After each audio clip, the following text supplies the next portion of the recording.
The Book of Genesis, Chapter 1. In the beginning God created the heavens and the earth. Now the earth was formless and empty. Darkness was over the surface of the deep, and the Spirit of God was hovering over the waters.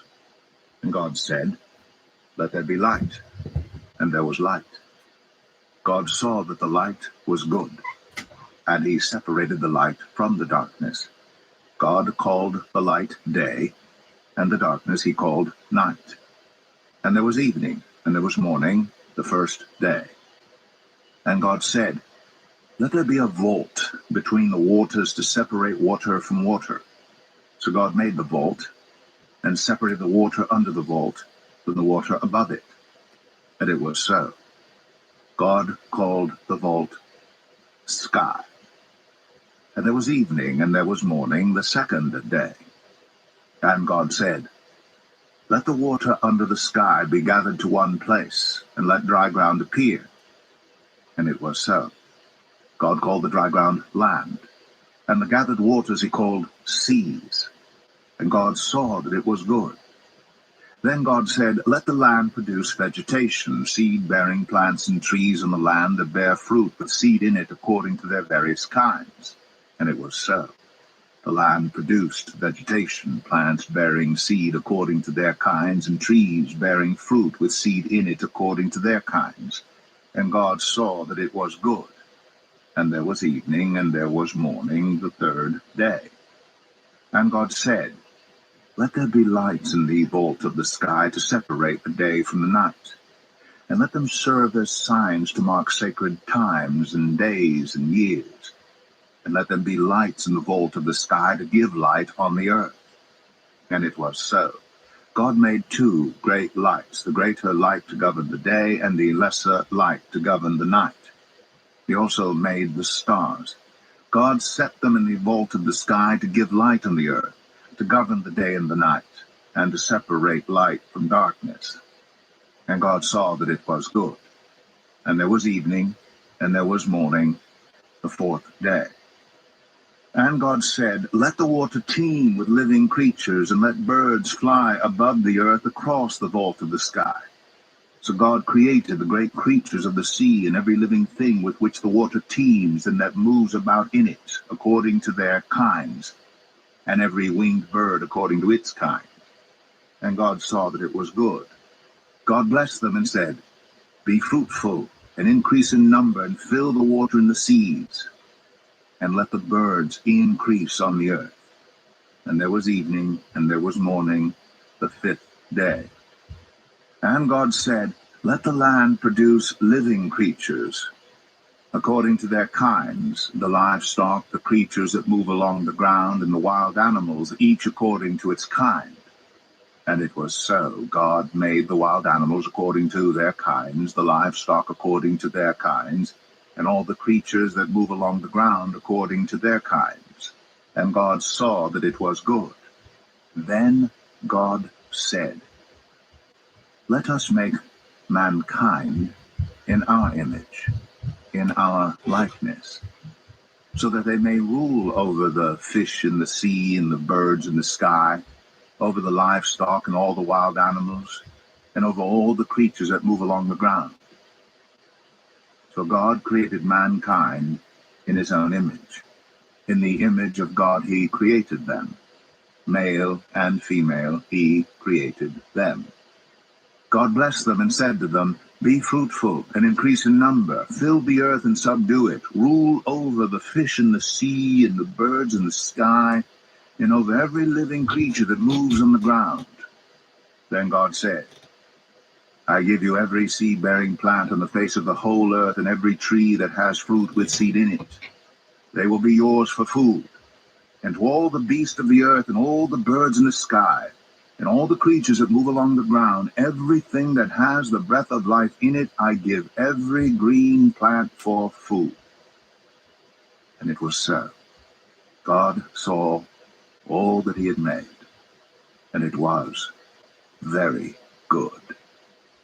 And there was evening, and there was morning, the sixth day.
The book of Genesis, chapter 1.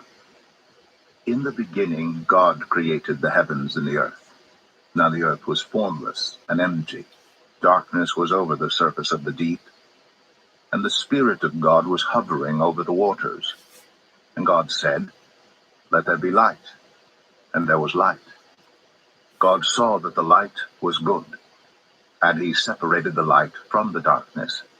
God called the light day, and the darkness he called night. And there was evening, and there was morning, the first day. And God said, "Let there be a vault between the waters to separate water from water." So God made the vault, and separated the water under the vault from the water above it. And it was so. God called the vault sky. And there was evening, and there was morning, the second day. And God said, "Let the water under the sky be gathered to one place, and let dry ground appear." And it was so. God called the dry ground land, and the gathered waters he called seas. And God saw that it was good. Then God said, "Let the land produce vegetation, seed-bearing plants and trees on the land that bear fruit with seed in it according to their various kinds." And it was so. The land produced vegetation, plants bearing seed according to their kinds, and trees bearing fruit with seed in it according to their kinds. And God saw that it was good. And there was evening, and there was morning, the third day. And God said, "Let there be lights in the vault of the sky to separate the day from the night, and let them serve as signs to mark sacred times and days and years. And let them be lights in the vault of the sky to give light on the earth." And it was so. God made two great lights, the greater light to govern the day, and the lesser light to govern the night. He also made the stars. God set them in the vault of the sky to give light on the earth, to govern the day and the night, and to separate light from darkness. And God saw that it was good. And there was evening, and there was morning, the fourth day.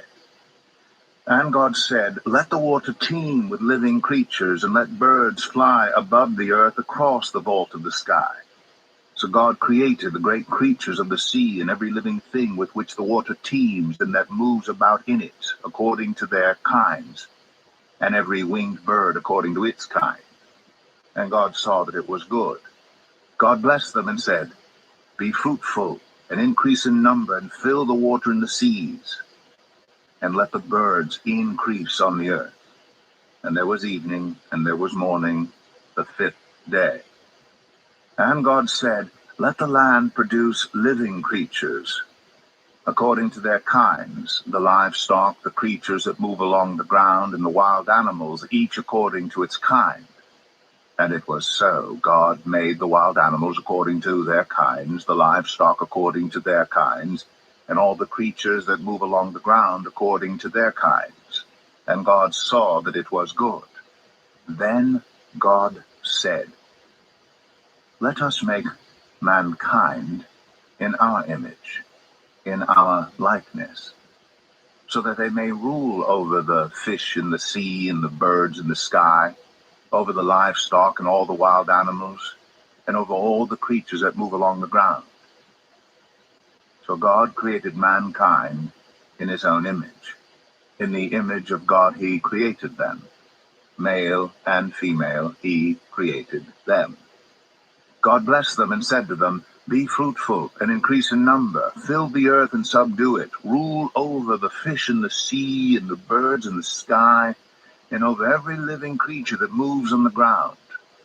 Then God said, "I give you every seed-bearing plant on the face of the whole earth, and every tree that has fruit with seed in it. They will be yours for food. And to all the beasts of the earth and all the birds in the sky, And all the creatures that move along the ground, everything that has the breath of life in it, I give every green plant for food.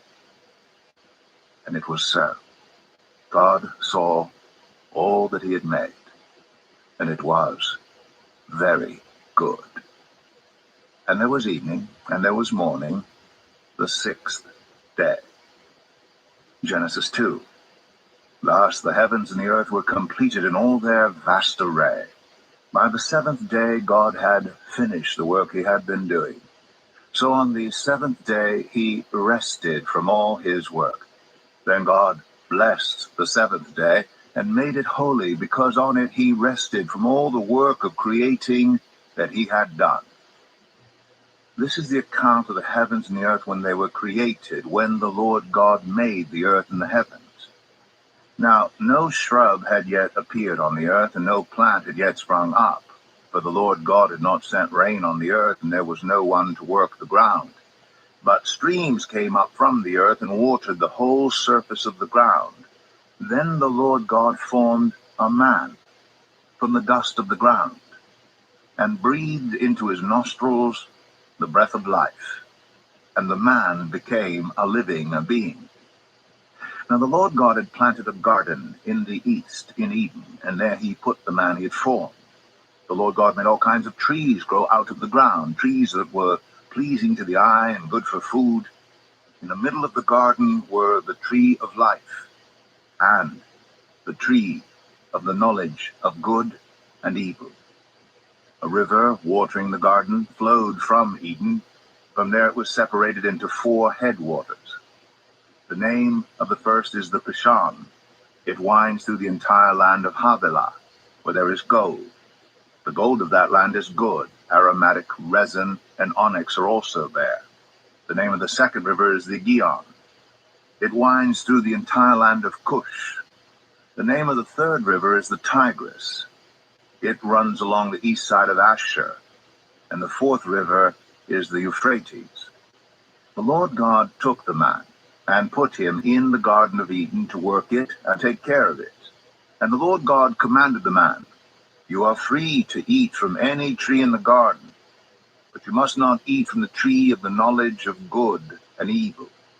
For when you eat from it, you will certainly die." The Lord God said, "It is not good for the man to be alone. I will make a helper suitable for him." Now the Lord God had formed out of the ground all the wild animals and all the birds in the sky. He brought them to the man to see what he would name them.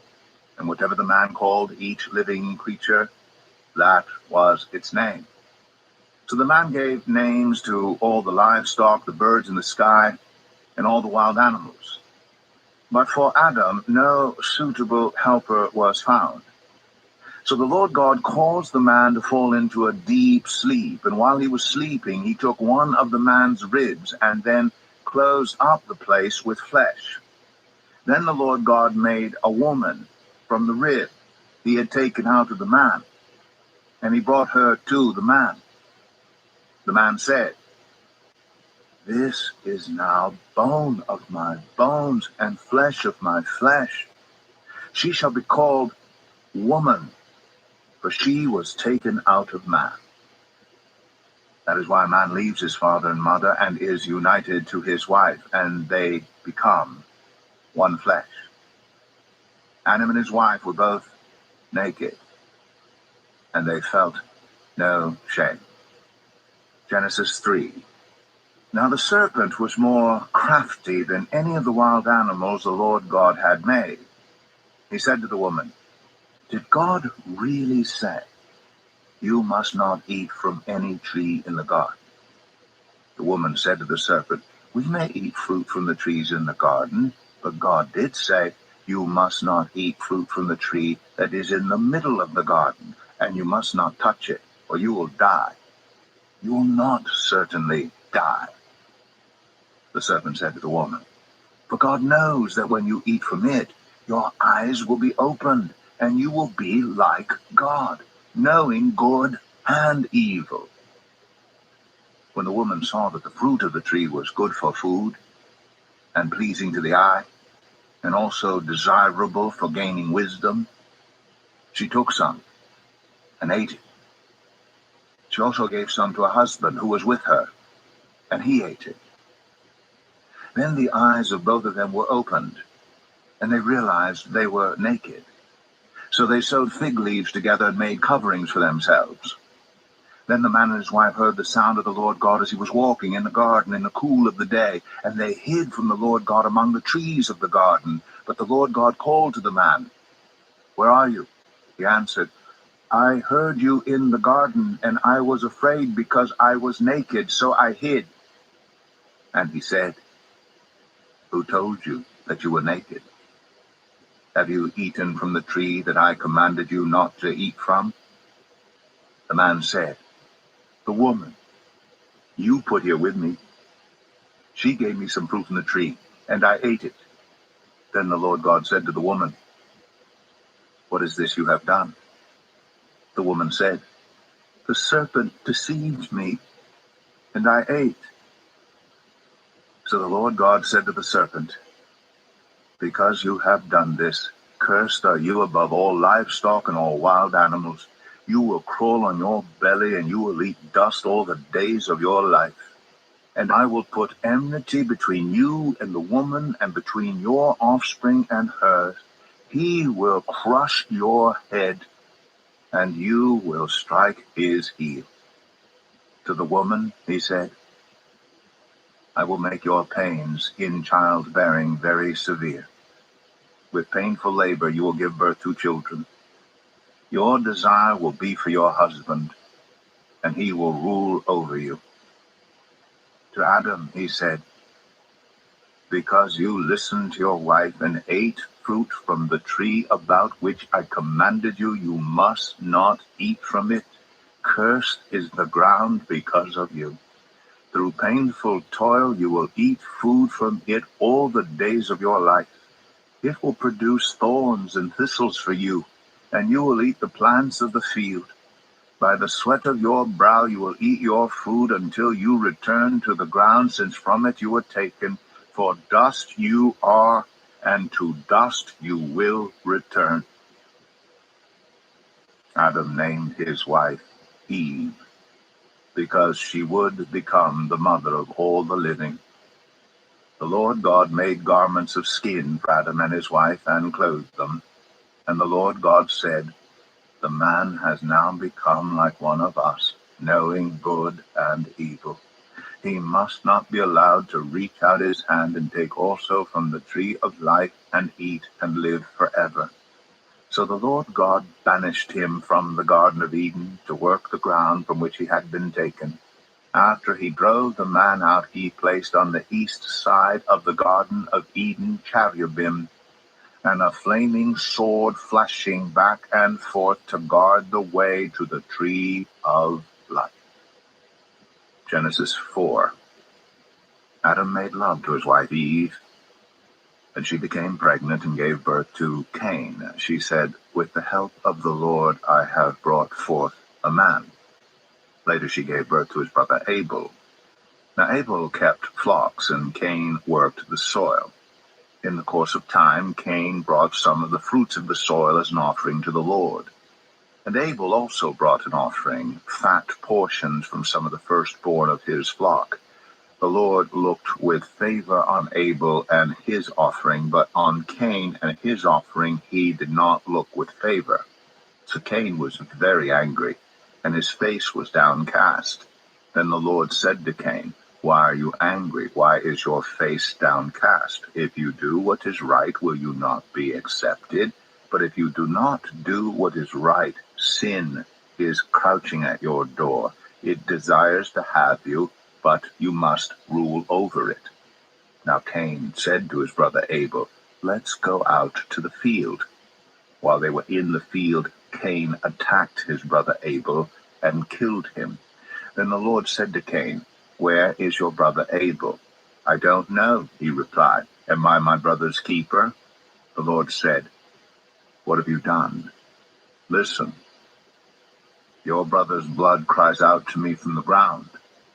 Now you are under a curse and driven from the ground, which opened its mouth to receive your brother's blood from your hand. When you work the ground, it will no longer yield its crops for you. You will be a restless wanderer on the earth.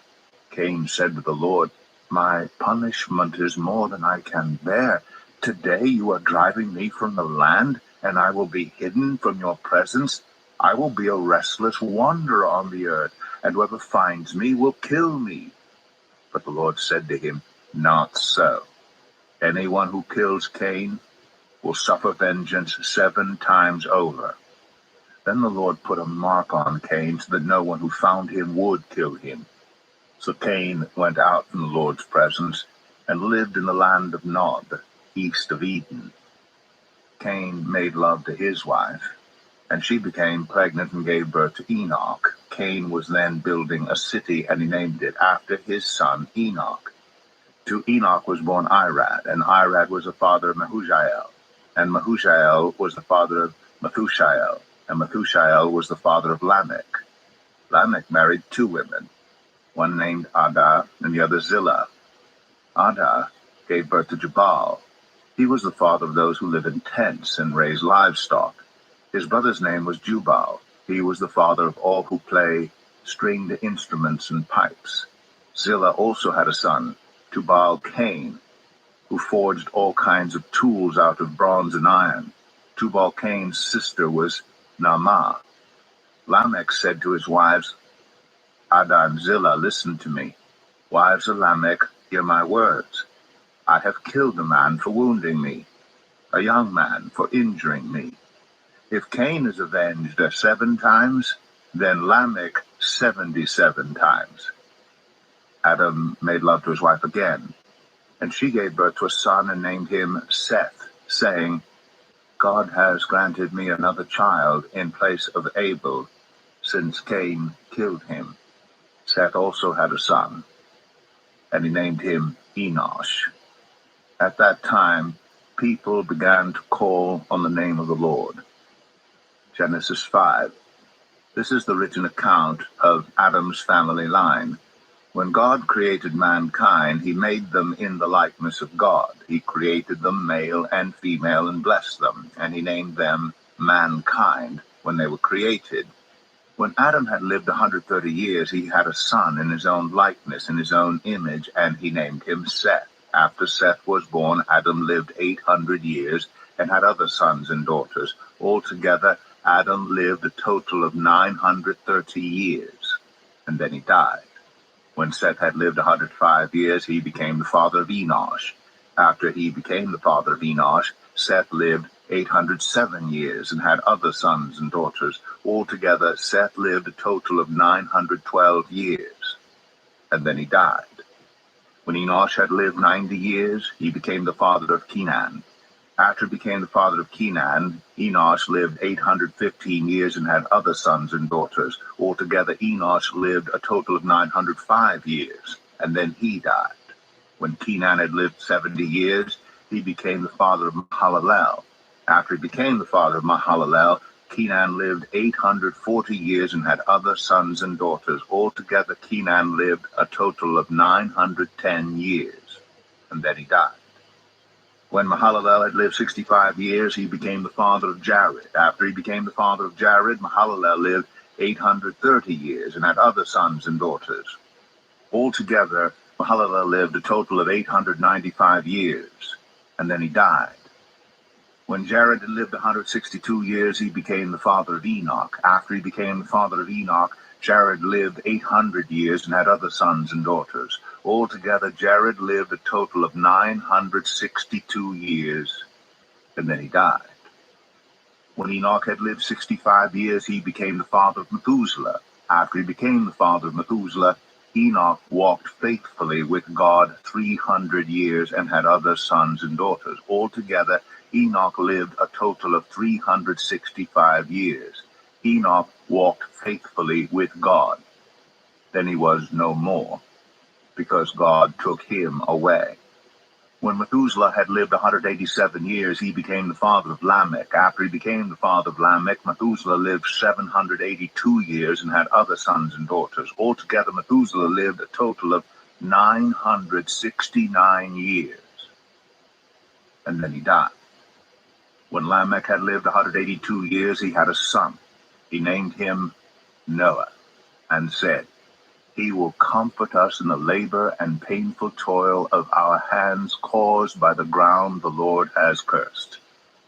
After Noah was born, Lamech lived 595 years and had other sons and daughters. Altogether, Lamech lived a total of 777 years, and then he died.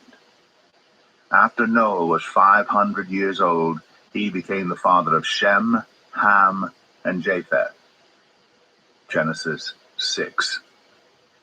When human beings began to increase in number on the earth and daughters were born to them, the sons of God saw that the daughters of humans were beautiful, and they married any of them they chose. Then the Lord said, "My spirit will not contend with humans forever, for they are mortal. Their days will be 120 years. The Nephilim were on the earth in those days, and also afterward, when the sons of God went to the daughters of humans and had children by them. They were the heroes of old, men of renown.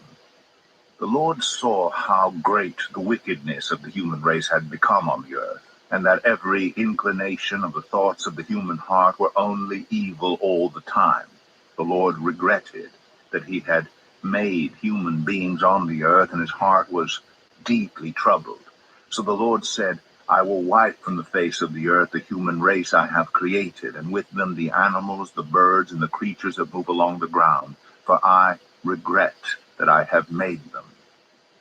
But Noah found favor in the eyes of the Lord. This is the account of Noah and his family. Noah was a righteous man, blameless among the people of his time, and he walked faithfully with God. Noah had 3 sons, Shem, Ham, and Japheth. Now the earth was corrupt in God's sight and was full of violence. God saw how corrupt the earth had become, for all the people on earth had corrupted their ways. So God said to Noah, "I am going to put an end to all people, for the earth is filled with violence because of them. I am surely going to destroy both them and the earth. So make yourself an ark of cypress wood, make rooms in it and coat it with pitch inside and out. This is how you are to build it. The ark is to be 300 cubits long, 50 cubits wide, and 30 cubits high. Make a roof for it, leaving below the roof an opening 1 cubit high all around. Put a door in the side of the ark and make lower, middle, and upper decks. I'm going to bring flood waters on the earth to destroy all life under the heavens, every creature that has the breath of life in it. Everything on earth will perish. But I will establish my covenant with you, and you will enter the ark, you and your sons and your wife and your sons' wives with you. You are to bring into the ark 2 of all living creatures, male and female, to keep them alive with you. 2 of every kind of bird, of every kind of animal, and of every kind of creature that moves along the ground will come to you to be kept alive. You are to take every kind of food that is to be eaten and store it away as food for you and for them." Noah did everything just as God commanded him. Genesis 7. The Lord then said to Noah, "Go into the ark, you and your whole family, because I have found you righteous in this generation. Take with you 7 pairs of every kind of clean animal, a male and its mate, and 1 pair of every kind of unclean animal, a male and its mate, and also 7 pairs of every kind of bird, male and female, to keep their various kinds alive throughout the earth. 7 days from now I will send rain on the earth for 40 days and 40 nights, and I will wipe from the face of the earth every living creature I have made." And Noah did all that the Lord commanded him. Noah was 600 years old when the flood waters came on the earth. And Noah and his sons and his wife and his sons' wives entered the ark to escape the waters of the flood. Pairs of clean and unclean animals, of birds, and of all creatures that moved along the ground, male and female, came to Noah and entered the ark, as God had commanded Noah. And after the 7 days, the flood waters came on the earth. In the 600th year of Noah's life, on the 17th day of the 2nd month, on that day, all the springs of the great deep burst forth, and the floodgates of the heavens were opened, and rain fell on the earth 40 days and 40 nights. On that very day, Noah and his sons Shem, Ham, and Japheth, together with his wife and the wives of his 3 sons, entered the ark. They had with them every wild animal according to its kind, all livestock according to their kinds, every creature that moves along the ground according to its kind, and every bird according to its kind, everything with wings. Pairs of all creatures that have the breath of life in them came to Noah and entered the ark. The animals going in were male and female of every living thing as God had commanded Noah. Then the Lord shut him in. For 40 days the flood kept coming on the earth, and as the waters increased, they lifted the ark high above the earth. The waters rose and increased greatly on the earth, and the ark floated on the surface of the water. They rose greatly on the earth, and all the high mountains under the entire heavens were covered. The waters rose and covered the mountains to a depth of more than 15 cubits. Every living thing that moved on land perished: birds, livestock, wild animals, all the creatures that swarm over the earth, and all mankind. Everything on dry land that had the breath of life in its nostrils died. Every living thing on the face of the earth was wiped out: people and animals and the creatures that move along the ground, and the birds were wiped from the earth. Only Noah was left, and those with him in the ark. The waters flooded the earth for 150 days. Genesis 8. But God remembered Noah and all the wild animals and the livestock that were with him in the ark, and he sent a wind over the earth, and the waters receded. Now the springs of the deep and the floodgates of the heavens had been closed, and the rain had stopped falling from the sky. The water receded steadily from the earth. At the end of the 150 days, the water had gone down, and on the 17th day of the 7th month, the ark came to rest on the mountains of Ararat. The waters continued to recede until the 10th month, and on the first day of the 10th month, the tops of the mountains became visible. After 40 days, Noah opened a window he had made in the ark and sent out a raven, and it kept flying back and forth until the water had dried up from the earth.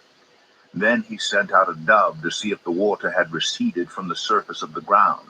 But the dove could find nowhere to perch because there was water over all the surface of the earth. So it returned to Noah in the ark. He reached out his hand and took the dove and brought it back to himself in the ark. He waited 7 more days and again sent out the dove from the ark. When the dove returned to him in the evening, there in its beak was a freshly plucked olive leaf. Then Noah knew that the water had receded from the earth. He waited 7 more days and sent the dove out again, but this time it did not return to him. By the first day of the 1st month of Noah's 601st year, the water had dried up from the earth. Noah then removed the covering from the ark and saw that the surface of the ground was dry. By the 27th day of the 2nd month, the earth was completely dry. Then God said to Noah, "Come out of the ark, you and your wife and your sons and their wives. Bring out every kind of living creature that is with you, the birds, the animals, and all the creatures that move along the ground, so they can multiply on the earth and be fruitful and increase in number on it." So Noah came out, together with his sons and his wife and his sons' wives. All the animals and all the creatures that move along the ground and all the birds, everything that moves on land came out of the ark, one kind after another. Then Noah built an altar to the Lord, and taking some of all the clean animals and clean birds, he sacrificed burnt offerings on it. The Lord smelled the pleasing aroma and said in his heart, "Never again will I curse the ground because of humans, even though every inclination of the human heart is evil from childhood. And never again will I destroy all living creatures as I have done. As long as the earth endures, seed time and harvest, cold and heat, summer and winter, day and night will never cease.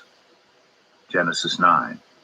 Then God blessed Noah and his sons, saying to them, Be fruitful, and increase in number, and fill the earth. The fear and dread of you will fall on all the beasts of the earth, and all the birds in the sky, on every creature that moves along the ground, and on all the fish in the sea. They are given into your hands. Everything that lives and moves about will be food for you. Just as I gave you the green plants, I now give you everything. But you must not eat meat that has its lifeblood still in it.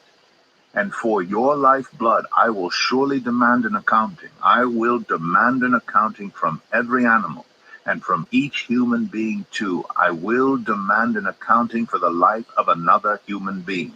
Whoever sheds human blood, by humans shall their blood be shed. For in the image of God has God made mankind.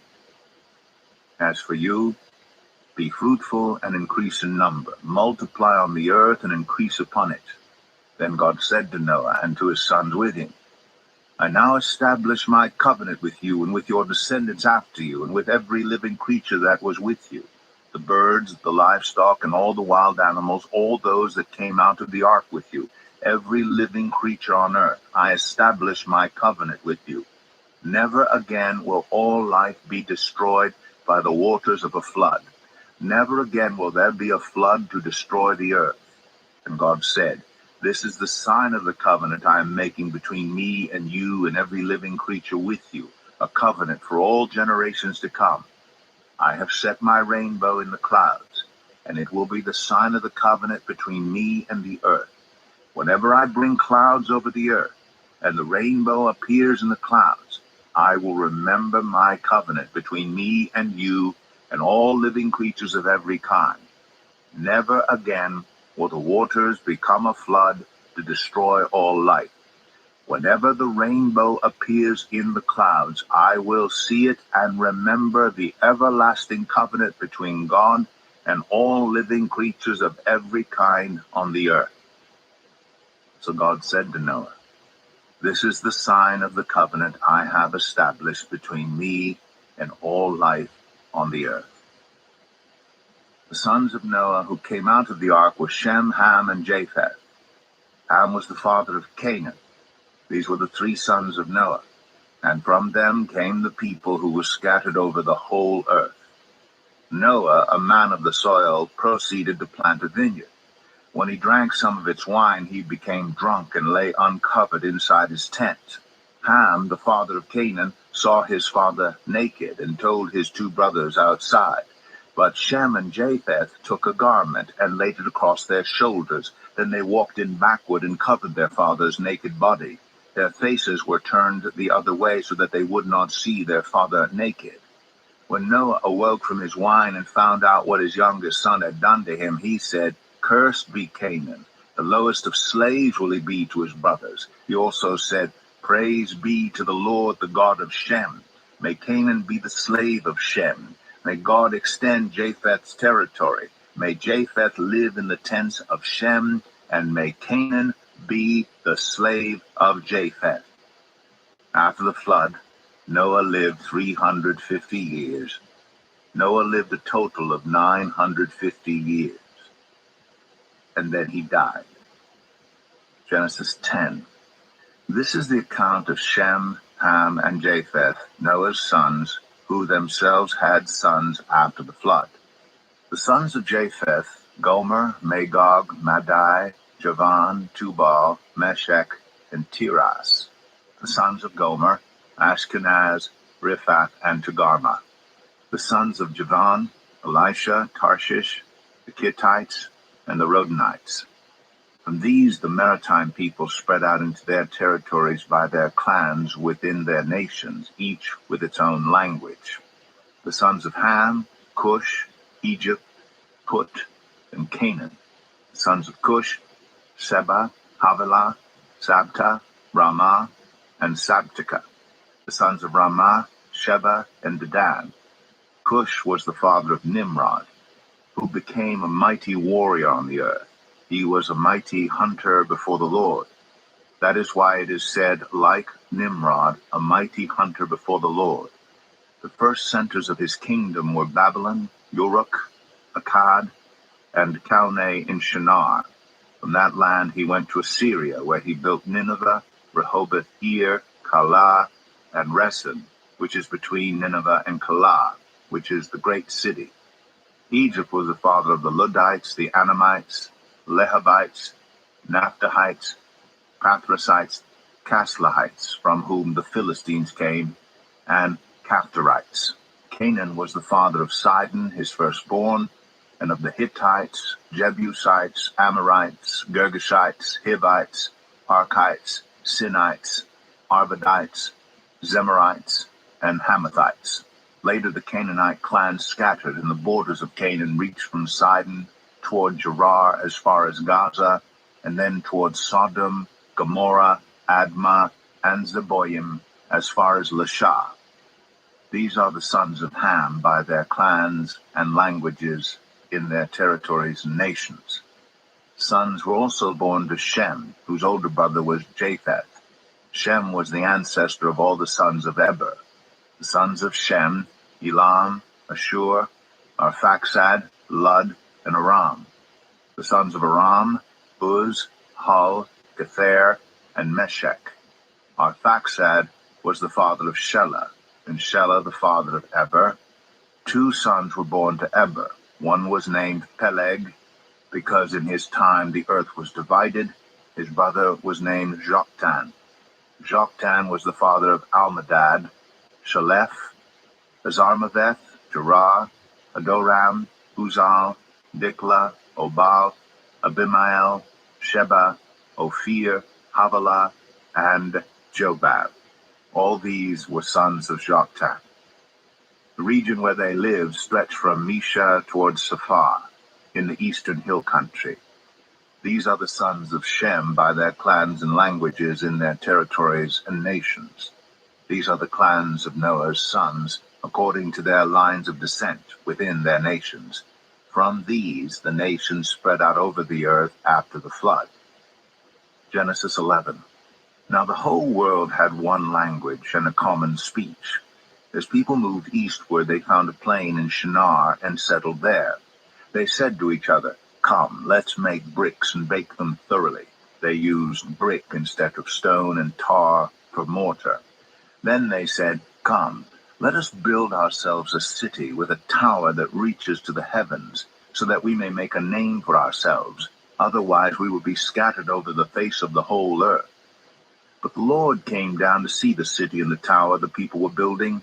The Lord said, "If as one people speaking the same language they have begun to do this, then nothing they plan to do will be impossible for them. Come, let us go down and confuse their language so they will not understand each other." So the Lord scattered them from there over all the earth, and they stopped building the city. That is why it was called Babel, because there the Lord confused the language of the whole world. From there the Lord scattered them over the face of the whole earth. This is the account of Shem's family line. 2 years after the flood, when Shem was 100 years old, he became the father of Arphaxad. And after he became the father of Arphaxad, Shem lived 500 years and had other sons and daughters. When Arphaxad had lived 35 years, he became the father of Shelah. And after he became the father of Shelah, Arphaxad lived 403 years and had other sons and daughters. When Shelah had lived 30 years, he became the father of Eber. And after he became the father of Eber, Shelah lived 403 years and had other sons and daughters. When Eber had lived 34 years, he became the father of Peleg. And after he became the father of Peleg, Eber lived 430 years and had other sons and daughters. When Peleg had lived 30 years, he became the father of Reu. And after he became the father of Reu, Peleg lived 209 years and had other sons and daughters. When Reu had lived 32 years, he became the father of Serug. And after he became the father of Serug, Reu lived 207 years and had other sons and daughters. When Serug had lived 30 years, he became the father of Nahor. And after he became the father of Nahor, Sarah lived 200 years and had other sons and daughters. When Nahor had lived 29 years, he became the father of Terah. And after he became the father of Terah, Nahor lived 119 years and had other sons and daughters. After Terah had lived 70 years, he became the father of Abram, Nahor, and Haran. This is the account of Terah's family line. Terah became the father of Abram, Nahor, and Haran became the father of Lot. While his father Terah was still alive, Haran died in Ur of the Chaldeans in the land of his birth. Abram and Nahor both married. The name of Abram's wife was Sarai, and the name of Nahor's wife was Milcah. She was the daughter of Haran, the father of both Milcah and Iscah. Now Sarai was childless because she was not able to conceive.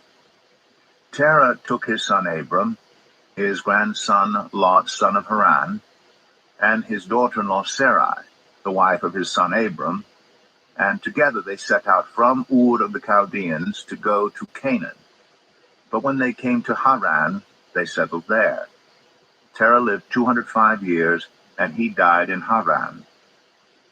Genesis 12.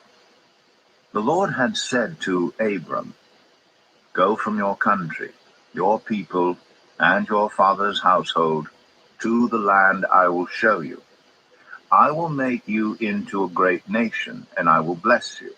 I will make your name great, and you will be a blessing.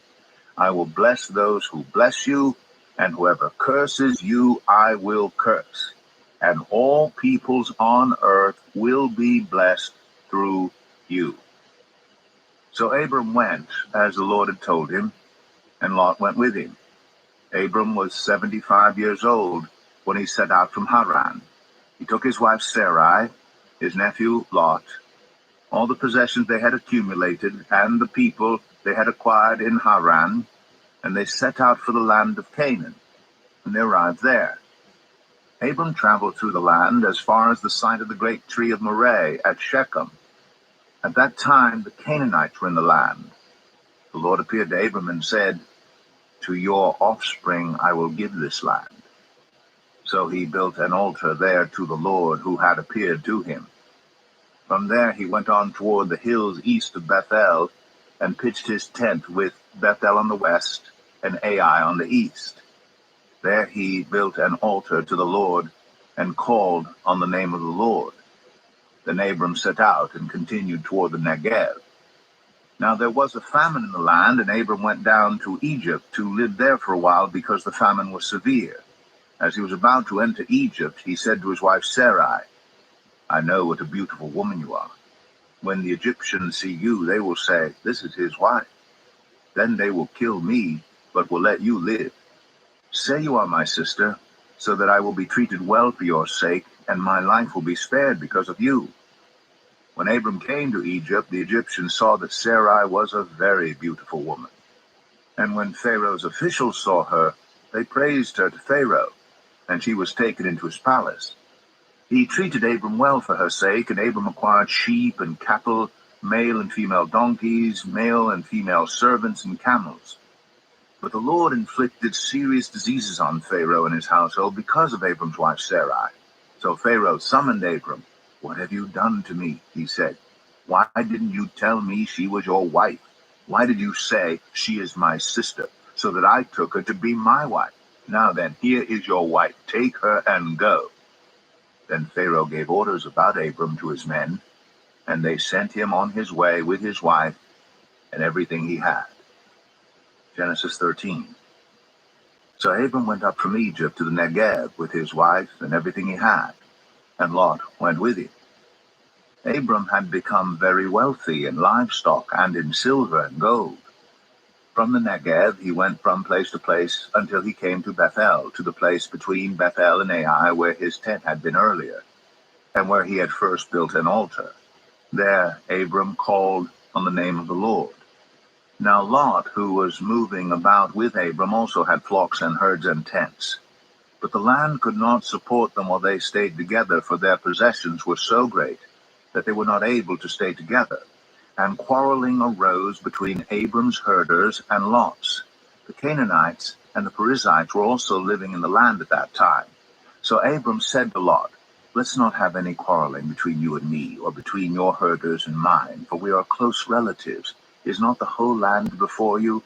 Let's part company. If you go to the left, I'll go to the right. If you go to the right, I'll go to the left." Lot looked around and saw that the whole plain of the Jordan toward Zoar was well watered, like the garden of the Lord, like the land of Egypt. This was before the Lord destroyed Sodom and Gomorrah. So Lot chose for himself the whole plain of the Jordan and set out toward the east. The two men parted company. Abram lived in the land of Canaan, while Lot lived among the cities of the plain, and pitched his tents near Sodom. Now the people of Sodom were wicked, and were sinning greatly against the Lord.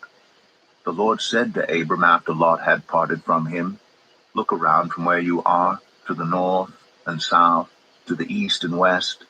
All the land that you see, I will give to you and your offspring forever. I will make your offspring like the dust of the earth, so that if anyone could count the dust, then your offspring could be counted. Go, walk through the length and breadth of the land, for I am giving it to you." So Abram went to live near the great trees of Mamre at Hebron, where he pitched his tents. There he built an altar to the Lord. Genesis 14. At the time when Amraphel was king of Shinar, Arioch king of Elasar, Chedorlaomer king of Elam, and Tidal king of Goyim, these kings went to war against Bera king of Sodom, Birsha king of Gomorrah, Shinab king of Admah, Shemaber king of Zeboim, and the king of Bela, that is, Zoar. All these latter kings joined forces in the valley of Siddim, that is, the Dead Sea Valley. For 12 years they had been subject to Chedorlaomer, but in the 13th year they rebelled. In the 14th year, Chedorlaomer and the kings allied with him went out and defeated the Rephaites in Ashtoreth Karnaim, the Zerzites in Ham, the Emites in Shaveh Kiriathaim, and the Horites in the hill country of Seir, as far as El Paran, near the desert. Then they turned back and went to En Mishpat, that is Kadesh, and they conquered the whole territory of the Amalekites, as well as the Amorites who were living in Hazazon Tamar. Then the king of Sodom, the king of Gomorrah, the king of Admah, the king of Zeboim, and the king of Bela, that is Zoar, marched out and drew up their battle lines in the valley of Siddim against Chedorlaomer, king of Elam, Tidal, king of Goyim, Amraphel, king of Shinar, and Arioch, king of Elasar, 4 kings against 5. Now the valley of Siddim was full of tar pits, and when the kings of Sodom and Gomorrah fled, some of the men fell into them, and the rest fled to the hills. The 4 kings seized all the goods of Sodom and Gomorrah and all their food. Then they went away. They also carried off Abram's nephew Lot and his possessions, since he was living in Sodom. A man who had escaped came and reported this to Abram the Hebrew. Now Abram was living near the great trees of Mamre, the Amorite, a brother of Eshcol, and Aner, all of whom were allied with Abram. When Abram heard that his relative had been taken captive, he called out the 318 trained men born in his household and went in pursuit as far as Dan. During the night, Abram divided his men to attack them, and he routed them, pursuing them as far as Hobah, north of Damascus. He recovered all the goods and brought back his relative Lot and his possessions, together with the women and the other people. After Abram returned from defeating Chedorlaomer and the kings allied with him, the king of Sodom came out to meet him in the valley of Shaveh, that is, the king's valley. Then Melchizedek, king of Salem, brought out bread and wine. He was priest of God Most High, and he blessed Abram, saying, "Blessed be Abram by God Most High, creator of heaven and earth, and praise be to God Most High, who delivered your enemies into your hand." Then Abram gave him 1/10 of everything. The king of Sodom said to Abram, Give me the people and keep the goods for yourself. But Abram said to the king of Sodom, with raised hand, I have sworn an oath to the Lord, God Most High, creator of heaven and earth, that I will accept nothing belonging to you, not even a thread or the strap of a sandal, so that you will never be able to say, I made Abram rich. I will accept nothing but what my men have eaten, and the share that belongs to the men who went with me, to Aner, Eshcol, and Mamre. Let them have their share. Genesis 15. After this, the word of the Lord came to Abram in a vision. Do not be afraid, Abram. I am your shield, your very great reward. But Abram said, Sovereign Lord, what can you give me since I remain childless? And the one who will inherit my estate is Eliezer of Damascus. And Abram said, You have given me no children, so a servant in my household will be my heir.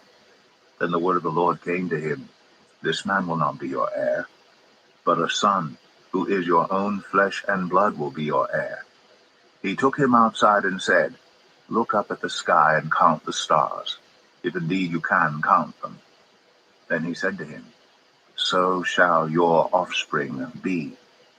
Abram believed the Lord, and he credited it to him as righteousness. He also said to him, I am the Lord, who brought you out of Ur of the Chaldeans to give you this land to take possession of it. But Abram said, Sovereign Lord, how can I know that I will gain possession of it? So the Lord said to him, Bring me a heifer, a goat, and a ram, each 3 years old, along with a dove and a young pigeon. Abram brought all these to him, cut them in two, and arranged the halves opposite each other. The birds, however, he did not cut in half. Then birds of prey came down on the carcasses, but Abram drove them away. As the sun was setting, Abram fell into a deep sleep, and a thick and dreadful darkness came over him. Then the Lord said to him, Know for certain that for 400 years your descendants will be strangers in a country not their own, and that they will be enslaved and mistreated there. But I will punish the nation they serve as slaves, and afterward they will come out with great possessions. You, however, will go to your ancestors in peace and be buried at a good old age. In the 4th generation your descendants will come back here, for the sin of the Amorites has not yet reached its full measure. When the sun had set and darkness had fallen, a smoking fire pot with a blazing torch appeared and passed between the pieces. On that day, the Lord made a covenant with Abram and said, To your descendants I give this land, from the Wadi of Egypt to the great river the Euphrates, the land of the Kenites, Kenizzites, Cadmonites, Hittites, Perizzites, Rephites, Amorites, Canaanites, Girgashites, and Jebusites. Genesis 16. Now Sarai, Abram's wife, had borne him no children, but she had an Egyptian slave named Hagar. So she said to Abram, The Lord has kept me from having children. Go sleep with my slave. Perhaps I can build a family through her. Abram agreed to what Sarai said. So after Abram had been living in Canaan 10 years, Sarai his wife took her Egyptian slave Hagar and gave her to a husband to be his wife. He slept with Hagar, and she conceived. When she knew she was pregnant, she began to despise her mistress. Then Sarai said to Abram, You are responsible for the wrong I am suffering. I put my slave in your arms, and now that she knows she is pregnant, she despises me. May the Lord judge between you and me. Your slave is in your hands, Abram said. Do with her whatever you think best. Then Sarai mistreated Hagar, so she fled from her. The angel of the Lord found Hagar near a spring in the desert. It was the spring that is beside the road to Shur.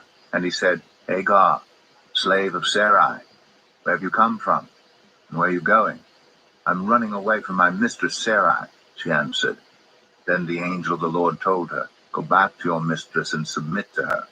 The angel added, I will increase your descendants so much that they will be too numerous to count. The angel of the Lord also said to her, "You are now pregnant, and you will give birth to a son. You shall name him Ishmael, for the Lord has heard of your misery. He will be a wild donkey of a man. His hand will be against everyone, and everyone's hand against him, and he will live in hostility toward all his brothers." She gave this name to the Lord who spoke to her. "You are the God who sees me," for she said, "I have now seen the one who sees me." That is why the well was called Bir Lahai Roi. It is still there, between Kadesh and Bered. So Hagar bore Abram a son, and Abram gave the name Ishmael to the son she had born. Abram was 86 years old when Hagar bore him Ishmael. Genesis 17. When Abram was 99 years old, the Lord appeared to him and said, "I am God Almighty. Walk before me faithfully and be blameless. Then I will make my covenant between me and you, and will greatly increase your numbers." Abram fell face down, and God said to him, "As for me, this is my covenant with you. You will be the father of many nations. No longer will you be called Abram. Your name will be Abraham, for I have made you a father of many nations. I will make you very fruitful. I will make nations of you, and kings will come from you. I will establish my covenant as an everlasting covenant between me and you and your descendants after you for the generations to come, to be your God and the God of your descendants after you.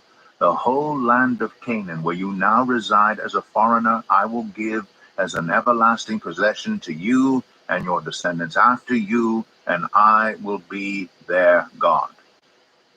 Then God said to Abraham, "As for you, you must keep my covenant, you and your descendants after you for the generations to come.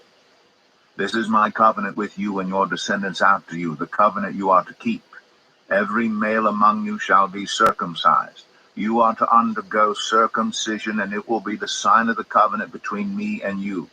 For the generations to come, every male among you who is 8 days old must be circumcised, including those born in your household or bought with money from a foreigner, those who are not your offspring. Whether born in your household or bought with your money, they must be circumcised. My covenant in your flesh is to be an everlasting covenant. Any uncircumcised male who has not been circumcised in the flesh will be cut off from his people. He has broken my covenant." God also said to Abraham, "As for Sarai, your wife, you are no longer to call her Sarai. Her name will be Sarah. I will bless her, and will surely give you a son by her. I will bless her so that she will be the mother of nations. Kings of peoples will come from her." Abraham fell face down. He laughed and said to himself, "Will a son be born to a man 100 years old? Will Sarah bear a child at the age of 90? And Abraham said to God, "If only Ishmael might live under your blessing." Then God said, "Yes, but your wife Sarah will bear you a son, and you will call him Isaac. I will establish my covenant with him as an everlasting covenant for his descendants after him. And as for Ishmael, I have heard you. I will surely bless him. I will make him fruitful and will greatly increase his numbers. He will be the father of 12 rulers, and I will make him into a great nation. But my covenant I will establish with Isaac, whom Sarah will bear to you by this time next year." When he had finished speaking with Abraham, God went up from him. On that very day, Abraham took his son Ishmael, and all those born in his household or bought with his money, every male in his household, and circumcised them, as God told him. Abraham was 99 years old when he was circumcised, and his son Ishmael was 13. Abraham and his son Ishmael were both circumcised on that very day. And every male in Abraham's household, including those born in his household or bought from a foreigner, was circumcised with him. Genesis 18. The Lord appeared to Abraham near the great trees of Mamre while he was sitting at the entrance to his tent in the heat of the day. Abraham looked up and saw 3 men standing nearby. When he saw them, he hurried from the entrance of his tent to meet them and bowed low to the ground. He said, "If I have found favor in your eyes, my Lord, do not pass your servant by. Let a little water be brought, and then you may all wash your feet and rest under this tree. Let me get you something to eat, so you can be refreshed, and then go on your way, now that you have come to your servant." "Very well," they answered. "Do as you say." So Abraham hurried into the tent to Sarah. "Quick," he said, "get 3 seahs of the finest flour, and knead it, and bake some bread." Then he ran to the herd, and selected a choice tender calf, and gave it to a servant who hurried to prepare it.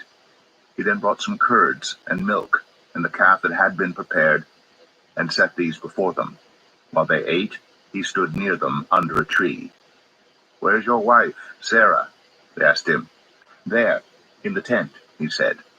Then one of them said, "I will surely return to you about this time next year, and Sarah, your wife, will have a son."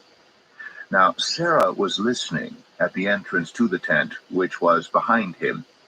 Abraham and Sarah were already very old, and Sarah was past the age of childbearing. So Sarah laughed to herself as she thought, "After I am worn out, and my Lord is old, will I now have this pleasure?" Then the Lord said to Abraham, "Why did Sarah laugh and say, 'Will I really have a child now that I'm old?' Is anything too hard for the Lord? I will return to you at the appointed time next year, and Sarah will have a son." Sarah was afraid, so she lied and said, "I did not laugh." But he said, "Yes, you did laugh." When the men got up to leave, they looked down toward Sodom, and Abraham walked along with them to see them on their way. Then the Lord said, "Shall I hide from Abraham what I am about to do?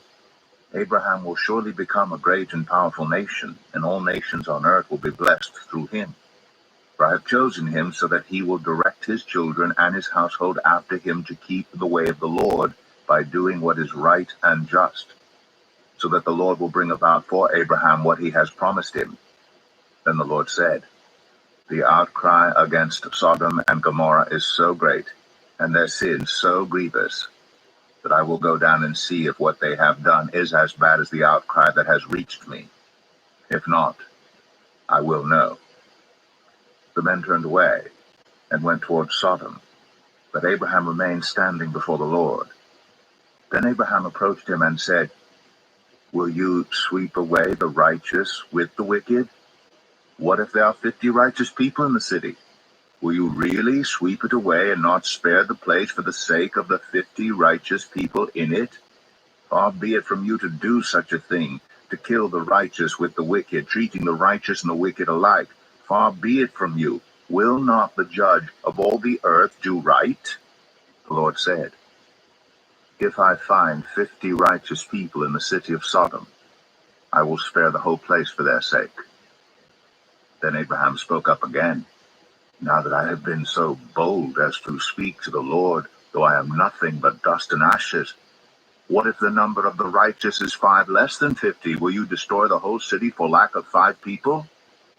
If I find 45 there," he said, "I will not destroy it." Once again he spoke to him. "What if only 40 are found there?"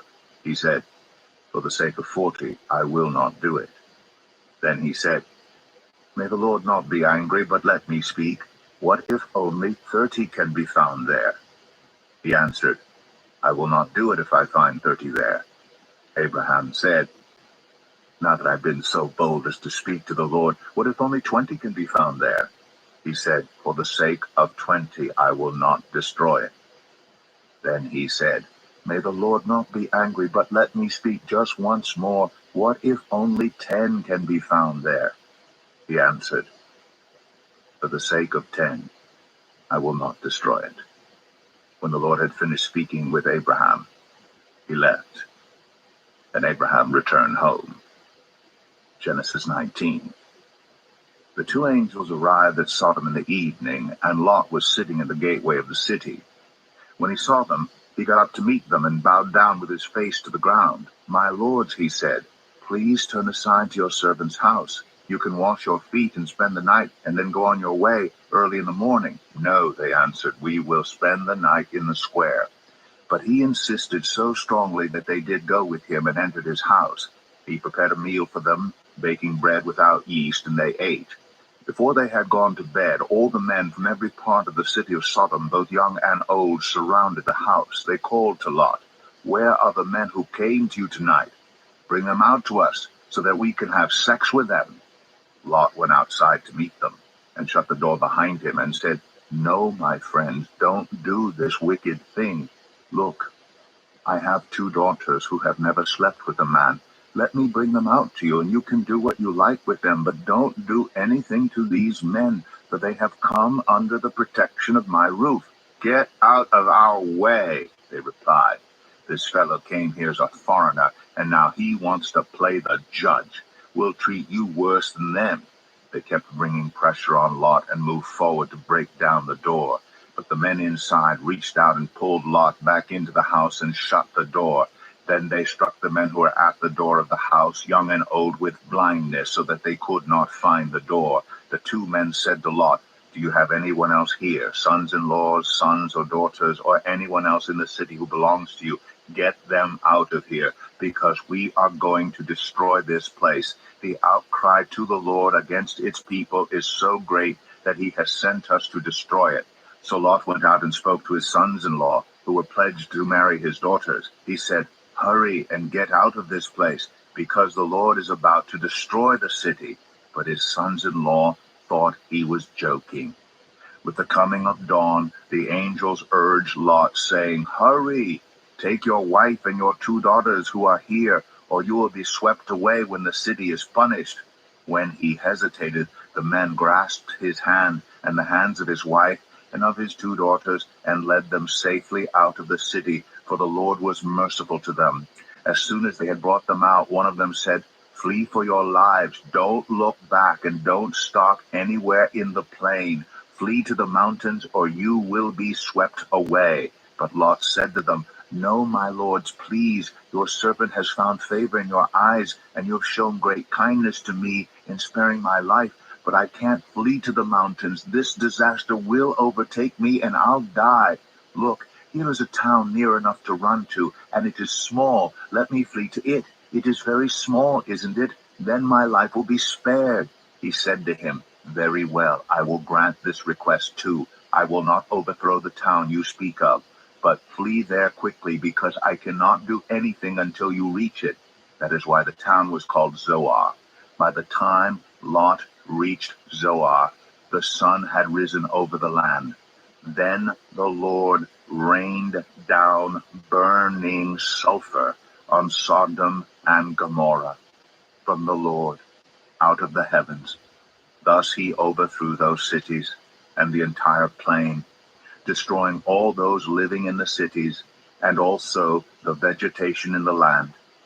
But Lot's wife looked back, and she became a pillar of salt.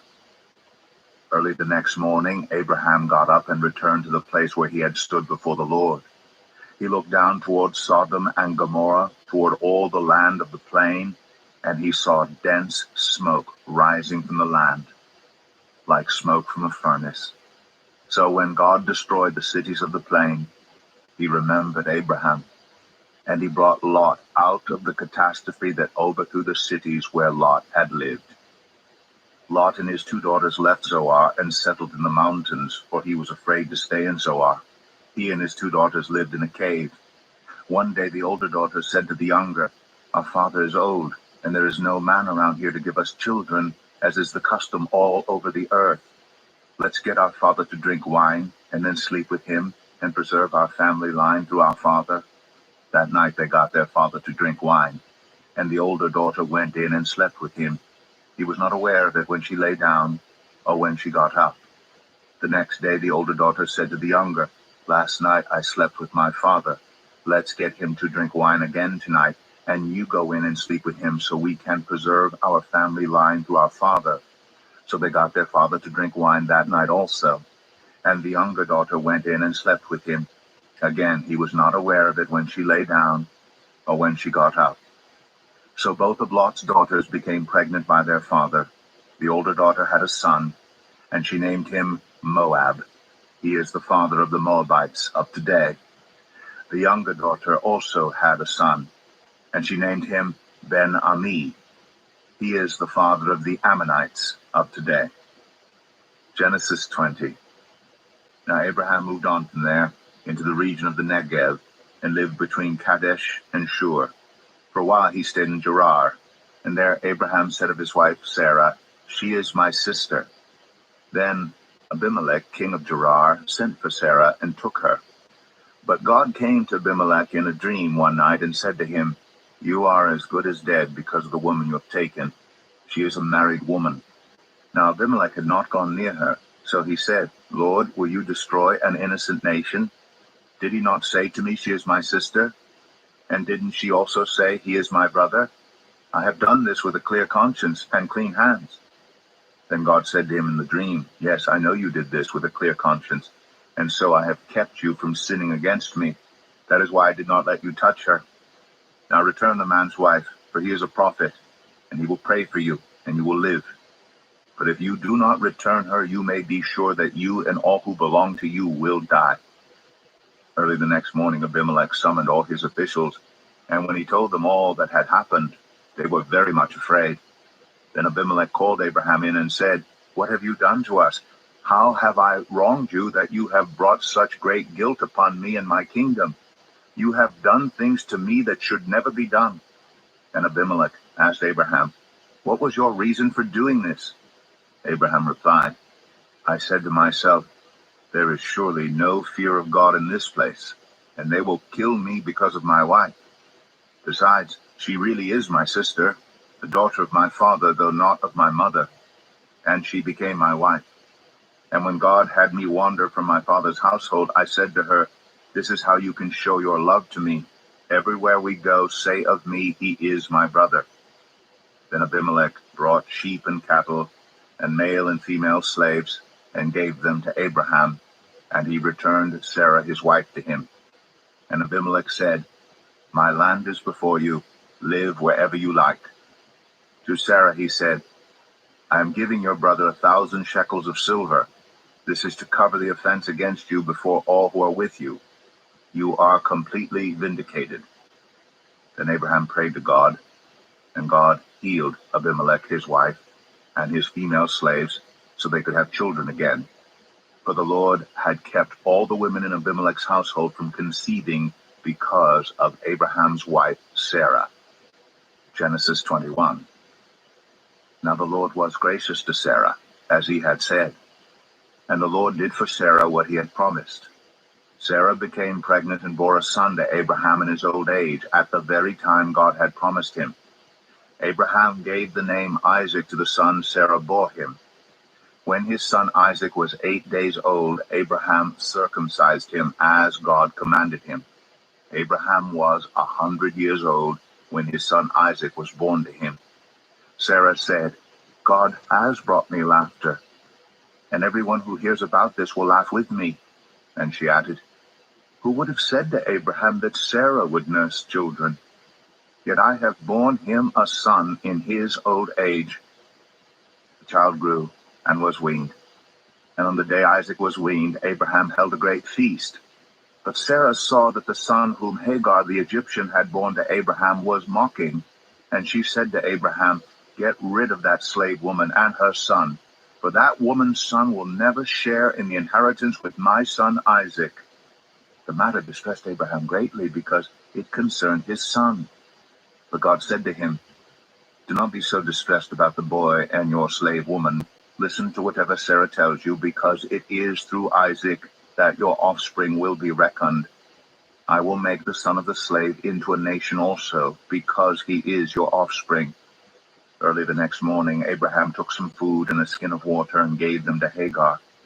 He set them on her shoulders and then sent her off with the boy. She went on her way and wandered in the desert of Beersheba. When the water in the skin was gone, she put the boy under one of the bushes, Then she went off and sat down about a bowshot away, for she thought, I cannot watch the boy die. And as she sat there, she began to sob. God heard the boy crying, and the angel of God called to Hagar from heaven and said to her, What is the matter, Hagar? Do not be afraid. God has heard the boy crying as he lies there.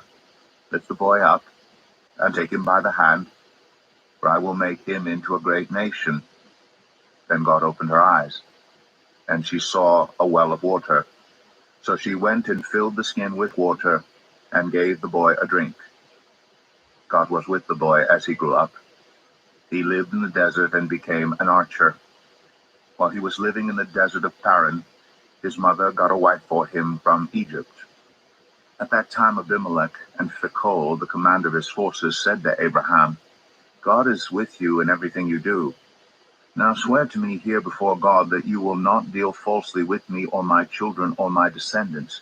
Show to me in the country where you now reside as a foreigner the same kindness I have shown to you. Abraham said, I swear it. Then Abraham complained to Abimelech about a well of water that Abimelech's servants had seized. But Abimelech said, I don't know who has done this.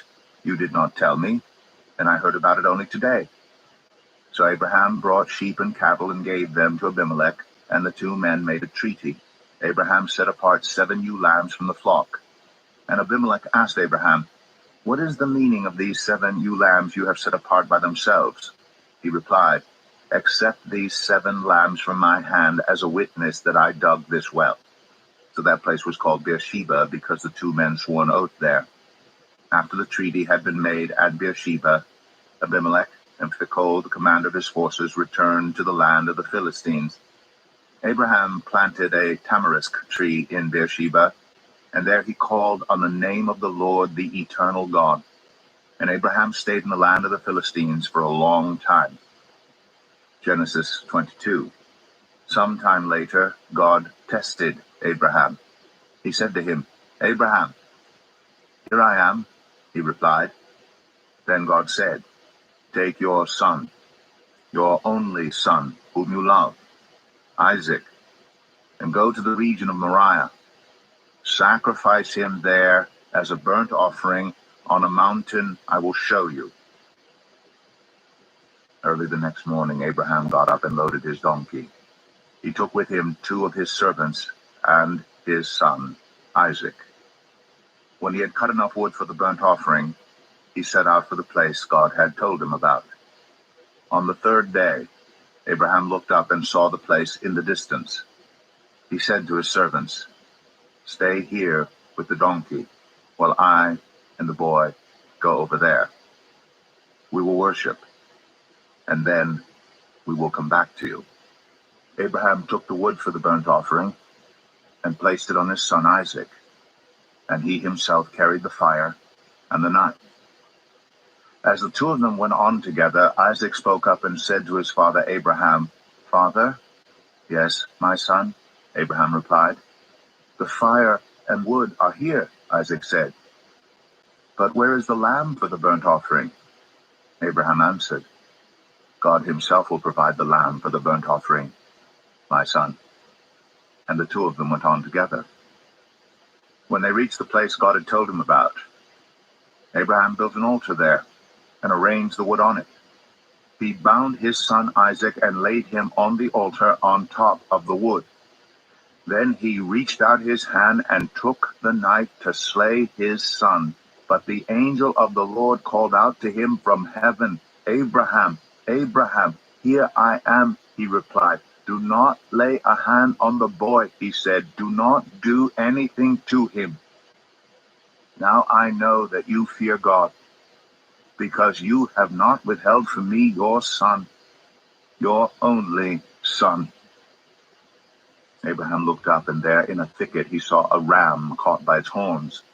He went over and took the ram and sacrificed it as a burnt offering instead of his son. So Abraham called that place, The Lord Will Provide. And to this day it is said, On the mountain of the Lord it will be provided. The angel of the Lord called to Abraham from heaven a second time and said, I swear by myself, declares the Lord, that because you have done this and have not withheld your son, your only son, I will surely bless you and make your descendants as numerous as the stars in the sky and as the sand on the seashore. Your descendants will take possession of the cities of their enemies, and through your offspring all nations on earth will be blessed because you have obeyed me. Then Abraham returned to his servants, and they set off together for Beersheba. And Abraham stayed in Beersheba. Sometime later, Abraham was told, Milcah is also a mother. She has borne sons to your brother Nahor, Uz, the firstborn, Buz, his brother, Kemuel, the father of Aram, Kesed, Hazo, Pildash, Jidlaph, and Bethuel. Bethuel became the father of Rebekah. Milcah bore these 8 sons to Abraham's brother Nahor. His concubine, whose name was Rumah, also had sons, Teba, Gaham, Tahash, and Makkah. Genesis 23. Sarah lived to be 127 years old. She died at Kiriath Arba, that is Hebron, in the land of Canaan, and Abraham went to mourn for Sarah and to weep over her. Then Abraham rose from beside his dead wife and spoke to the Hittites. He said, I am a foreigner and stranger among you. Sell me some property for a burial site here so I can bury my dead. The Hittites replied to Abraham, Sir, listen to us. You are a mighty prince among us. Bury your dead in the choicest of our tombs. None of us will refuse you his tomb for burying your dead. Then Abraham rose and bowed down before the people of the land, the Hittites. He said to them, If you are willing to let me bury my dead, then listen to me and intercede with Ephron, son of Zohar, on my behalf. So he will sell me the cave of Machpelah, which belongs to him, and is at the end of his field. Ask him to sell it to me for the full price as a burial site among you. Ephron the Hittite was sitting among his people, and he replied to Abraham in the hearing of all the Hittites who had come to the gate of his city, No, my lord, he said, listen to me. I give you the field, and I give you the cave that is in it. I give it to you in the presence of my people. Bury your dead. Again Abraham bowed down before the people of the land, and he said to Ephron in their hearing, Listen to me if you will. I will pay the price of the field. Accept it from me so I can bury my dead there. Ephron answered Abraham, Listen to me, my lord. The land is worth 400 shekels of silver. But what is that between you and me? Bury your dead. Abraham agreed to Ephron's terms and weighed out for him the price he had named in the hearing of the Hittites, 400 shekels of silver, according to the weight current among the merchants. So Ephron's field in Machpelah, near Mamre, both the field and the cave in it and all the trees within the borders of the field, was deeded to Abraham as his property in the presence of all the Hittites who had come to the gate of the city. Afterward, Abraham buried his wife Sarah in the cave in the field of Machpelah near Mamre, which is at Hebron, in the land of Canaan. So the field and the cave in it were deeded to Abraham by the Hittites as a burial site. Genesis 24. Abraham was now very old, and the Lord had blessed him in every way. He said to the senior servant in his household, the one in charge of all that he had, Put your hand under my thigh. I want you to swear by the Lord, the God of heaven and the God of earth, that you will not get a wife for my son from the daughters of the Canaanites, among whom I am living, but will go to my country and my own relatives and get a wife for my son Isaac. The servant asked him, What if the woman is unwilling to come back with me to this land? Shall I then take your son back to the country you came from? Make sure that you do not take my son back there, Abraham said.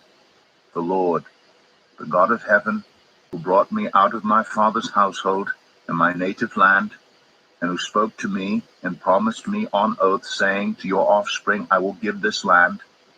He will send his angel before you, so that you can get a wife for my son from there. If the woman is unwilling to come back with you, Then you will be released from this oath of mine. Only do not take my son back there."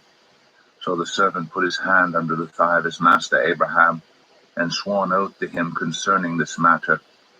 Then the servant left, taking with him 10 of his master's camels loaded with all kinds of good things from his master. He set out for Aram Naharaim, and made his way to the town of Nahor. He had the camels kneel down near the well outside the town. It was toward evening, the time the women go out to draw water. Then he prayed, "Lord, God of my master Abraham, make me successful today, and show kindness to my master Abraham.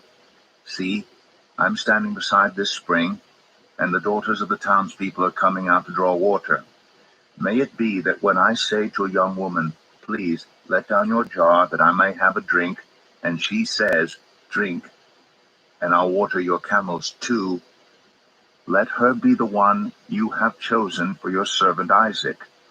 By this I will know that you have shown kindness to my master." Before he had finished praying, Rebekah came out, with her jar on her shoulder. She was the daughter of Bethuel, son of Milcah, who was the wife of Abraham's brother Nahor. The woman was very beautiful, a virgin. No man had ever slept with her. She went down to the spring, filled her jar, and came up again. The servant hurried to meet her and said, "Please, give me a little water from your jar." "Drink, my lord," she said, and quickly lowered the jar to her hands and gave him a drink.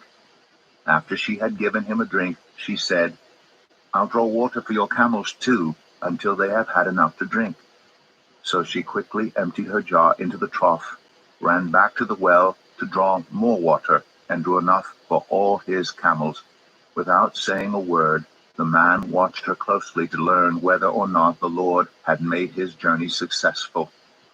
When the camels had finished drinking, the man took out a gold nose ring weighing a beka, and 2 gold bracelets weighing 10 shekels. Then he asked, "Whose daughter are you?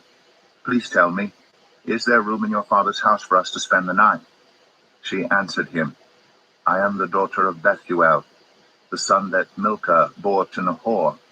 And she added, "We have plenty of straw and fodder, as well as room for you to spend the night." Then the man bowed down and worshipped the Lord, saying, "Praise be to the Lord, the God of my master Abraham, who has not abandoned his kindness and faithfulness to my master. As for me, the Lord has led me on the journey to the house of my master's relatives." The young woman ran and told her mother's household about these things. Now Rebekah had a brother named Laban, and he hurried out to the man at the spring. As soon as he had seen the nose ring and the bracelets on his sister's arms, and had heard Rebekah tell what the man said to her, he went out to the man and found him standing by the camels near the spring. "Come, you who are blessed by the Lord," he said. "Why are you standing out here? I have prepared the house and a place for the camels." So the man went to the house, and the camels were unloaded. Straw and fodder were brought for the camels, and water for him and his men to wash their feet. Then food was set before him, but he said, "I will not eat until I have told you what I have to say." "Then tell us," Laban said. So he said, "I am Abraham's servant. The Lord has blessed my master abundantly, and he has become wealthy. He has given him sheep and cattle, silver and gold, male and female servants, and camels and donkeys. My master's wife Sarah has borne him a son in her old age, and he has given him everything he owns. And my master made me swear an oath and said, 'You must not get a wife for my son from the daughters of the Canaanites in whose land I live, but go to my father's family and to my own clan and get a wife for my son.' Then I asked my master, 'What if the woman will not come back with me?' He replied, 'The Lord, before whom I have walked faithfully, will send his angel with you and make your journey a success, so that you can get a wife for my son from my own clan and from my father's family. You will be released from my oath if, when you go to my clan, they refuse to give her to you. Then you will be released from my oath.' When I came to the spring today, I said, 'Lord, God of my master Abraham, if you will, please grant success to the journey on which I have come. See, I am standing beside this spring. If a young woman comes out to draw water, and I say to her, 'Please let me drink a little water from your jar,' and if she says to me, 'Drink, and I'll draw water for your camels too,' let her be the one the Lord has chosen for my master's son." Before I finished praying in my heart, Rebekah came out with her jar on her shoulder. She went down to the spring and drew water, and I said to her, "Please give me a drink." She quickly lowered her jar from her shoulder and said, "Drink, and I'll water your camels too." So I drank, and she watered the camels also. I asked her, "Whose daughter are you?" She said, "The daughter of Bethuel, son of Nahor, whom Milcah bore to him." Then I put the ring in her nose and the bracelets on her arms, and I bowed down and worshipped the Lord. I praised the Lord, the God of my master Abraham, who had led me on the right road to get the granddaughter of my master's brother for his son. Now if you will show kindness and faithfulness to my master, tell me, and if not, tell me, so I may know which way to turn." Laban and Bethuel answered, "This is from the Lord. We can say nothing to you one way or the other. Here is Rebekah. Take her and go, and let her become the wife of your master's son, as the Lord has directed."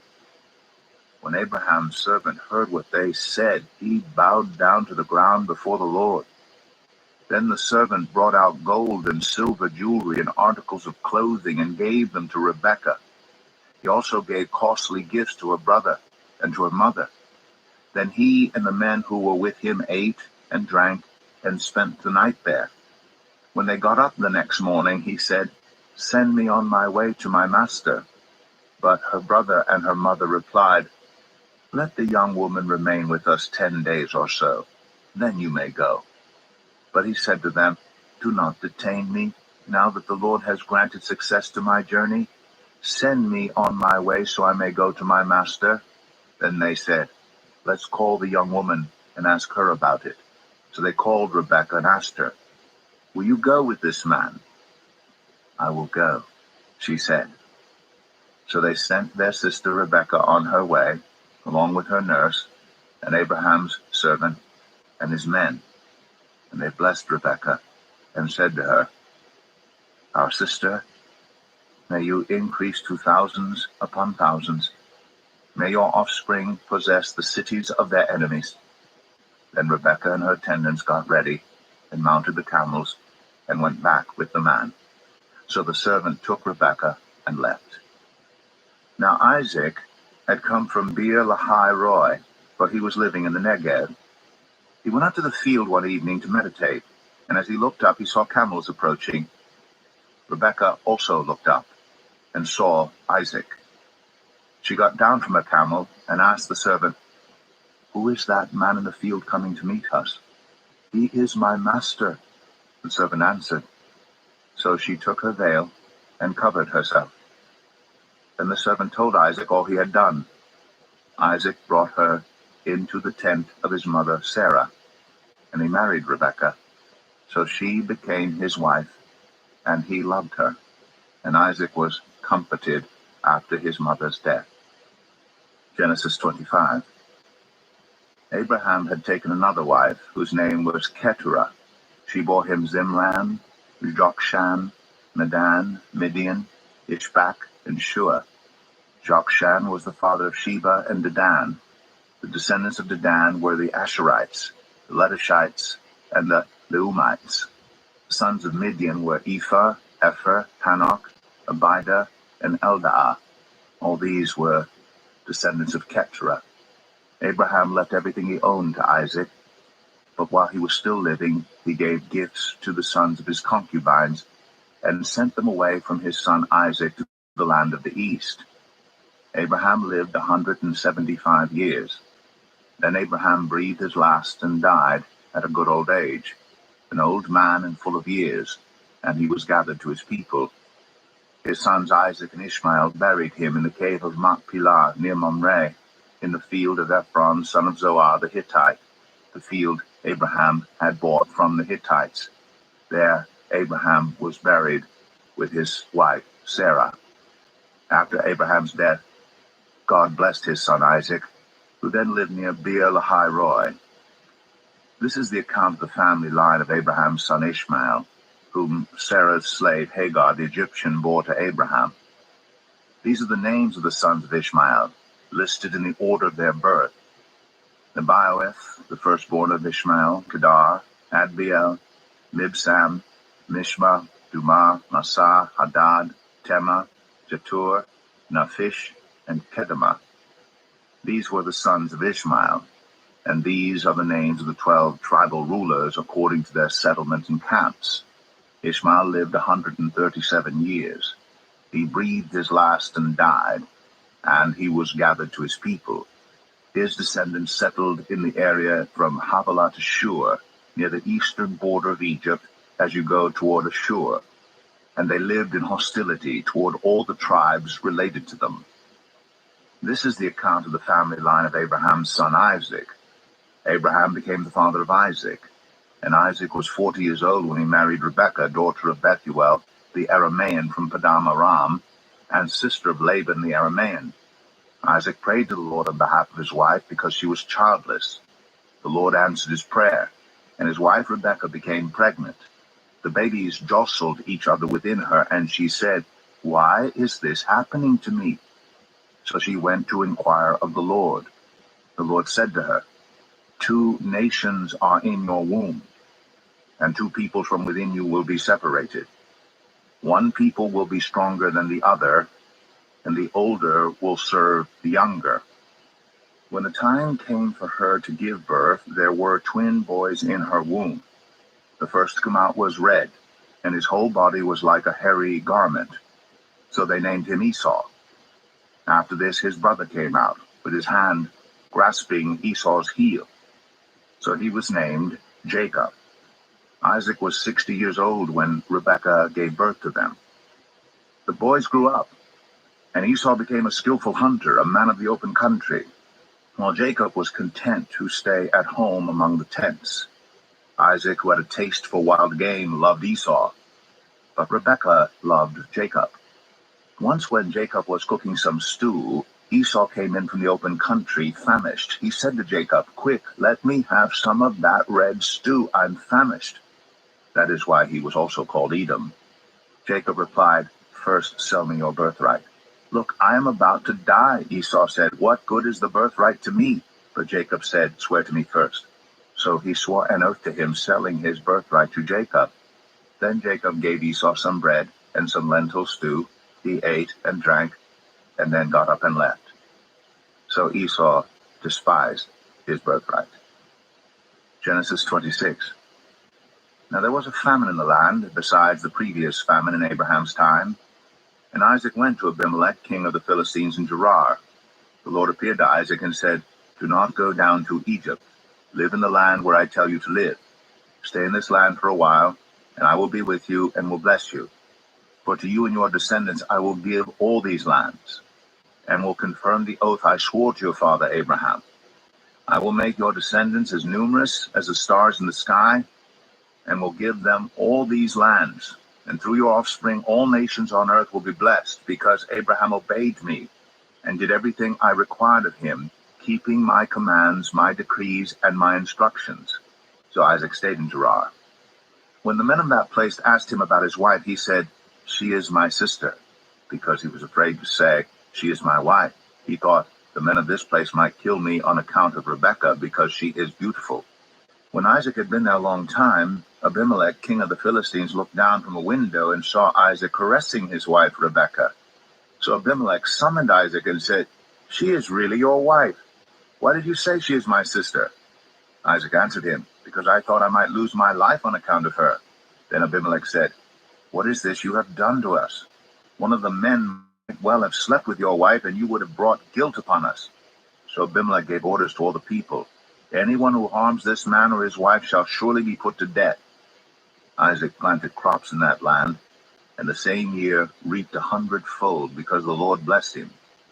The man became rich, and his wealth continued to grow until he became very wealthy. He had so many flocks and herds and servants that the Philistines envied him. So all the wells that his father's servants had dug in the time of his father Abraham, the Philistines stopped up, filling them with earth. Then Abimelech said to Isaac, Move away from us. You have become too powerful for us." So Isaac moved away from there and encamped in the valley of Gerar, where he settled. Isaac reopened the wells that had been dug in the time of his father Abraham, which the Philistines had stopped up after Abraham died, and he gave them the same names his father had given them. Isaac's servants dug in the valley and discovered a well of fresh water there. But the herders of Gerar quarreled with those of Isaac and said, "The water is ours." So he named the well Esek, because they disputed with him. Then they dug another well, but they quarreled over that one also. So he named it Sitnah. He moved on from there and dug another well, and no one quarreled over it. He named it Rehoboth, saying, "Now the Lord has given us room, and we will flourish in the land." From there he went up to Beersheba. That night the Lord appeared to him and said, "I am the God of your father Abraham. Do not be afraid, for I am with you. I will bless you and will increase the number of your descendants for the sake of my servant Abraham." Isaac built an altar there and called on the name of the Lord. There he pitched his tent, and there his servants dug a well. Meanwhile Abimelech had come to him from Gerar with Ahuzath, his personal advisor, and Phicol, the commander of his forces. Isaac asked them, "Why have you come to me, since you were hostile to me and sent me away?" They answered, "We saw clearly that the Lord was with you, so we said there ought to be a sworn agreement between us and you. Let us make a treaty with you that you will do us no harm, just as we did not harm you, but always treated you well and sent you away peacefully. And now you are blessed by the Lord." Isaac then made a feast for them, and they ate and drank. Early the next morning the men swore an oath to each other, and Isaac sent them on their way, and they went away peacefully. That day Isaac's servants came and told him about the well they had dug. They said, "We found water." He called it Sheba, and to this day the name of the town has been Beersheba. When Esau was 40 years old, he married Judith, daughter of Beeri the Hittite, and also Basemath, daughter of Elon the Hittite. They were a source of grief to Isaac and Rebekah. Genesis 27. When Isaac was old and his eyes were so weak that he could no longer see, he called for Esau his older son and said to him, "My son." "Here I am," he answered. Isaac said, "I am now an old man, and don't know the day of my death.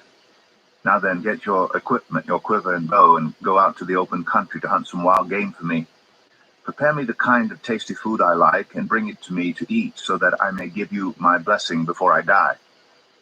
Now Rebekah was listening as Isaac spoke to his son Esau. When Esau left for the open country to hunt game and bring it back, Rebekah said to her son Jacob, "Look, I overheard your father say to your brother Esau, 'Bring me some game and prepare me some tasty food to eat, so that I may give you my blessing in the presence of the Lord before I die.' Now, my son, listen carefully and do what I tell you. Go out to the flock and bring me 2 choice young goats, so I can prepare some tasty food for your father, just the way he likes it. Then take it to your father to eat, so that he may give you his blessing before he dies." Jacob said to Rebekah his mother, "But my brother Esau is a hairy man, while I have smooth skin. What if my father touches me? I would appear to be tricking him, and would bring down a curse on myself rather than a blessing." His mother said to him, "My son, let the curse fall on me. Just do what I say. Go and get them for me." So he went and got them and brought them to his mother, and she prepared some tasty food just the way his father liked it. Then Rebekah took the best clothes of Esau, her older son, which she had in the house, and put them on her younger son, Jacob. She also covered his hands and the smooth part of his neck with the goat skins. Then she handed to her son Jacob the tasty food and the bread she had made. He went to his father and said, "My father?" "Yes, my son," he answered. "Who is it?" Jacob said to his father, "I am Esau, your firstborn. I have done as you told me. Please sit up and eat some of my game, so that you may give me your blessing." Isaac asked his son, "How did you find it so quickly, my son?" "The Lord your God gave me success," he replied. Then Isaac said to Jacob, "Come near so I can touch you, my son, to know whether you really are my son Esau or not." Jacob went close to his father Isaac, who touched him and said, "The voice is the voice of Jacob, but the hands are the hands of Esau.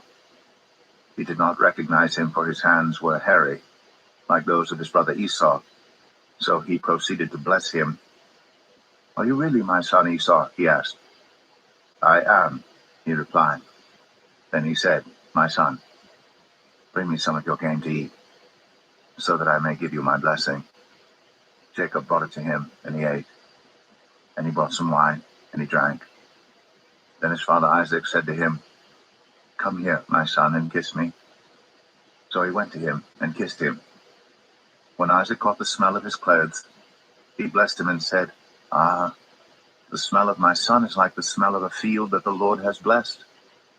May God give you heaven's dew and earth's richness, and abundance of grain and new wine. May nations serve you, and peoples bow down to you. Be Lord over your brothers, and may the sons of your mother bow down to you. May those who curse you be cursed, and those who bless you be blessed." After Isaac finished blessing him, and Jacob had scarcely left his father's presence, his brother Esau came in from hunting. He too prepared some tasty food and brought it to his father. Then he said to him, "My father, please sit up and eat some of my game so that you may give me your blessing." His father Isaac asked him, "Who are you?" "I am your son," he answered, "your firstborn, Esau." Isaac trembled violently and said, "Who was it then that hunted game and brought it to me? I ate it just before you came, and I blessed him, and indeed he will be blessed." When Esau heard his father's words, he burst out with a loud and bitter cry and said to his father, "Bless me, me too, my father." But he said, "Your brother came deceitfully and took your blessing." Esau said, "Isn't he rightly named Jacob? This is the second time he has taken advantage of me. He took my birthright, and now he's taken my blessing." Then he asked, "Haven't you reserved any blessing for me?" Isaac answered Esau, "I have made him lord over you, and have made all his relatives his servants, and I have sustained him with grain and new wine. So what can I possibly do for you, my son?" Esau said to his father, "Do you have only one blessing, my father? Bless me too, my father." Then Esau wept aloud. His father Isaac answered him, "Your dwelling will be away from the earth's richness, away from the dew of heaven above. You will live by the sword, and you will serve your brother. But when you grow restless, you will throw his yoke from off your neck."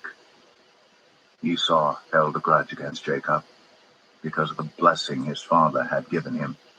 He said to himself, "The days of mourning for my father are near. Then I will kill my brother Jacob." When Rebekah was told what her older son Esau had said, she sent for her younger son Jacob and said to him, "Your brother Esau is planning to avenge himself by killing you. Now then, my son, do what I say. Flee at once to my brother Laban in Haran. Stay with him for a while until your brother's fury subsides. When your brother is no longer angry with you and forgets what you did to him, I'll send word for you to come back from there. Why should I lose both of you in one day?" Then Rebekah said to Isaac, "I'm disgusted with living because of these Hittite women. If Jacob takes a wife from among the women of this land, from Hittite women like these, my life will not be worth living."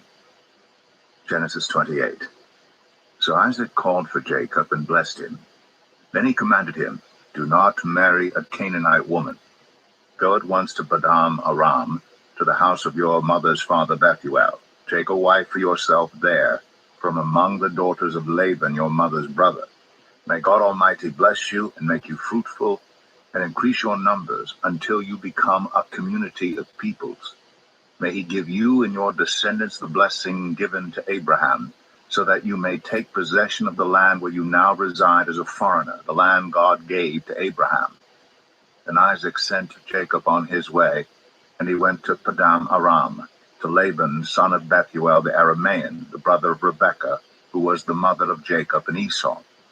Now Esau learned that Isaac had blessed Jacob and had sent him to Padan Aram to take a wife from there, and that when he blessed him, he commanded him, "Do not marry a Canaanite woman." and that Jacob had obeyed his father and mother and had gone to Padan Aram. Esau then realized how displeasing the Canaanite women were to his father Isaac. So he went to Ishmael and married Mahalath, the sister of Nebaioth, and daughter of Ishmael, son of Abraham, in addition to the wives he already had. Jacob left Beersheba and set out for Haran. When he reached a certain place, he stopped for the night because the sun had set. Taking one of the stones there, he put it under his head and lay down to sleep. He had a dream in which he saw a stairway resting on the earth with its top reaching to heaven, and the angels of God were ascending and descending on it. There above it stood the Lord, and he said, I am the Lord, the God of your father Abraham and the God of Isaac. I will give you and your descendants the land on which you are lying. Your descendants will be like the dust of the earth, and you will spread out to the west and to the east, to the north and to the south. All peoples on earth will be blessed through you and your offspring. I am with you and will watch over you wherever you go, and I will bring you back to this land. I will not leave you until I have done what I have promised you. When Jacob awoke from his sleep, he thought, surely the Lord is in this place, and I was not aware of it. He was afraid and said, how awesome is this place! This is none other than the house of God. This is the gate of heaven. Early the next morning, Jacob took the stone he had placed under his head and set it up as a pillar and poured oil on top of it. He called that place Bethel, though the city used to be called Luz. Then Jacob made a vow, saying, if God will be with me and will watch over me on this journey I'm taking, and will give me food to eat and clothes to wear, so that I return safely to my father's household, then the Lord will be my God. And this stone that I have set up as a pillar will be God's house, and of all that you give me, I will give you a tenth. Genesis 29. Then Jacob continued on his journey and came to the land of the eastern peoples. There he saw a well in the open country, with 3 flocks of sheep lying near it, because the flocks were watered from that well. The stone over the mouth of the well was large. When all the flocks were gathered there, the shepherds would roll the stone away from the well's mouth and water the sheep. Then they would return the stone to its place over the mouth of the well. Jacob asked the shepherds, my brothers, where are you from? We're from Haran, they replied. He said to them, do you know Laban, Nahor's grandson? Yes, we know him, they answered. Then Jacob asked them, is he well? Yes, he is, they said. And here comes his daughter Rachel with the sheep. Look, he said, the sun is still high. It is not time for the flocks to be gathered. Water the sheep and take them back to pasture. We can't, they replied, until all the flocks are gathered and the stone has been rolled away from the mouth of the well. Then we will water the sheep. While he was still talking with them, Rachel came with her father's sheep, for she was a shepherd. When Jacob saw Rachel, daughter of his uncle Laban, and Laban's sheep, he went over and rolled the stone away from the mouth of the well and watered his uncle's sheep. Then Jacob kissed Rachel and began to weep aloud. He had told Rachel that he was a relative of her father and a son of Rebekah. So she ran and told her father. As soon as Laban heard the news about Jacob, his sister's son, he hurried to meet him. He embraced him and kissed him and brought him to his home. And there Jacob told him all these things. Then Laban said to him, you are my own flesh and blood. After Jacob had stayed with him for a whole month, Laban said to him, just because you are a relative of mine, should you work for me for nothing? Tell me what your wages should be. Now Laban had 2 daughters. The name of the older was Leah, and the name of the younger was Rachel. Leah had weak eyes, but Rachel had a lovely figure and was beautiful. Jacob was in love with Rachel and said, I'll work for you 7 years in return for your younger daughter Rachel. Laban said, it's better that I give her to you than to some other man. Stay here with me. So Jacob served 7 years to get Rachel, but they seemed like only a few days to him because of his love for her. Then Jacob said to Laban, give me my wife, my time is completed, and I want to make love to her. So Laban brought together all the people of the place and gave a feast. But when evening came, he took his daughter Leah and brought her to Jacob, and Jacob made love to her. And Laban gave his servant Zilpah to his daughter as her attendant. When morning came, there was Leah. So Jacob said to Laban, "What is this you have done to me? I served you for Rachel, didn't I? Why have you deceived me?"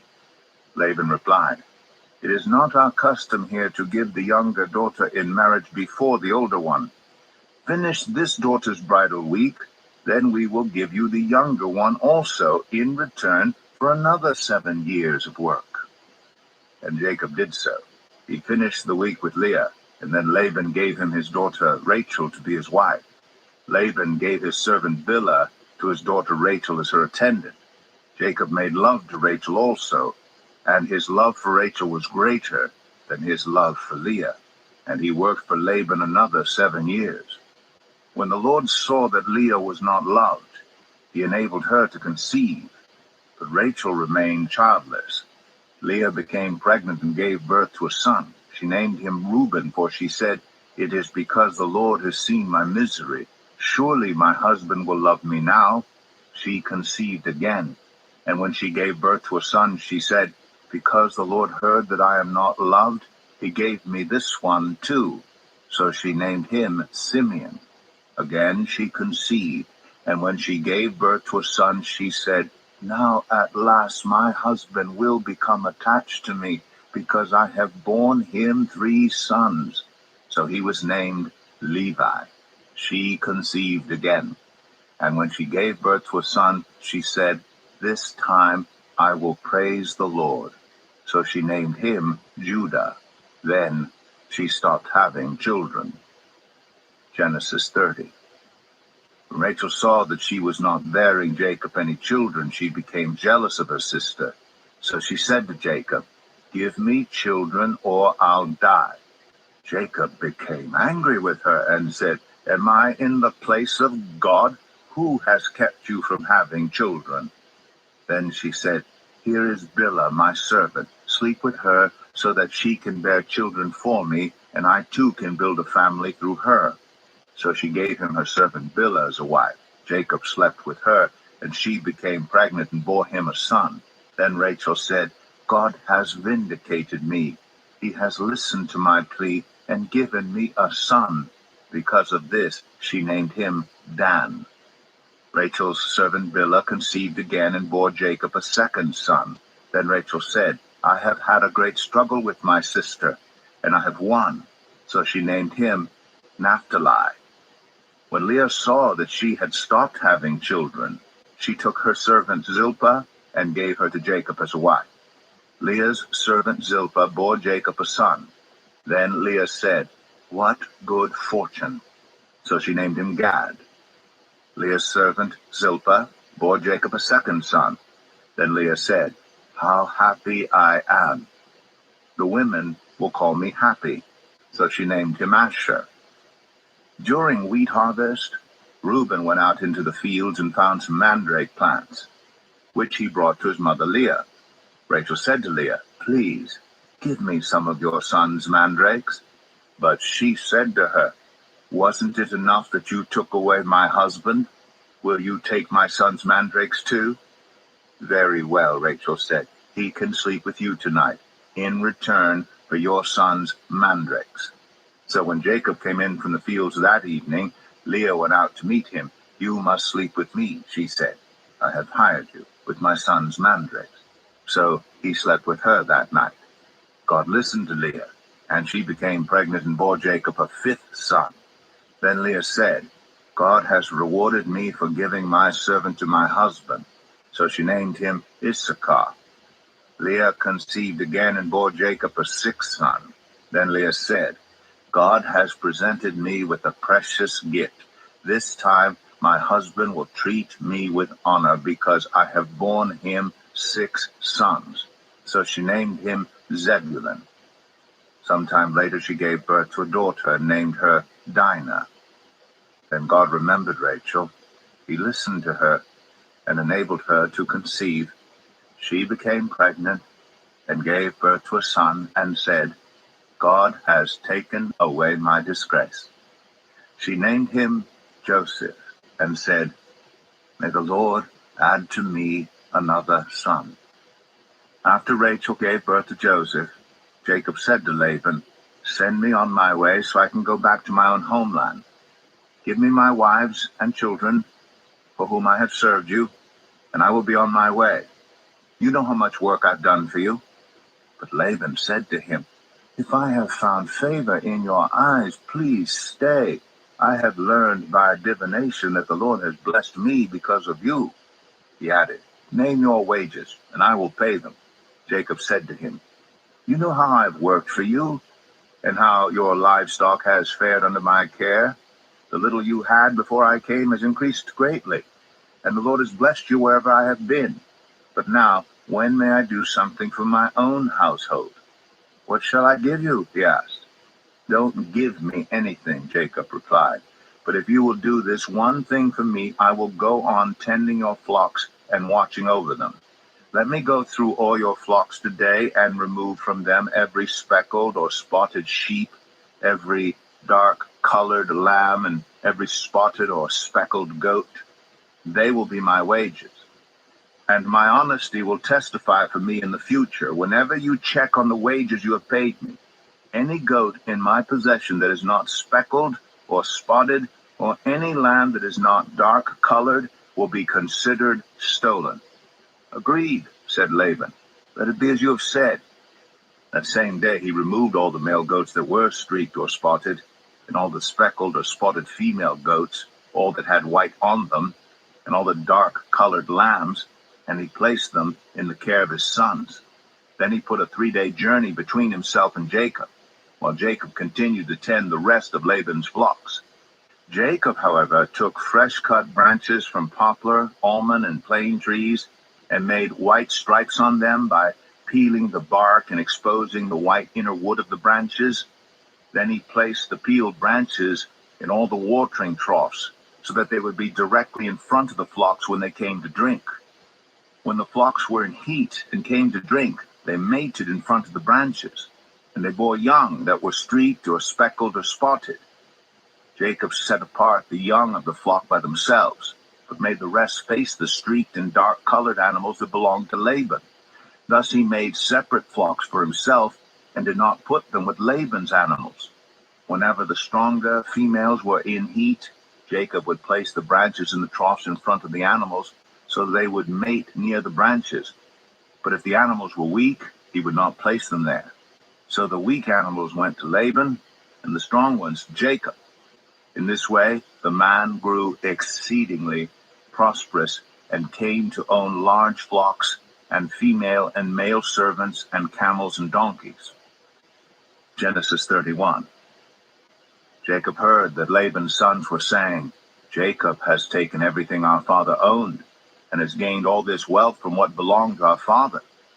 And Jacob noticed that Laban's attitude toward him was not what it had been. Then the Lord said to Jacob, Go back to the land of your fathers and to your relatives, and I will be with you. So Jacob sent word to Rachel and Leah to come out to the fields where his flocks were. He said to them, I see that your father's attitude toward me is not what it was before, but the God of my father has been with me. You know that I've worked for your father with all my strength, yet your father has cheated me by changing my wages 10 times. However, God has not allowed him to harm me. If he said the speckled ones will be your wages, then all the flocks gave birth to speckled young. And if he said the streaked ones will be your wages, then all the flocks bore streaked young. So God has taken away your father's livestock and has given them to me. In breeding season, I once had a dream in which I looked up and saw that the male goats mating with the flock were streaked, speckled, or spotted. The angel of God said to me in the dream, Jacob. I answered, Here I am. And he said, Look up and see that all the male goats mating with the flock are streaked, speckled, or spotted. For I have seen all that Laban has been doing to you. I am the God of Bethel, where you anointed a pillar, and where you made a vow to me. Now leave this land at once, and go back to your native land. Then Rachel and Leah replied, Do we still have any share in the inheritance of our father's estate? Does he not regard us as foreigners? Not only has he sold us, but he has used up what was paid for us. Surely all the wealth that God took away from our father belongs to us and our children. So do whatever God has told you." Then Jacob put his children and his wives on camels, and he drove all his livestock ahead of him, along with all the goods he had accumulated in Padan Aram, to go to his father Isaac in the land of Canaan. When Laban had gone to shear his sheep, Rachel stole her father's household gods. Moreover, Jacob deceived Laban the Aramean by not telling him he was running away. So he fled with all he had, crossed Euphrates River, and headed for the hill country of Gilead. On the third day, Laban was told that Jacob had fled. Taking his relatives with him, he pursued Jacob for 7 days and caught up with him in the hill country of Gilead. Then God came to Laban the Aramean in a dream at night and said to him, "Be careful not to say anything to Jacob, either good or bad." Jacob had pitched his tent in the hill country of Gilead when Laban overtook him, and Laban and his relatives camped there too. Then Laban said to Jacob, "What have you done? You've deceived me, and you've carried off my daughters like captives in war. Why did you run off secretly and deceive me? Why didn't you tell me so I could send you away with joy and singing to the music of timbrels and harps? You didn't even let me kiss my grandchildren and my daughters goodbye. You've done a foolish thing. I have the power to harm you. But last night the God of your father said to me, 'Be careful not to say anything to Jacob, either good or bad.' Now you've gone off because you longed to return to your father's household. But why did you steal my gods?" Jacob answered Laban, "I was afraid because I thought you would take your daughters away from me by force. But if you find anyone who has your gods, that person shall not live. In the presence of our relatives, see for yourself whether there is anything of yours here with me, and if so, take it." Now Jacob did not know that Rachel had stolen the gods. So Laban went into Jacob's tent, into Leah's tent, and into the tent of the 2 female servants, but he found nothing. After he came out of Leah's tent, he entered Rachel's tent. Now Rachel had taken the household gods and put them inside her camel's saddle, and was sitting on them.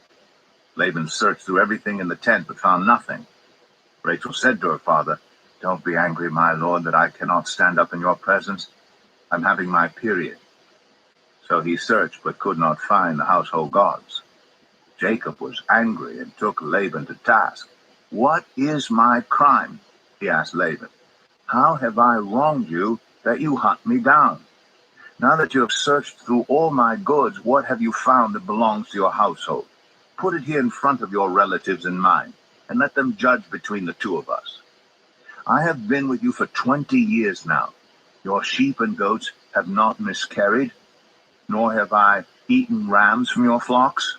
I did not bring you animals torn by wild beasts. I bore the loss myself, and you demanded payment from me for whatever was stolen by day or night. This was my situation. The heat consumed me in the daytime and the cold at night, and sleep fled from my eyes. It was like this for the 20 years I was in your household.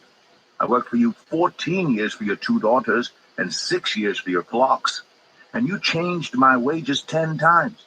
If the God of my father, the God of Abraham, and the fear of Isaac had not been with me, you would surely have sent me away empty-handed. But God has seen my hardship and the toil of my hands, and last night he rebuked you." Laban answered Jacob, "The women are my daughters, the children are my children, and the flocks are my flocks. All you see is mine. Yet what can I do today about these daughters of mine, or about the children they have borne? Come now, let's make a covenant, you and I. Let it serve as a witness between us." So Jacob took a stone and set it up as a pillar. He said to his relatives, "Gather some stones." So they took stones and piled them in a heap. They ate there by the heap. Laban called it Jagar Sahadatha, and Jacob called it Galid. Laban said, "This heap is a witness between you and me today." That is why it is called Galid. It was also called Mizpah, because he said, "May the Lord keep watch between you and me when we are away from each other, If you mistreat my daughters, or if you take any wives besides my daughters, even though no one is with us, remember that God is a witness between you and me." Laban also said to Jacob, "Here is this heap, and here is this pillar I've set up between you and me. This heap is a witness, and this pillar is a witness. I will not go past this heap to your side to harm you, and that you will not go past this heap and pillar to my side to harm me. May the God of Abraham and the God of Nahor, the God of their father, judge between us." So Jacob took an oath in the name of the fear of his father Isaac. He offered a sacrifice there in the hill country and invited his relatives to a meal. After they had eaten, they spent the night there. Early the next morning, Laban kissed his grandchildren and his daughters and blessed them. Then he left and returned home. Genesis 32. Jacob also went on his way, and the angels of God met him. When Jacob saw them, he said, "This is the camp of God." So he named that place Mahanaim. Jacob sent messengers ahead of him to his brother Esau in the land of Seir, the country of Edom. He instructed them, "This is what you are to say to my lord Esau. Your servant Jacob says, I have been staying with Laban and have remained there till now. I have cattle and donkeys, sheep and goats, male and female servants. Now I am sending this message to my lord, that I may find favor in your eyes." When the messengers returned to Jacob, they said, "We went to your brother Esau, and now he is coming to meet you, and 400 men are with him." In great fear and distress, Jacob divided the people with him into two groups, and the flocks and herds and camels as well. He thought, if Esau comes and attacks one group, the group that is left may escape. Then Jacob prayed, "O God of my father Abraham, God of my father Isaac, Lord, you who said to me, 'Go back to your country and your relatives, and I will make you prosper.' I am unworthy of all the kindness and faithfulness you have shown your servant. I had only my staff when I crossed to this Jordan, but now I have become two camps.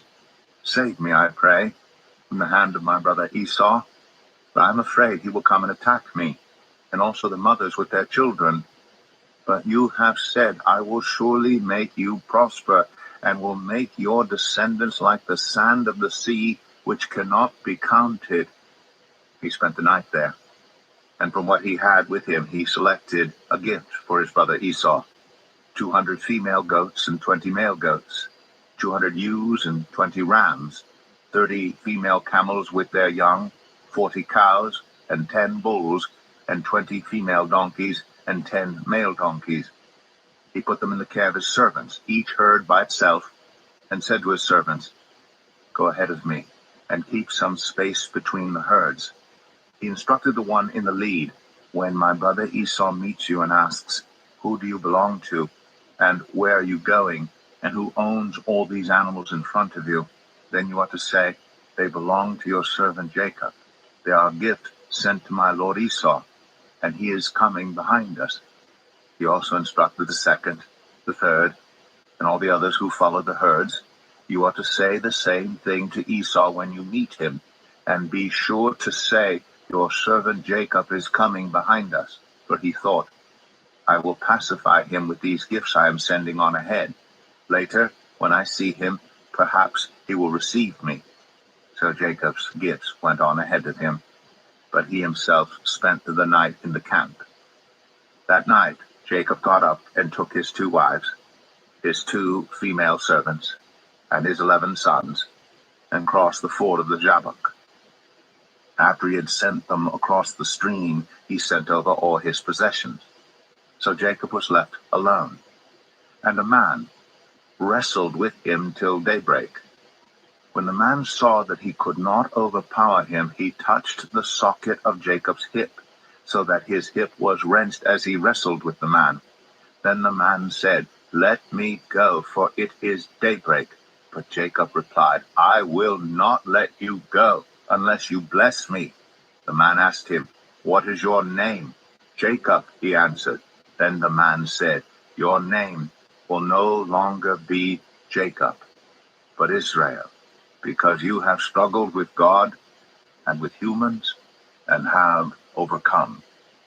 Jacob said, "Please tell me your name." But he replied, "Why do you ask my name?" Then he blessed him there.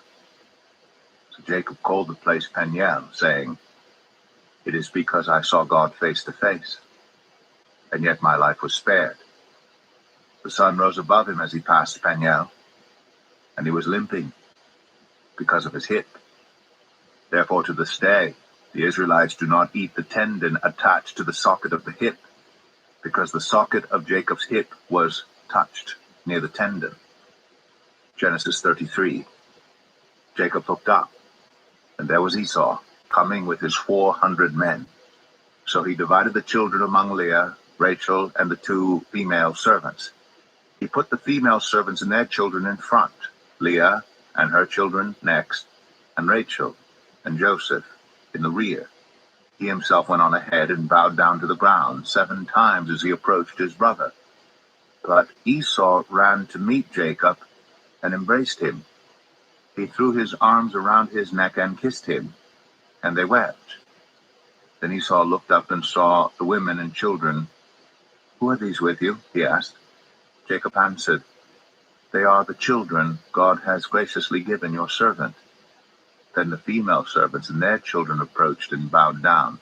Next, Leah and her children came and bowed down. Last of all came Joseph and Rachel, and they too bowed down.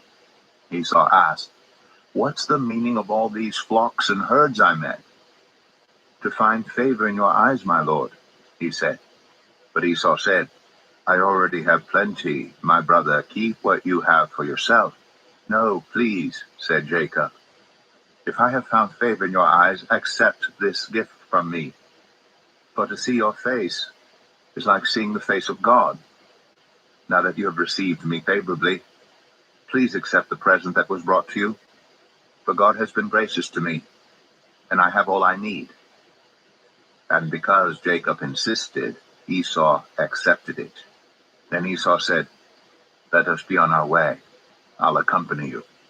But Jacob said to him, "My lord knows that the children are tender, and that I must care for the ewes and cows that are nursing their young. If they are driven hard just one day, all the animals will die. So let my lord go on ahead of his servant, while I move along slowly at the pace of the flocks and herds before me and the pace of the children, until I come to my lord in Seir." Esau said, "Then let me leave some of my men with you." "But why do that?" Jacob asked. "Just let me find favor in the eyes of my lord." So that day Esau started on his way back to Seir. Jacob, however, went to Succoth, where he built a place for himself and made shelters for his livestock. That is why the place is called Succoth. After Jacob came from Padan Aram, he arrived safely at the city of Shechem in Canaan, and camped within sight of the city. For 100 pieces of silver he bought from the sons of Hamor, the father of Shechem, the plot of ground where he pitched his tent. There he set up an altar and called it El Elohe Israel. Genesis 34. Now Dinah, the daughter Leah had borne to Jacob, went out to visit the women of the land. When Shechem, son of Hamor the Hivite, the ruler of that area, saw her, he took her and raped her. His heart was drawn to Dinah, daughter of Jacob. He loved the young woman and spoke tenderly to her. And Shechem said to his father Hamor, "Get me this girl as my wife." When Jacob heard that his daughter Dinah had been defiled, his sons were in the fields with his livestock, so he did nothing about it until they came home. Then Shechem's father Hamor went out to talk with Jacob. Meanwhile, Jacob's sons had come in from the fields as soon as they heard what had happened. They were shocked and furious because Shechem had done an outrageous thing in Israel by sleeping with Jacob's daughter, a thing that should not be done. But Hamor said to them, "My son Shechem has his heart set on your daughter. Please give her to him as his wife. Intermarry with us, give us your daughters, and take our daughters for yourselves. You can settle among us, the land is open to you, live in it, trade in it, and acquire property in it." Then Shechem said to Dinah's father and brothers, "Let me find favor in your eyes, and I will give you whatever you ask. Make the price for the bride and the gift I am to bring as great as you like, and I'll pay whatever you ask me. Only give me the young woman as my wife." Because their sister Dinah had been defiled, Jacob's sons replied deceitfully as they spoke to Shechem and his father Hamor. They said to them, "We can't do such a thing. We can't give our sister to a man who is not circumcised. That would be a disgrace to us. We will enter into an agreement with you on one condition only, that you become like us by circumcising all your males. Then we will give you our daughters and take your daughters for ourselves. We'll settle among you and become one people with you. But if you will not agree to be circumcised, we'll take our sister and go." Their proposal seemed good to Hamor and his son Shechem. The young man, who was the most honored of all his father's family, lost no time in doing what they said, because he was delighted with Jacob's daughter. So Hamor and his son Shechem went to the gate of their city to speak to the men of their city. "These men are friendly toward us," they said. "Let them live in our land and trade in it. The land has plenty of room for them. We can marry their daughters, and they can marry ours. But the men will agree to live with us as one people only on the condition that our males be circumcised as they themselves are. Won't their livestock, their property, and all their other animals become ours? So let us agree to their terms, and they will settle among us." All the men who went out of the city gate agreed with Hamor and his son Shechem, and every male in the city was circumcised. 3 days later, while all of them were still in pain, 2 of Jacob's sons, Simeon and Levi, Dinah's brothers, took their swords and attacked the unsuspecting city, killing every male. They put Hamor and his son Shechem to the sword and took Dinah from Shechem's house and left. The sons of Jacob came upon the dead bodies and looted the city where their sister had been defiled. They seized their flocks and herds and donkeys and everything else of theirs in the city and out in the fields. They carried off all their wealth and all their women and children, taking as plunder everything in the houses.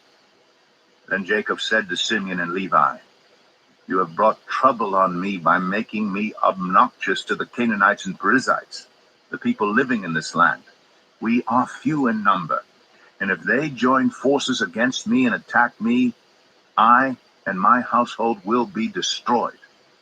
They replied, "Should he have treated our sister like a prostitute?" Genesis 35. Then God said to Jacob, "Go up to Bethel and settle there, and build an altar there to God, who appeared to you when you were fleeing from your brother Esau." So Jacob said to his household and to all who are with him, "Get rid of the foreign gods you have with you, and purify yourselves and change your clothes. Then come, let us go up to Bethel, where I will build an altar to God, who answered me in the day of my distress, and who has been with me wherever I have gone." So they gave Jacob all the foreign gods they had, and the rings in their ears, and Jacob buried them under the oak at Shechem.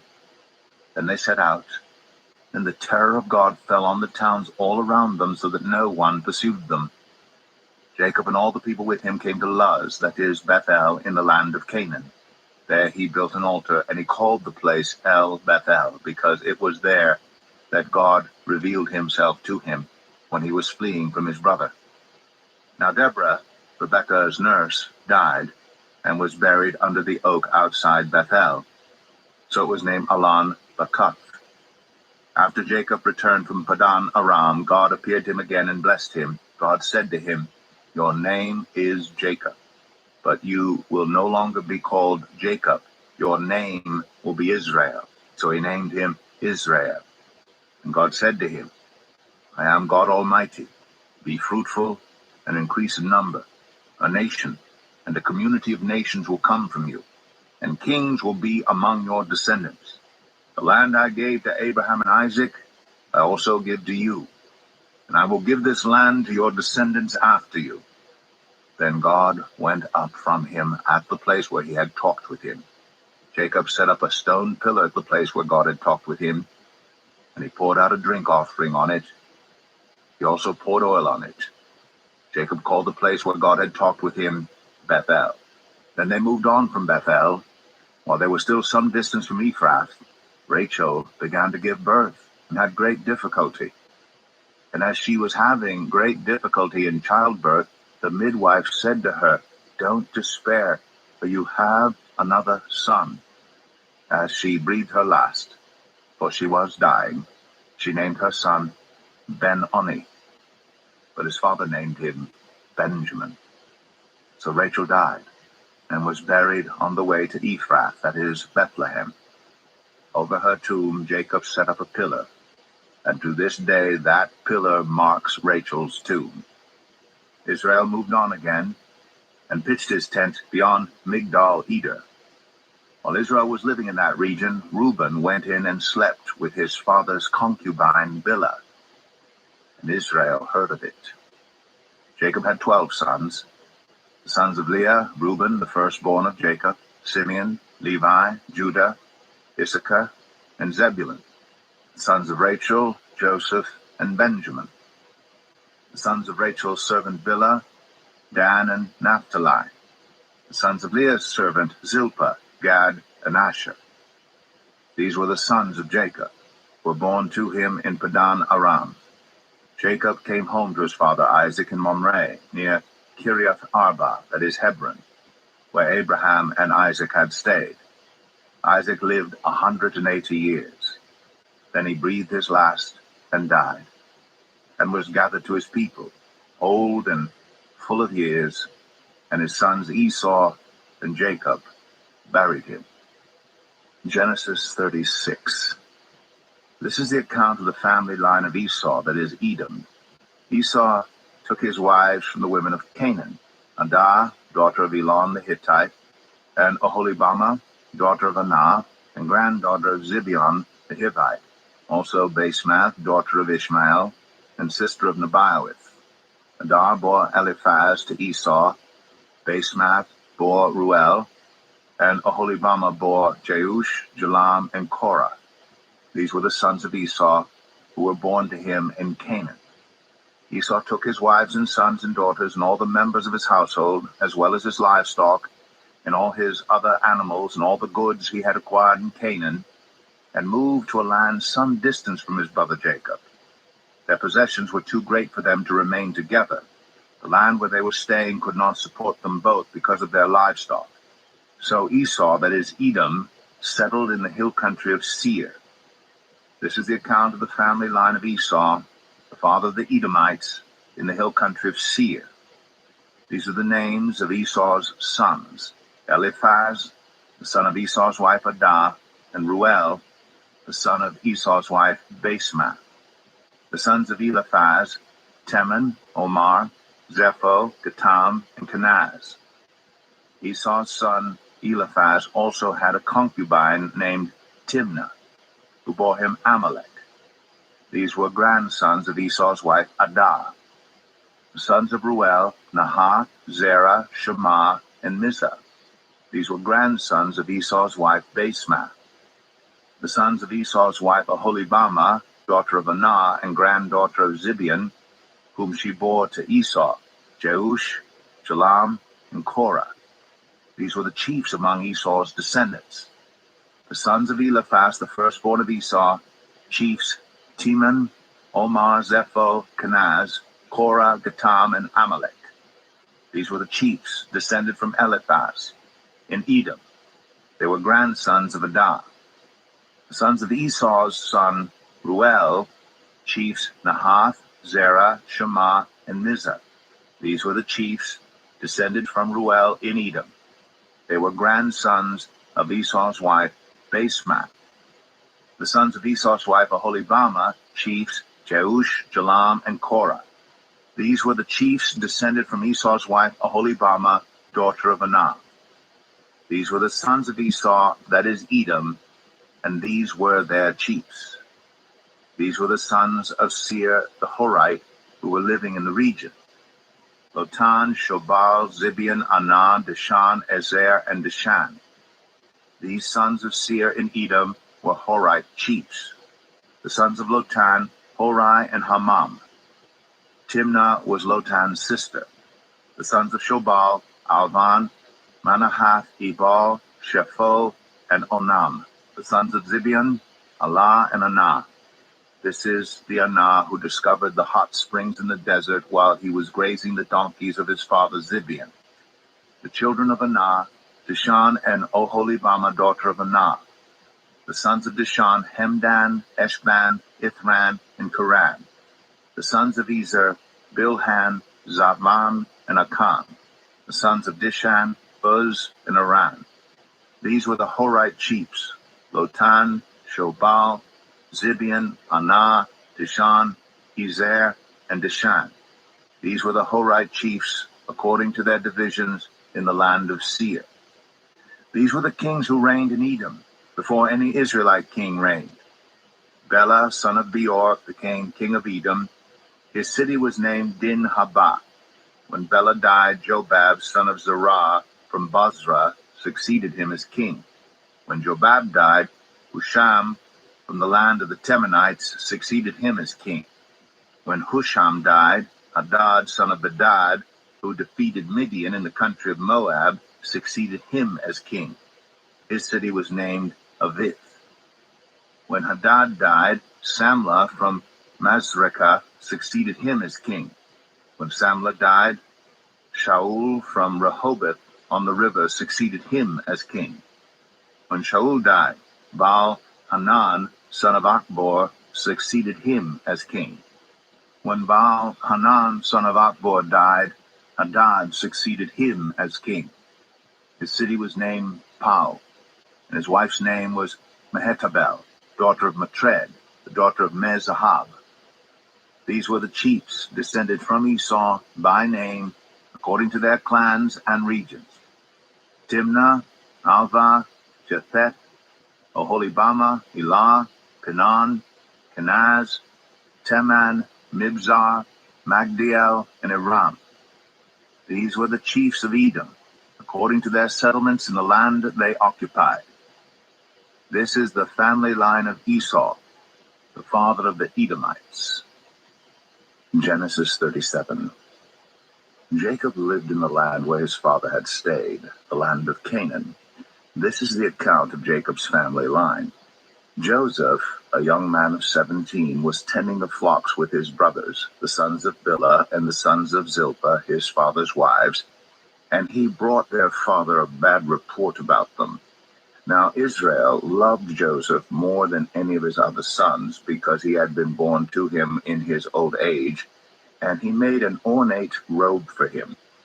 When his brothers saw that their father loved him more than any of them, they hated him and could not speak a kind word to him. Joseph had a dream, and when he told it to his brothers, they hated him all the more. He said to them, "Listen to this dream I had.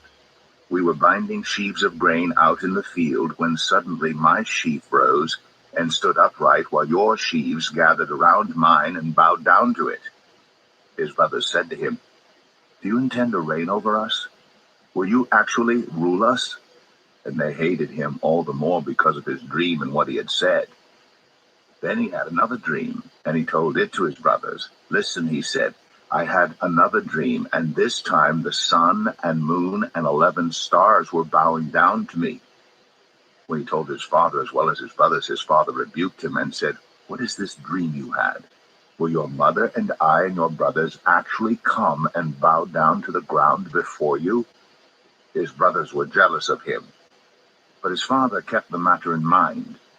Now his brothers had gone to graze their father's flocks near Shechem, and Israel said to Joseph, "As you know, your brothers are grazing the flocks near Shechem. Come, I am going to send you to them." "Very well," he replied.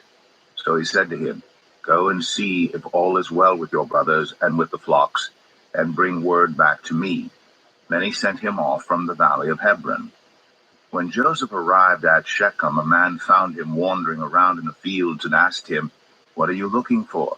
He replied, "I'm looking for my brothers. Can you tell me where they are grazing their flocks?" "They have moved on from here," the man answered. "I heard them say, 'Let's go to Dothan.'" So Joseph went after his brothers and found them near Dothan. But they saw him in the distance, and before he reached them, they plotted to kill him. "Here comes that dreamer," they said to each other. "Come now, let's kill him and throw him into one of these cisterns and say that a ferocious animal devoured him. Then we'll see what comes of his dreams." When Reuben heard this, he tried to rescue him from their hands. "Let's not take his life," he said. "Don't shed any blood. Throw him into this cistern here in the wilderness, but don't lay a hand on him." Reuben said this to rescue him from them and take him back to his father. So when Joseph came to his brothers, they stripped him of his robe, the ornate robe he was wearing, and they took him and threw him into the cistern. The cistern was empty. There was no water in it. As they sat down to eat their meal, they looked up and saw a caravan of Ishmaelites coming from Gilead. Their camels were loaded with spices, balm, and myrrh, and they were on their way to take them down to Egypt. Judah said to his brothers, "What will we gain if we kill our brother and cover up his blood? Come, let's sell him to the Ishmaelites and not lay our hands on him. After all, he is our brother, our own flesh and blood." His brothers agreed. So when the Midianite merchants came by, his brothers pulled Joseph up out of the cistern and sold him for 20 shekels of silver to the Ishmaelites, who took him to Egypt. When Reuben returned to the cistern and saw that Joseph was not there, he tore his clothes. He went back to his brothers and said, "The boy isn't there. Where can I turn now?" Then they got Joseph's robe, slaughtered a goat, and dipped the robe in the blood. They took the ornate robe back to their father and said, "We found this. Examine it to see whether it is your son's robe." He recognized it and said, "It is my son's robe. Some ferocious animal has devoured him. Joseph has surely been torn to pieces." Then Jacob tore his clothes, put on sackcloth, and mourned for his son many days. All his sons and daughters came to comfort him, but he refused to be comforted. "No," he said, "I will continue to mourn until I join my son in the grave." So his father wept for him. Meanwhile, the Midianites sold Joseph in Egypt to Potiphar, one of Pharaoh's officials, the captain of the guard. Genesis 38. At that time, Judah left his brothers and went down to stay with a man of Adullam named Hira. There Judah met the daughter of a Canaanite man named Shua. He married her and made love to her. She became pregnant and gave birth to a son, who was named Er. She conceived again and gave birth to a son and named him Onan. She gave birth to still another son and named him Shelah. It was at Kezib that she gave birth to him. Judah got a wife for Er, his firstborn, and her name was Tamar. But Er, Judah's firstborn, was wicked in the Lord's sight, so the Lord put him to death. Then Judah said to Onan, "Sleep with your brother's wife and fulfill your duty to her as a brother-in-law to raise up offspring for your brother." But Onan knew that the child would not be his, so whenever he slept with his brother's wife, he spilled his semen on the ground to keep from providing offspring for his brother. What he did was wicked in the Lord's sight, so the Lord put him to death also. Judah then said to his daughter-in-law Tamar, "Live as a widow in your father's household until my son Shelah grows up." For he thought, "He may die too, just like his brothers." So Tamar went to live in her father's household. After a long time, Judah's wife, the daughter of Shua, died. When Judah had recovered from his grief, he went up to Timnah, to the men who were shearing his sheep, and his friend Hira the Adullamite went with him. When Tamar was told, "Your father-in-law is on his way to Timnah to shear his sheep," she took off her widow's clothes, covered herself with a veil to disguise herself, and then sat down at the entrance to Enaim, which is on the road to Timnah. For she saw that though Shelah had now grown up, she had not been given to him as his wife. When Judah saw her, he thought she was a prostitute, for she had covered her face. Not realizing that she was his daughter-in-law, he went over to her by the roadside and said, "Come now, let me sleep with you." "And what will you give me to sleep with you?" she asked. "I'll send you a young goat from my flock," he said. "Will you give me something as a pledge until you send it?" she asked. He said, "What pledge should I give you?" Your seal and its cord, and the staff in your hand, she answered. So he gave them to her and slept with her, and she became pregnant by him. After she left, she took off her veil and put on her widow's clothes again. Meanwhile, Judah sent the young goat by his friend the Adullamite in order to get his pledge back from the woman, but he did not find her. He asked the men who lived there, "Where is the shrine prostitute who was beside the road at Enaim?" "There hasn't been any shrine prostitute here," they said. So he went back to Judah and said, "I didn't find her. Besides, the men who lived there said, 'There hasn't been any shrine prostitute here.'"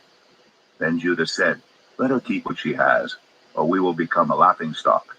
After all, I did send her this young goat, but you didn't find her." About 3 months later, Judah was told, "Your daughter-in-law Tamar is guilty of prostitution, and as a result, she is now pregnant." Judah said, "Bring her out and have her burned to death." As she was being brought out, she sent a message to her father-in-law. "I am pregnant by the man who owns these," she said, and she added, "See if you recognize whose seal and cord and staff these are." Judah recognized them and said, "She is more righteous than I, since I wouldn't give her to my son Shelah." And he did not sleep with her again. When the time came for her to give birth, there were twin boys in her womb. As she was giving birth, one of them put out his hand, so the midwife took a scarlet thread and tied it on his wrist and said, "This one came out first." But when he drew back his hand, his brother came out, and she said, "So this is how you have broken out." And he was named Perez. Then his brother, who had the scarlet thread on his wrist, came out, and he was named Zerah. Genesis 39. Now Joseph had been taken down to Egypt. Potiphar, an Egyptian who was one of Pharaoh's officials, the captain of the guard, bought him from the Ishmaelites who had taken him there. The Lord was with Joseph, so that he prospered, and he lived in the house of his Egyptian master. When his master saw that the Lord was with him, and that the Lord gave him success in everything he did, Joseph found favor in his eyes and became his attendant. Potiphar put him in charge of his household, and he entrusted to his care everything he owned. From the time he put him in charge of his household and of all that he owned, the Lord blessed the household of the Egyptian because of Joseph. The blessing of the Lord was on everything Potiphar had, both in the house and in the field. So Potiphar left everything he had in Joseph's care. With Joseph in charge, he did not concern himself with anything except the food he ate.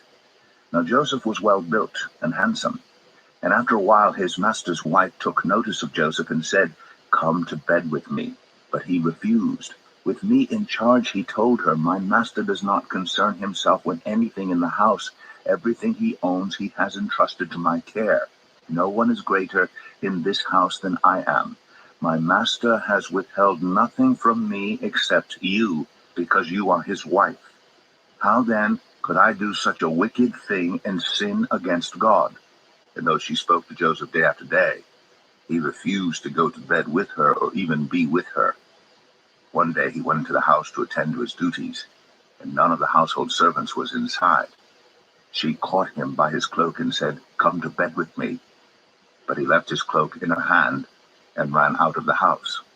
When she saw that he had left his cloak in her hand and had run out of the house, she called her household servants. "Look," she said to them, "this Hebrew has been brought to us to make sport of us.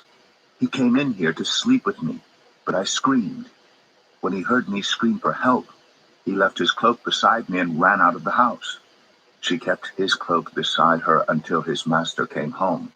Then she told him this story. "That Hebrew slave you brought us came to me to make sport of me, but as soon as I screamed for help, he left his cloak beside me and ran out of the house."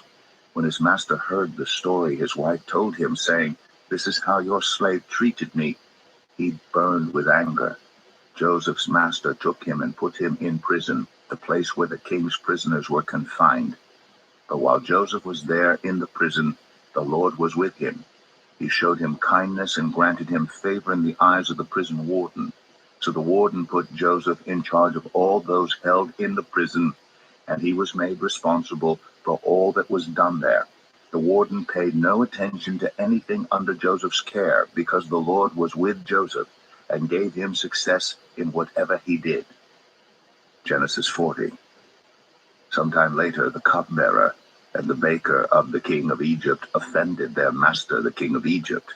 Pharaoh was angry with his two officials, the chief cupbearer and the chief baker, and put them in custody in the house of the captain of the guard, in the same prison where Joseph was confined. The captain of the guard assigned them to Joseph, and he attended them. After they had been in custody for some time, each of the two men, the cupbearer and the baker of the king of Egypt, who were being held in prison, had a dream the same night, and each dream had a meaning of its own.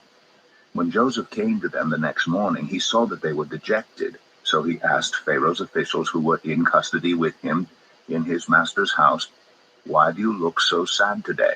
"We both had dreams," they answered, "but there is no one to interpret them." Then Joseph said to them, "Do not interpretations belong to God? Tell me your dreams." So the chief cupbearer told Joseph his dream. He said to him, "In my dream I saw a vine in front of me, and on the vine were 3 branches. As soon as it budded, it blossomed, and its clusters ripened into grapes. Pharaoh's cup was in my hand, and I took the grapes, squeezed them into Pharaoh's cup, and put the cup in his hand." "This is what it means," Joseph said to him. "The 3 branches are 3 days. Within 3 days, Pharaoh will lift up your head and restore you to your position, and you will put Pharaoh's cup in his hand, just as you used to do when you were his cupbearer. But when all goes well with you, remember me and show me kindness. Mention me to Pharaoh and get me out of this prison. I was forcibly carried off from the land of the Hebrews, and even here I have done nothing to deserve being put in a dungeon." When the chief baker saw that Joseph had given a favorable interpretation, he said to Joseph, "I too had a dream. On my head were 3 baskets of bread. In the top basket were all kinds of baked goods for Pharaoh, but the birds were eating them out of the basket on my head." "This is what it means," Joseph said. "The 3 baskets are 3 days. Within 3 days, Pharaoh will lift off your head and impale your body on a pole, and the birds will eat away your flesh." Now the 3rd day was Pharaoh's birthday, and he gave a feast for all his officials. He lifted up the heads of the chief cupbearer and the chief baker in the presence of his officials. He restored the chief cupbearer to his position so that he once again put the cup into Pharaoh's hand. But he impaled the chief baker, just as Joseph had said to them in his interpretation. The chief cupbearer, however, did not remember Joseph. He forgot him. Genesis 41. When 2 full years had passed, Pharaoh had a dream. He was standing by the Nile when out of the river there came up 7 cows, sleek and fat, and they grazed among the reeds. After them, 7 other cows, ugly and gaunt, came up out of the Nile and stood beside those on the river bank. And the cows that were ugly and gaunt ate up the 7 sleek, fat cows. Then Pharaoh woke up. He fell asleep again and had a second dream. 7 heads of grain, healthy and good, were growing on a single stalk. After them, 7 other heads of grain sprouted, thin and scorched by the east wind. The thin heads of grain swallowed up the 7 healthy, full heads. Then Pharaoh woke up. It had been a dream. In the morning his mind was troubled, so he sent for all the magicians and wise men of Egypt. Pharaoh told them his dreams, but no one could interpret them for him. Then the chief cupbearer said to Pharaoh, "Today I am reminded of my shortcomings. Pharaoh was once angry with his servants, and he imprisoned me and the chief baker in the house of the captain of the guard. Each of us had a dream the same night, and each dream had a meaning of its own. Now a young Hebrew was there with us, a servant of the captain of the guard. We told him our dreams, and he interpreted them for us, giving each man the interpretation of his dream. And things turned out exactly as he interpreted them to us. I was restored to my position, and the other man was impaled."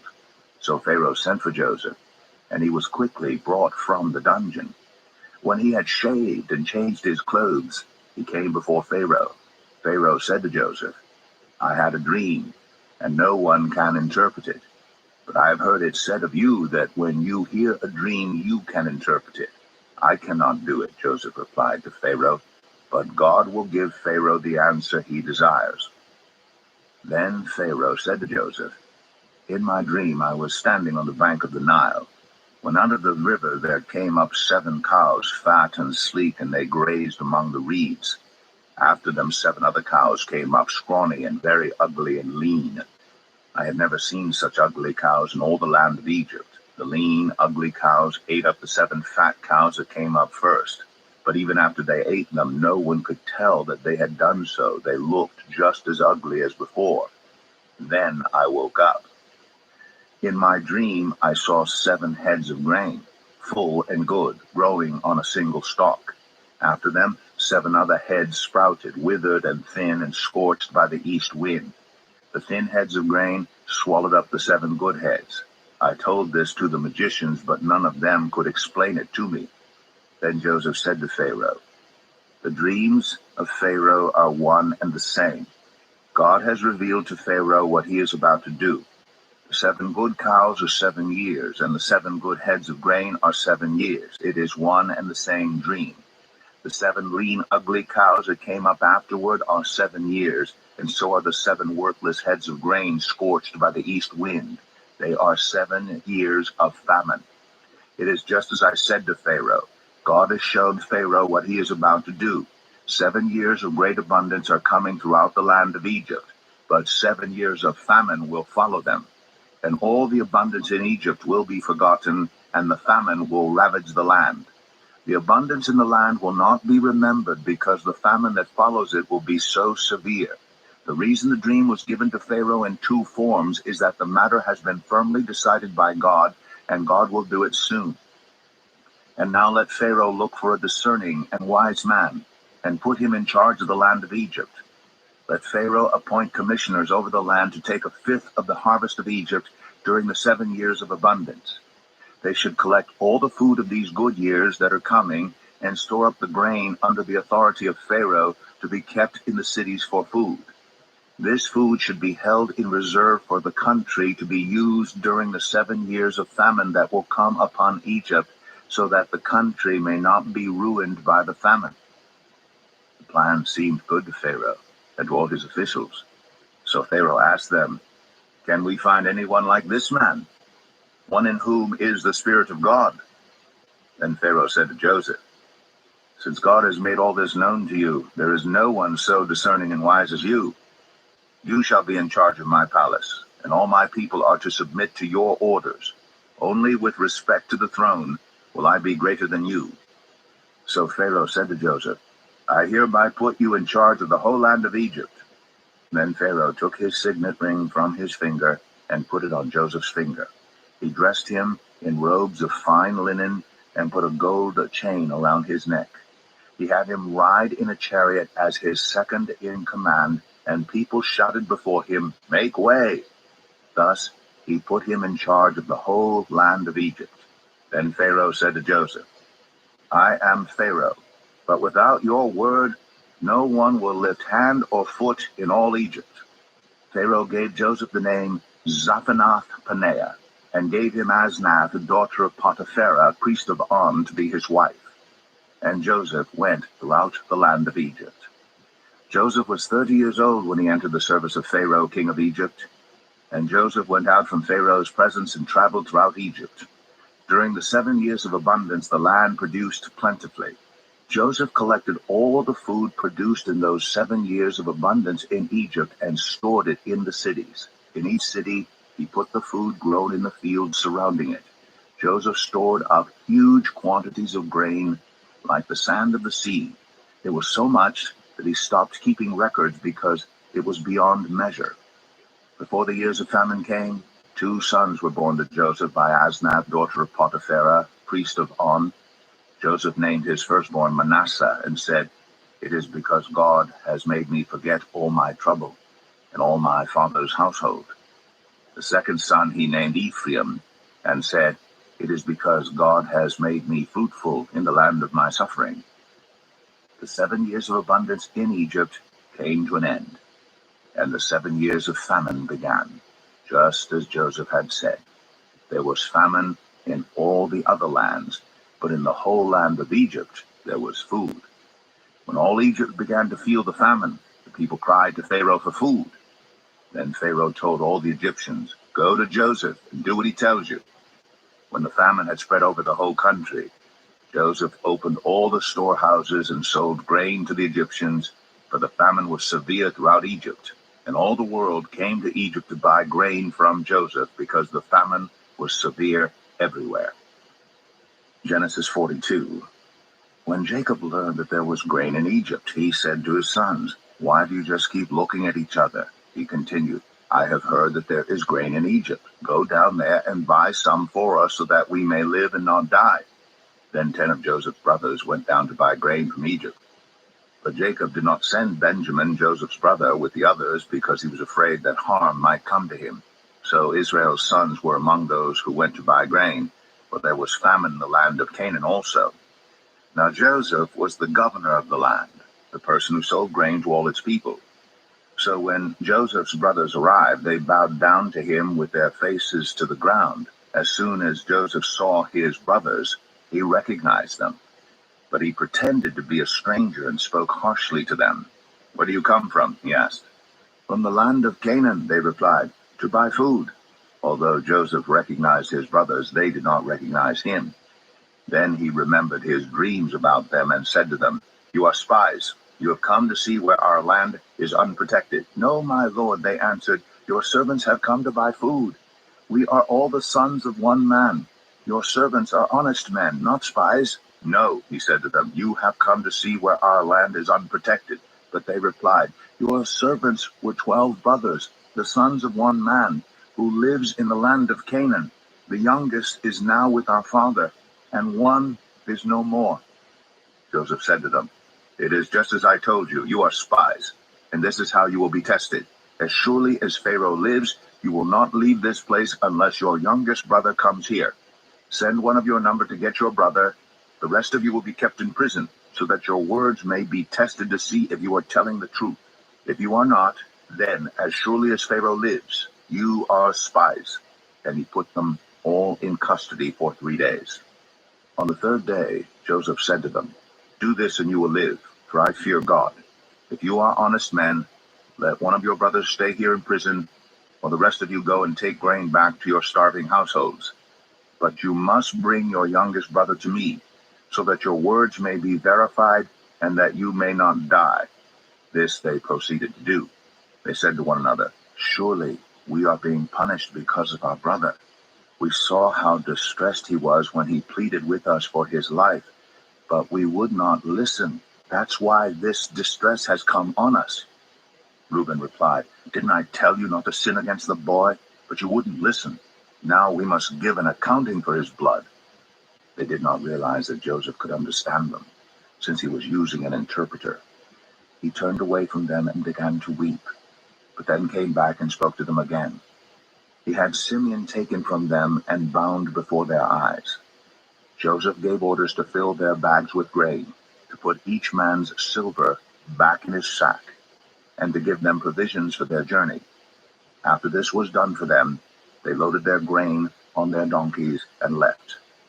At the place where they stopped for the night, one of them opened his sack to get feed for his donkey, and he saw his silver in the mouth of his sack. "My silver has been returned," he said to his brothers. "Here it is in my sack." Their hearts sank, and they turned to each other trembling and said, "What is this that God has done to us?" When they came to their father Jacob in the land of Canaan, they told him all that had happened to them. They said, "The man who is lord over the land spoke harshly to us and treated us as though we were spying on the land. But we said to him, 'We are honest men, we are not spies. We were 12 brothers, sons of one father. One is no more, and the youngest is now with our father in Canaan.' Then the man who is lord over the land said to us, 'This is how I will know whether you are honest men. Leave one of your brothers here with me and take food for your starving households and go. But bring your youngest brother to me, so I will know that you are not spies but honest men.' Then I will give your brother back to you, and you can trade in the land." As they were emptying their sacks, there in each man's sack was his pouch of silver. When they and their father saw the money pouches, they were frightened. Their father Jacob said to them, "You have deprived me of my children. Joseph is no more, and Simeon is no more, and now you want to take Benjamin? Everything is against me." Then Reuben said to his father, "You may put both of my sons to death if I do not bring him back to you. Entrust him to my care, and I will bring him back." But Jacob said, "My son will not go down there with you. His brother is dead, and he is the only one left. If harm comes to him on the journey you are taking, you will bring my gray head down to the grave in sorrow." Genesis 43. Now the famine was still severe in the land. So when they had eaten all the grain they had brought from Egypt, their father said to them, "Go back and buy us a little more food." But Judah said to him, "The man warned us solemnly, 'You will not see my face again unless your brother is with you. If you will send our brother along with us, we will go down and buy food for you. But if you will not send him, we will not go down, because the man said to us, 'You will not see my face again unless your brother is with you.'" Israel asked, "Why did you bring this trouble on me by telling the man you had another brother?" They replied, "The man questioned us closely about ourselves and our family. 'Is your father still living?' he asked. 'Do you have another brother?' We simply answered his questions. How were we to know he would say, 'Bring your brother down here'?" Then Judah said to Israel his father, "Send the boy along with me, and we will go at once, so that we and you and our children may live and not die. I myself will guarantee his safety. You can hold me personally responsible for him. If I do not bring him back to you and set him here before you, I will bear the blame before you all my life. As it is, if we had not delayed, we could have gone and returned twice." Then their father Israel said to them, "If it must be, then do this. Put some of the best products of the land in your bags and take them down to the man as a gift: a little balm, a little honey, some spices and myrrh, some pistachio nuts and almonds. Take double the amount of silver with you, for you must return the silver that was put back into the mouths of your sacks. Perhaps it was a mistake. Take your brother also, and go back to the man at once. And may God Almighty grant you mercy before the man, so that he will let your other brother and Benjamin come back with you. As for me, if I am bereaved, I am bereaved." So the men took the gifts and double the amount of silver, and Benjamin also. They hurried down to Egypt and presented themselves to Joseph. When Joseph saw Benjamin with them, he said to the steward of his house, "Take these men to my house, slaughter an animal, and prepare a meal. They are to eat with me at noon." The man did as Joseph told him and took the men to Joseph's house. Now the men were frightened when they were taken to his house. They thought, "We were brought here because of the silver that was put back into our sacks the first time. He wants to attack us and overpower us and seize us as slaves and take our donkeys." So they went up to Joseph's steward and spoke to him at the entrance to the house. "We beg your pardon, our lord," they said.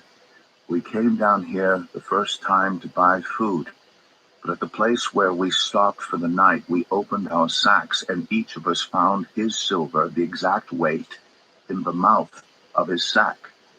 So we have brought it back with us. We've also brought additional silver with us to buy food. We don't know who put our silver in our sacks." "It's all right," he said. "Don't be afraid.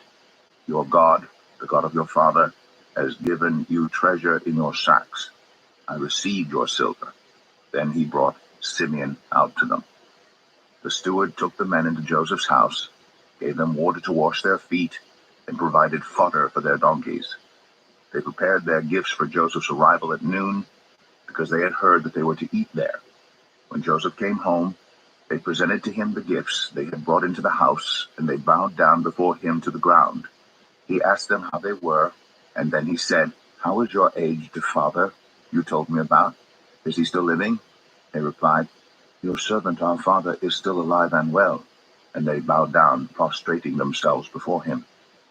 As he looked about and saw his brother Benjamin, his own mother's son, he asked, "Is this your youngest brother, the one you told me about?" And he said, "God be gracious to you, my son." Deeply moved at the sight of his brother, Joseph hurried out and looked for a place to weep. He went into his private room and wept there. After he had washed his face, he came out and, controlling himself, said, "Serve the food."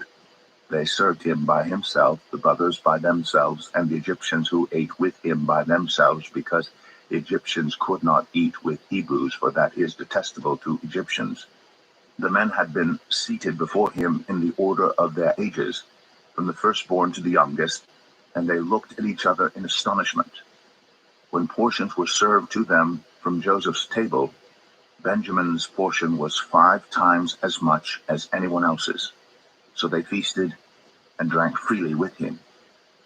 Genesis 44.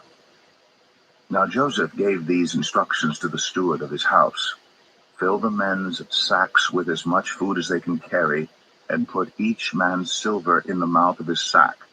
Then put my cup, the silver one, in the mouth of the youngest one's sack, along with the silver for his grain." And he did as Joseph said. As morning dawned, the men were sent on their way with their donkeys.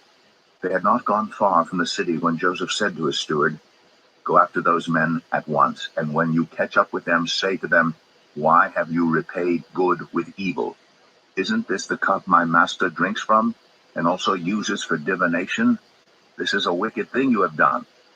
When he caught up with them, he repeated these words to them. But they said to him, "Why does my lord say such things? Far be it from your servants to do anything like that. We even brought back to you from the land of Canaan the silver we found inside the mouths of our sacks. So why would we steal silver or gold from your master's house? If any of your servants is found to have it, he will die, and the rest of us will become my lord's slaves." "Very well then," he said, "let it be as you say. Whoever is found to have it will become my slave. The rest of you will be free from blame." Each of them quickly lowered his sack to the ground and opened it. Then the steward proceeded to search, beginning with the oldest and ending with the youngest, and the cup was found in Benjamin's sack. At this they tore their clothes. Then they all loaded their donkeys and returned to the city. Joseph was still in the house when Judah and his brothers came in, and they threw themselves to the ground before him. Joseph said to them, "What is this you have done? Don't you know that a man like me can find things out by divination?" "What can we say to my lord?" Judah replied. "What can we say? How can we prove our innocence? God has uncovered your servant's guilt. We are now my lord's slaves, we ourselves, and the one who was found to have the cup." But Joseph said, "Far be it from me to do such a thing. Only the man who was found to have the cup will become my slave. The rest of you, go back to your father in peace."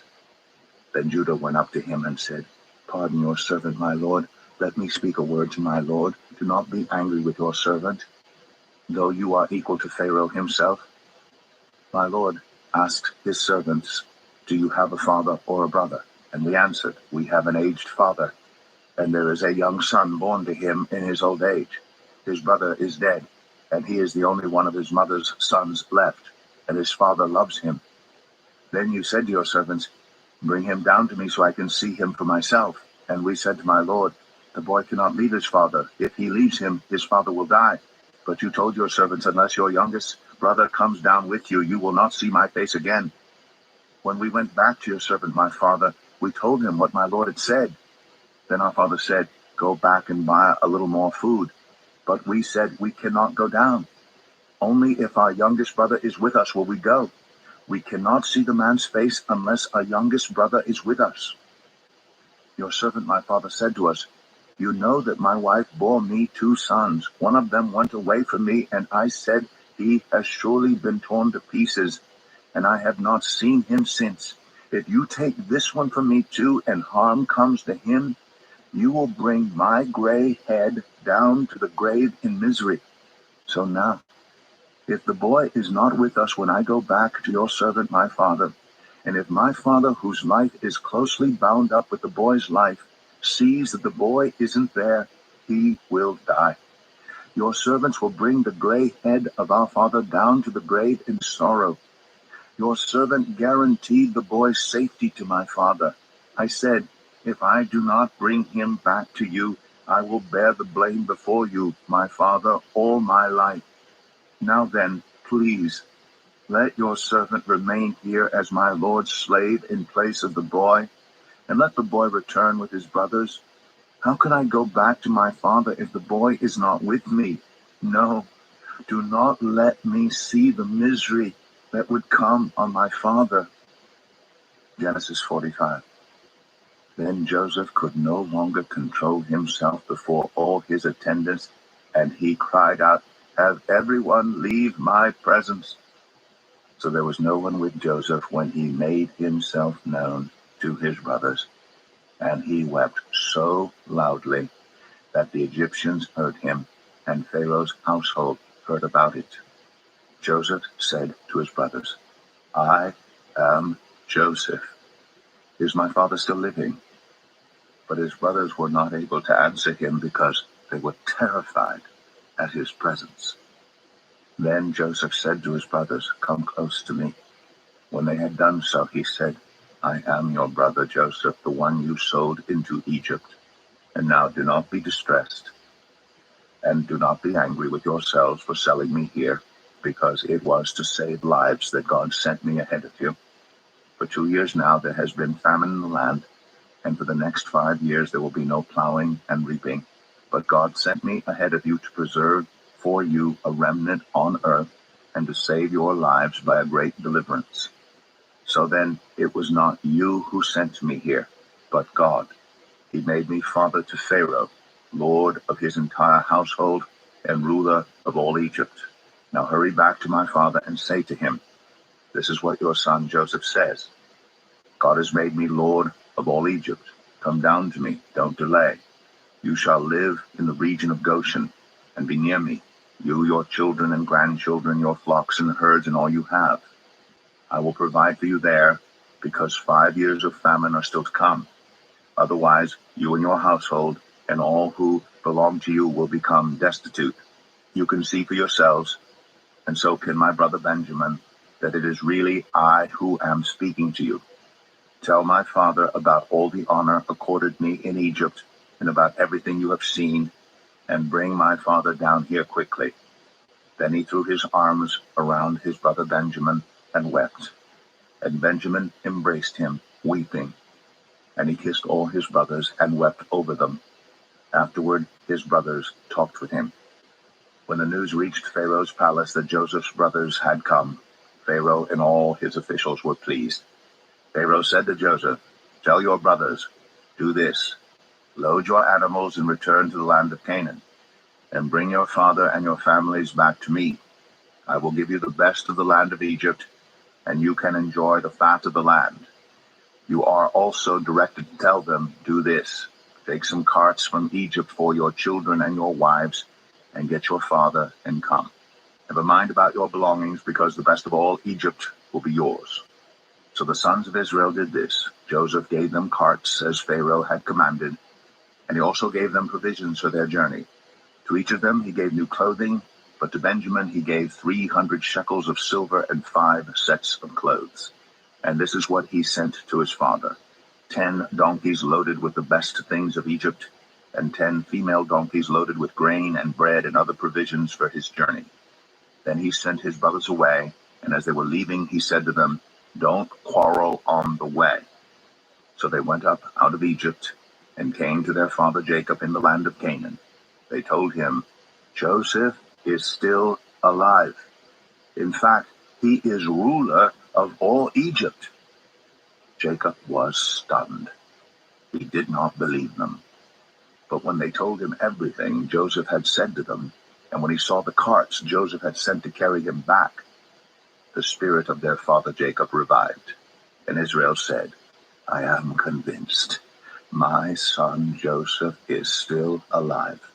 I will go and see him before I die. Genesis 46. So Israel set out with all that was his, and when he reached Beersheba, he offered sacrifices to the God of his father Isaac.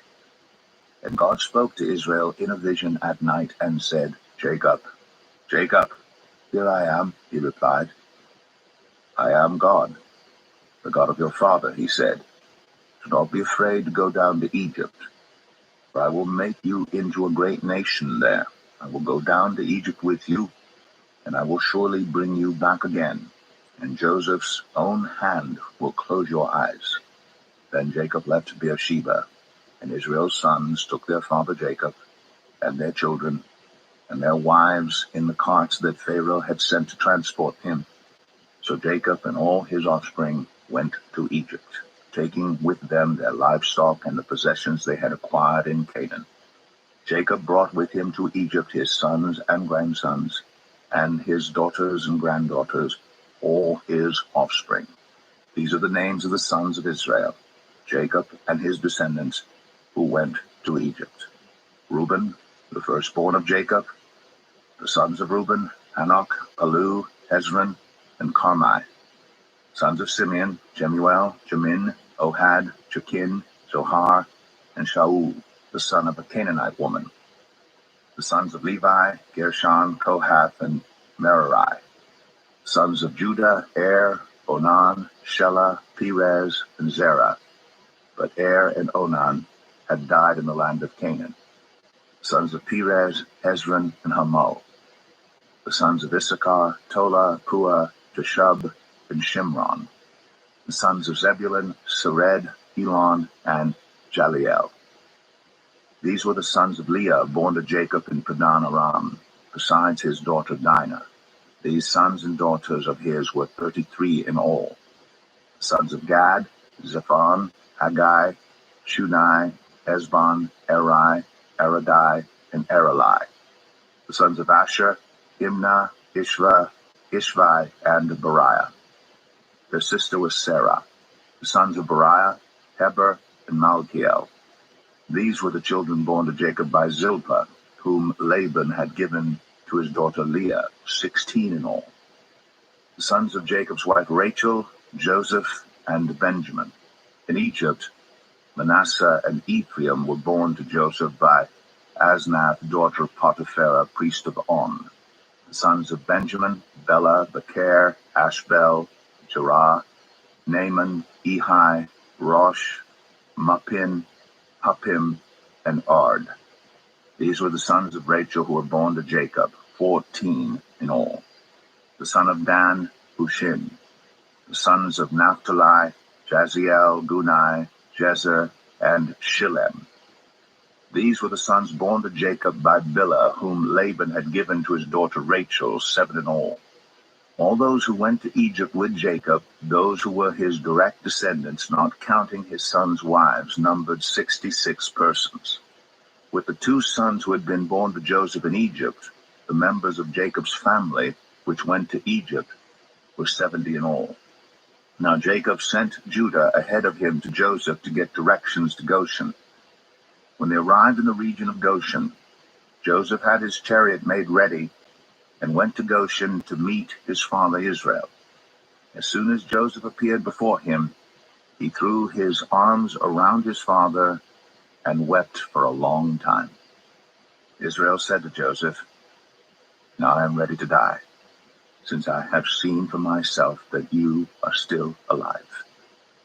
Then Joseph said to his brothers and to his father's household, "I will go up and speak to Pharaoh, and will say to him, 'My brothers and my father's household, who are living in the land of Canaan, have come to me.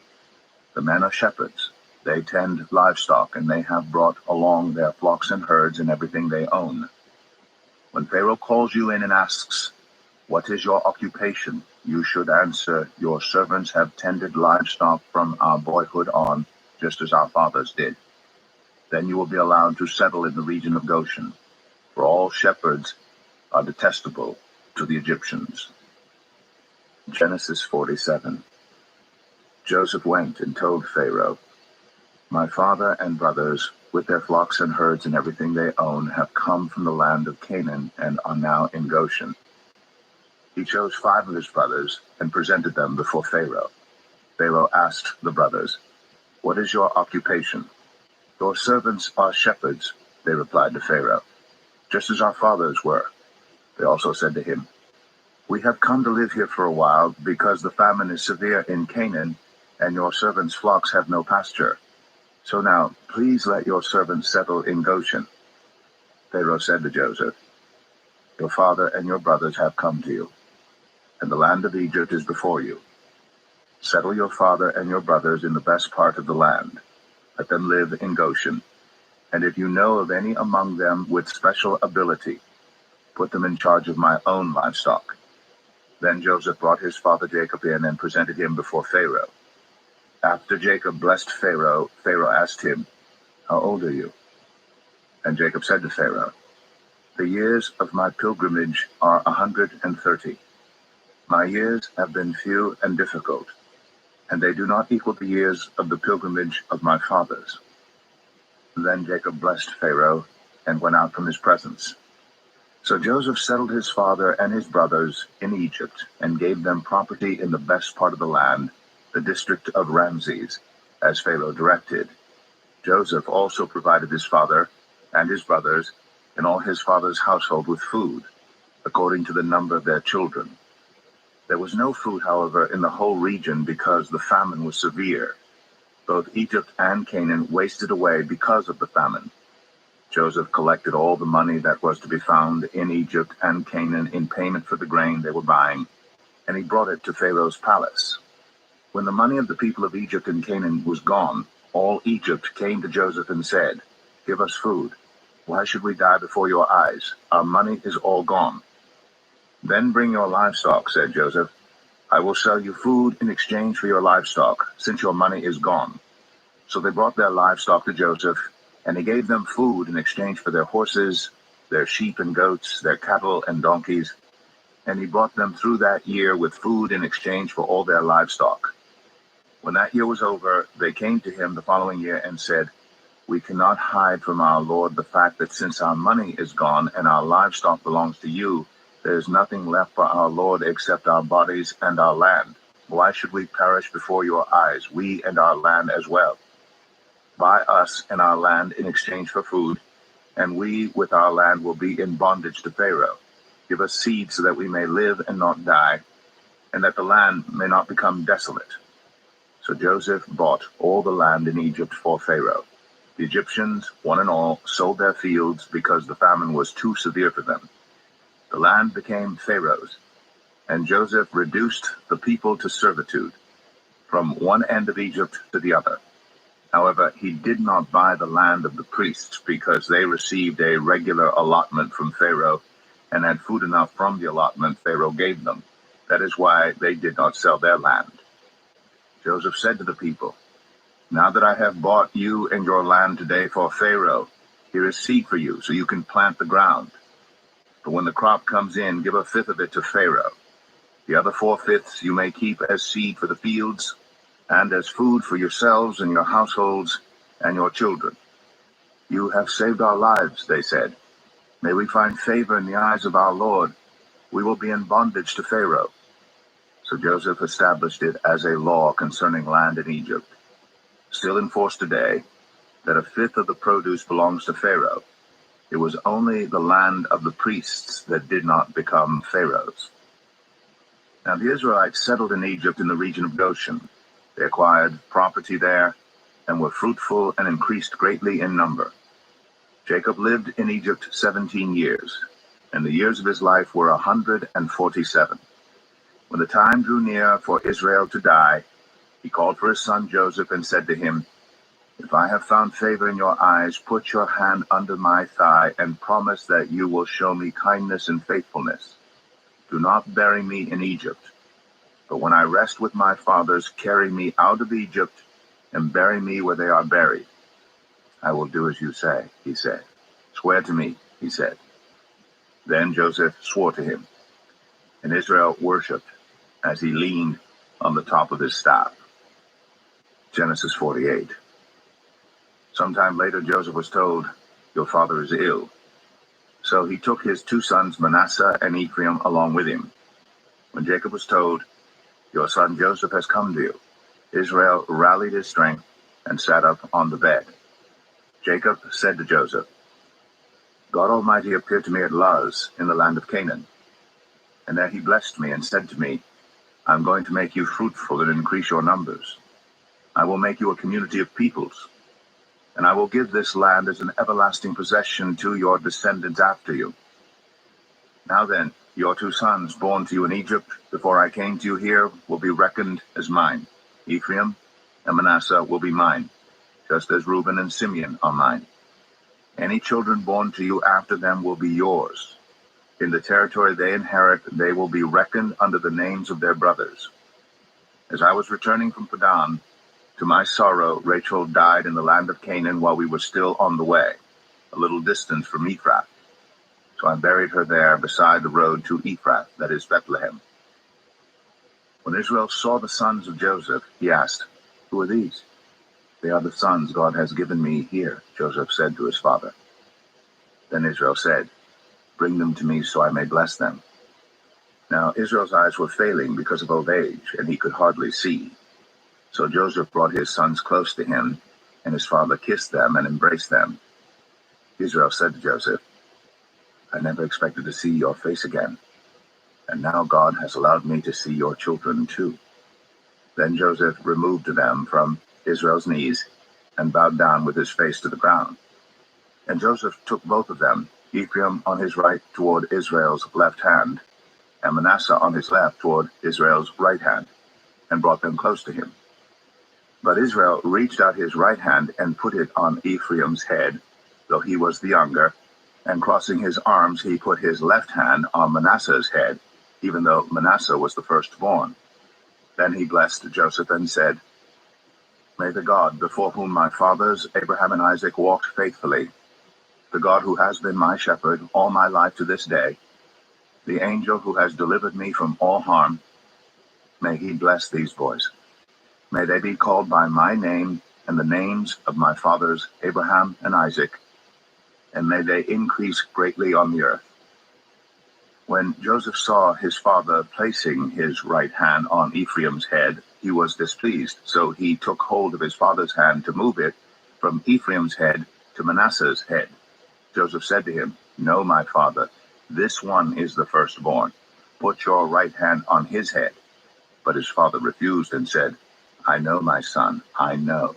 He too will become a people, and he too will become great.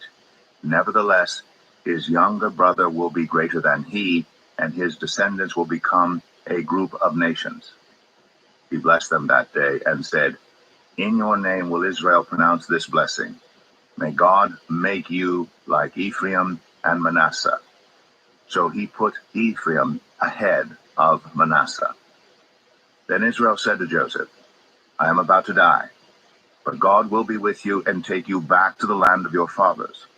And to you I give one more ridge of land than to your brothers, the ridge I took from the Amorites with my sword and my bow. Genesis 49. Then Jacob called for his sons and said, Gather round so I can tell you what will happen to you in days to come. Assemble and listen, sons of Jacob.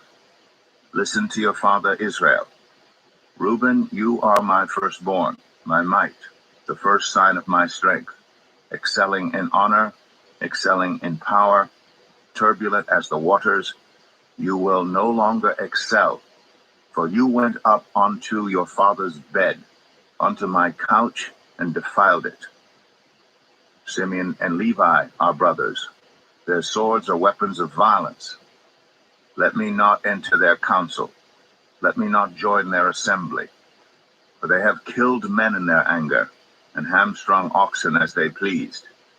Cursed be their anger so fierce, and their fury so cruel. I will scatter them in Jacob, and disperse them in Israel. Judah, your brothers will praise you. Your hand will be on the neck of your enemies. Your father's sons will bow down to you. You are a lion's cub, Judah. You return from the prey, my son. Like a lion, he crouches and lies down. Like a lioness, who dares to rouse him? The scepter will not depart from Judah, nor the ruler's staff from between his feet, until he to whom it belongs shall come, and the obedience of the nations shall be his. He will tether his donkey to a vine, his coat to the choicest branch. He will wash his garments in wine, his robes in the blood of grapes. His eyes will be darker than wine, his teeth whiter than milk. Zebulun will live by the seashore and become a haven for ships. His border will extend towards Sidon. Issachar is a raw-boned donkey lying down among the sheep pens. When he sees how good is his resting place and how pleasant is his land, he will bend his shoulder to the burden and submit to forced labor. Dan will provide justice for his people as one of the tribes of Israel. Dan will be a snake by the roadside, a viper along the path that bites the horse's heels so that its rider tumbles backward. I look for your deliverance, Lord. Gad will be attacked by a band of raiders, but he will attack them at their heels. Asher's food will be rich. He will provide delicacies fit for a king. Naphtali is a doe set free that bears beautiful fawns. Joseph is a fruitful vine near spring, whose branches climb over a wall. With bitterness archers attacked him. They shot at him with hostility, but his bow remained steady. His strong arm stayed limber. Because of the hand of the mighty one of Jacob, because of the shepherd, the rock of Israel, because of your father's God who helps you, because of the Almighty who blesses you with blessings of the skies above, blessings of the deep springs below, blessings of the breast and womb, your father's blessings are greater than the blessings of the ancient mountains, than the bounty of the age-old hills. Let all these rest on the head of Joseph, on the brow of the prince among his brothers. Benjamin is a ravenous wolf. In the morning he devours the prey. In the evening he divides the plunder. All these are the 12 tribes of Israel. And this is what their father said to them when he blessed them, giving each the blessing appropriate to him. Then he gave them these instructions. I am about to be gathered to my people. Bury me with my fathers in the cave in the field of Ephron the Hittite, the cave in the field of Machpelah, near Mamre in Canaan, which Abraham bought along with the field as a burial place from Ephron the Hittite. There Abraham and his wife Sarah were buried. There Isaac and his wife Rebekah were buried. And there I buried Leah. The field and the cave in it were bought from the Hittites. When Jacob had finished giving instructions to his sons, he drew his feet up into the bed, breathed his last, and was gathered to his people. Genesis 50. Joseph threw himself on his father and wept over him and kissed him. Then Joseph directed the physicians in his service to embalm his father Israel. So the physicians embalmed him, taking a full 40 days, for that was the time required for embalming. And the Egyptians mourned for him 70 days. When the days of mourning had passed, Joseph said to Pharaoh's court, If I have found favor in your eyes, speak to Pharaoh for me. Tell him, my father made me swear an oath and said, I am about to die. Bury me in the tomb I dug for myself in the land of Canaan. Now let me go up and bury my father. Then I will return. Pharaoh said, Go up and bury your father, as he made you swear to do. So Joseph went up to bury his father.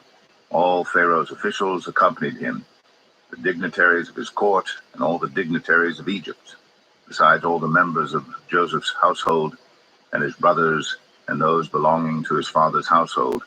Only their children and their flocks and herds were left in Goshen. Chariots and horsemen also went up with him. It was a very large company. When they reached the threshing floor of Atad, near the Jordan, they lamented loudly and bitterly. And there Joseph observed a 7-day period of mourning for his father. When the Canaanites who lived there saw the mourning at the threshing floor of Atad, they said, The Egyptians are holding a solemn ceremony of mourning. That is why that place near the Jordan is called Abel Mizraim. So Jacob's sons did as he had commanded them. They carried him to the land of Canaan and buried him in the cave in the field of Machpelah near Mamre, which Abraham had bought along with the field as a burial place from Ephron the Hittite. After burying his father, Joseph returned to Egypt together with his brothers and all the others who had gone with him to bury his father. When Joseph's brothers saw that their father was dead, they said, "What if Joseph holds a grudge against us and pays us back for all the wrongs we did to him?" So they sent word to Joseph, saying, "Your father left these instructions before he died. This is what you are to say to Joseph. I ask you to forgive your brothers the sins and the wrongs they committed in treating you so badly. Now please forgive the sins of the servants of the God of your father." When their message came to him, Joseph wept. His brothers then came and threw themselves down before him. "We are your slaves," they said. But Joseph said to them, "Don't be afraid. Am I in the place of God? You intended to harm me, but God intended it for good, to accomplish what is now being done, the saving of many lives. So then don't be afraid. I will provide for you and your children." And he reassured them and spoke kindly to them. Joseph stayed in Egypt, along with all his father's family. He lived 110 years and saw the third generation of Ephraim's children. Also the children of Machir, son of Manasseh, were placed at birth on Joseph's knees. Then Joseph said to his brothers, "I am about to die, but God will surely come to your aid and take you up out of this land to the land he promised on oath to Abraham, Isaac, and Jacob." And Joseph made the Israelites swear an oath and said, "God will surely come to your aid, and then you must carry my bones up from this place." So Joseph died at the age of 110. And after they embalmed him, he was placed in a coffin in Egypt. The Book of Exodus, Chapter 1. These are the names of the sons of Israel who went to Egypt with Jacob, each with his family: Reuben, Simeon, Levi, and Judah, Issachar, Zebulun, and Benjamin, Dan and Naphtali, Gad and Asher. The descendants of Jacob numbered 70 in all. Joseph was already in Egypt. Now Joseph and all his brothers and all that generation died, but the Israelites were exceedingly fruitful. They multiplied greatly, increased in numbers, and became so numerous that the land was filled with them. Then a new king, to whom Joseph meant nothing, came to power in Egypt. "Look," he said to his people, "the Israelites have become far too numerous for us. Come, we must deal shrewdly with them, or they will become even more numerous, and if war breaks out, will join our enemies, fight against us, and leave the country." So they put slave masters over them to oppress them with forced labor, and they built Pithom and Ramses as store cities for Pharaoh. But the more they were oppressed, the more they multiplied and spread. So the Egyptians came to dread the Israelites and worked them ruthlessly. They made their lives bitter with harsh labor and brick and mortar, and with all kinds of work in the fields. In all their harsh labor, the Egyptians worked them ruthlessly. The king of Egypt said to the Hebrew midwives, whose names were Shiphrah and Puah, "When you are helping the Hebrew women during childbirth on the delivery stool, if you see that the baby is a boy, kill him. But if it is a girl, let her live." The midwives, however, feared God and did not do what the king of Egypt had told them to do. They let the boys live. Then the king of Egypt summoned the midwives and asked them, "Why have you done this? Why have you let the boys live?" The midwives answered Pharaoh, "Hebrew women are not like Egyptian women. They are vigorous and give birth before the midwives arrive." So God was kind to the midwives, and the people increased and became even more numerous. And because the midwives feared God, he gave them families of their own. Then Pharaoh gave this order to all his people: "Every Hebrew boy that is born you must throw into the Nile, but let every girl live." Exodus 2. Now a man of the tribe of Levi married a Levite woman, and she became pregnant and gave birth to a son. When she saw that he was a fine child, she hid him for 3 months. But when she could hide him no longer, she got a papyrus basket for him and coated it with tar and pitch. Then she placed the child in it and put it among the reeds along the bank of the Nile. His sister stood at a distance to see what would happen to him. Then Pharaoh's daughter went down to the Nile to bathe, and her attendants were walking along the riverbank. She saw the basket among the reeds and sent her female slave to get it. She opened it and saw the baby. He was crying, and she felt sorry for him. "This is one of the Hebrew babies," she said. Then his sister asked Pharaoh's daughter, "Shall I go and get one of the Hebrew women to nurse the baby for you?" "Yes, go," she answered. So the girl went and got the baby's mother. Pharaoh's daughter said to her, "Take this baby and nurse him for me, and I will pay you." So the woman took the baby and nursed him. When the child grew older, she took him to Pharaoh's daughter, and he became her son. She named him Moses, saying, "I drew him out of the water." One day after Moses had grown up, he went out to where his own people were and watched them at their hard labor. He saw an Egyptian beating a Hebrew, one of his own people. Looking this way and that and seeing no one, he killed the Egyptian and hid him in the sand. The next day he went out and saw 2 Hebrews fighting. He asked the one in the wrong, "Why are you hitting your fellow Hebrew?" The man said, "Who made you ruler and judge over us? Are you thinking of killing me as you killed the Egyptian?" Then Moses was afraid and thought, "What I did must have become known." When Pharaoh heard of this, he tried to kill Moses, but Moses fled from Pharaoh and went to live in Midian, where he sat down by a well. Now a priest of Midian had 7 daughters, and they came to draw water and filled the troughs to water their father's flock. Some shepherds came along and drove them away, but Moses got up and came to their rescue and watered their flock. When the girls returned to Reuel, their father, he asked them, "Why have you returned so early today?" They answered, "An Egyptian rescued us from the shepherds.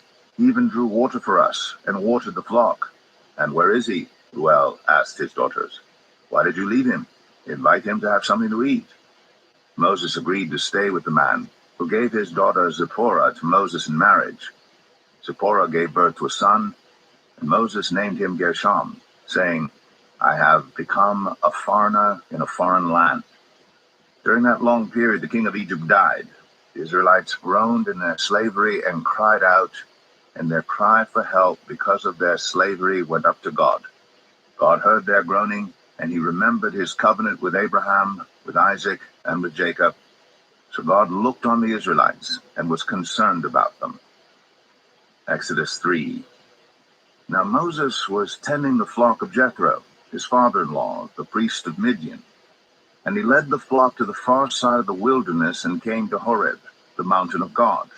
There the angel of the Lord appeared to him in flames of fire from within a bush. Moses saw that though the bush was on fire, it did not burn up. So Moses thought, "I will go over and see this strange sight, why the bush does not burn up." When the Lord saw that he had gone over to look, God called to him from within the bush, "Moses, Moses." And Moses said, "Here I am." "Do not come any closer," God said. "Take off your sandals, for the place where you are standing is holy ground." Then he said, "I am the God of your father, the God of Abraham, the God of Isaac, and the God of Jacob."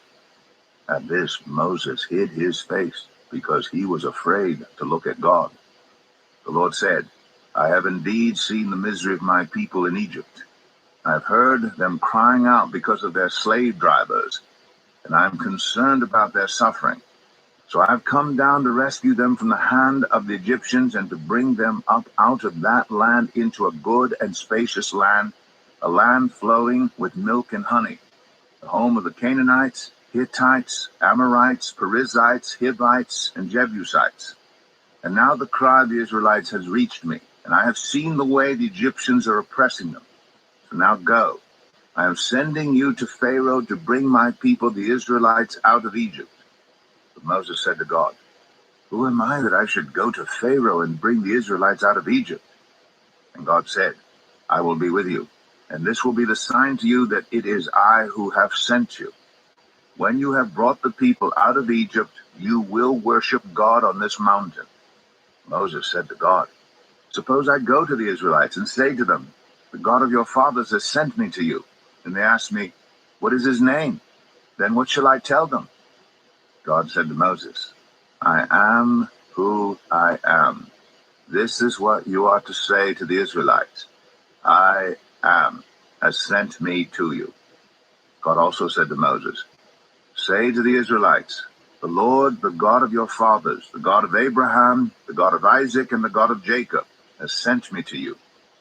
This is my name forever, the name you shall call me from generation to generation.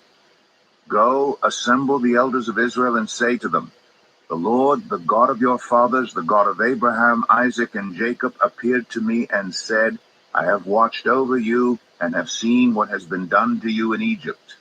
And I have promised to bring you up out of your misery in Egypt into the land of the Canaanites, Hittites, Amorites, Perizzites, Hivites, and Jebusites, a land flowing with milk and honey. The elders of Israel will listen to you. Then you and the elders are to go to the king of Egypt and say to him, 'The Lord, the God of the Hebrews, has met with us.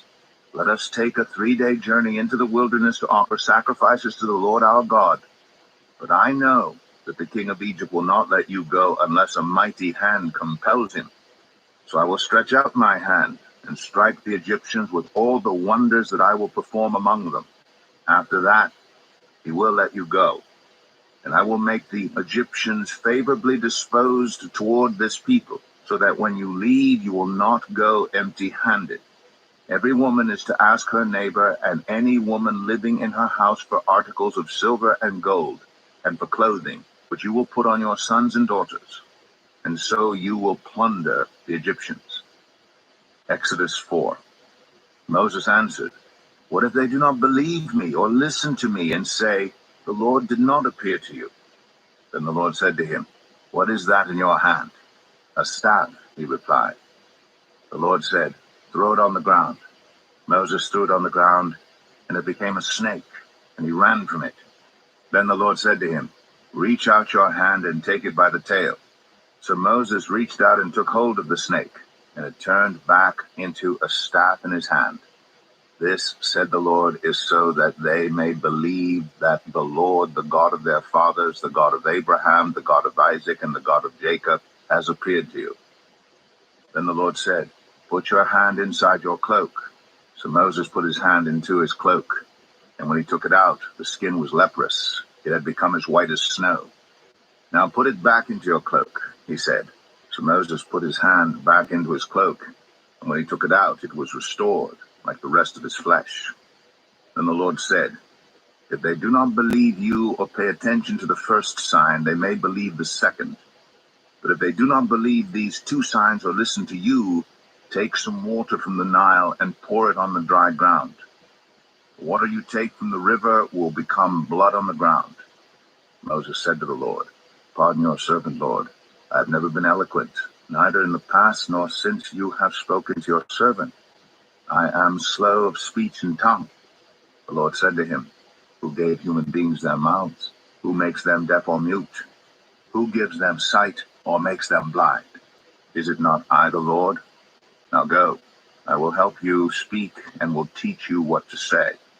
But Moses said, "Pardon your servant, Lord. Please send someone else."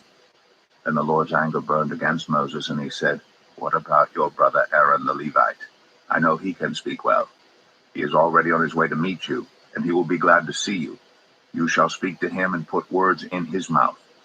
I will help both of you speak and will teach you what to do. He will speak to the people for you, and it will be as if he were your mouth and as if you were God to him. But take this staff in your hand so you can perform the signs with it." Then Moses went back to Jethro, his father-in-law, and said to him, "Let me return to my own people in Egypt to see if any of them are still alive." Jethro said, "Go, then I wish you well." Now the Lord had said to Moses in Midian, "Go back to Egypt, for all those who wanted to kill you are dead." So Moses took his wife and sons, put them on a donkey, and started back to Egypt. And he took the staff of God in his hand. The Lord said to Moses, "When you return to Egypt, see that you perform before Pharaoh all the wonders I have given you the power to do. But I will harden his heart so that he will not let the people go. And say to Pharaoh, 'This is what the Lord says. Israel is my firstborn son, and I told you, let my son go, so he may worship me. But you refused to let him go. So I will kill your firstborn son.'" At a lodging place on the way, the Lord met Moses and was about to kill him. But Zipporah took a flint knife, cut off her son's foreskin, and touched Moses' feet with it. "Surely you are a bridegroom of blood to me," she said. So the Lord let him alone. At that time she said, "bridegroom of blood," referring to circumcision. The Lord said to Aaron, "Go into the wilderness to meet Moses." So he met Moses at the mountain of God and kissed him. Then Moses told Aaron everything the Lord had sent him to say, and also about all the signs he had commanded him to perform. Moses and Aaron brought together all the elders of the Israelites, and Aaron told them everything the Lord had said to Moses. He also performed the signs before the people, and they believed. And when they heard that the Lord was concerned about them and had seen their misery, they bowed down and worshipped. Exodus 5. Afterward Moses and Aaron went to Pharaoh and said, "This is what the Lord, the God of Israel, says. Let my people go so that they may hold a festival to me in the wilderness." Pharaoh said, "Who is the Lord that I should obey him and let Israel go? I do not know the Lord, and I will not let Israel go." Then they said, "The God of the Hebrews has met with us. Now let us take a 3-day journey into the wilderness to offer sacrifices to the Lord our God, or he may strike us with plagues or with the sword." But the king of Egypt said, "Moses and Aaron, why are you taking the people away from their labor? Get back to your work." Then Pharaoh said, "Look, the people of the land are now numerous, and you are stopping them from working." That same day Pharaoh gave this order to the slave drivers and overseers in charge of the people: "You are no longer to supply the people with straw for making bricks. Let them go and gather their own straw, but require them to make the same number of bricks as before. Don't reduce the quota. They are lazy. That is why they are crying out, 'Let us go and sacrifice to our God.' Make the work harder for the people so that they keep working and pay no attention to lies." Then the slave drivers and the overseers went out and said to the people, "This is what Pharaoh says: I will not give you any more straw. Go and get your own straw wherever you can find it, but your work will not be reduced at all." So the people scattered all over Egypt to gather stubble to use for straw. The slave drivers kept pressing them, saying, "Complete the work required of you for each day, just as when you had straw." And Pharaoh's slave drivers beat the Israelite overseers they had appointed, demanding, "Why haven't you met your quota of bricks yesterday or today as before?" Then the Israelite overseers went and appealed to Pharaoh, "Why have you treated your servants this way? Your servants are given no straw, yet we are told, 'Make bricks.' Your servants are being beaten, but the fault is with your own people." Pharaoh said, "Lazy. That's what you are, lazy. That is why you keep saying, 'Let us go and sacrifice to the Lord.' Now get to work. You will not be given any straw, yet you must produce your full quota of bricks."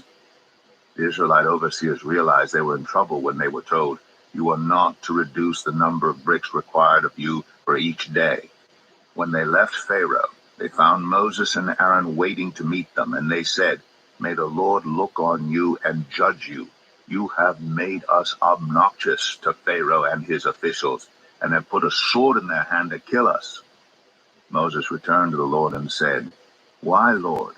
Why have you brought trouble on this people? Is this why you sent me?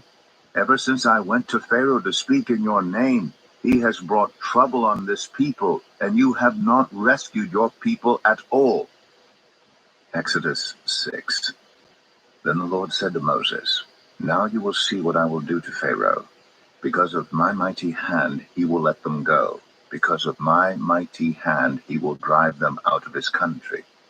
God also said to Moses, I am the Lord. I appeared to Abraham, to Isaac, and to Jacob as God Almighty, but by my name the Lord I did not make myself known to them. I also established my covenant with them to give them the land of Canaan, where they resided as foreigners. Moreover, I have heard the groaning of the Israelites, whom the Egyptians are enslaving, and I have remembered my covenant. Therefore say to the Israelites, I am the Lord, and I will bring you out from under the yoke of the Egyptians. I will free you from being slaves to them, and I will redeem you with an outstretched arm and with mighty acts of judgment. I will take you as my own people, and I will be your God. Then you will know that I am the Lord your God, who brought you out from under the yoke of the Egyptians. And I will bring you to the land I swore with uplifted hand to give to Abraham, to Isaac, and to Jacob. I will give it to you as a possession. I am the Lord. Moses reported this to the Israelites, but they did not listen to him because of their discouragement and harsh labor. Then the Lord said to Moses, Go tell Pharaoh, king of Egypt, to let the Israelites go out of his country. But Moses said to the Lord, If the Israelites will not listen to me, why would Pharaoh listen to me, since I speak with faltering lips? Now the Lord spoke to Moses and Aaron about the Israelites and Pharaoh, king of Egypt, and he commanded them to bring the Israelites out of Egypt. These were the heads of their families. The sons of Reuben, the firstborn of Israel, were Hanok and Palu, Hezron and Carmi. These were the clans of Reuben. The sons of Simeon were Jemuel, Jamin, Ohad, Jakin, Zohar, and Shaul, the son of a Canaanite woman. These were the clans of Simeon. These were the names of the sons of Levi according to their records: Gershon, Kohath, and Merari. Levi lived 137 years. The sons of Gershon by clans were Libni and Shimei. The sons of Kohath were Amram, Izhar, Hebron, and Uziel. Kohath lived 133 years. The sons of Merari were Malai and Mushai. These were the clans of Levi according to their records. Amram married his father's sister Jochebed, who bore him Aaron and Moses. Amram lived 137 years. The sons of Izhar were Korah, Nepheg, and Zikri. The sons of Uziel were Mishael, Elzaphan, and Sithri. Aaron married Elisheba, daughter of Aminadab, and sister of Nashon, and she bore him Nadab and Abihu, Eleazar, and Ithamar. The sons of Korah were Asir, Elkanah, and Abiasaph. These were the Korahite clans. Eleazar, son of Aaron, married one of the daughters of Putiel, and she bore him Phinehas. These were the heads of the Levite families, clan by clan.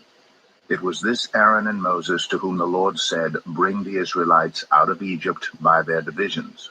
They were the ones who spoke to Pharaoh, king of Egypt, about bringing the Israelites out of Egypt, this same Moses and Aaron. Now when the Lord spoke to Moses in Egypt, he said to him, I am the Lord. Tell Pharaoh, king of Egypt, everything I tell you. But Moses said to the Lord, Since I speak with faltering lips, why would Pharaoh listen to me? Exodus 7. Then the Lord said to Moses, See, I have made you like God to Pharaoh, and your brother Aaron will be your prophet. You are to say everything I command you, and your brother Aaron is to tell Pharaoh to let the Israelites go out of his country. But I will harden Pharaoh's heart, and though I multiply my signs and wonders in Egypt, he will not listen to you. Then I will lay my hand on Egypt, and with mighty acts of judgment I will bring out my divisions, my people, the Israelites. And the Egyptians will know that I am the Lord when I stretch out my hand against Egypt and bring the Israelites out of it. Moses and Aaron did just as the Lord commanded them. Moses was 80 years old, and Aaron 83 when they spoke to Pharaoh. The Lord said to Moses and Aaron, When Pharaoh says to you, Perform a miracle, then say to Aaron, Take your staff and throw it down before Pharaoh, and it will become a snake. So Moses and Aaron went to Pharaoh and did just as the Lord commanded. Aaron threw his staff down in front of Pharaoh and his officials, and it became a snake. Pharaoh then summoned wise men and sorcerers and the Egyptian magicians also did the same things by their secret arts. Each one threw down his staff, and it became a snake. But Aaron's staff swallowed up their staffs. Yet Pharaoh's heart became hard, and he would not listen to them, just as the Lord had said. Then the Lord said to Moses, Pharaoh's heart is unyielding. He refuses to let the people go. Go to Pharaoh in the morning as he goes out to the river. Confront him on the bank of the Nile, and take in your hand the staff that was changed into a snake. Then say to him, The Lord, the God of the Hebrews, has sent me to say to you, Let my people go, so that they may worship me in the wilderness. But until now you have not listened. This is what the Lord says. By this you will know that I am the Lord. With the staff that is in my hand I will strike the water of the Nile, and it will be changed into blood. The fish in the Nile will die, and the river will stink. The Egyptians will not be able to drink its water. The Lord said to Moses, Tell Aaron, take your staff and stretch out your hand over the waters of Egypt, over the streams and canals, over the ponds and all the reservoirs, and they will turn to blood. Blood will be everywhere in Egypt, even in vessels of wood and stone. Moses and Aaron did just as the Lord had commanded. He raised his staff in the presence of Pharaoh and his officials and struck the water of the Nile, and all the water was changed into blood. The fish in the Nile died, and the river smelled so bad that the Egyptians could not drink its water. Blood was everywhere in Egypt. But the Egyptian magicians did the same things by their secret arts, and Pharaoh's heart became hard. He would not listen to Moses and Aaron, just as the Lord had said. Instead he turned and went into his palace, and did not take even this to heart. And all the Egyptians dug along the Nile to get drinking water, because they could not drink the water of the river. 7 days passed after the Lord struck the Nile. Exodus 8. Then the Lord said to Moses, Go to Pharaoh and say to him, This is what the Lord says, Let my people go, so that they may worship me. If you refuse to let them go, I will send a plague of frogs on your whole country. The Nile will teem with frogs. They will come up into your palace and your bedroom and onto your bed, into the houses of your officials and on your people, and into your ovens and kneading troughs. The frogs will come up on you and your people and all your officials. Then the Lord said to Moses, Tell Aaron, stretch out your hand with your staff over the streams and canals and ponds, and make frogs come up on the land of Egypt. So Aaron stretched out his hand over the waters of Egypt, and the frogs came up and covered the land. But the magicians did the same things by their secret arts. They also made frogs come up on the land of Egypt. Pharaoh summoned Moses and Aaron and said, Pray to the Lord to take the frogs away from me and my people, and I will let your people go to offer sacrifices to the Lord. Moses said to Pharaoh, I leave to you the honor of setting the time for me to pray for you and your officials and your people, that you and your houses may be rid of the frogs, except for those that remain in the Nile. Tomorrow, Pharaoh said. Moses replied, It will be as you say, so that you may know there is no one like the Lord our God. The frogs will leave you and your houses, your officials and your people. They will remain only in the Nile. After Moses and Aaron left Pharaoh, Moses cried out to the Lord about the frogs he had brought on Pharaoh. And the Lord did what Moses asked. The frogs died in the houses, in the courtyards, and in the fields. They were piled into heaps, and the land reeked of them. But when Pharaoh saw that there was relief, he hardened his heart and would not listen to Moses and Aaron, just as the Lord had said. Then the Lord said to Moses, Tell Aaron, stretch out your staff and strike the dust of the ground. And throughout the land of Egypt the dust will become gnats. They did this. And when Aaron stretched out his hand with the staff and struck the dust of the ground, gnats came on people and animals. All the dust throughout the land of Egypt became gnats. But when the magicians tried to produce gnats by their secret arts, they could not. Since the gnats were on people and animals everywhere, The magician said to Pharaoh, "This is the finger of God." But Pharaoh's heart was hard, and he would not listen, just as the Lord had said.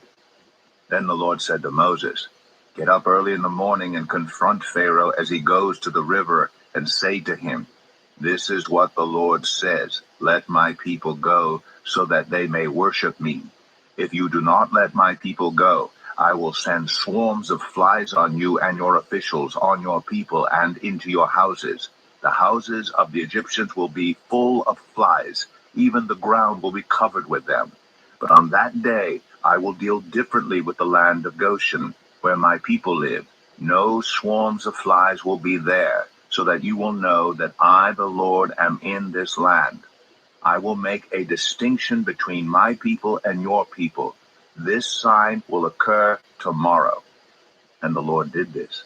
Dense swarms of flies poured into Pharaoh's palace and into the houses of his officials. Throughout Egypt, the land was ruined by the flies. Then Pharaoh summoned Moses and Aaron and said, "Go, sacrifice to your God here in the land." But Moses said, "That would not be right. The sacrifices we offer the Lord our God would be detestable to the Egyptians. And if we offer sacrifices that are detestable in their eyes, will they not stone us? We must take a 3-day journey into the wilderness to offer sacrifices to the Lord our God as he commands us." Pharaoh said, "I will let you go to offer sacrifices to the Lord your God in the wilderness, but you must not go very far. Now, pray for me." Moses answered, "As soon as I leave you, I will pray to the Lord, and tomorrow the flies will leave Pharaoh and his officials and his people. Only let Pharaoh be sure that he does not act deceitfully again by not letting the people go to offer sacrifices to the Lord." Then Moses left Pharaoh and prayed to the Lord, and the Lord did what Moses asked. The flies left Pharaoh and his officials and his people. Not a fly remained. But this time also Pharaoh hardened his heart and would not let the people go. Exodus 9. Then the Lord said to Moses, "Go to Pharaoh and say to him, 'This is what the Lord, the God of the Hebrews, says. Let my people go, so that they may worship me. If you refuse to let them go and continue to hold them back, the hand of the Lord will bring a terrible plague on your livestock in the field, on your horses, donkeys, and camels, and on your cattle, sheep, and goats. But the Lord will make a distinction between the livestock of Israel and that of Egypt, so that no animal belonging to the Israelites will die.' The Lord set a time and said, 'Tomorrow the Lord will do this in the land.' And the next day the Lord did it. All the livestock of the Egyptians died, but not one animal belonging to the Israelites died. Pharaoh investigated and found that not even one of the animals of the Israelites had died. Yet his heart was unyielding, and he would not let the people go. Then the Lord said to Moses and Aaron, 'Take handfuls of soot from a furnace and have Moses toss it into the air in the presence of Pharaoh. It will become fine dust over the whole land of Egypt, and festering boils will break out on people and animals throughout the land.' So they took soot from a furnace and stood before Pharaoh. Moses tossed it into the air, and festering boils broke out on people and animals. The magicians could not stand before Moses because of the boils that were on them and on all the Egyptians. But the Lord hardened Pharaoh's heart, and he would not listen to Moses and Aaron, just as the Lord had said to Moses. Then the Lord said to Moses, "Get up early in the morning, confront Pharaoh, and say to him, 'This is what the Lord, the God of the Hebrews, says. Let my people go, so that they may worship me. For this time I will send the full force of my plagues against you and against your officials and your people, so you may know that there is no one like me in all the earth. For by now I could have stretched out my hand and struck you and your people with a plague that would have wiped you off the earth. But I have raised you up for this very purpose, that I might show you my power, and that my name might be proclaimed in all the earth. You still set yourself against my people and will not let them go. Therefore, at this time tomorrow, I will send the worst hailstorm that has ever fallen on Egypt from the day it was founded till now. Give an order now to bring your livestock and everything you have in the field to a place of shelter, because the hail will fall on every person and animal that has not been brought in and is still out in the field, and they will die. Those officials of Pharaoh who feared the word of the Lord hurried to bring their slaves and their livestock inside. But those who ignored the word of the Lord left their slaves and livestock in the field. Then the Lord said to Moses, "Stretch out your hand toward the sky so that hail will fall all over Egypt, on people and animals, and on everything growing in the fields of Egypt." When Moses stretched out his staff toward the sky, the Lord sent thunder and hail and lightning flashed down to the ground. So the Lord rained hail on the land of Egypt. Hail fell and lightning flashed back and forth. It was the worst storm in all the land of Egypt since it had become a nation. Throughout Egypt, hail struck everything in the fields, both people and animals. It beat down everything growing in the fields and stripped every tree. The only place it did not hail was the land of Goshen, where the Israelites were. Then Pharaoh summoned Moses and Aaron. "This time I have sinned," he said to them. "The Lord is in the right, and I and my people are in the wrong. Pray to the Lord, for we have had enough thunder and hail. I will let you go. You don't have to stay any longer." Moses replied, "When I have gone out of the city, I will spread out my hands in prayer to the Lord.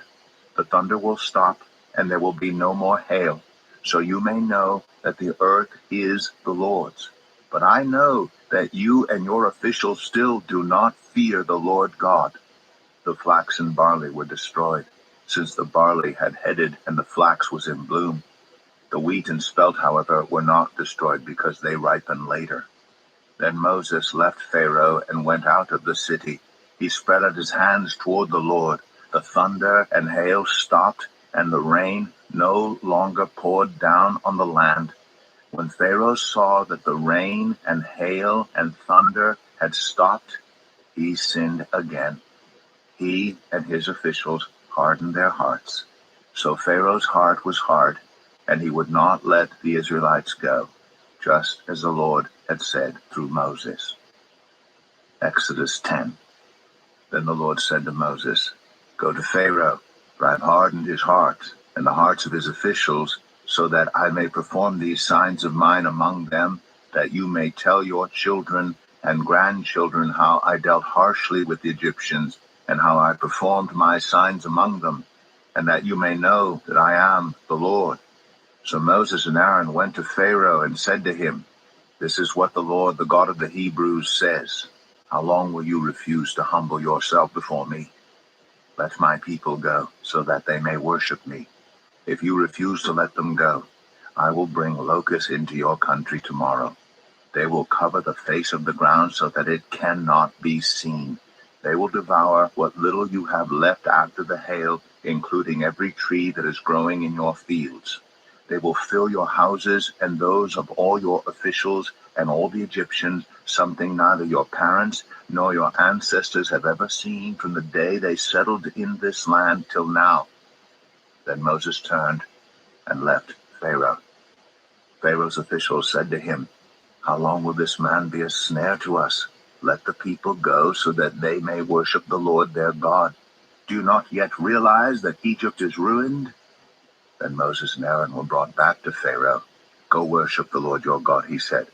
"But tell me who will be going."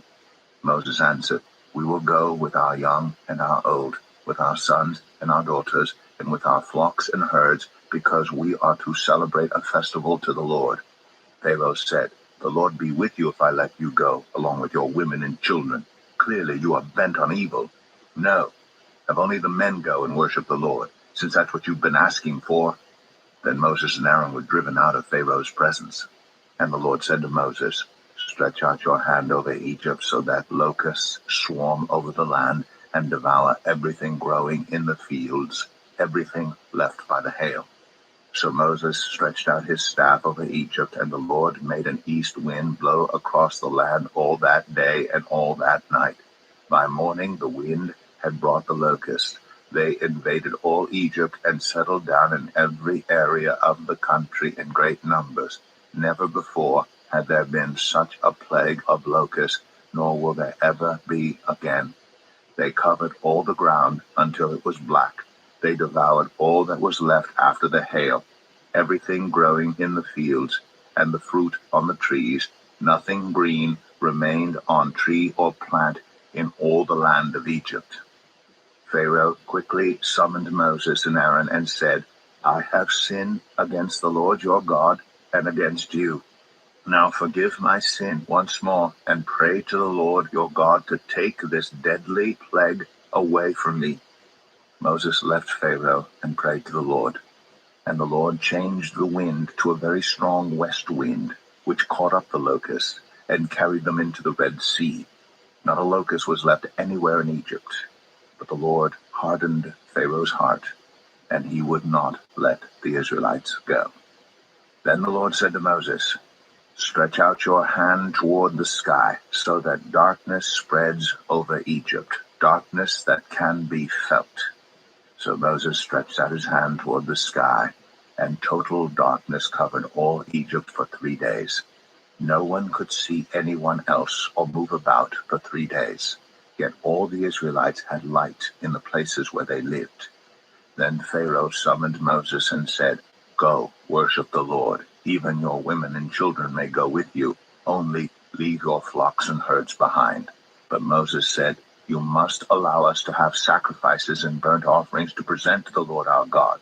Our livestock too must go with us. Not a hoof is to be left behind.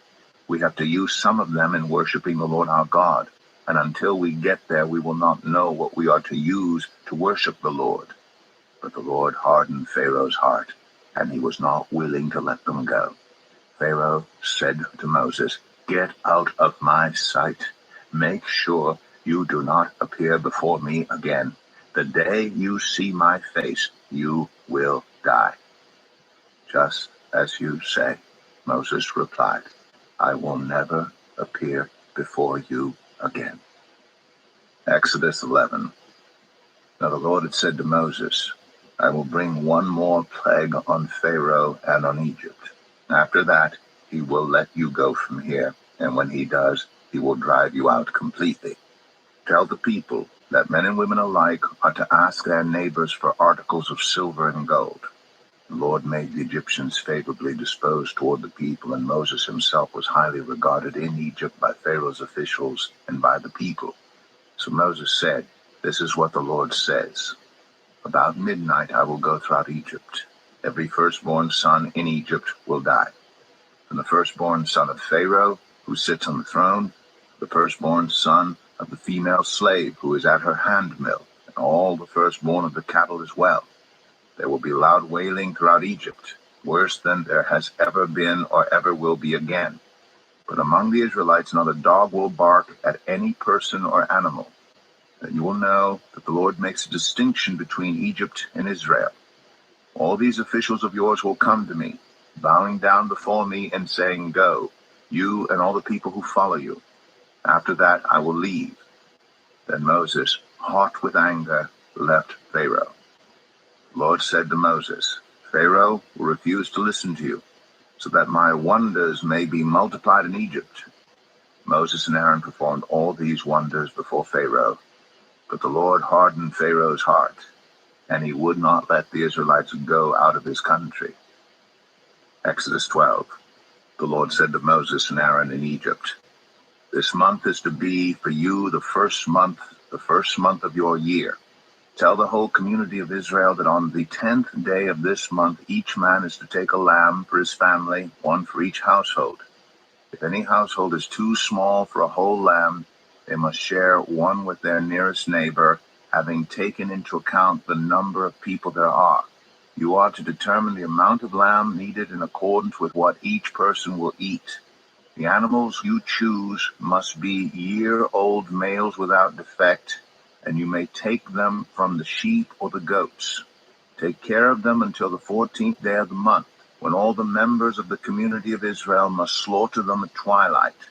Then they are to take some of the blood and put it on the sides and tops of the door frames of the houses where they eat the lambs. That same night they are to eat the meat roasted over the fire, along with bitter herbs and bread made without yeast. Do not eat the meat raw or boiled in water, but roasted over a fire, with the head, legs, and internal organs. Do not leave any of it till morning. If some is left till morning, you must burn it. This is how you are to eat it: with your cloak tucked into your belt, your sandals on your feet, and your staff in your hand. Eat it in haste. It is the Lord's Passover. On that same night I will pass through Egypt and strike down every firstborn of both people and animals. And I will bring judgment on all the gods of Egypt. I am the Lord. The blood will be a sign for you on the houses where you are, and when I see the blood, I will pass over you. No destructive plague will touch you when I strike Egypt. This is a day you are to commemorate. For the generations to come you shall celebrate it as a festival to the Lord, a lasting ordinance. For 7 days you are to eat bread made without yeast.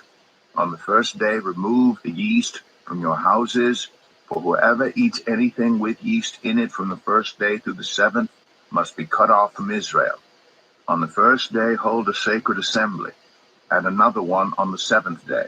Do no work at all on these days, except to prepare food for everyone to eat. That is all you may do. Celebrate the festival of unleavened bread, because it was on this very day that I brought your divisions out of Egypt. Celebrate this day as a lasting ordinance for the generations to come. In the first month you are to eat bread made without yeast from the evening of the 14th day until the evening of the 21st day. For 7 days no yeast is to be found in your houses, and anyone, whether foreigner or native born, who eats anything with yeast in it must be cut off from the community of Israel. Eat nothing made with yeast. Wherever you live, you must eat unleavened bread. Then Moses summoned all the elders of Israel and said to them, Go at once and select the animals for your families and slaughter the Passover lamb. Take a bunch of hyssop, dip it into the blood in the basin, and put some of the blood on the top and on both sides of the door frame. None of you shall go out of the door of your house until morning. When the Lord goes through the land to strike down the Egyptians, he will see the blood on the top and sides of the door frame and will pass over that doorway. And he will not permit the destroyer to enter your houses and strike you down. Obey these instructions as a lasting ordinance for you and your descendants. When you enter the land that the Lord will give you as he promised, observe this ceremony. And when your children ask you, What does this ceremony mean to you? Then tell them, It is the Passover, sacrifice to the Lord, who passed over the houses of the Israelites in Egypt and spared our homes when he struck down the Egyptians. Then the people bowed down and worshipped. The Israelites did just what the Lord commanded Moses and Aaron. At midnight, the Lord struck down all the firstborn in Egypt, from the firstborn of Pharaoh, who sat on the throne, to the firstborn of the prisoner who was in the dungeon, and the firstborn of all the livestock as well. Pharaoh and all his officials and all the Egyptians got up during the night, and there was loud wailing in Egypt, for there was not a house without someone dead. During the night Pharaoh summoned Moses and Aaron and said, Up, leave my people, you and the Israelites. Go, worship the Lord as you have requested. Take your flocks and herds, as you have said, and go, and also bless me. The Egyptians urged the people to hurry and leave the country, for otherwise, they said, we will all die. So the people took their dough before the yeast was added, and carried it on their shoulders in kneading troughs, wrapped in clothing. The Israelites did as Moses instructed, and asked the Egyptians for articles of silver and gold and for clothing. The Lord had made the Egyptians favorably disposed toward the people, and they gave them what they asked for. So they plundered the Egyptians. The Israelites journeyed from Ramses to Succoth. There were about 600,000 men on foot, besides women and children. Many other people went up with them, and also large droves of livestock, both flocks and herds. With the dough the Israelites had brought from Egypt, they baked loaves of unleavened bread. The dough was without yeast because they had been driven out of Egypt and did not have time to prepare food for themselves. Now the length of time the Israelite people lived in Egypt was 430 years. At the end of the 430 years, to the very day, all the Lord's divisions left Egypt, because the Lord kept vigil that night to bring them out of Egypt. On this night, all the Israelites are to keep vigil to honor the Lord for the generations to come. The Lord said to Moses and Aaron, "These are the regulations for the Passover meal. No foreigner may eat it. Any slave you have bought may eat it after you have circumcised him. But a temporary resident or a hired worker may not eat it. It must be eaten inside the house. Take none of the meat outside the house. Do not break any of the bones. The whole community of Israel must celebrate it. A foreigner residing among you who wants to celebrate the Lord's Passover must have all the males in his household circumcised. Then he may take part like one born in the land. No uncircumcised male may eat it. The same law applies both to the native born and to the foreigner residing among you." All the Israelites did just what the Lord had commanded Moses and Aaron. And on that very day, the Lord brought the Israelites out of Egypt by their divisions. Exodus 13. The Lord said to Moses, "Consecrate to me every firstborn male. The first offspring of every womb among the Israelites belongs to me, whether human or animal." Then Moses said to the people, "Commemorate this day, the day you came out of Egypt, out of the land of slavery, because the Lord brought you out of it with a mighty hand. Eat nothing containing yeast. Today, in the month of Aviv, you are leaving. When the Lord brings you into the land of the Canaanites, Hittites, Amorites, Hivites, and Jebusites, the land he swore to your ancestors to give you, a land flowing with milk and honey, you are to observe this ceremony in this month. For 7 days eat bread made without yeast, and on the 7th day hold a festival to the Lord. Eat unleavened bread during those 7 days. Nothing with yeast in it is to be seen among you, nor shall any yeast be seen anywhere within your borders. On that day, tell your son, I do this because of what the Lord did for me when I came out of Egypt. This observance will be for you like a sign on your hand and a reminder on your forehead that this law of the Lord is to be on your lips. For the Lord brought you out of Egypt with his mighty hand. You must keep this ordinance at the appointed time year after year. After the Lord brings you into the land of the Canaanites and gives it to you, as he promised on oath to you and your ancestors, you are to give over to the Lord the first offspring of every womb. All the firstborn males of your livestock belong to the Lord. Redeem with a lamb every firstborn donkey, but if you do not redeem it, break its neck. Redeem every firstborn among your sons. In days to come, when your son asks you, what does this mean? Say to him, with a mighty hand the Lord brought us out of Egypt, out of the land of slavery. When Pharaoh stubbornly refused to let us go, the Lord killed the firstborn of both people and animals in Egypt. This is why I sacrifice to the Lord the first male offspring of every womb and redeem each of my firstborn sons. And it will be like a sign on your hand and a symbol on your forehead that the Lord brought us out of Egypt with his mighty hand." When Pharaoh let the people go, God did not lead them on the road through the Philistine country, though that was shorter. For God said, if they face war, they might change their minds and return to Egypt. So God led the people around by the desert road toward the Red Sea. The Israelites went up out of Egypt ready for battle. Moses took the bones of Joseph with him because Joseph had made the Israelites swear an oath. He had said, God will surely come to your aid, and then you must carry my bones up with you from this place. After leaving Succoth, they camped at Etham, on the edge of the desert. By day, the Lord went ahead of them in a pillar of cloud to guide them on their way, and by night in a pillar of fire to give them light, so that they could travel by day or night. Neither the pillar of cloud by day nor the pillar of fire by night left its place in front of the people. Exodus 14. Then the Lord said to Moses, "Tell the Israelites to turn back and encamp near Pi Hahiroth, between Migdol and the sea. They are to encamp by the sea directly opposite Baal-zephon. Pharaoh will think the Israelites are wandering around the land in confusion, hemmed in by the desert. I will harden Pharaoh's heart, and he will pursue them. But I will gain glory for myself through Pharaoh and all his army, and the Egyptians will know that I am the Lord." So the Israelites did this. When the king of Egypt was told that the people had fled, Pharaoh and his officials changed their minds about them and said, "What have we done? We have let the Israelites go and have lost their services." So he had his chariot made ready and took his army with him. He took 600 of the best chariots, along with all the other chariots of Egypt, with officers over all of them. The Lord hardened the heart of Pharaoh, king of Egypt, so that he pursued the Israelites who were marching out boldly.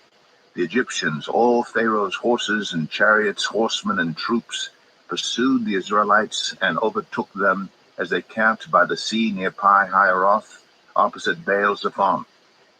As Pharaoh approached, the Israelites looked up, and there were the Egyptians marching after them.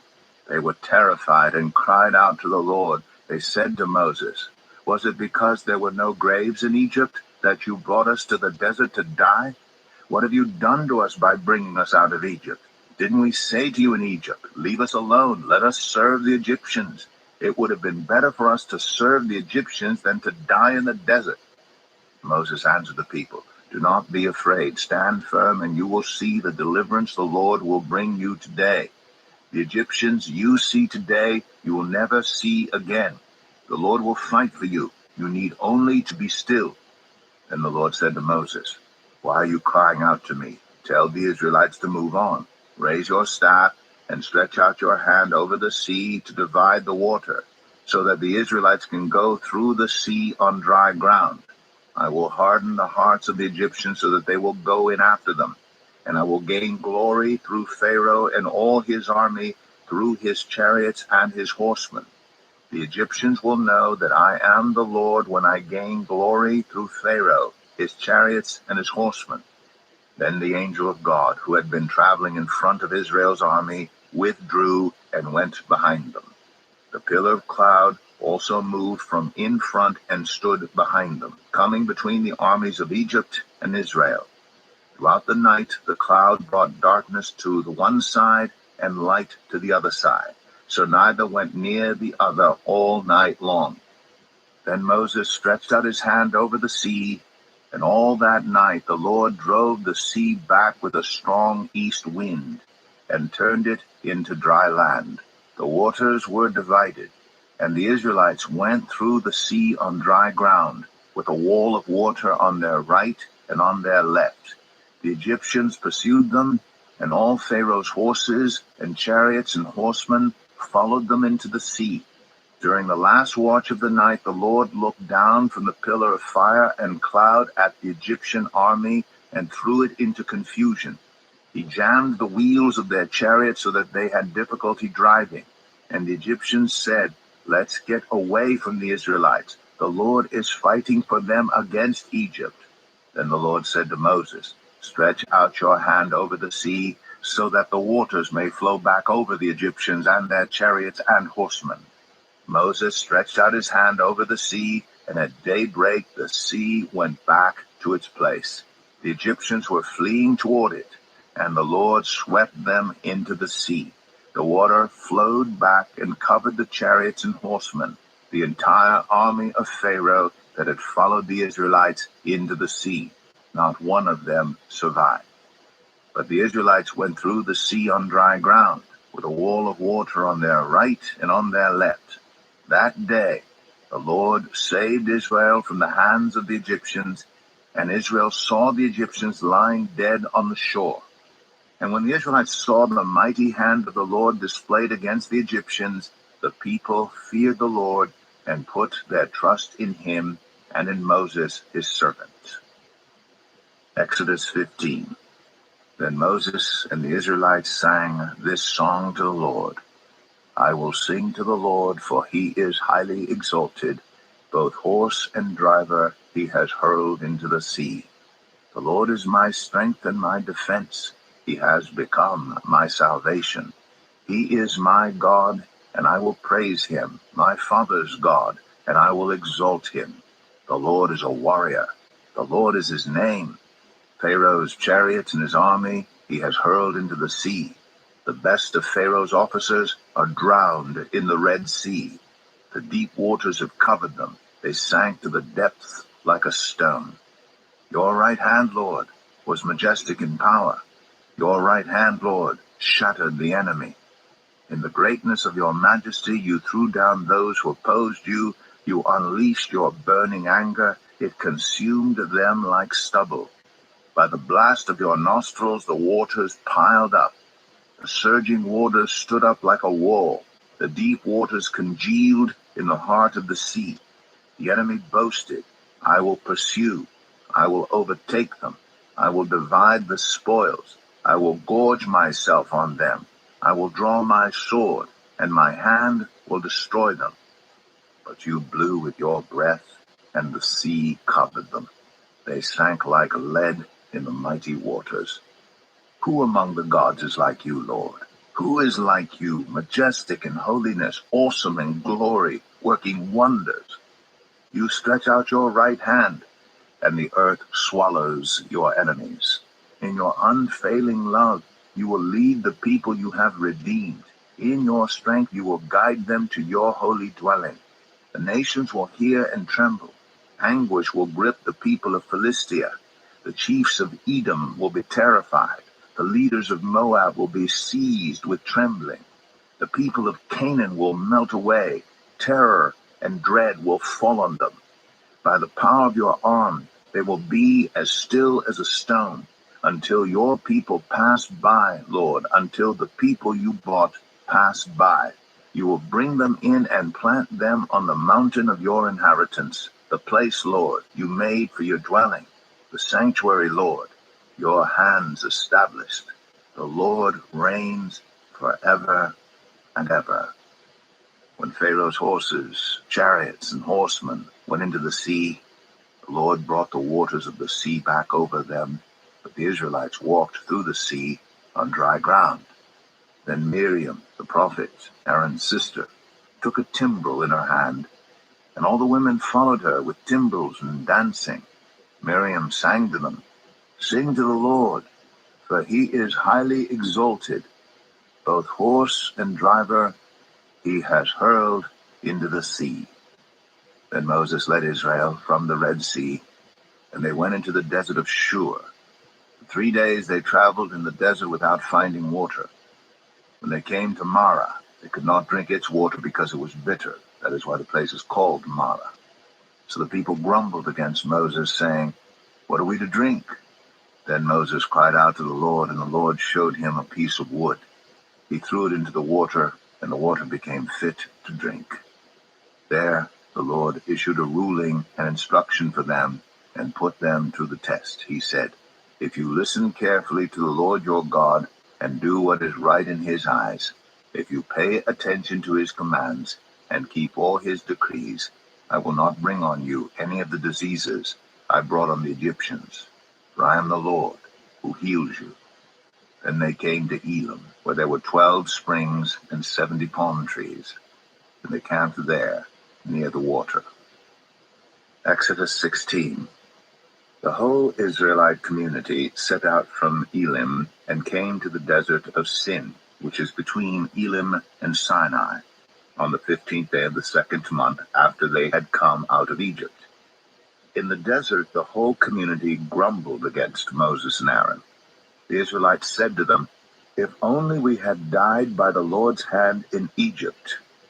There we sat around pots of meat and ate all the food we wanted. But you have brought us out into this desert to starve this entire assembly to death. Then the Lord said to Moses, I will rain down bread from heaven for you. The people are to go out each day and gather enough for that day. In this way I will test them and see whether they will follow my instructions. On the sixth day they are to prepare what they bring in, and that is to be twice as much as they gather on the other days. So Moses and Aaron said to all the Israelites, In the evening you will know that it was the Lord who brought you out of Egypt. And in the morning you will see the glory of the Lord, because he has heard your grumbling against him. Who are we, that you should grumble against us? Moses also said, You will know that it was the Lord when he gives you meat to eat in the evening, and all the bread you want in the morning, because he has heard your grumbling against him. Who are we? You are not grumbling against us, but against the Lord. Then Moses told Aaron, Say to the entire Israelite community, Come before the Lord, for he has heard your grumbling. While Aaron was speaking to the whole Israelite community, they looked toward the desert, and there was the glory of the Lord appearing in the cloud. The Lord said to Moses, I've heard the grumbling of the Israelites. Tell them, at twilight you will eat meat, and in the morning you will be filled with bread. Then you will know that I am the Lord your God. That evening quail came and covered the camp, and in the morning there was a layer of dew around the camp. When the dew was gone, thin flakes like frost on the ground appeared on the desert floor. When the Israelites saw it, they said to each other, What is it? But they did not know what it was. Moses said to them, It is the bread the Lord has given you to eat. This is what the Lord has commanded. Everyone is to gather as much as they need. Take an omer for each person you have in your tent. The Israelites did as they were told. Some gathered much, some little. And when they measured it by the omer, the one who gathered much did not have too much, and the one who gathered little did not have too little. Everyone had gathered just as much as they needed. Then Moses said to them, No one is to keep any of it until morning. However, some of them paid no attention to Moses. They kept part of it until morning, but it was full of maggots and began to smell. So Moses was angry with them. Each morning everyone gathered as much as they needed, and when the sun grew hot, it melted away. On the sixth day they gathered twice as much, 2 omers for each person, and the leaders of the community came and reported this to Moses. He said to them, This is what the Lord commanded. Tomorrow is to be a day of Sabbath rest, a holy Sabbath to the Lord. So bake what you want to bake and boil what you want to boil. Save whatever is left and keep it until morning.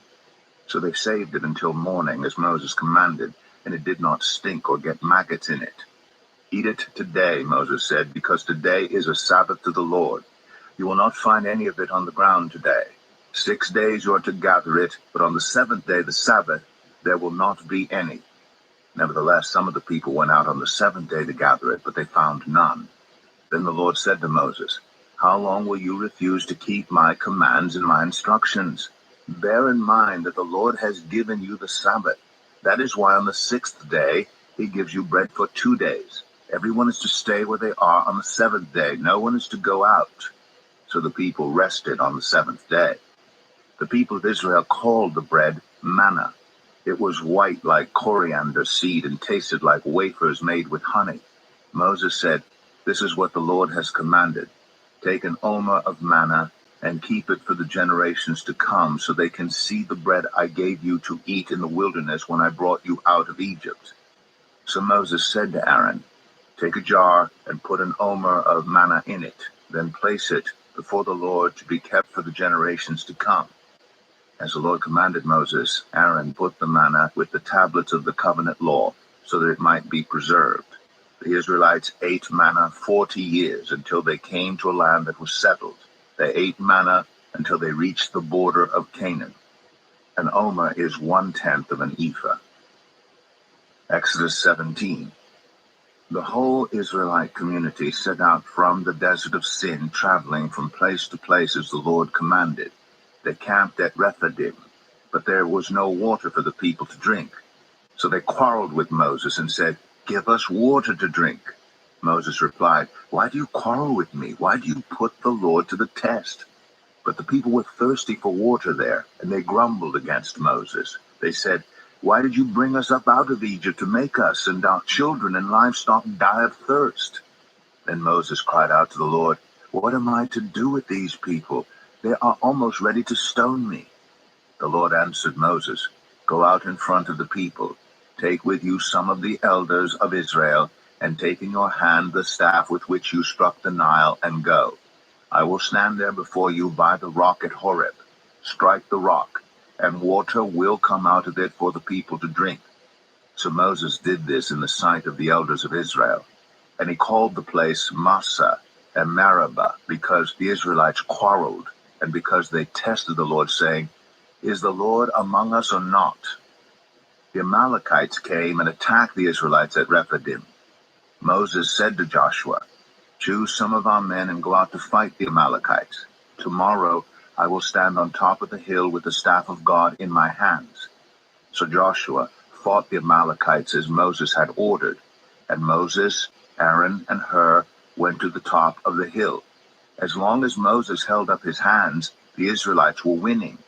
But whenever he lowered his hands, the Amalekites were winning. When Moses' hands grew tired, they took a stone and put it under him, and he sat on it. Aaron and Hur held his hands up, one on one side, one on the other, so that his hands remained steady till sunset. So Joshua overcame the Amalekite army with the sword. Then the Lord said to Moses, "Write this on a scroll as something to be remembered, and make sure that Joshua hears it, because I will completely blot out the name of Amalek from under heaven." Moses built an altar and called it, "The Lord is my banner." He said, "Because hands were lifted up against the throne of the Lord will be at war against the Amalekites from generation to generation." Exodus 18. Now Jethro, the priest of Midian and father-in-law of Moses, heard of everything God had done for Moses and for his people Israel, and how the Lord had brought Israel out of Egypt.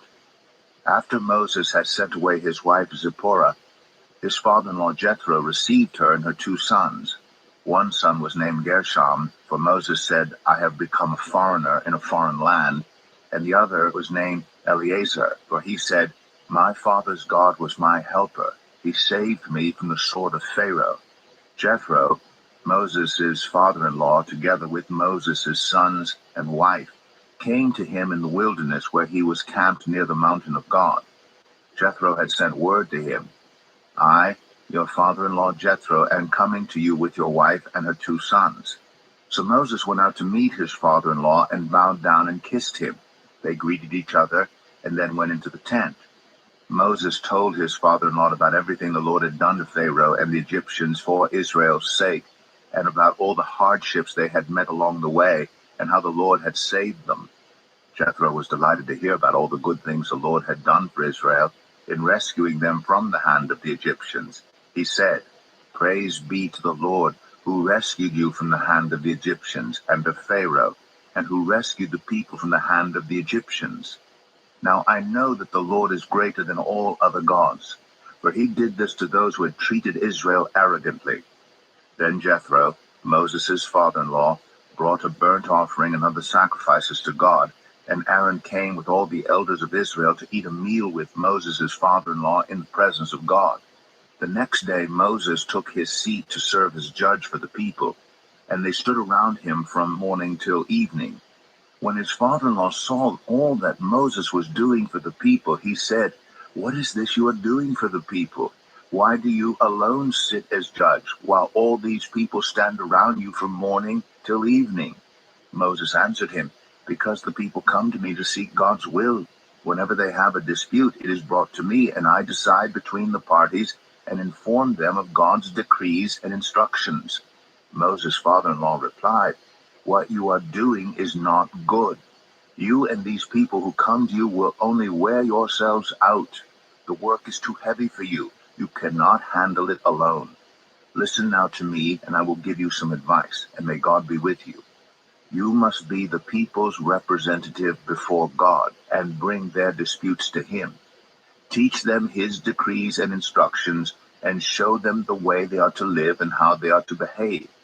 But select capable men from all the people, men who fear God, trustworthy men who hate dishonest gain, and appoint them as officials over thousands, hundreds, 50s, and 10s.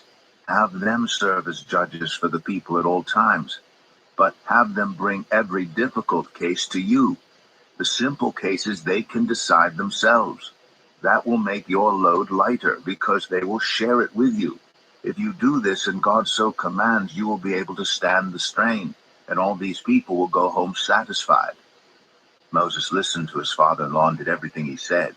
He chose capable men from all Israel and made them leaders of the people, officials over thousands, hundreds, 50s, and 10s.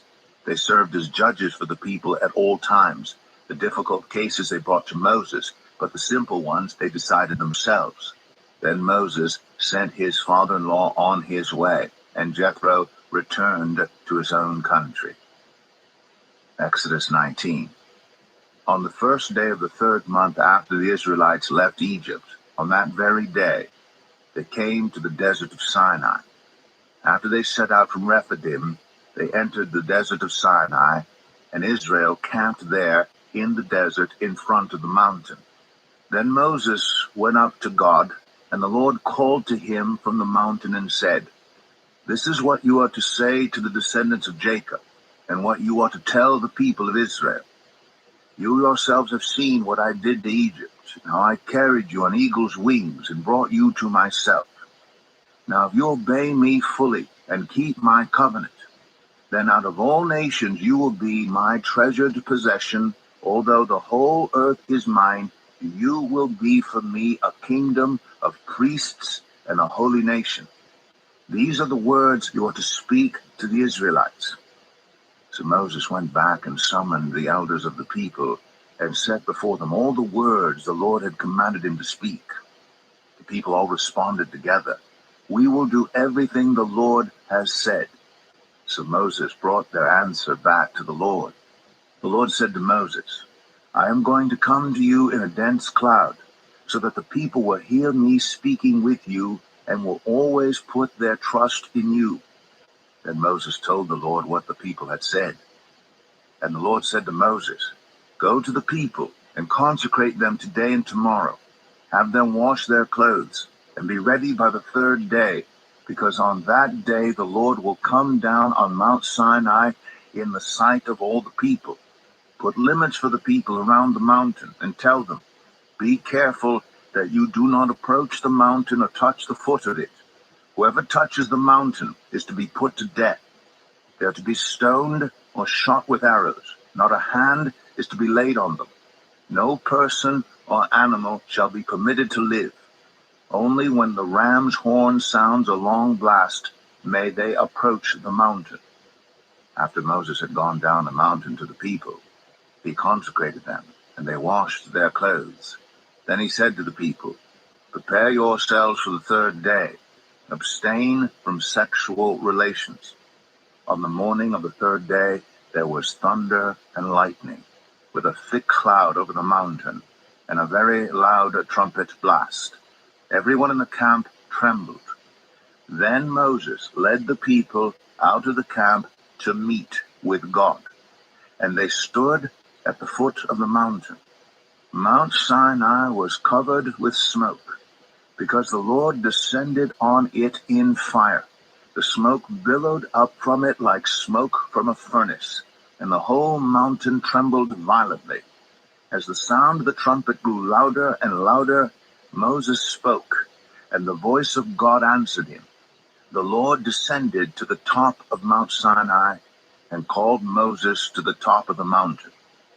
So Moses went up, and the Lord said to him, "Go down and warn the people so they do not force their way through to see the Lord, and many of them perish. Even the priests who approach the Lord must consecrate themselves, or the Lord will break out against them."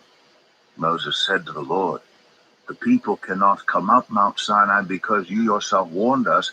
Put limits around the mountain and set it apart as holy." The Lord replied, "Go down and bring Aaron up with you. But the priests and the people must not force their way through to come up to the Lord, or he will break out against them." So Moses went down to the people and told them. Exodus 20. And God spoke all these words. I am the Lord your God, who brought you out of Egypt, out of the land of slavery. You shall have no other gods before me. You shall not make for yourself an image in the form of anything in heaven above, or on the earth beneath, or in the waters below. You shall not bow down to them or worship them. For I, the Lord your God, am a jealous God, punishing the children for the sin of the parents to the third and fourth generation of those who hate me, but showing love to 1,000 generations of those who love me and keep my commandments. You shall not misuse the name of the Lord your God. The Lord will not hold anyone guiltless who misuses his name. Remember the Sabbath day by keeping it holy. 6 days you shall labor and do all your work. But the seventh day is a Sabbath to the Lord your God. On it you shall not do any work, neither you, nor your son or daughter, nor your male or female servant, nor your animals, nor any foreigner residing in your towns. For in 6 days the Lord made the heavens and the earth, the sea, and all that is in them, but he rested on the seventh day. Therefore the Lord blessed the Sabbath day and made it holy. Honor your father and your mother, so that you may live long in the land the Lord your God is giving you. You shall not murder. You shall not commit adultery. You shall not steal. You shall not give false testimony against your neighbor. You shall not covet your neighbor's house. You shall not covet your neighbor's wife, or his male or female servant, his ox or donkey, or anything that belongs to your neighbor. When the people saw the thunder and lightning, and heard the trumpet, and saw the mountain in smoke, they trembled with fear. They stayed at a distance and said to Moses, Speak to us yourself, and we will listen, but do not have God speak to us, or we will die. Moses said to the people, Do not be afraid. God has come to test you, so that the fear of God will be with you to keep you from sinning. The people remained at a distance, while Moses approached the thick darkness where God was. Then the Lord said to Moses, Tell the Israelites this, You have seen for yourselves that I have spoken to you from heaven. Do not make any gods to be alongside me. Do not make for yourselves gods of silver or gods of gold. Make an altar of earth for me, and sacrifice on it your burnt offerings and fellowship offerings, your sheep and goats and your cattle. Wherever I cause my name to be honored, I will come to you and bless you. If you make an altar of stones for me, do not build it with dressed stones, for you will defile it if you use a tool on it. And do not go up to my altar on steps, or your private parts may be exposed. Exodus 21. These are the laws you are to set before them. If you buy a Hebrew servant, he is to serve you for 6 years. In the 7th year he shall go free, without paying anything. If he comes alone, he is to go free alone. But if he has a wife when he comes, she is to go with him. If his master gives him a wife and she bears him sons or daughters, the woman and her children shall belong to her master, and only the man shall go free. But if the servant declares, I love my master and my wife and children, and do not want to go free, then his master must take him before the judges. He shall take him to the door or the doorpost, and pierce his ear with an awl. Then he will be his servant for life. If a man sells his daughter as a servant, she is not to go free as male servants do. If she does not please the master who has selected her for himself, he must let her be redeemed. He has no right to sell her to foreigners, because he has broken faith with her. If he selects her for his son, he must grant her the rights of a daughter. If he marries another woman, he must not deprive the first one of her food, clothing, and marital rights. If he does not provide her with these 3 things, she is to go free without any payment of money. Anyone who strikes a person with a fatal blow is to be put to death. However, if it is not done intentionally, but God lets it happen, they are to flee to a place I will designate. But if anyone schemes and kills someone deliberately, that person is to be taken from my altar and put to death. Anyone who attacks their father or mother is to be put to death. Anyone who kidnaps someone is to be put to death, whether the victim has been sold or is still in the kidnapper's possession. Anyone who curses their father or mother is to be put to death.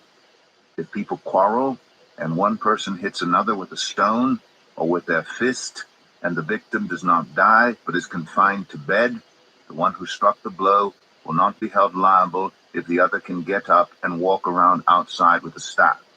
However, the guilty party must pay the injured person for any loss of time and see that the victim is completely healed. Anyone who beats their male or female slave with a rod must be punished if the slave dies as a direct result. But they are not to be punished if the slave recovers after a day or two, since the slave is their property.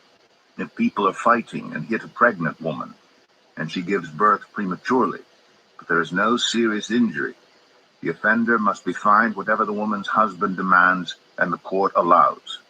But if there is serious injury, you are to take life for life, eye for eye, tooth for tooth, hand for hand, foot for foot, burn for burn, wound for wound, bruise for bruise.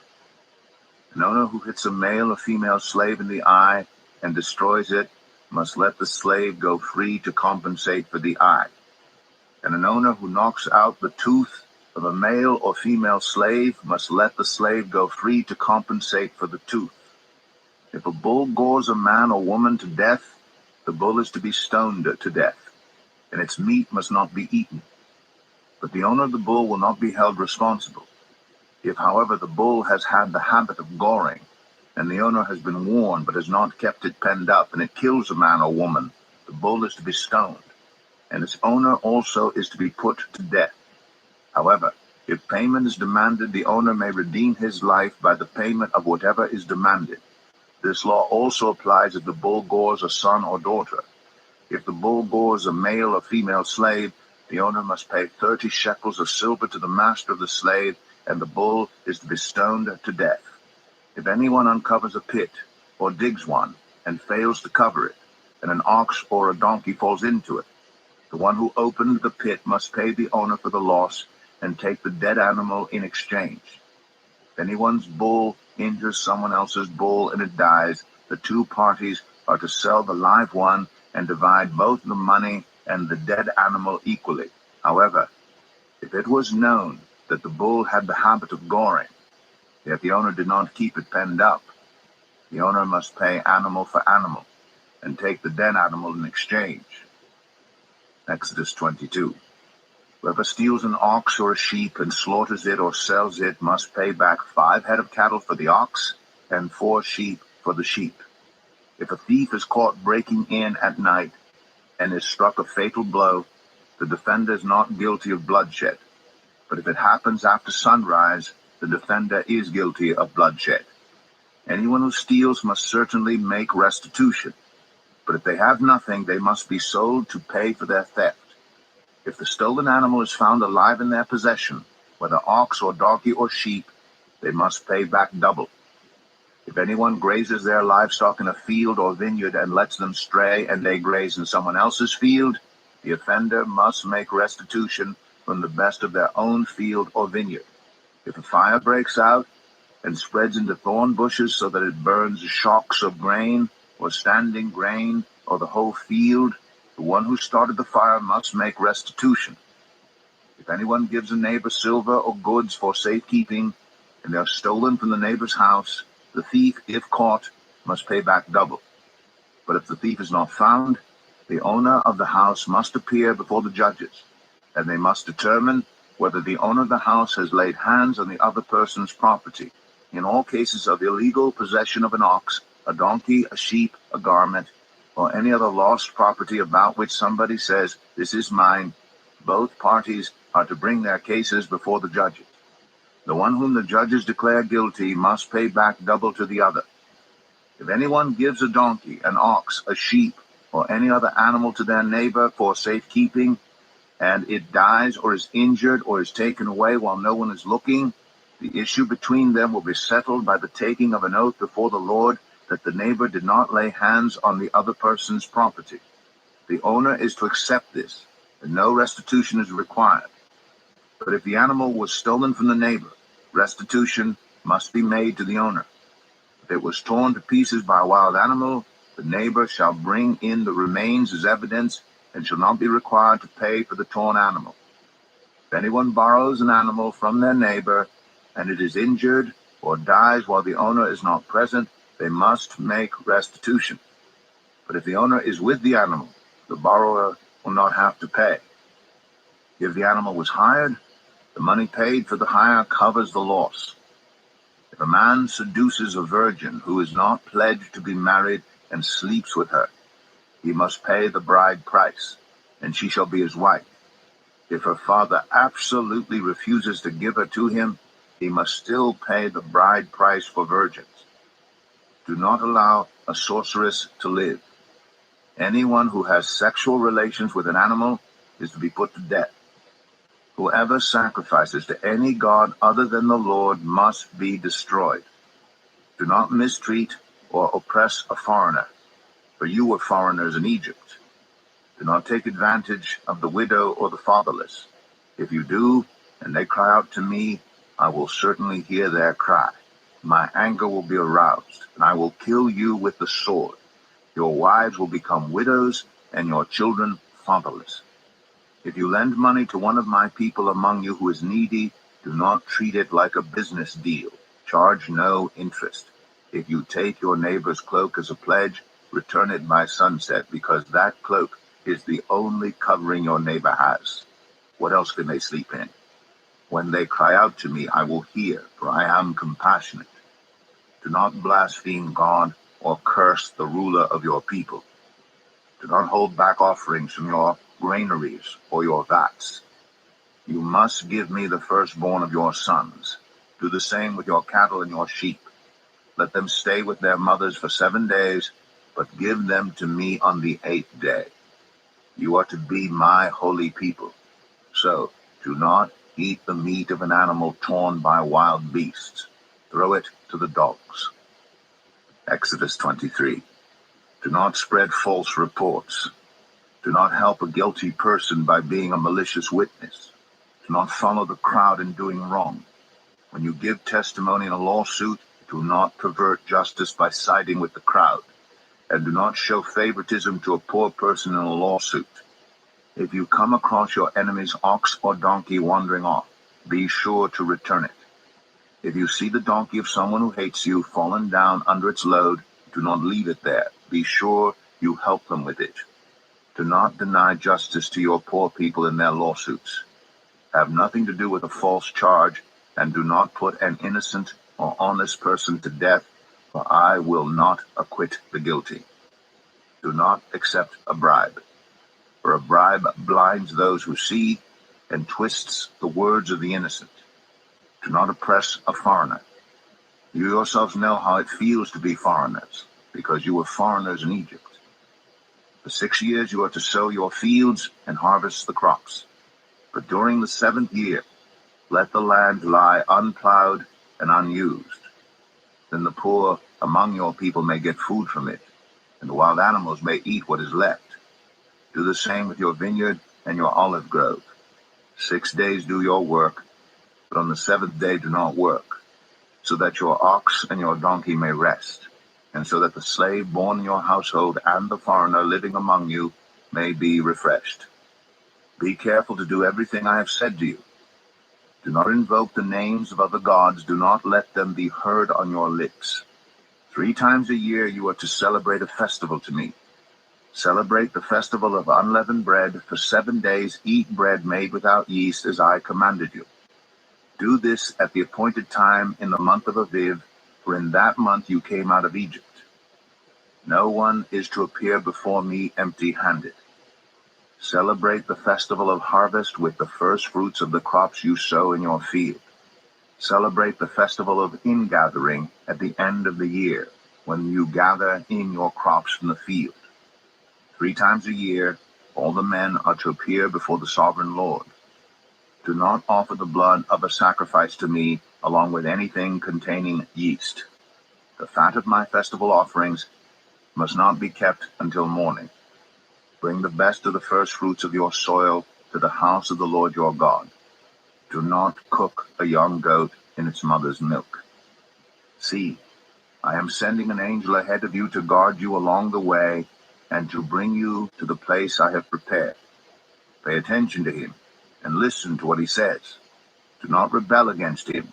He will not forgive your rebellion, since my name is in him.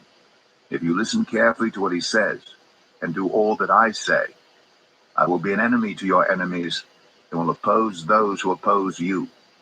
My angel will go ahead of you and bring you into the land of the Amorites, Hittites, Perizzites, Canaanites, Hivites, and Jebusites, and I will wipe them out. Do not bow down before their gods or worship them or follow their practices. You must demolish them and break their sacred stones to pieces. Worship the Lord your God, and his blessing will be on your food and water. I will take away sickness from among you, and none will miscarry or be barren in your land. I will give you a full lifespan. I will send my terror ahead of you and throw into confusion every nation you encounter. I will make all your enemies turn their backs and run. I will send the hornet ahead of you to drive the Hivites, Canaanites, and Hittites out of your way. But I will not drive them out in a single year, because the land would become desolate and the wild animals too numerous for you. Little by little I will drive them out before you, until you have increased enough to take possession of the land. I will establish your borders from the Red Sea to the Mediterranean Sea, and from the desert to the Euphrates River. I will give into your hands the people who live in the land, and you will drive them out before you. Do not make a covenant with them or with their gods. Do not let them live in your land, or they will cause you to sin against me, because the worship of their gods will certainly be a snare to you. Exodus 24. Then the Lord said to Moses, Come up to the Lord, you and Aaron, Nadab and Abihu, and 70 of the elders of Israel. You are to worship at a distance, but Moses alone is to approach the Lord. The others must not come near, and the people may not come up with him. When Moses went and told the people all the Lord's words and laws, they responded with one voice, Everything the Lord has said, we will do. Moses then wrote down everything the Lord had said. He got up early the next morning and built an altar at the foot of the mountain and set up 12 stone pillars representing the 12 tribes of Israel. Then he sent young Israelite men, and they offered burnt offerings and sacrificed young bulls as fellowship offerings to the Lord. Moses took half of the blood and put it in bowls, and the other half he splashed against the altar. Then he took the book of the covenant and read it to the people. They responded, We will do everything the Lord has said. We will obey. Moses then took the blood, sprinkled it on the people, and said, This is the blood of the covenant that the Lord has made with you in accordance with all these words. Moses and Aaron, Nadab and Abihu, and the 70 elders of Israel went up and saw the God of Israel. Under his feet was something like a pavement made of lapis lazuli, as bright blue as the sky. But God did not raise his hand against these leaders of the Israelites. They saw God, and they ate and drank. The Lord said to Moses, Come up to me on the mountain and stay here, and I will give you the tablets of stone with the law and commandments I have written for their instruction. Then Moses set out with Joshua, his aide, and Moses went up on the mountain of God. He said to the elders, Wait here for us until we come back to you.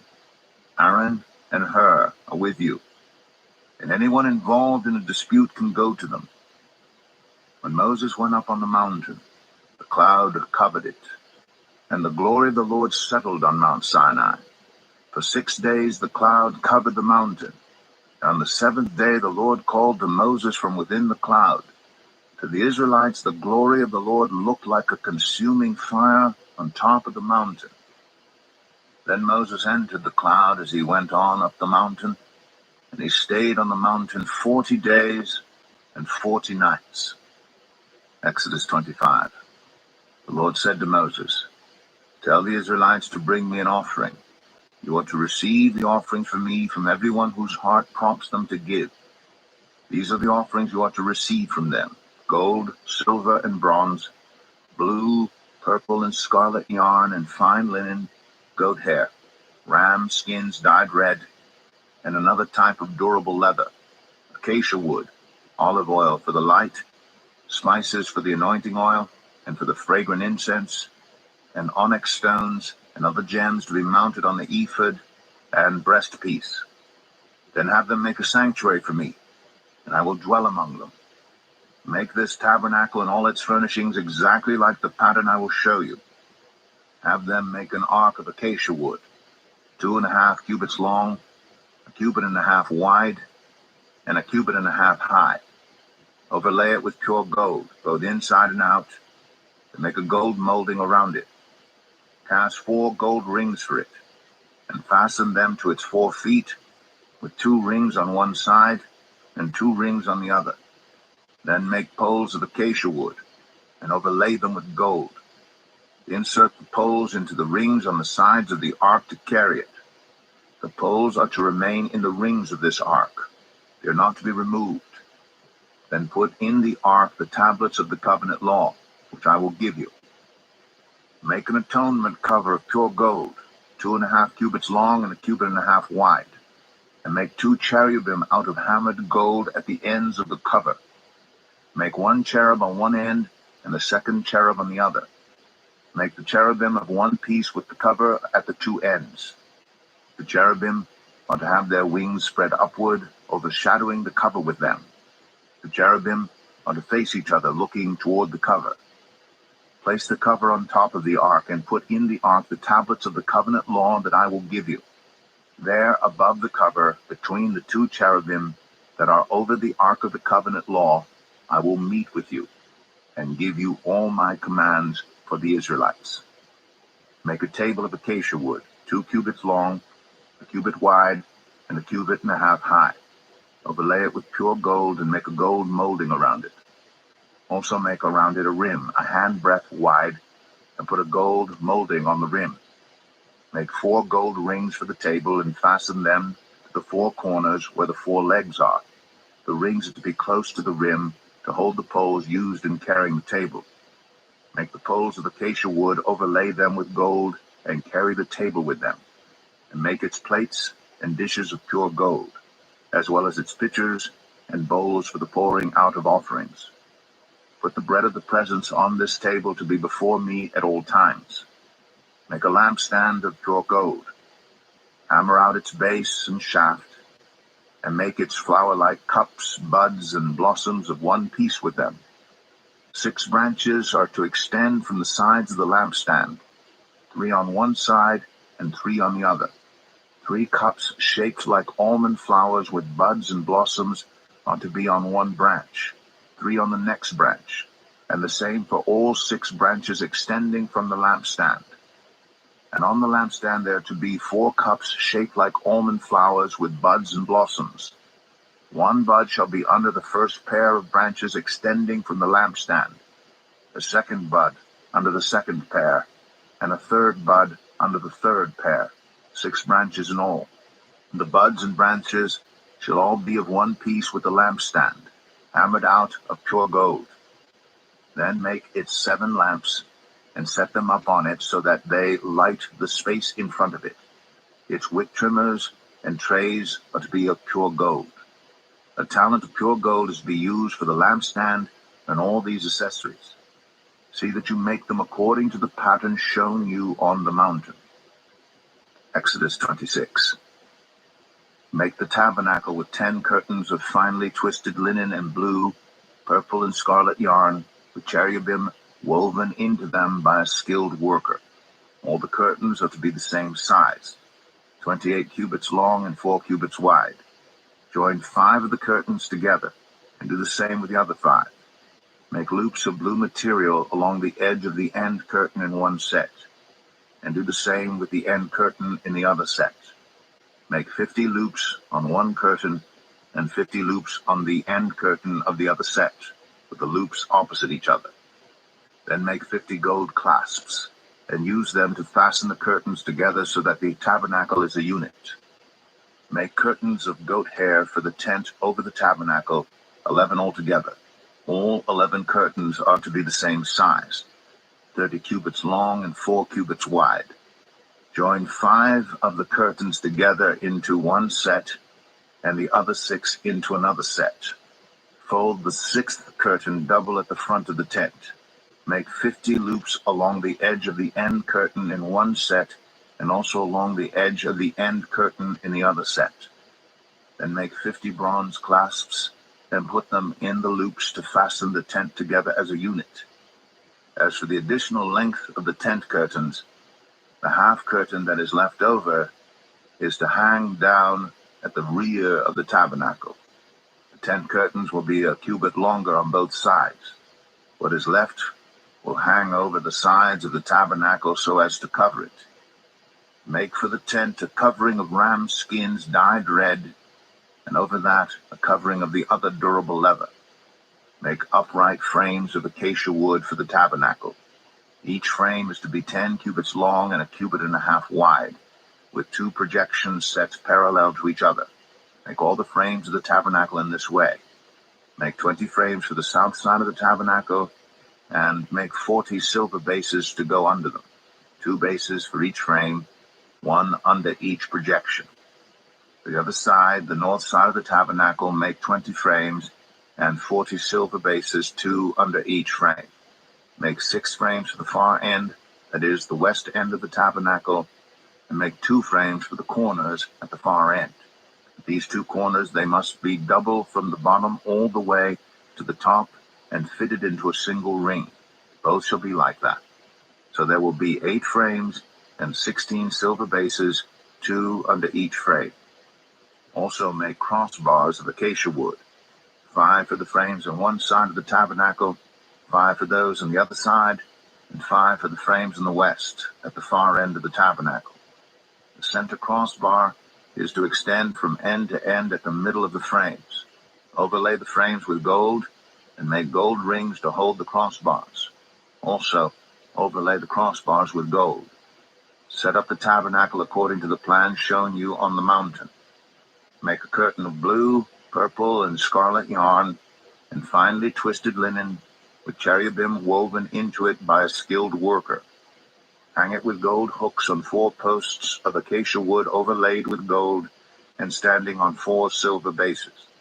Hang the curtain from the clasps, and place the Ark of the Covenant law behind the curtain. The curtain will separate the holy place from the most holy place. Put the atonement cover on the Ark of the Covenant law in the most holy place. Place the table outside the curtain on the north side of the tabernacle, and put the lampstand opposite it on the south side.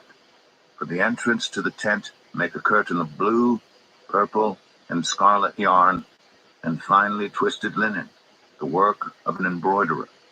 Make gold hooks for this curtain, and 5 posts of acacia wood overlaid with gold, and cast 5 bronze bases for them. Exodus 27. Build an altar of acacia wood 3 cubits high.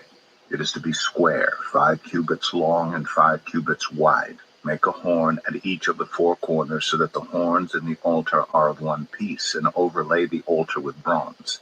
Make all its utensils of bronze, its pots to remove the ashes, and its shovels, sprinkling bowls, meat forks, and fire pans. Make a grating for it, a bronze network, and make a bronze ring at each of the 4 corners of the network. Put it under the ledge of the altar so that it is halfway up the altar. Make poles of acacia wood for the altar and overlay them with bronze. The poles are to be inserted into the rings, so they will be on 2 sides of the altar when it is carried. Make the altar hollow out of boards. It is to be made just as you were shown on the mountain. Make the courtyard for the tabernacle. The south side shall be 100 cubits long, and is to have curtains of finely twisted linen, with 20 posts and 20 bronze bases, and with silver hooks and bands on the posts. The north side shall also be 100 cubits long, and is to have curtains with 20 posts and 20 bronze bases, and with silver hooks and bands on the posts. The west end of the courtyard shall be 50 cubits wide, and have curtains with 10 posts and 10 bases. On the east end toward the sunrise, the courtyard shall also be 50 cubits wide. Curtains 15 cubits long are to be on one side of the entrance, with 3 posts and 3 bases, and curtains 15 cubits long are to be on the other side, with 3 posts and 3 bases. For the entrance to the courtyard, provide a curtain 20 cubits long of blue, purple, and scarlet yarn, and finely twisted linen, the work of an embroiderer, with 4 posts and 4 bases. All the posts around the courtyard are to have silver bands and hooks and bronze bases. The courtyard shall be 100 cubits long and 50 cubits wide, with curtains of finely twisted linen 5 cubits high, and with bronze bases. All the other articles used in the service of the tabernacle, whatever their function, including all the tent pegs for it, and those for the courtyard, are to be of bronze. Command the Israelites to bring you clear oil of pressed olives for the light, so that the lamps may be kept burning. In the tent of meeting, outside the curtain that shields the ark of the covenant law, Aaron and his sons are to keep the lamps burning before the Lord from evening till morning. This is to be a lasting ordinance among the Israelites for the generations to come. Exodus 28. Have Aaron your brother brought to you from among the Israelites, along with his sons, Nadab and Abihu, Eleazar and Ithamar, so they may serve me as priests. Make sacred garments for your brother Aaron, to give him dignity and honor. Tell all the skilled workers to whom I have given wisdom in such matters that they are to make garments for Aaron for his consecration, so he may serve me as priest. These are the garments they are to make: a breastpiece, an ephod, a robe, a woven tunic, a turban, and a sash. They are to make these sacred garments for your brother Aaron and his sons, so they may serve me as priests. Have them use gold and blue, purple, and scarlet yarn and fine linen. Make the ephod of gold, and of blue, purple, and scarlet yarn, and of finely twisted linen, the work of skilled hands. It is to have 2 shoulder pieces attached to 2 of its corners, so it can be fastened. Its skillfully woven waistband is to be like it, of 1 piece with the ephod, and made with gold, and with blue, purple, and scarlet yarn, and with finely twisted linen. Take 2 onyx stones, and engrave on them the names of the sons of Israel in the order of their birth, 6 names on 1 stone, and the remaining 6 on the other. Engrave the names of the sons of Israel on the 2 stones, the way a gem cutter engraves a seal. Then mount the stones in gold filigree settings, and fasten them on the shoulder pieces of the ephod as memorial stones for the sons of Israel. Aaron is to bear the names on his shoulders as a memorial before the Lord. Make gold filigree settings and 2 braided chains of pure gold like a rope, and attach the chains to the settings. Fashion a breastpiece for making decisions, the work of skilled hands. Make it like the ephod, of gold, of blue, purple, and scarlet yarn, and of finely twisted linen. It is to be square, a span long and a span wide, and folded double. Then mount 4 rows of precious stones on it. The first row shall be carnelian, chrysolite, and beryl. The second row shall be turquoise, lapis lazuli, and emerald. The third row shall be jacinth, agate, and amethyst. The fourth row shall be topaz, onyx, and jasper. Mount them in gold filigree settings. There are to be 12 stones, 1 for each of the names of the sons of Israel, each engraved like a seal with the name of one of the 12 tribes. For the breastpiece, make braided chains of pure gold, like a rope. Make 2 gold rings for it, and fasten them to 2 corners of the breastpiece. Fasten the 2 gold chains to the rings at the corners of the breastpiece, and the other ends of the chains to the 2 settings, attaching them to the shoulder pieces of the ephod at the front. Make 2 gold rings and attach them to the other 2 corners of the breastpiece on the inside edge next to the ephod. Make 2 more gold rings, and attach them to the bottom of the shoulder pieces on the front of the ephod, close to the seam just above the waistband of the ephod. The rings of the breastpiece are to be tied to the rings of the ephod with blue cord connecting it to the waistband, so that the breastpiece will not swing out from the ephod. Whenever Aaron enters the holy place, he will bear the names of the sons of Israel over his heart on the breastpiece of decision as a continuing memorial before the Lord. Also put the Urim and the Thummim in the breastpiece, so they may be over Aaron's heart whenever he enters the presence of the Lord. Thus Aaron will always bear the means of making decisions for the Israelites over his heart before the Lord. Make the robe of the ephod entirely of blue cloth, with an opening for the head in its center. There shall be a woven edge like a collar around this opening, so that it will not tear. Make pomegranates of blue, purple, and scarlet yarn around the hem of the robe, with gold bells between them. The gold bells and the pomegranates are to alternate around the hem of the robe. Aaron must wear it when he ministers. The sound of the bells will be heard when he enters the holy place before the Lord and when he comes out, so that he will not die. Make a plate of pure gold and engrave on it as on a seal, holy to the Lord. Fasten a blue cord to it to attach it to the turban. It is to be on the front of the turban.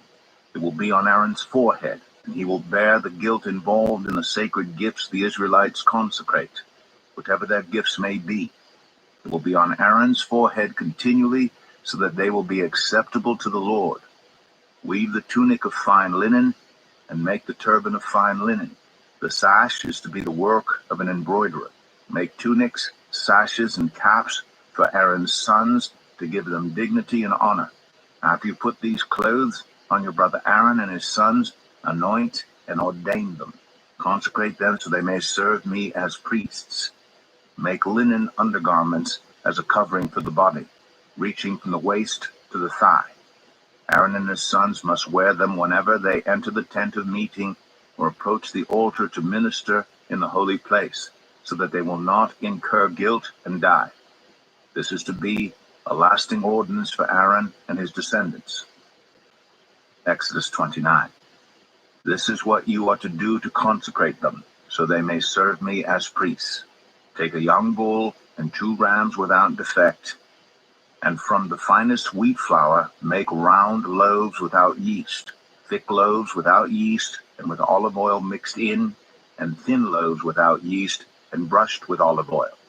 Put them in a basket and present them along with the bull and the 2 rams. Then bring Aaron and his sons to the entrance to the tent of meeting, and wash them with water. Take the garments and dress Aaron with the tunic, the robe of the ephod itself, and the breastpiece. Fasten the ephod on him by its skillfully woven waistband. Put the turban on his head, and attach the sacred emblem to the turban. Take the anointing oil and anoint him by pouring it on his head.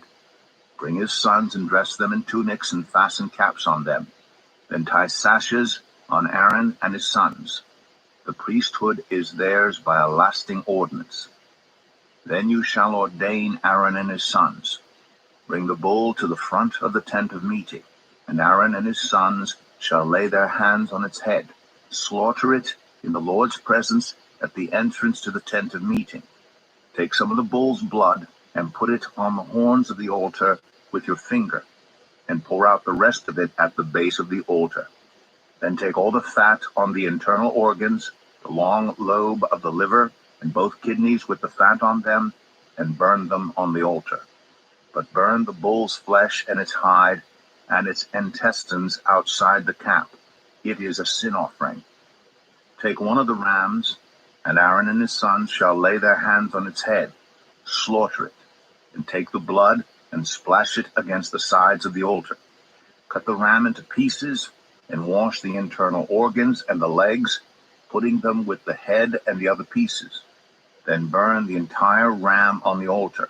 It is a burnt offering to the Lord, a pleasing aroma, a food offering presented to the Lord.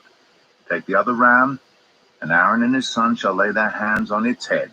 Slaughter it, take some of its blood, and put it on the lobes of the right ears of Aaron and his sons, on the thumbs of their right hands, and on the big toes of their right feet.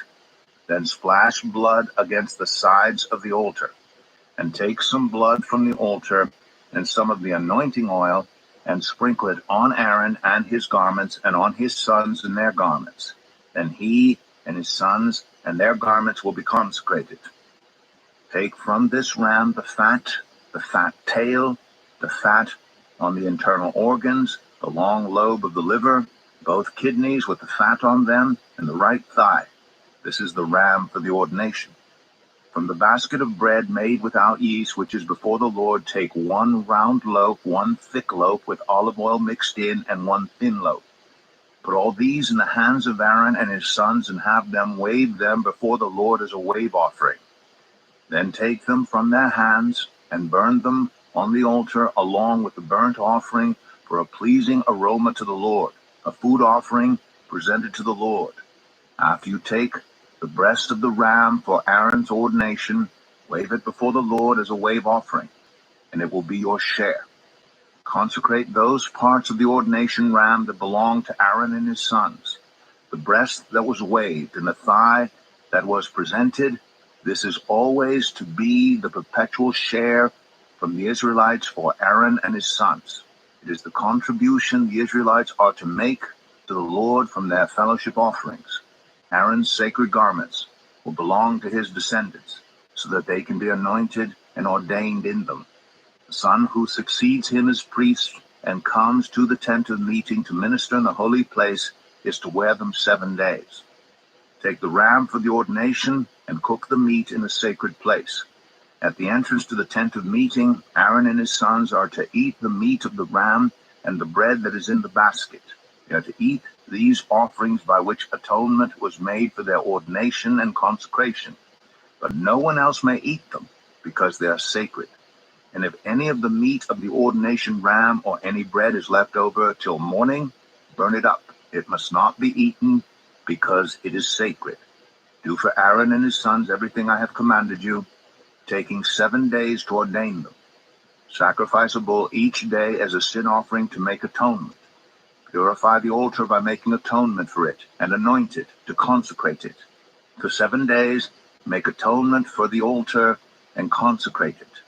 Then the altar will be most holy, and whatever touches it will be holy.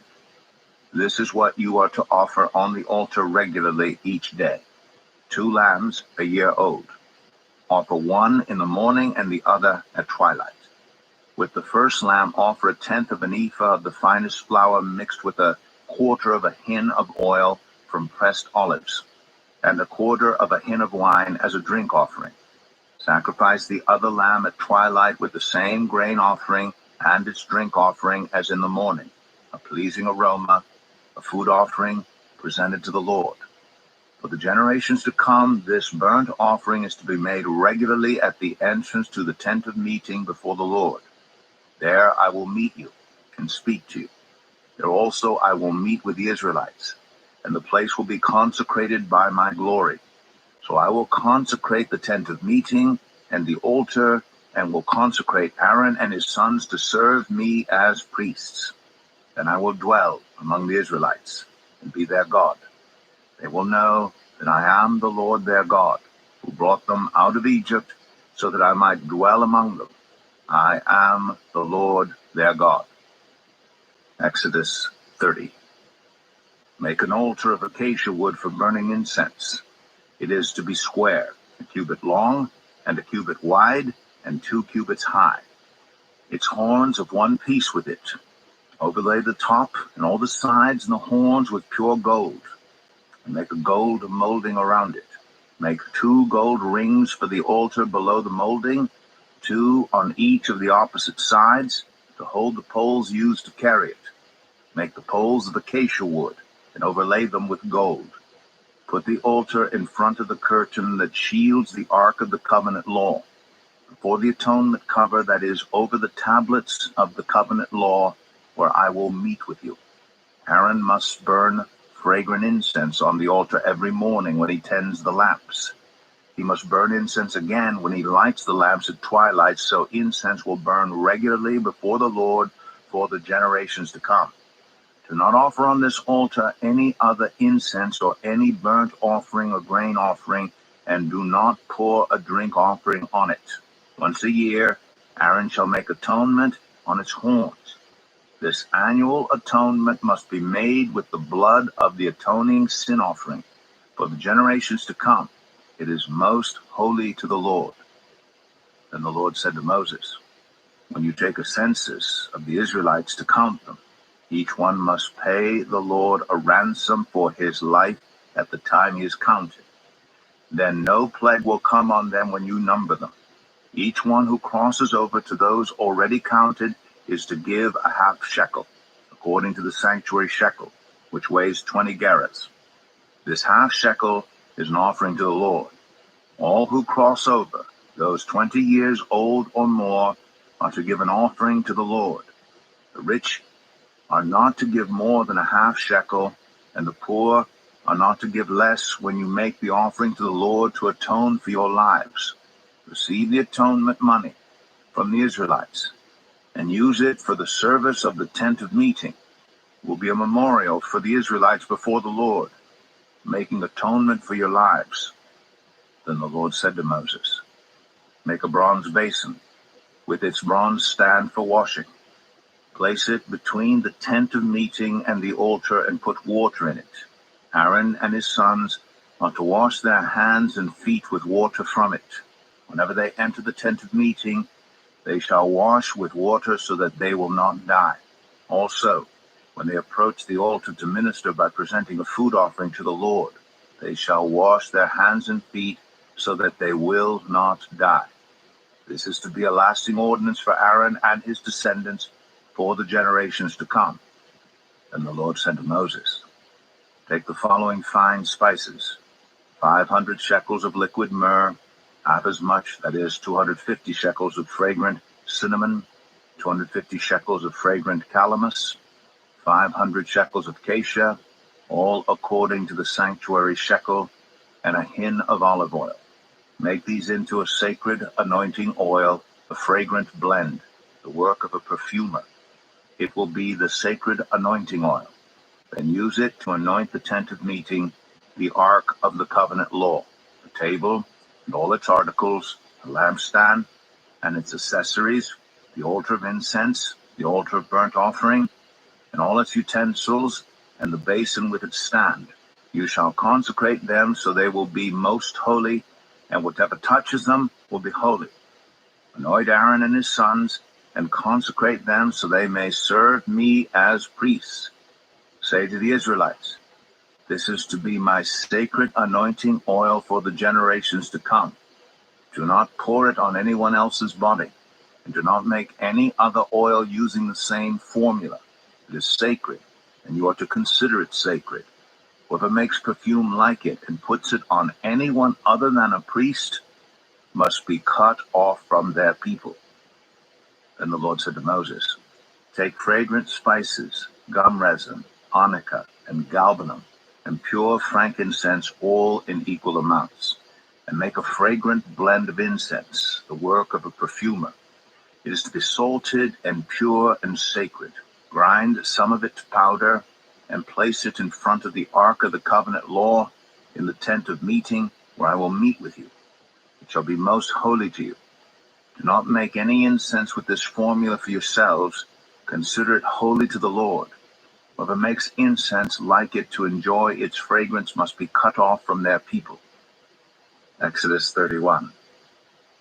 Then the Lord said to Moses, see, I have chosen Bezalel, son of Uri, son of Hur, of the tribe of Judah, and I have filled him with the Spirit of God, with wisdom, with understanding, with knowledge, and with all kinds of skills, to make artistic designs for work in gold, silver, and bronze, to cut and set stones, to work in wood, and to engage in all kinds of crafts. Moreover, I have appointed Aholiab, son of Ahisamach, of the tribe of Dan, to help him. Also I have given ability to all the skilled workers to make everything I have commanded you, the tent of meeting, the Ark of the Covenant law, with the atonement cover on it, and all the other furnishings of the tent, table and its articles, the pure gold lampstand, and all its accessories, the altar of incense, the altar of burnt offering and all its utensils, the basin with its stand, and also the woven garments, both the sacred garments for Aaron, the priest, and the garments for his sons when they serve as priests, and the anointing oil and fragrant incense for the holy place. You are to make them just as I commanded you. Then the Lord said to Moses, say to the Israelites, you must observe my Sabbaths. This will be a sign between me and you for the generations to come, so you may know that I am the Lord who makes you holy. Observe the Sabbath, because it is holy to you. Anyone who desecrates it is to be put to death. Those who do any work on that day must be cut off from their people. For 6 days work is to be done, but the seventh day is a day of Sabbath rest, holy to the Lord. Whoever does any work on the Sabbath day is to be put to death. The Israelites are to observe the Sabbath, celebrating it for the generations to come as a lasting covenant. It will be a sign between me and the Israelites forever. For in 6 days the Lord made the heavens and the earth, and on the seventh day he rested and was refreshed. When the Lord finished speaking to Moses on Mount Sinai, he gave him the 2 tablets of the covenant law, the tablets of stone inscribed by the finger of God. Exodus 32.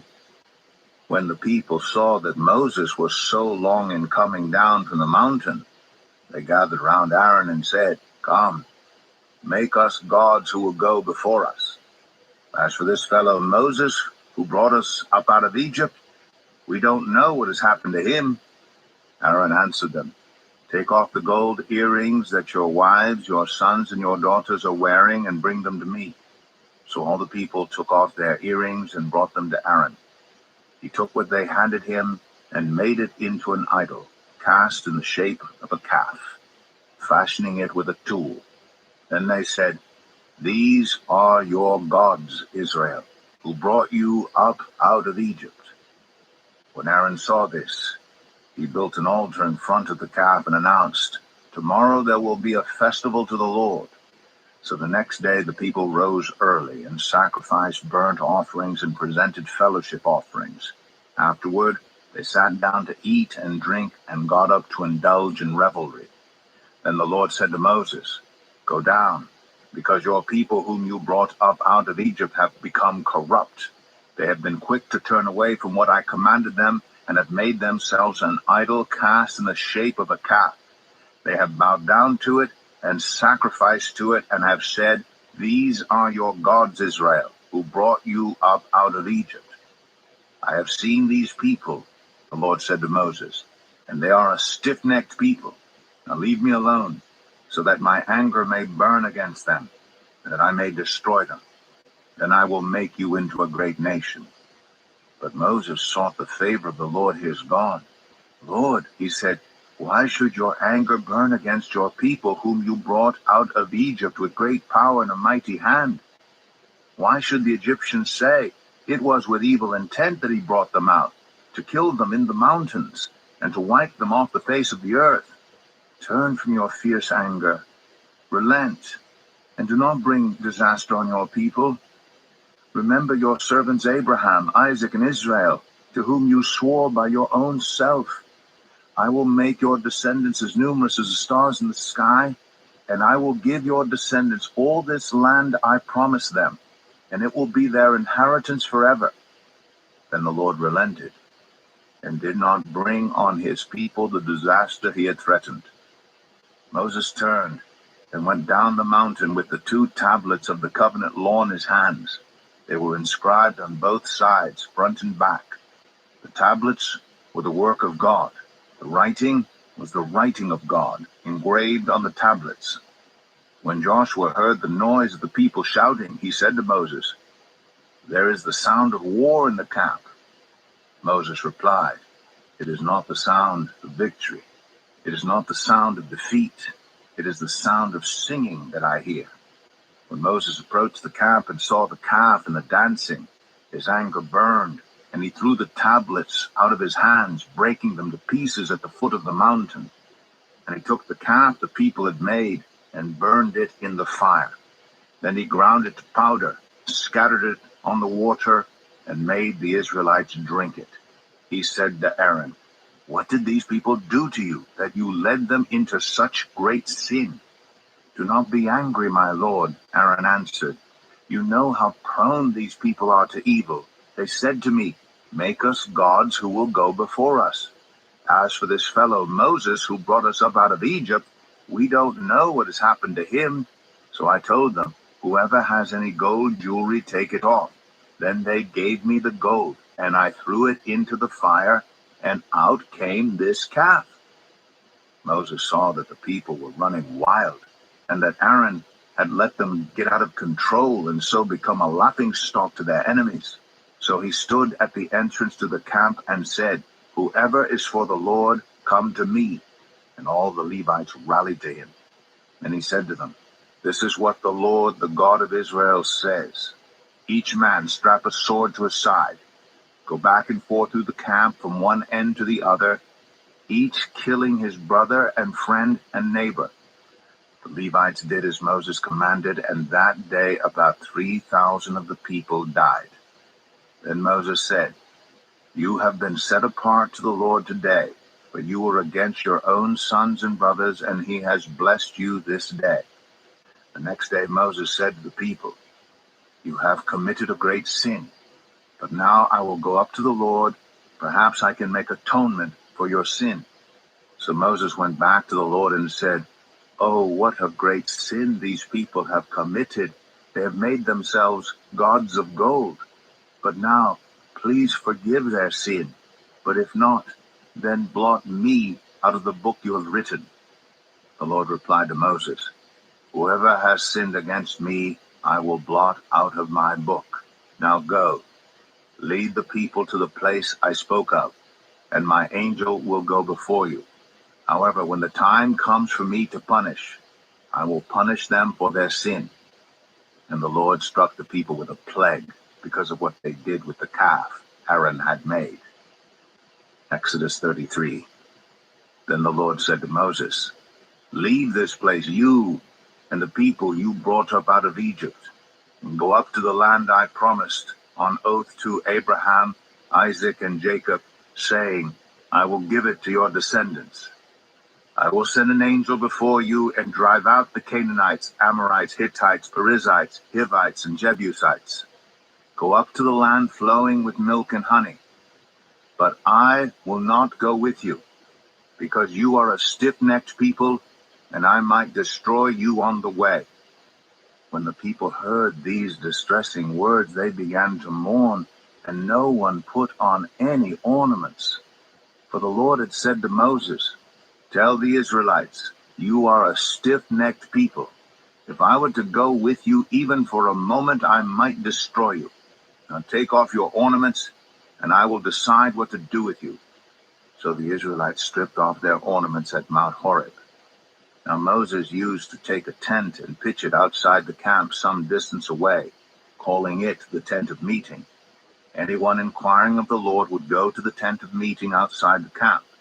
And whenever Moses went out to the tent, all the people rose and stood at the entrances to their tents, watching Moses until he entered the tent. As Moses went into the tent, the pillar of cloud would come down and stay at the entrance, while the Lord spoke with Moses. Whenever the people saw the pillar of cloud standing at the entrance to the tent, they all stood and worshipped, each at the entrance to their tent. The Lord would speak to Moses face to face, as one speaks to a friend. Then Moses would return to the camp. But his young aide Joshua, son of Nun, did not leave the tent. Moses said to the Lord, "You have been telling me, 'Lead these people,' but you have not let me know whom you will send with me. You have said, 'I know you by name,' and you have found favor with me. If you are pleased with me, teach me your ways so I may know you and continue to find favor with you. Remember that this nation is your people." The Lord replied, "My presence will go with you, and I will give you rest." Then Moses said to him, "If your presence does not go with us, do not send us up from here. How will anyone know that you are pleased with me and with your people unless you go with us? What else will distinguish me and your people from all the other people on the face of the earth?" And the Lord said to Moses, "I will do the very thing you have asked, because I am pleased with you, and I know you by name." Then Moses said, "Now show me your glory." And the Lord said, "I will cause all my goodness to pass in front of you, and I will proclaim my name, the Lord, in your presence. I will have mercy on whom I will have mercy, and I will have compassion on whom I will have compassion." But he said, "You cannot see my face, for no one may see me and live." Then the Lord said, "There's a place near me where you may stand on a rock. When my glory passes by, I will put you in a cleft in the rock and cover you with my hand until I have passed by. Then I will remove my hand, and you will see my back, but my face must not be seen." Exodus 34.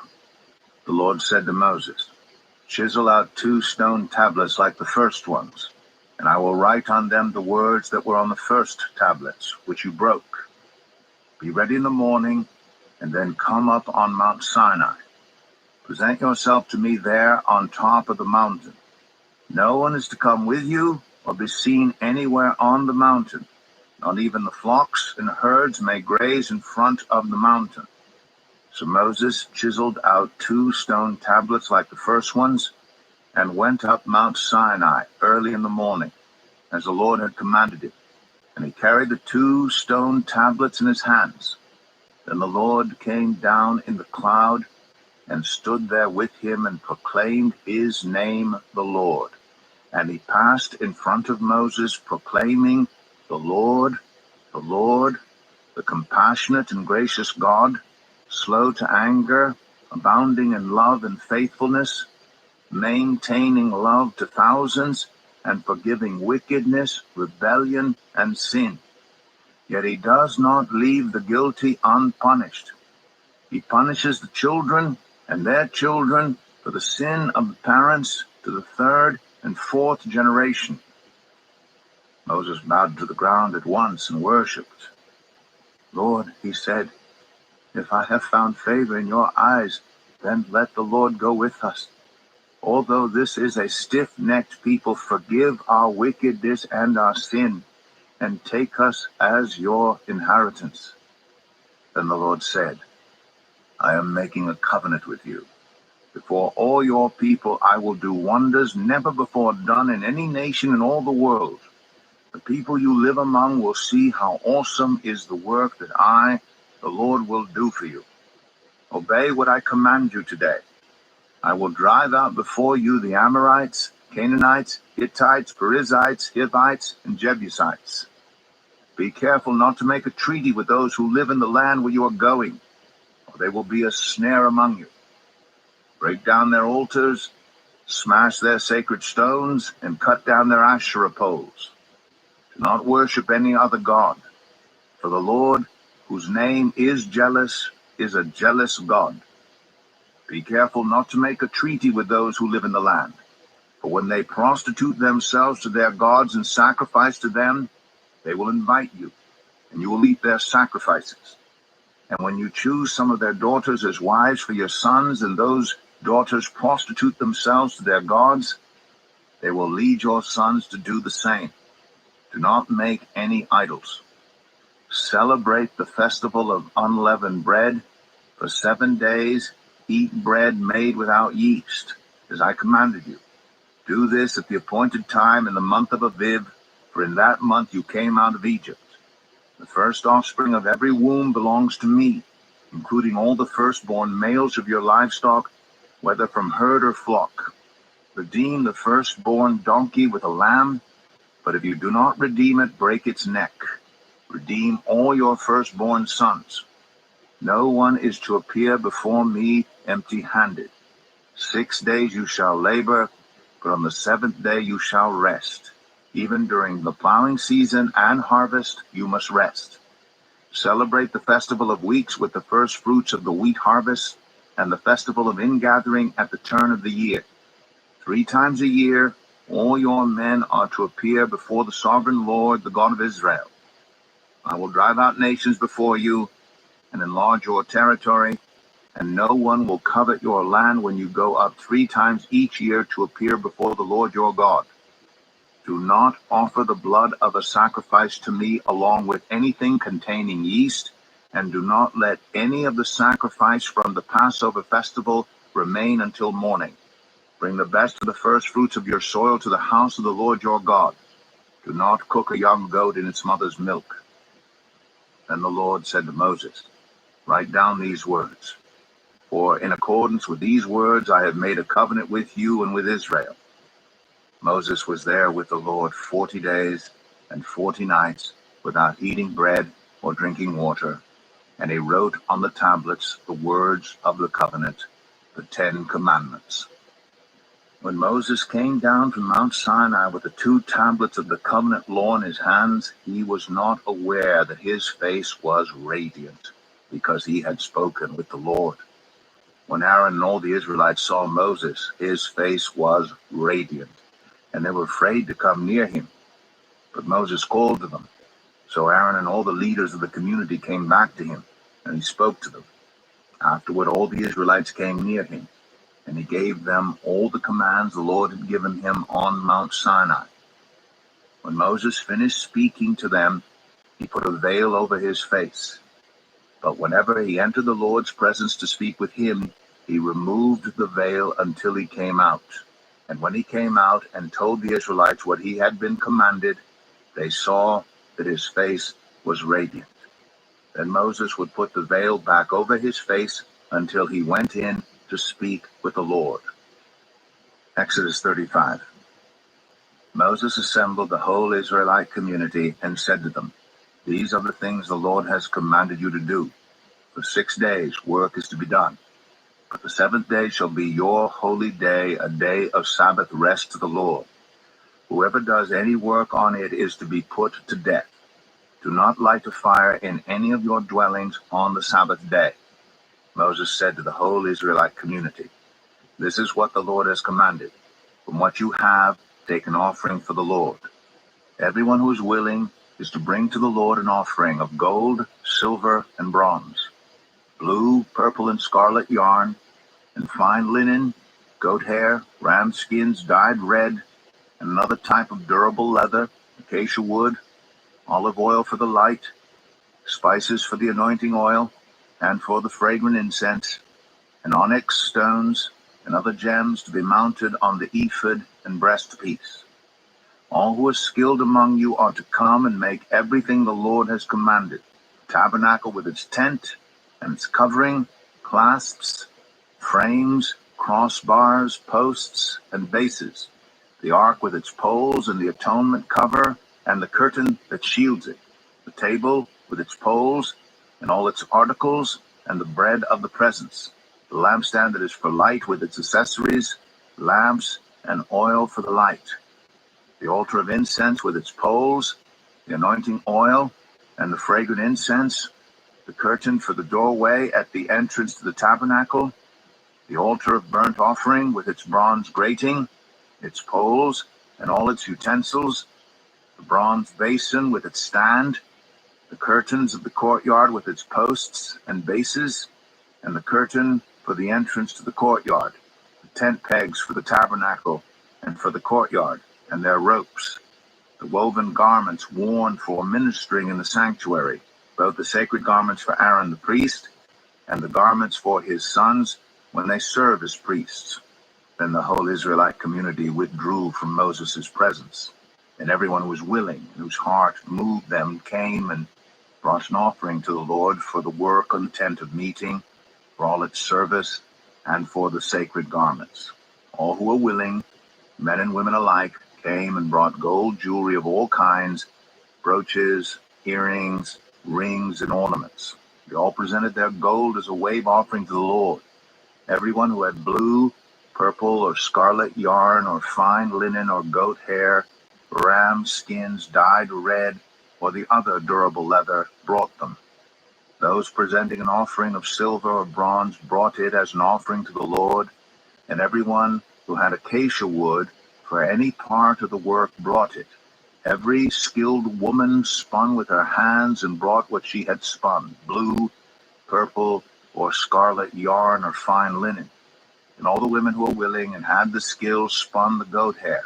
The leaders brought onyx stones and other gems to be mounted on the ephod and breastpiece. They also brought spices and olive oil for the light and for the anointing oil and for the fragrant incense.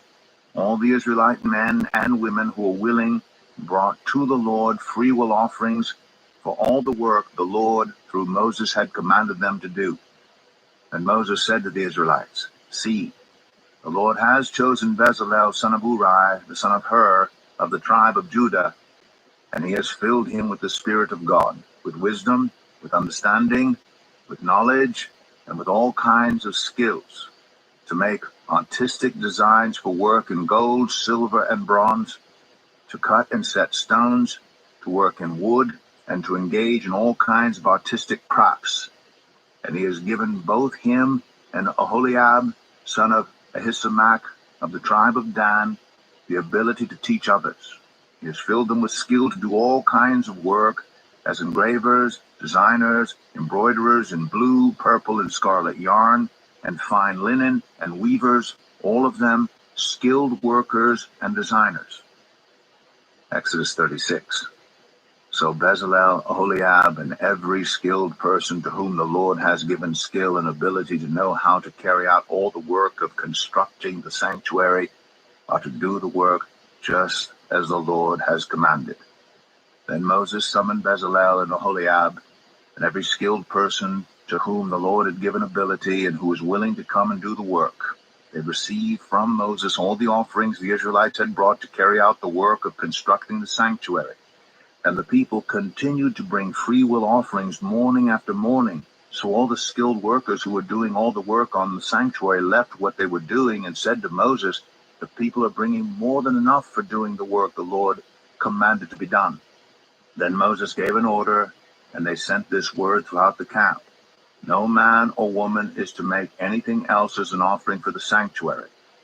And so the people were restrained from bringing more, because what they already had was more than enough to do all the work. All those who were skilled among the workers made the tabernacle with 10 curtains of finely twisted linen and blue, purple, and scarlet yarn, with cherubim woven into them by expert hands. All the curtains were the same size, 28 cubits long and 4 cubits wide. They joined 5 of the curtains together and did the same with the other 5. Then they made loops of blue material along the edge of the end curtain in one set, and the same was done with the end curtain in the other set. They also made 50 loops on one curtain and 50 loops on the end curtain of the other set, with the loops opposite each other. Then they made 50 gold clasps and used them to fasten the 2 sets of curtains together so that the tabernacle was a unit. They made curtains of goat hair for the tent over the tabernacle, 11 altogether. All 11 curtains were the same size, 30 cubits long and 4 cubits wide. They joined 5 of the curtains into one set and the other 6 into another set. Then they made 50 loops along the edge of the end curtain in one set and also along the edge of the end curtain in the other set. They made 50 bronze clasps to fasten the tent together as a unit. Then they made for the tent a covering of ram skins dyed red, and over that a covering of the other durable leather. They made upright frames of acacia wood for the tabernacle. Each frame was 10 cubits long and a cubit and a half wide, with 2 projections set parallel to each other. They made all the frames of the tabernacle in this way. They made 20 frames for the south side of the tabernacle and made 40 silver bases to go under them, 2 bases for each frame, 1 under each projection. For the other side, the north side of the tabernacle, they made 20 frames and 40 silver bases 2 under each frame. They made 6 frames for the far end, that is the west end of the tabernacle, and 2 frames were made for the corners of the tabernacle at the far end. At these 2 corners, the frames were double from the bottom all the way to the top and fitted into a single ring. Both were made alike. So there were 8 frames and 16 silver bases, 2 under each frame. They also made crossbars of acacia wood, 5 for the frames on one side of the tabernacle, 5 for those on the other side, and 5 for the frames on the west, at the far end of the tabernacle. They made the center crossbar so that it extended from end to end at the middle of the frames. They overlaid the frames with gold and made gold rings to hold the crossbars. They also overlaid the crossbars with gold. They made the curtain of blue, purple, and scarlet yarn, and finely twisted linen, with cherubim woven into it by a skilled worker. They made 4 posts of acacia wood for it, and overlaid them with gold. They made gold hooks for them, and cast their 4 silver bases. For the entrance to the tent, they made a curtain of blue, purple, and scarlet yarn, and finely twisted linen, the work of an embroiderer. And they made 5 posts with hooks for them. They overlaid the tops of the posts and their bands with gold, and made their 5 bases of bronze. Exodus 37. Bezalel made the ark of acacia wood, 2.5 cubits long, 1.5 cubits wide, and 1.5 cubits high. He overlaid it with pure gold, both inside and out, and made a gold molding around it. He cast 4 gold rings for it and fastened them to its 4 feet, with 2 rings on one side and 2 rings on the other. Then he made poles of acacia wood and overlaid them with gold. And he inserted the poles into the rings on the sides of the ark to carry it. He made the atonement cover of pure gold, 2.5 cubits long and 1.5 cubits wide. Then he made 2 cherubim out of hammered gold at the ends of the cover. He made 1 cherub on one end and the second cherub on the other. At the 2 ends he made them of one piece with the cover. The cherubim had their wings spread upward, overshadowing the cover with them. The cherubim faced each other, looking toward the cover. They made the table of acacia wood, 2 cubits long, 1 cubit wide, and 1.5 cubits high. And they overlaid it with pure gold and made a gold molding around it. They also made around it a rim, a handbreadth wide, and put a gold molding on the rim. They cast 4 gold rings for the table and fastened them to the 4 corners where the 4 legs were. The rings were put close to the rim to hold the poles used in carrying the table. The poles for carrying the table were made of acacia wood and were overlaid with gold. And they made from pure gold the articles for the table, its plates and dishes and bowls and its pitchers for the pouring out of drink offerings. They made the lampstand of pure gold. They hammered out its base and shaft and made its flower-like cups, buds, and blossoms of one piece with them. 6 branches extended from the sides of the lampstand, 3 on one side and 3 on the other. 3 cups shaped like almond flowers with buds and blossoms were on one branch, 3 on the next branch, and the same for all 6 branches extending from the lampstand. And on the lampstand were 4 cups shaped like almond flowers with buds and blossoms. 1 bud was under the first pair of branches extending from the lampstand, a 2nd bud under the 2nd pair, and a 3rd bud under the 3rd pair, 6 branches in all. The buds and the branches were all of one piece with the lampstand hammered out of pure gold. They made it 7 lamps as well as its wick trimmers and trays of pure gold. They made the lampstand and all its accessories from 1 talent of pure gold. They made the altar of incense out of acacia wood. It was square, 1 cubit long and 1 cubit wide and 2 cubits high. Its horns of one piece with it. They overlaid the top and all the sides and the horns with pure gold, and made a gold molding around it. They made 2 gold rings below the molding, 2 on each of the opposite sides, to hold the poles used to carry it. They made the poles of acacia wood and overlaid them with gold.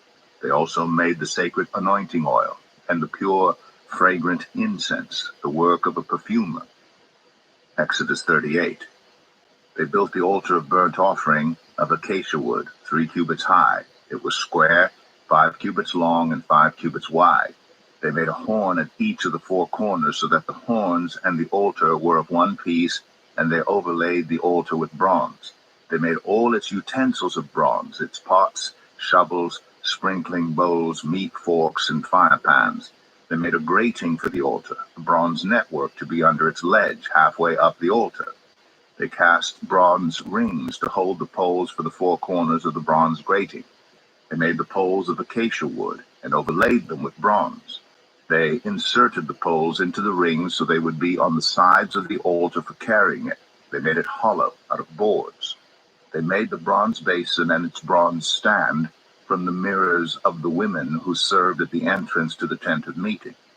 Next they made the courtyard. The south side was 100 cubits long and had curtains of finely twisted linen, with 20 posts and 20 bronze bases, and with silver hooks and bands on the post. The north side was also 100 cubits long, and had 20 posts and 20 bronze bases with silver hooks and bands on the post. The west end was 50 cubits wide and had curtains, with 10 posts and 10 bases, with silver hooks and bands on the posts. The east end toward the sunrise was also 50 cubits wide. Curtains 15 cubits long were on one side of the entrance with 3 posts and 3 bases, and curtains 15 cubits long were on the other side of the entrance to the courtyard, with 3 posts and 3 bases. All the curtains around the courtyard were of finely twisted linen. The bases for the posts were bronze. The hooks and bands on the posts were silver, and their tops were overlaid with silver.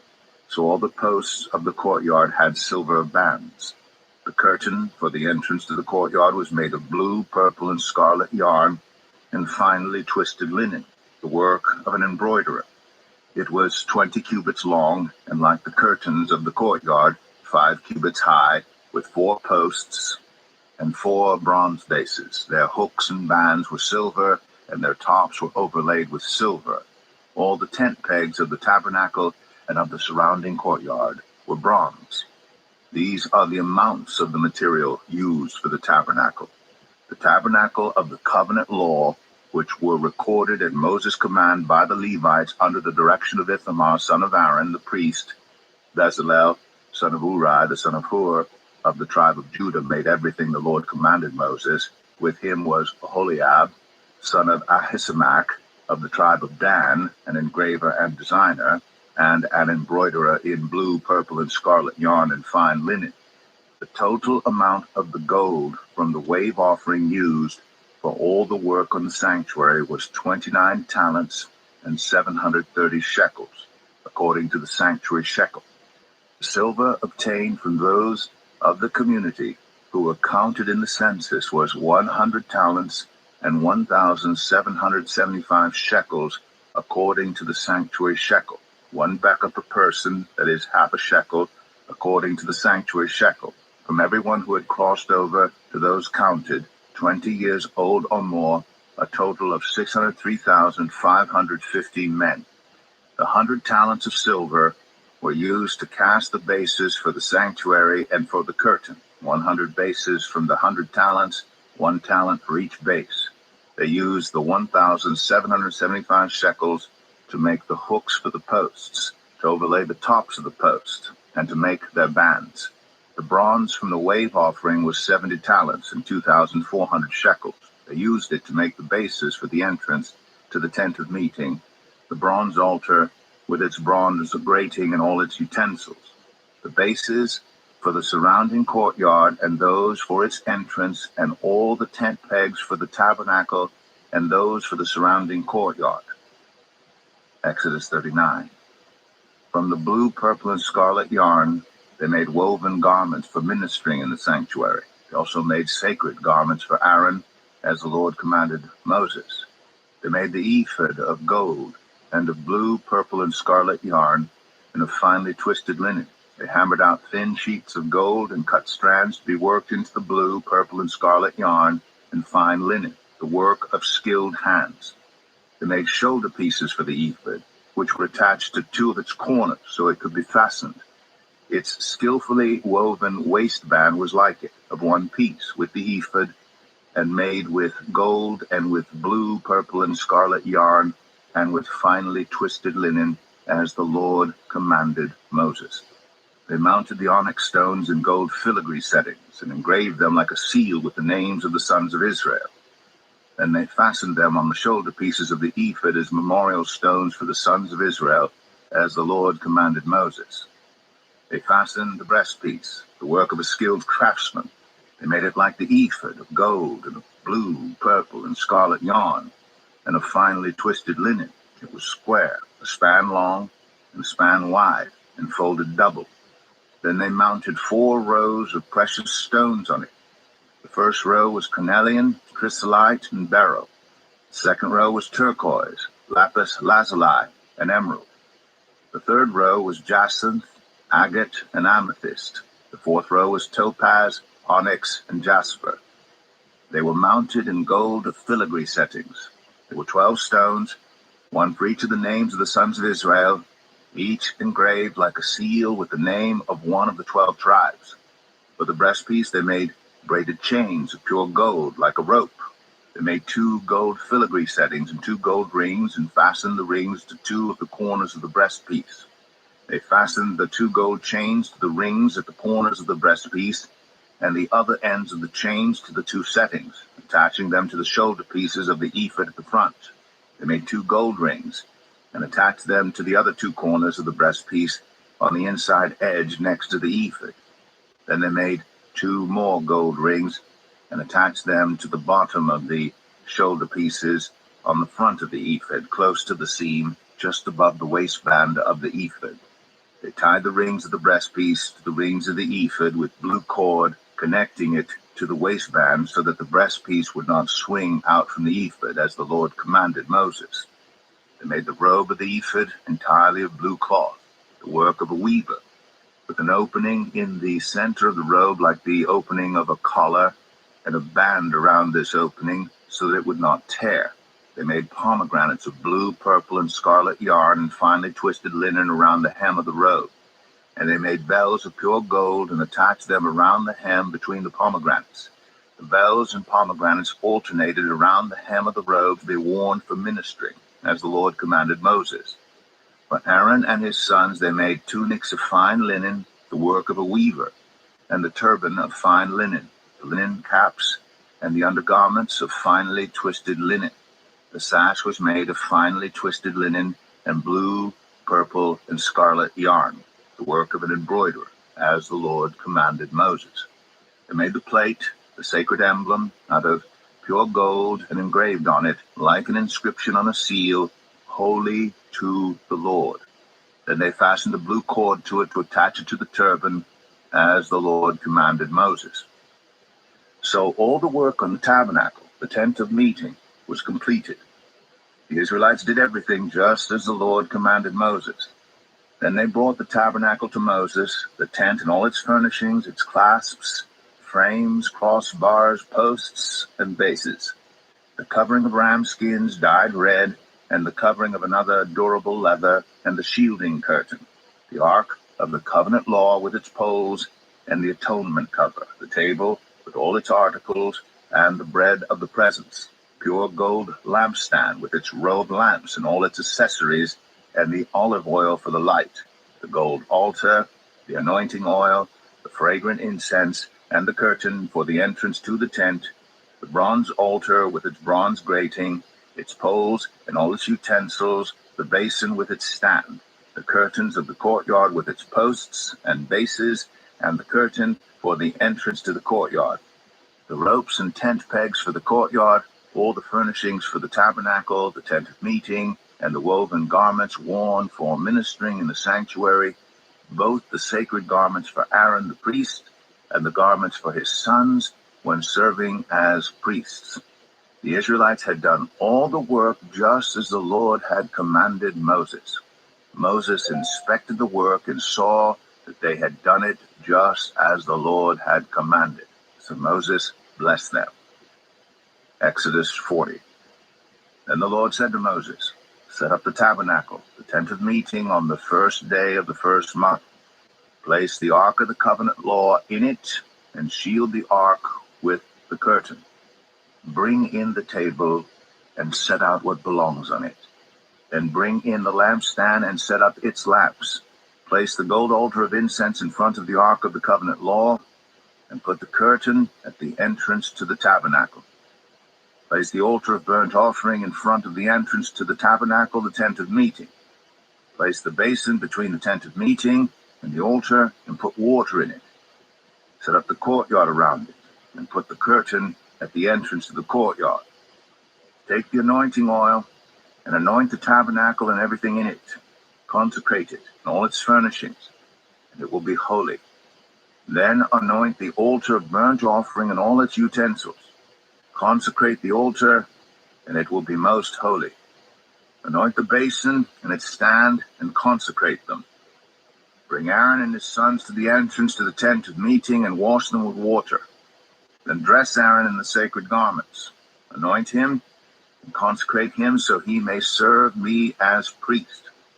Bring his sons, and dress them in tunics. Anoint them just as you anointed their father, so they may serve me as priests. Their anointing will be to a priesthood that will continue throughout their generations. Moses did everything just as the Lord commanded him. So the tabernacle was set up on the first day of the first month in the second year. When Moses set up the tabernacle, he put the bases in place, erected the frames, inserted the crossbars, and set up the posts. Then he spread the tent over the tabernacle and put the covering over the tent as the Lord commanded him. He took the tablets of the covenant law and placed them in the ark, attached the poles to the ark, and put the atonement cover over it. Then he brought the ark into the tabernacle and hung the shielding curtain and shielded the ark of the covenant law as the Lord commanded him. Moses placed the table in the tent of meeting on the north side of the tabernacle outside the curtain, and set out the bread on it before the Lord, as the Lord commanded him. He placed the lampstand in the tent of meeting opposite the table on the south side of the tabernacle, and set up the lamps before the Lord, as the Lord commanded him. Moses placed the gold altar in the tent of meeting in front of the curtain, and burned fragrant incense on it, as the Lord commanded him. And he put up the curtain at the entrance to the tabernacle. He set the altar of burnt offering near the entrance to the tabernacle, the tent of meeting, and offered on it burnt offerings and grain offerings, as the Lord commanded him. He placed the basin between the tent of meeting and the altar, and put water in it for washing. And Moses and Aaron and his sons used it to wash their hands and feet. They washed whenever they entered the tent of meeting or approached the altar, as the Lord commanded Moses. Then Moses set up the courtyard around the tabernacle and altar, and put up the curtain at the entrance to the courtyard, and so Moses finished the work. Then the cloud covered the tent of meeting, and the glory of the Lord filled the tabernacle. Moses could not enter the tent of meeting because the cloud had settled on it, and the glory of the Lord filled the tabernacle. In all the travels of the Israelites, whenever the cloud lifted from above the tabernacle, they would set out. But if the cloud did not lift, they did not set out until the day it lifted. So the cloud of the Lord was over the tabernacle by day, and fire was in the cloud by night, in the sight of all the Israelites during all their travels. The book of Leviticus, chapter 1. The Lord called to Moses and spoke to him from the tent of meeting. He said, "Speak to the Israelites and say to them, when anyone among you brings an offering to the Lord, bring as your offering an animal from either the herd or the flock. If the offering is a burnt offering from the herd, you are to offer a male without defect. You must present it at the entrance to the tent of meeting, so that it will be acceptable to the Lord. You are to lay your hand on the head of the burnt offering, and it will be accepted on your behalf to make atonement for you.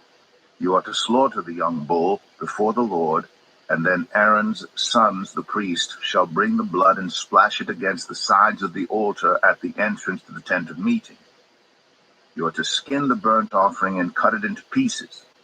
The sons of Aaron, the priests, are to put fire on the altar and arrange wood on the fire.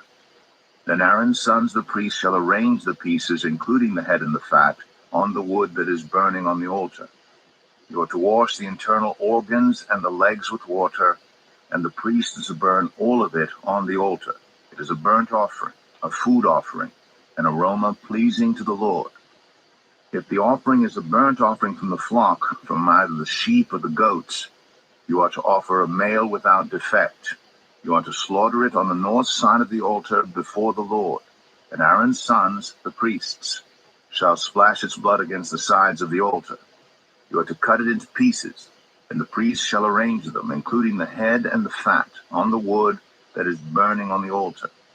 You are to wash the internal organs and the legs with water, and the priest is to bring all of them and burn them on the altar. It is a burnt offering, a food offering, an aroma pleasing to the Lord. If the offering to the Lord is a burnt offering of birds, you are to offer a dove or a young pigeon. The priest shall bring it to the altar, wring off the head, and burn it on the altar. Its blood shall be drained out on the side of the altar. He is to remove the crop and the feathers, and throw them down east of the altar where the ashes are. He shall tear it open by the wings, not dividing it completely, and then the priest shall burn it on the wood that is burning on the altar. It is a burnt offering, a food offering, an aroma pleasing to the Lord. Leviticus 2. When anyone brings a grain offering to the Lord, their offering is to be of the finest flour. They are to pour olive oil on it, put incense on it, and take it to Aaron's sons, the priests. The priest shall take a handful of the flour and oil, together with all the incense, and burn this as a memorial portion on the altar, a food offering, an aroma pleasing to the Lord. The rest of the grain offering belongs to Aaron and his sons. It is a most holy part of the food offerings presented to the Lord. If you bring a grain offering baked in an oven, it is to consist of the finest flour, either thick loaves made without yeast and with olive oil mixed in, or thin loaves made without yeast and brushed with olive oil. If your grain offering is prepared on a griddle, it is to be made of the finest flour mixed with oil and without yeast. Crumble it and pour oil on it. It is a grain offering. If your grain offering is cooked in a pan, it is to be made of the finest flour and some olive oil. Bring the grain offering made of these things to the Lord, present it to the priest, who shall take it to the altar. He shall take out the memorial portion from the grain offering and burn it on the altar as a food offering, an aroma pleasing to the Lord. The rest of the grain offering belongs to Aaron and his sons. It is a most holy part of the food offerings presented to the Lord. Every grain offering you bring to the Lord must be made without yeast, for you are not to burn any yeast or honey in a food offering presented to the Lord. You may bring them to the Lord as an offering of the first fruits, but they are not to be offered on the altar as a pleasing aroma. Season all your grain offerings with salt. Do not leave the salt of the covenant of your God out of your grain offerings. Add salt to all your offerings. If you bring a grain offering of first fruits to the Lord, offer crushed heads of new grain roasted in the fire. Put oil and incense on it. It is a grain offering. Priest shall burn the memorial portion of the crushed grain and the oil, together with all the incense, as a food offering presented to the Lord. Leviticus 3. If your offering is a fellowship offering, and you offer an animal from the herd, whether male or female, you are to present before the Lord an animal without defect. You are to lay your hand on the head of your offering and slaughter it at the entrance to the tent of meeting. Then Aaron's sons, the priests, shall splash the blood against the sides of the altar. From the fellowship offering you are to bring a food offering to the Lord, the internal organs and all the fat that is connected to them, both kidneys with the fat on them near the loins, and the long lobe of the liver, which you will remove with the kidneys. Then Aaron's sons are to burn it on the altar on top of the burnt offering that is lying on the burning wood. It is a food offering, an aroma pleasing to the Lord. If you offer an animal from the flock as a fellowship offering to the Lord, you are to offer a male or female without defect. If you offer a lamb, you are to present it before the Lord. Lay your hand on its head and slaughter it in front of the tent of meeting. Then Aaron's sons shall splash its blood against the sides of the altar. From the fellowship offering you are to bring a food offering to the Lord, its fat, the entire fat tail cut off close to the backbone, the internal organs and all the fat that is connected to them, both kidneys with the fat on them near the loins, and the long lobe of the liver, which you will remove with the kidneys. The priest shall burn them on the altar as a food offering presented to the Lord. If your offering is a goat, you are to present it before the Lord. Lay your hand on its head and slaughter it in front of the tent of meeting. Then Aaron's sons shall splash its blood against the sides of the altar. From what you offer, you are to present this food offering to the Lord, the internal organs and all the fat that is connected to them, both kidneys with the fat on them near the loins, and the long lobe of the liver, which you will remove with the kidneys. The priest shall burn them on the altar as a food offering, a pleasing aroma. All the fat is the Lord's. This is a lasting ordinance for the generations to come. Wherever you live, you must not eat any fat or any blood. Leviticus 4. The Lord said to Moses, "Say to the Israelites, when anyone sins unintentionally and does what is forbidden in any of the Lord's commands, if the anointed priest sins, bringing guilt on the people, he must bring to the Lord a young bull without defect as a sin offering for the sin he has committed. He is to present the bull at the entrance to the tent of meeting before the Lord. He is to lay his hand on its head and slaughter it there before the Lord. Then the anointed priest shall take some of the bull's blood and carry it into the tent of meeting. He is to dip his finger into the blood and sprinkle some of it 7 times before the Lord in front of the curtain of the sanctuary. The priest shall then put some of the blood on the horns of the altar of fragrant incense that is before the Lord in the tent of meeting. The rest of the bull's blood he shall pour out at the base of the altar of burnt offering at the entrance to the tent of meeting. He shall remove all the fat from the bull of the sin offering, all the fat that is connected to the internal organs, both kidneys with the fat on them near the loins, and the long lobe of the liver, which he will remove with the kidneys, just as the fat is removed from the ox sacrificed as a fellowship offering. Then the priest shall burn them on the altar of burnt offering. But the hide of the bull and all its flesh, as well as the head and legs, the internal organs, and the intestines, that is, all the rest of the bull, he must take outside the camp to a place ceremonially clean, where the ashes are thrown, and burn it there in a wood fire on the ash heap. If the whole Israelite community sins unintentionally and does what is forbidden in any of the Lord's commands, even though the community is unaware of the matter, when they realize their guilt and the sin they committed becomes known, the assembly must bring a young bull as a sin offering and present it before the tent of meeting. The elders of the community are to lay their hands on the bull's head before the Lord, and the bull shall be slaughtered before the Lord. Then the anointed priest is to take some of the bull's blood into the tent of meeting. He shall dip his finger into the blood and sprinkle it before the Lord 7 times in front of the curtain. He is to put some of the blood on the horns of the altar that is before the Lord in the tent of meeting. The rest of the blood he shall pour out at the base of the altar of burnt offering at the entrance to the tent of meeting. He shall remove all the fat from it and burn it on the altar, and do with this bull just as he did with the bull for the sin offering. In this way, the priest will make atonement for the community, and they will be forgiven. Then he shall take the bull outside the camp and burn it as he burned the first bull. This is the sin offering for the community. When a leader sins unintentionally and does what is forbidden in any of the commands of the Lord his God, when he realizes his guilt and the sin he has committed becomes known, he must bring as his offering a male goat without defect. He is to lay his hand on the goat's head and slaughter it at the place where the burnt offering is slaughtered before the Lord. It is a sin offering. Then the priest shall take some of the blood of the sin offering with his finger and put it on the horns of the altar of burnt offering and pour out the rest of the blood at the base of the altar. He shall burn all the fat on the altar as he burned the fat of the fellowship offering. In this way the priest will make atonement for the leader's sin, and he will be forgiven. If any member of the community sins unintentionally and does what is forbidden in any of the Lord's commands, when they realize their guilt, and the sin they have committed becomes known, they must bring as their offering for the sin they committed a female goat without defect. They are to lay their hand on the head of the sin offering and slaughter it at the place of the burnt offering.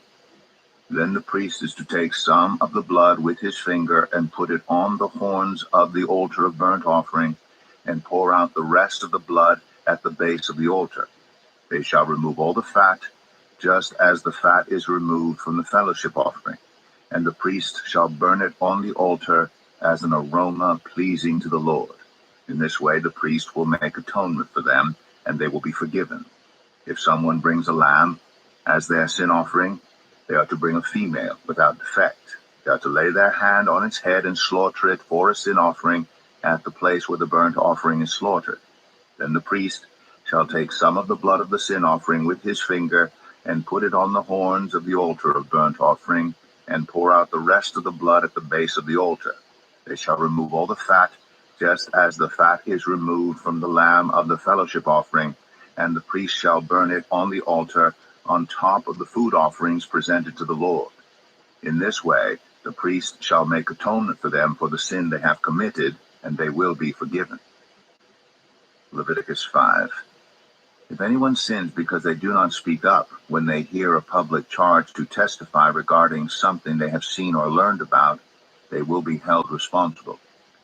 If anyone becomes aware that they are guilty, if they unwittingly touch anything ceremonially unclean, whether the carcass of an unclean animal, wild or domestic, or of any unclean creature that moves along the ground, and they are unaware that they have become unclean, but then they come to realize their guilt, or if they touch human uncleanness, anything that would make them unclean, even though they are unaware of it, but then they learn of it and realize their guilt, or if anyone thoughtlessly takes an oath to do anything, whether good or evil, in any matter one might carelessly swear about, even though they are unaware of it, but then they learn of it and realize their guilt. When anyone becomes aware that they are guilty in any of these matters, they must confess in what way they have sinned.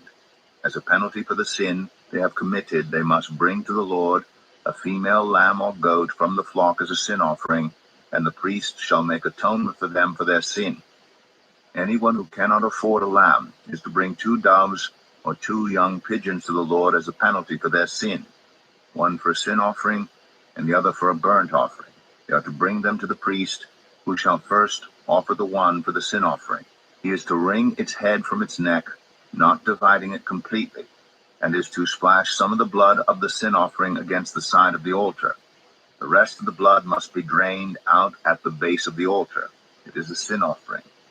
The priest shall then offer the other as a burnt offering in the prescribed way, and make atonement for them for the sin they have committed, and they will be forgiven. If, however, they cannot afford 2 doves or 2 young pigeons, they are to bring as an offering for their sin 1/10 of an ephah of the finest flour for a sin offering. They must not put olive oil or incense on it, because it is a sin offering. They are to bring it to the priest, who shall take a handful of it as a memorial portion and burn it on the altar on top of the food offerings presented to the Lord. It is a sin offering. In this way the priest will make atonement for them for any of these sins they have committed, and they will be forgiven. The rest of the offering will belong to the priest, as in the case of the grain offering. The Lord said to Moses, "When anyone is unfaithful to the Lord by sinning unintentionally in regard to any of the Lord's holy things, they are to bring to the Lord as a penalty a ram from the flock, one without defect, and of the proper value in silver, according to the sanctuary shekel. It is a guilt offering. They must make restitution for what they have failed to do in regard to the holy things, pay an additional penalty of 1/5 of its value, and give it all to the priest. The priest will make atonement for them with the ram as a guilt offering, and they will be forgiven. If anyone sins and does what is forbidden in any of the Lord's commands, even though they do not know it, they are guilty and will be held responsible. They are to bring to the priest as a guilt offering a ram from the flock, one without defect and of the proper value. In this way the priest will make atonement for them for the wrong they have committed unintentionally, and they will be forgiven. It is a guilt offering. They have been guilty of wrongdoing against the Lord. Leviticus 6. The Lord said to Moses, if anyone sins and is unfaithful to the Lord by deceiving a neighbor about something entrusted to them or left in their care, or about something stolen, or if they cheat their neighbor, or if they find lost property and lie about it, or if they swear falsely about any such sin that people may commit, when they sin in any of these ways and realize their guilt, they must return what they have stolen or taken by extortion, or what was entrusted to them, or the lost property they found, or whatever it was they swore falsely about. They must make restitution in full, and add a fifth of the value to it, and give it all to the owner on the day they present their guilt offering. And as a penalty, they must bring to the priest, that is, to the Lord, their guilt offering, a ram from the flock, one without defect, and of the proper value. In this way the priest will make atonement for them before the Lord, and they will be forgiven for any of the things they did that made them guilty. The Lord said to Moses, give Aaron and his sons this command. These are the regulations for the burnt offering. The burnt offering is to remain on the altar hearth throughout the night, till morning, and the fire must be kept burning on the altar. The priest shall then put on his linen clothes, with linen undergarments next to his body, and shall remove the ashes of the burnt offering that the fire has consumed on the altar, and place them beside the altar. Then he is to take off these clothes and put on others, and carry the ashes outside the camp to a place that is ceremonially clean. The fire on the altar must be kept burning. It must not go out. Every morning the priest is to add firewood and arrange the burnt offering on the fire, and burn the fat of the fellowship offerings on it. The fire must be kept burning on the altar continuously. It must not go out. These are the regulations for the grain offering. Aaron's sons are to bring it before the Lord in front of the altar. The priest is to take a handful of the finest flour and some olive oil, together with all the incense on the grain offering, and burn the memorial portion on the altar as an aroma pleasing to the Lord. Aaron and his sons shall eat the rest of it, but it is to be eaten without yeast in the sanctuary area. They are to eat it in the courtyard of the tent of meeting. It must not be baked with yeast. I have given it as their share of the food offerings presented to me. Like the sin offering and the guilt offering, it is most holy. Any male descendant of Aaron may eat it. For all generations to come, it is his perpetual share of the food offerings presented to the Lord. Whatever touches them will become holy. The Lord also said to Moses, this is the offering Aaron and his sons are to bring to the Lord on the day he is anointed: a tenth of an ephah of the finest flour as a regular grain offering, half of it in the morning and half in the evening. It must be prepared with oil on a griddle. Bring it well mixed, and present the grain offering broken in pieces as an aroma pleasing to the Lord. The son who is to succeed him as anointed priest shall prepare it. It is the Lord's perpetual share, and is to be burned completely. Every grain offering of a priest shall be burned completely. It must not be eaten. The Lord said to Moses, say to Aaron and his sons, these are the regulations for the sin offering. The sin offering is to be slaughtered before the Lord in the place the burnt offering is slaughtered. It is most holy. The priest who offers it shall eat it. It is to be eaten in the sanctuary area, in the courtyard of the tent of meeting. Whatever touches any of the flesh will become holy. And if any of the blood is spattered on a garment, you must wash it in the sanctuary area. The clay pot the meat is cooked in must be broken. But if it is cooked in a bronze pot, the pot is to be scoured and rinsed with water. Any male in a priest's family may eat it. It is most holy. But any sin offering whose blood is brought into the tent of meeting to make atonement in the holy place must not be eaten. It must be burned up. Leviticus 7. These are the regulations for the guilt offering, which is most holy. The guilt offering is to be slaughtered in the place where the burnt offering is slaughtered, and its blood is to be splashed against the sides of the altar. All its fat shall be offered, the fat tail and the fat that covers the internal organs, both kidneys with the fat on them near the loins, and the long lobe of the liver, which is to be removed with the kidneys. The priest shall burn them on the altar as a food offering presented to the Lord. It is a guilt offering. Any male in a priest's family may eat it. but it must be eaten in the sanctuary area. It is most holy. The same law applies to both the sin offering and the guilt offering. They belong to the priest who makes atonement with them. The priest who offers a burnt offering for anyone may keep its hide for himself. Every grain offering baked in an oven or cooked in a pan or on a griddle belongs to the priest who offers it. And every grain offering, whether mixed with olive oil or dry, belongs equally to all the sons of Aaron.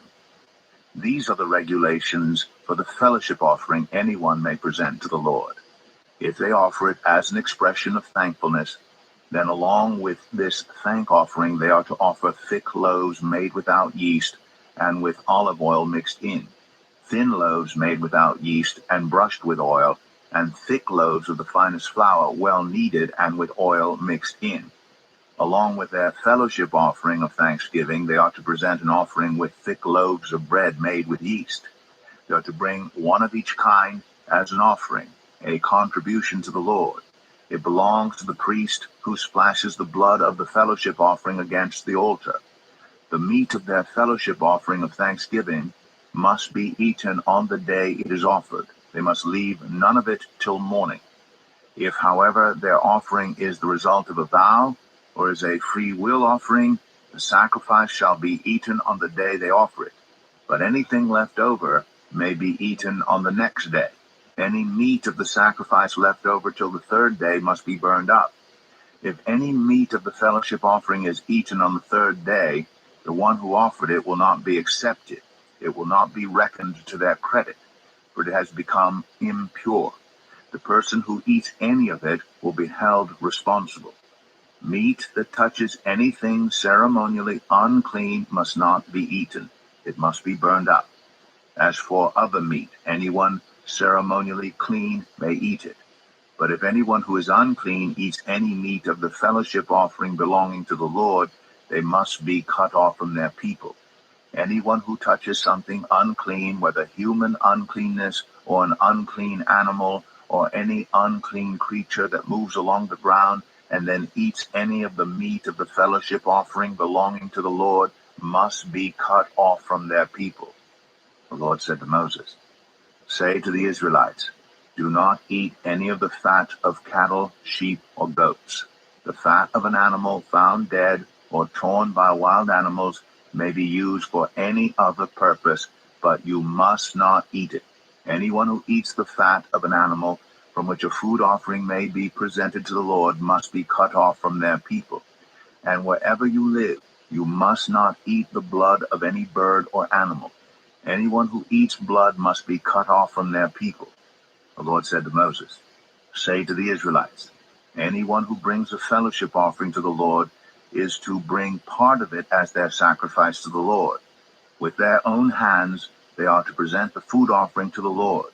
They are to bring the fat together with the breast and wave the breast before the Lord as a wave offering. The priest shall burn the fat on the altar, but the breast belongs to Aaron and his sons. You are to give the right thigh of your fellowship offerings to the priest as a contribution. The son of Aaron who offers the blood and the fat of the fellowship offering shall have the right thigh as his share. From the fellowship offerings of the Israelites I have taken the breast that is waved and the thigh that is presented, and have given them to Aaron the priest and his sons as their perpetual share from the Israelites. This is the portion of the food offerings presented to the Lord that were allotted to Aaron and his sons on the day they were presented to serve the Lord as priests. On the day they were anointed, the Lord commanded that the Israelites give this to them as their perpetual share for the generations to come. These, then, are the regulations for the burnt offering, the grain offering, the sin offering, the guilt offering, the ordination offering, and the fellowship offering, which the Lord gave Moses at Mount Sinai in the desert of Sinai on the day he commanded the Israelites to bring their offerings to the Lord. Leviticus 8. The Lord said to Moses, "Bring Aaron and his sons, their garments, the anointing oil, the bull for the sin offering, the 2 rams, and the basket containing bread made without yeast, and gather the entire assembly at the entrance to the tent of meeting." Moses did as the Lord commanded him, and the assembly gathered at the entrance to the tent of meeting. Moses said to the assembly, "This is what the Lord has commanded to be done." Then Moses brought Aaron and his sons forward and washed them with water.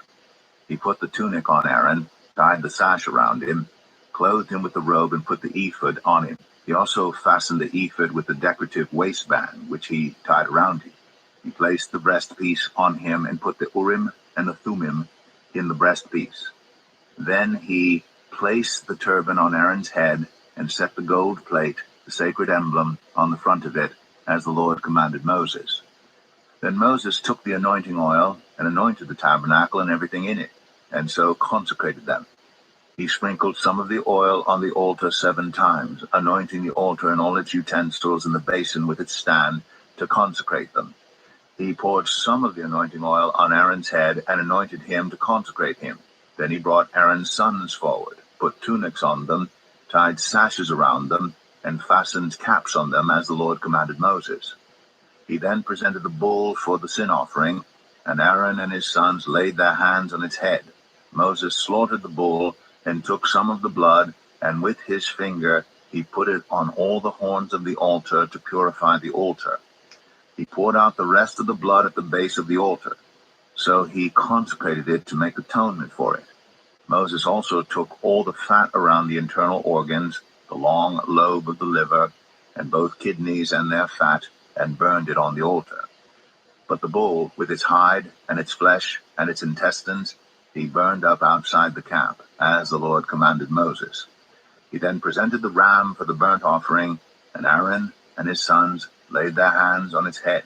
Then Moses slaughtered the ram and splashed the blood against the sides of the altar.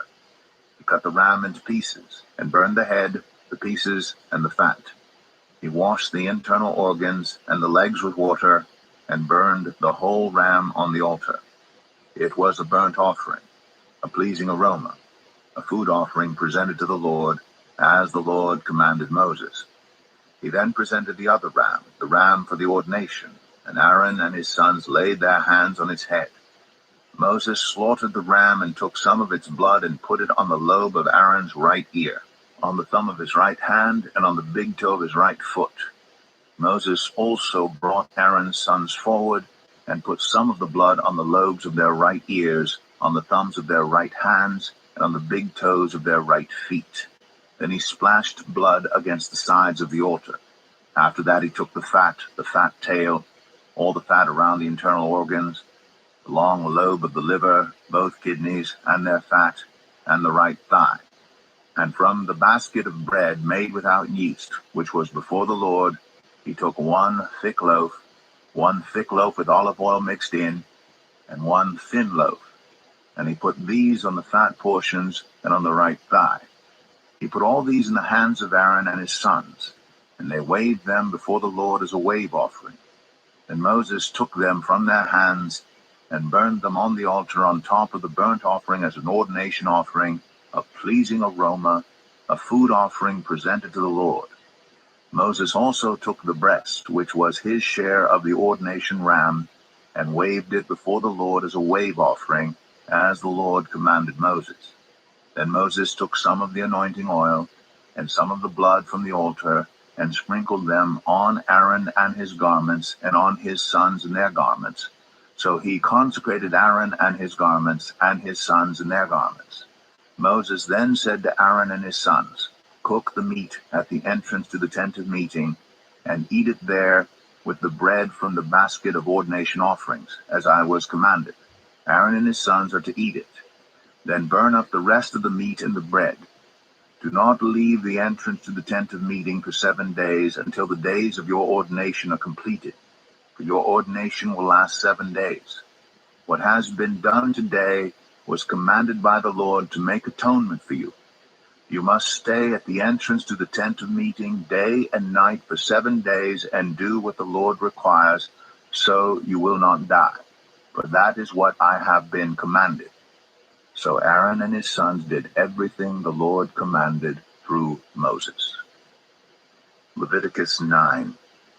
On the 8th day Moses summoned Aaron and his sons and the elders of Israel. He said to Aaron, "Take a bull calf for your sin offering, and a ram for your burnt offering, both without defect. and present them before the Lord.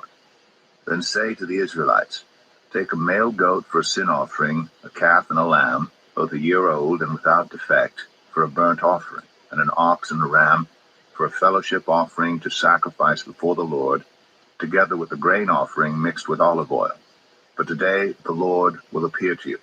They took the things Moses commanded to the front of the tent of meeting, and the entire assembly came near and stood before the Lord.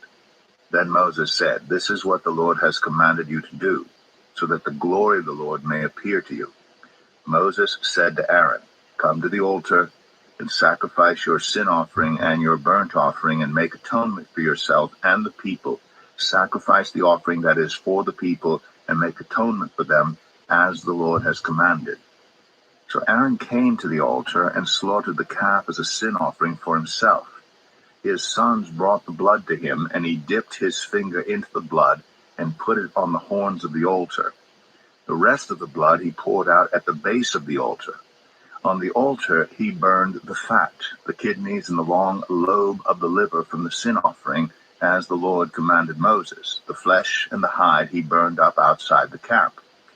Then he slaughtered the burnt offering. His sons handed him the blood, and he splashed it against the sides of the altar. They handed him the burnt offering piece by piece, including the head, and he burned them on the altar.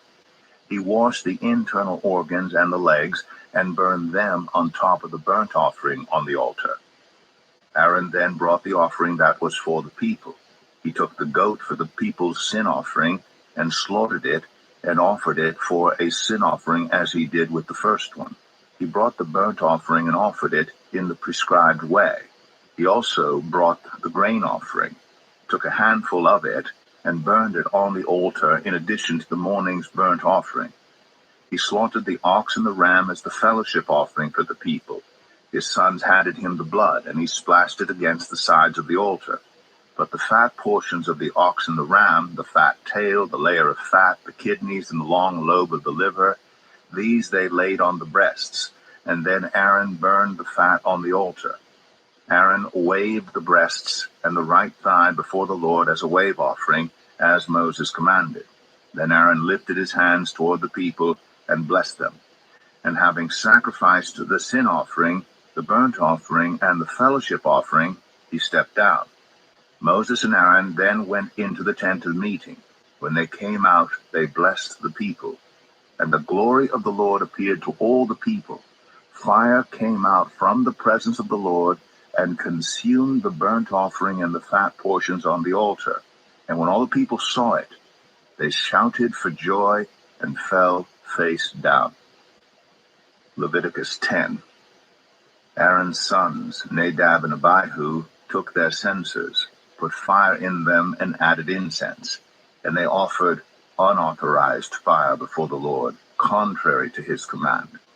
So fire came out from the presence of the Lord and consumed them, and they died before the Lord. Moses then said to Aaron, this is what the Lord spoke of when he said, among those who approach me I will be proved holy. In the sight of all the people I will be honored. Aaron remained silent. Moses summoned Mishael and Elzaphan, sons of Aaron's uncle Uzziel, and said to them, come here. Carry your cousins outside the camp, away from the front of the sanctuary. So they came and carried them, still in their tunics, outside the camp, as Moses ordered. Then Moses said to Aaron and his sons Eleazar and Ithamar, do not let your hair become unkempt, and do not tear your clothes, or you will die, and the Lord will be angry with the whole community. But your relatives, all the Israelites, may mourn for those the Lord has destroyed by fire. Do not leave the entrance to the tent of meeting, or you will die, because the Lord's anointing oil is on you. So they did as Moses said. And then the Lord said to Aaron, you and your sons are not to drink wine or other fermented drink whenever you go into the tent of meeting, or you will die.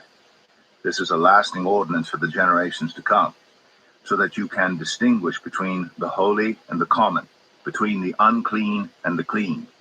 And so you can teach the Israelites all the decrees the Lord has given them through Moses. Moses said to Aaron and his remaining sons, Eleazar and Ithamar, take the grain offering left over from the food offerings, prepared without yeast, and present it to the Lord, and eat it beside the altar, for it is most holy. Eat it in the sanctuary area, because it is your share and your son's share of the food offerings presented to the Lord, for so I have been commanded. But you and your sons and your daughters may eat the breast that was waved and the thigh that was presented. Eat them in a ceremonially clean place. They have been given to you, and your children as your share of the Israelites' fellowship offerings. The thigh that was presented and the breast that was waved must be brought with the fat portions of the food offerings, to be waved before the Lord as a wave offering. This will be the perpetual share for you and your children, as the Lord has commanded. When Moses inquired about the goat of the sin offering and found that it had been burned up, he was angry with Eleazar and Ithamar, Aaron's remaining sons, and asked, "Why didn't you eat the sin offering in the sanctuary area? It is most holy. It was given to you to take away the guilt of the community by making atonement for them before the Lord. Since its blood was not taken into the holy place, you should have eaten the goat in the sanctuary area as I commanded." Aaron replied to Moses, "Today they sacrificed their sin offering and their burnt offering before the Lord, but such things as this have happened to me. Would the Lord have been pleased if I had eaten the sin offering today?" When Moses heard this, he was satisfied. Leviticus 11. The Lord said to Moses and Aaron, "Say to the Israelites, of all the animals that live on land, these are the ones you may eat. You may eat any animal that has a divided hoof and that chews the cud. There are some that only chew the cud or only have a divided hoof, but you must not eat them. The camel, though it chews the cud, does not have a divided hoof. It is ceremonially unclean for you. The hyrax, though it chews the cud, does not have a divided hoof. It is unclean for you. The rabbit, though it chews the cud, does not have a divided hoof. It is unclean for you. And the pig, though it has a divided hoof, does not chew the cud. It is unclean for you. You must not eat their meat or touch their carcasses. They are unclean for you. Of all the creatures living in the water of the seas and the streams, you may eat any that have fins and scales. But all creatures in the seas or streams that do not have fins and scales, whether among all the swarming things or among all the other living creatures in the water, you are to regard as unclean. And since you are to regard them as unclean, you must not eat their meat. You must regard their carcasses as unclean. Anything living in the water that does not have fins and scales is to be regarded as unclean by you. These are the birds you are to regard as unclean and not eat because they are unclean: the eagle, the vulture, the black vulture, the red kite, any kind of black kite, any kind of raven, the horned owl, the screech owl, the gull, any kind of hawk, the little owl, the cormorant, the great owl, the white owl, the desert owl, the osprey, the stork, any kind of heron, the hoopoe, and the bat. All flying insects that walk on all fours are to be regarded as unclean by you. There are, however, some flying insects that walk on all fours that you may eat, those that have jointed legs for hopping on the ground. Of these you may eat any kind of locust, katyd, cricket, or grasshopper. But all other flying insects that have 4 legs you are to regard as unclean. You will make yourselves unclean by these. Whoever touches their carcasses will be unclean till evening. Whoever picks up one of their carcasses must wash their clothes, and they will be unclean till evening. Every animal that does not have a divided hoof, or that does not chew the cud, is unclean for you. Whoever touches the carcass of any of them will be unclean. Of all the animals that walk on all fours, those that walk on their paws are unclean for you. Whoever touches their carcasses will be unclean till evening.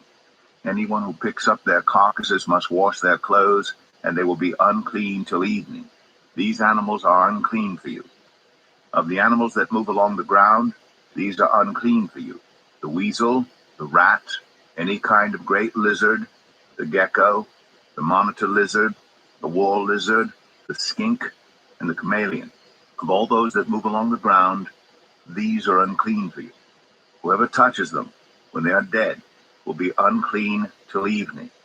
When one of them dies and falls on something, That article, whatever its use, will be unclean, whether it is made of wood, cloth, hide, or sackcloth. Put it in water. It will be unclean till evening, and then it will be clean. If one of them falls into a clay pot, everything in it will be unclean, and you must break the pot. Any food you are allowed to eat that has come into contact with water from any such pot is unclean, and any liquid that is drunk from such a pot is unclean. Anything that one of their carcasses falls on becomes unclean. An oven or cooking pot must be broken up. They are unclean, and you are to regard them as unclean. A spring, however, or a cistern for collecting water remains clean, but anyone who touches one of these carcasses is unclean. If a carcass falls on any seeds that are to be planted, they remain clean. But if water has been put on the seed and the carcass falls on it, it is unclean for you. If an animal that you are allowed to eat dies, anyone who touches its carcass will be unclean till evening. Anyone who eats some of its carcass must wash their clothes, and they will be unclean till evening. Anyone who picks up the carcass must wash their clothes, and they will be unclean till evening.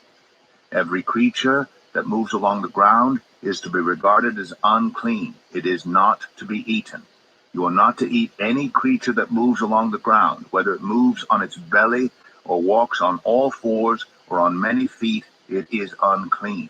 Do not defile yourselves by any of these creatures. Do not make yourselves unclean by means of them, or be made unclean by them. I am the Lord your God. Consecrate yourselves and be holy, because I am holy. Do not make yourselves unclean by any creature that moves along the ground. I am the Lord, who brought you up out of Egypt to be your God. Therefore be holy, because I am holy. These are the regulations concerning animals, birds, every living thing that moves about in the water, and every creature that moves along the ground.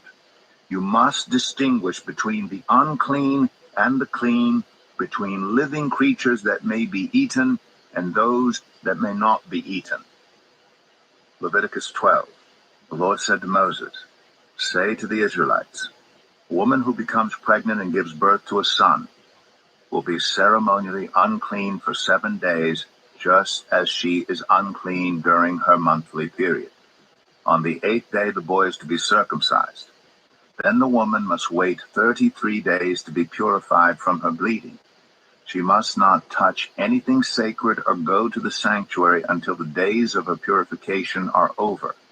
If she gives birth to a daughter for 2 weeks, the woman will be unclean as during her period. Then she must wait 66 days to be purified from her bleeding. When the days of her purification for a son or daughter are over, she is to bring to the priest at the entrance to the tent of meeting a year-old lamb for a burnt offering, and a young pigeon or a dove for a sin offering.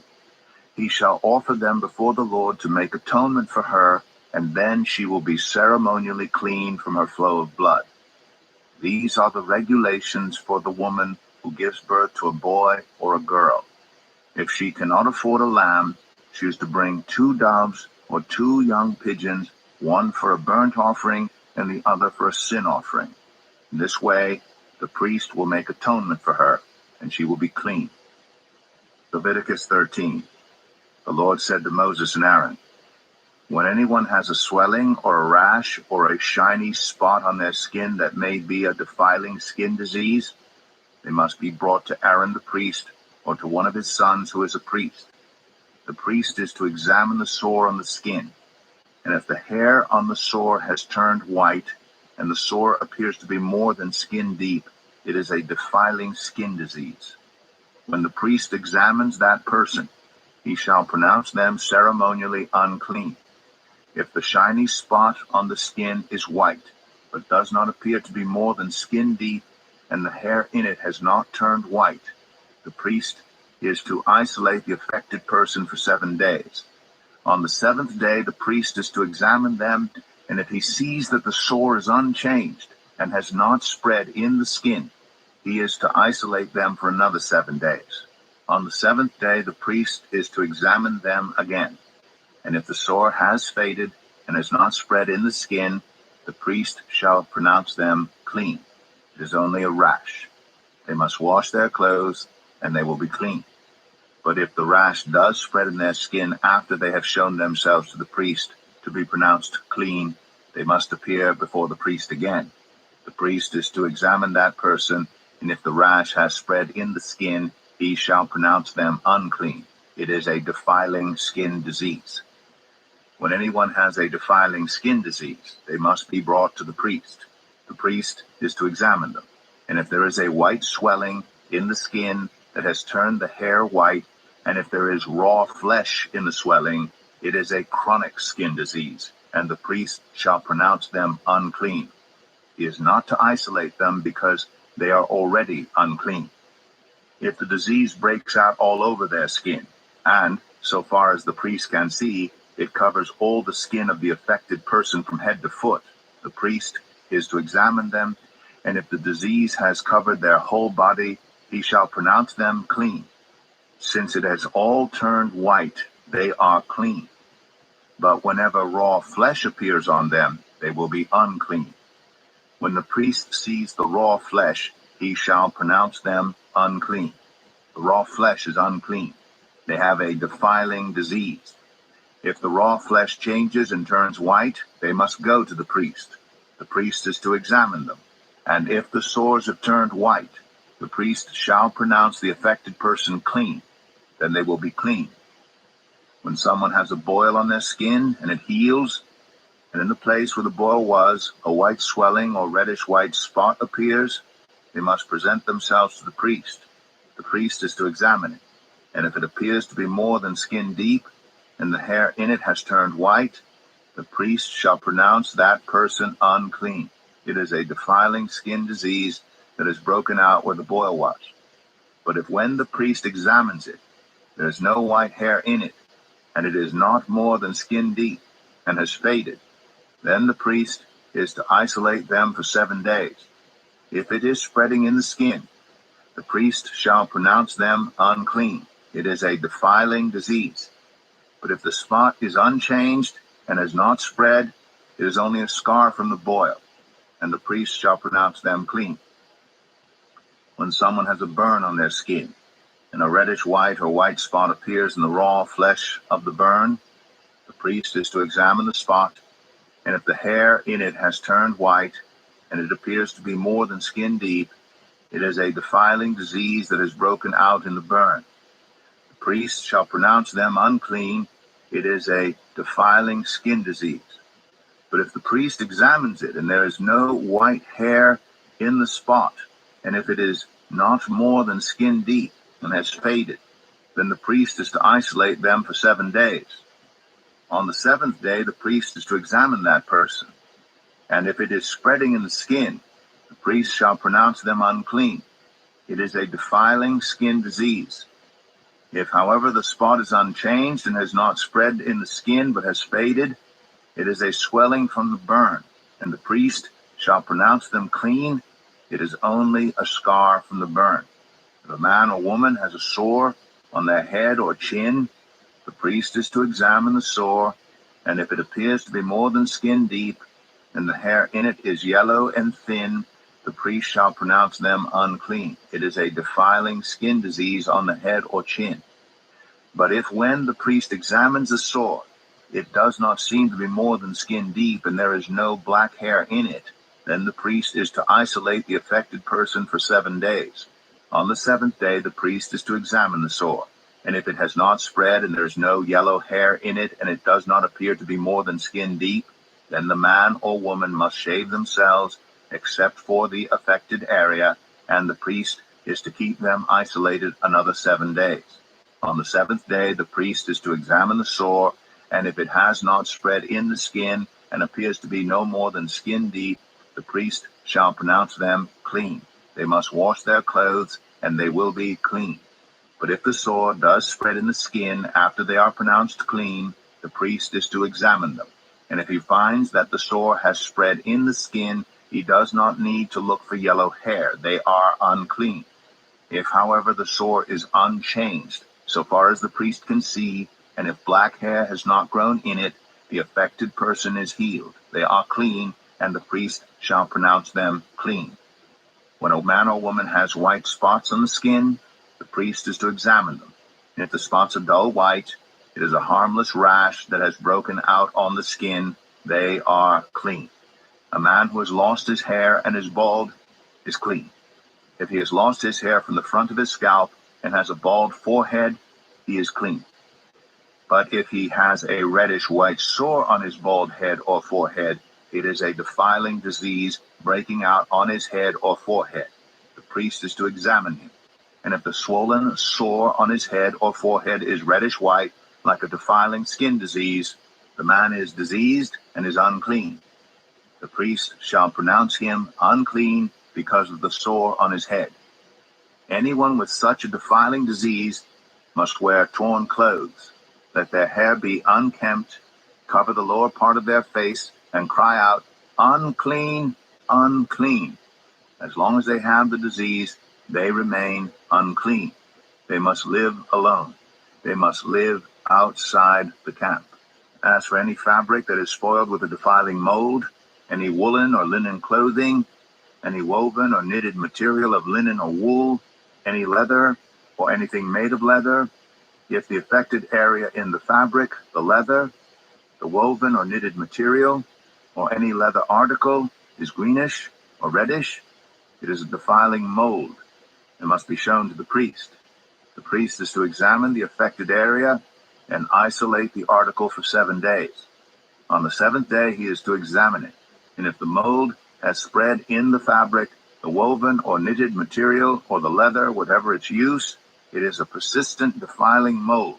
The article is unclean. He must burn the fabric, the woven or knitted material of wool or linen, or any leather article that has been spoiled, because the defiling mold is persistent. The article must be burned. But if when the priest examines it, the mold has not spread in the fabric, the woven or knitted material, or the leather article, he shall order that the spoiled article be washed. Then he is to isolate it for another 7 days. After the article has been washed, the priest is to examine it again. And if the mold has not changed its appearance, even though it has not spread, it is unclean. Burn it, no matter which side of the fabric has been spoiled. If when the priest examines it, the mold has faded after the article has been washed, he is to tear the spoiled part out of the fabric, the leather, or the woven or knitted material. But if it reappears in the fabric, in the woven or knitted material, or in the leather article, it is a spreading mold. Whatever has the mold must be burned. Any fabric, woven, or knitted material, or any leather article that has been washed and is rid of the mold must be washed again. Then it will be clean. These are the regulations concerning defiling molds in woolen or linen clothing, woven or knitted material, or any leather article, for pronouncing them clean or unclean. Leviticus 14. The Lord said to Moses, "These are the regulations for any diseased person at the time of their ceremonial cleansing when they are brought to the priest. The priest is to go outside the camp and examine them. If they had been healed of their defiling skin disease, the priest shall order the 2 live clean birds and some cedar wood, scarlet yarn, and hyssop be brought for the person to be cleansed. Then the priest shall order that one of the birds be killed over fresh water in a clay pot. He is then to take the live bird and dip it together with the cedar wood, the scarlet yarn, and the hyssop into the blood of the bird that was killed over the fresh water. 7 times he shall sprinkle the one to be cleansed of the defiling disease, and then pronounce them clean. After that he is to release the live bird in the open fields. The person to be cleansed must wash their clothes, shave off all their hair, and bathe with water. Then they will be ceremonially clean. After this they may come into the camp, but they must stay outside their tent for 7 days. On the 7th day they must shave off all their hair. They must shave their head, their beard, their eyebrows, and the rest of their hair. They must wash their clothes and bathe themselves with water, and they will be clean.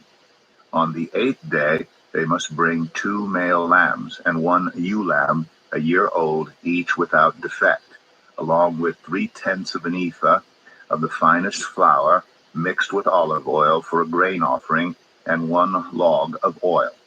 The priest who pronounces them clean shall present both the one to be cleansed and their offerings before the Lord at the entrance to the tent of meeting.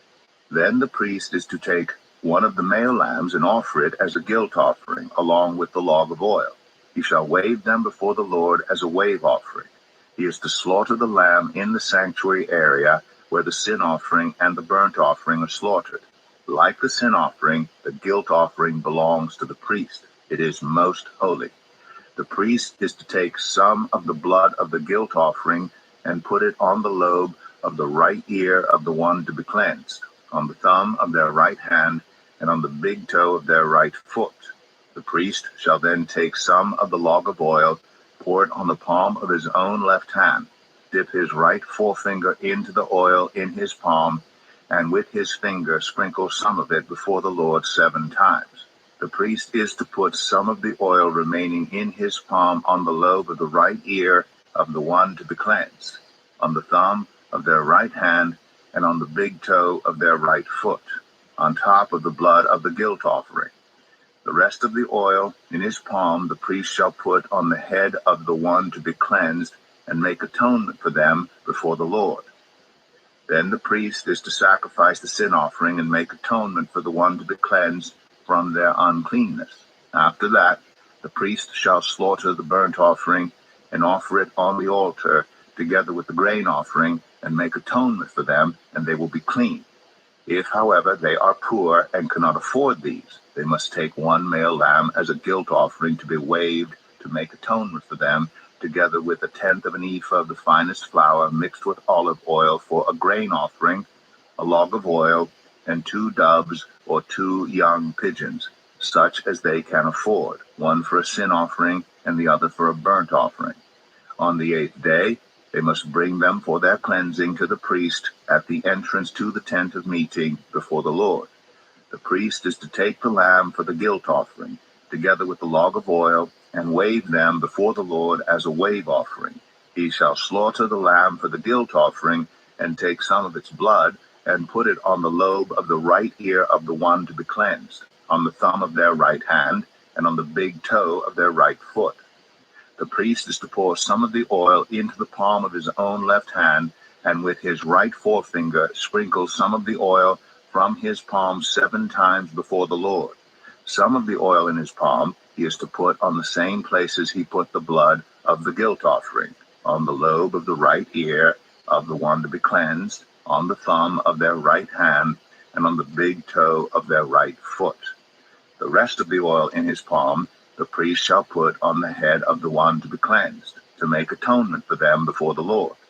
Then he shall sacrifice the doves or the young pigeons, such as the person can afford, 1 as a sin offering and the other as a burnt offering, together with the grain offering. In this way the priest will make atonement before the Lord on behalf of the one to be cleansed. These are the regulations for anyone who has a defiling skin disease and who cannot afford the regular offerings for their cleansing. The Lord said to Moses and Aaron, "When you enter the land of Canaan, which I am giving you as your possession, and I put a spreading mold in a house in that land, the owner of the house must go and tell the priest, 'I have seen something that looks like a defiling mold in my house.' The priest is to order the house to be emptied before he goes in to examine the mold, so that nothing in the house will be pronounced unclean. After this, the priest is to go in and inspect the house. He is to examine the mold on the walls, and if it has greenish or reddish depressions that appear to be deeper than the surface of the wall, the priest shall go out of the doorway of the house and close it up for 7 days. On the 7th day, the priest shall return to inspect the house. If the mold has spread on the walls, he is to order that the contaminated stones be torn out and thrown into an unclean place outside the town. He must have all the inside walls of the house scraped, and the material that is scraped off dumped into an unclean place outside the town. Then they are to take other stones to replace these, and take new clay and plaster the house. If the defiling mold reappears in the house after the stones have been torn out, and the house scraped and plastered, the priest is to go and examine it. And if the mold has spread in the house, it is a persistent, defiling mold. The house is unclean. It must be torn down, its stones, timbers, and all the plaster, and taken out of the town to an unclean place. Anyone who goes into the house while it is closed up will be unclean till evening. Anyone who sleeps or eats in the house must wash their clothes. But if the priest comes to examine it, and the mold has not spread after the house has been plastered, he shall pronounce the house clean, because the defiling mold is gone. To purify the house, he is to take 2 birds and some cedar wood, scarlet yarn, and hyssop. He shall kill one of the birds over fresh water in a clay pot. Then he is to take the cedar wood, the hyssop, the scarlet yarn, and the live bird, dip them into the blood of the dead bird and the fresh water, and sprinkle the house 7 times. He shall purify the house with the bird's blood, the fresh water, the live bird, the cedar wood, the hyssop, and the scarlet yarn. Then he is to release the live bird in the open fields outside the town.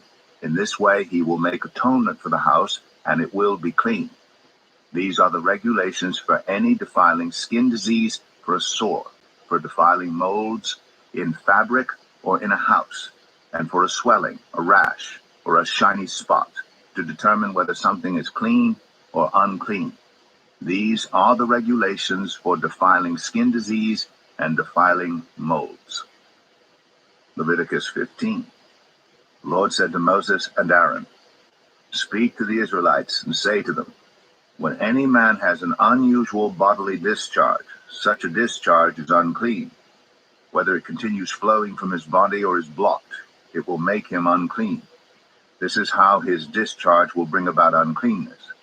Any bed the man with the discharge lies on will be unclean, and anything he sits on will be unclean.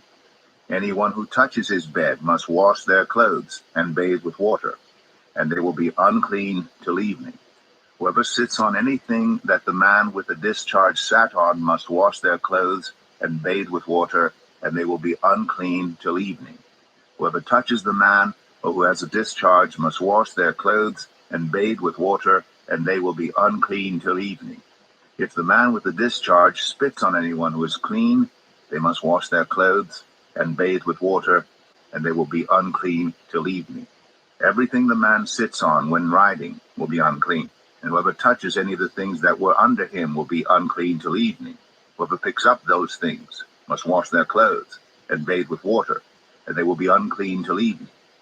Anyone the man with the discharge touches, without rinsing his hands with water, must wash their clothes and bathe with water, and they will be unclean till evening. A clay pot that the man touches must be broken, and any wooden article is to be rinsed with water. When a man is cleansed from his discharge, he is to count off 7 days for his ceremonial cleansing. He must wash his clothes and bathe himself with fresh water, and he will be clean. On the 8th day, he must take 2 doves or 2 young pigeons and come before the Lord to the entrance to the tent of meeting and give them to the priest. The priest is to sacrifice them, the one for a sin offering and the other for a burnt offering. In this way he will make atonement before the Lord for the man because of his discharge. When a man has an emission of semen, he must bathe his whole body with water, and he will be unclean till evening. Any clothing or leather that has semen on it must be washed with water, and it will be unclean till evening.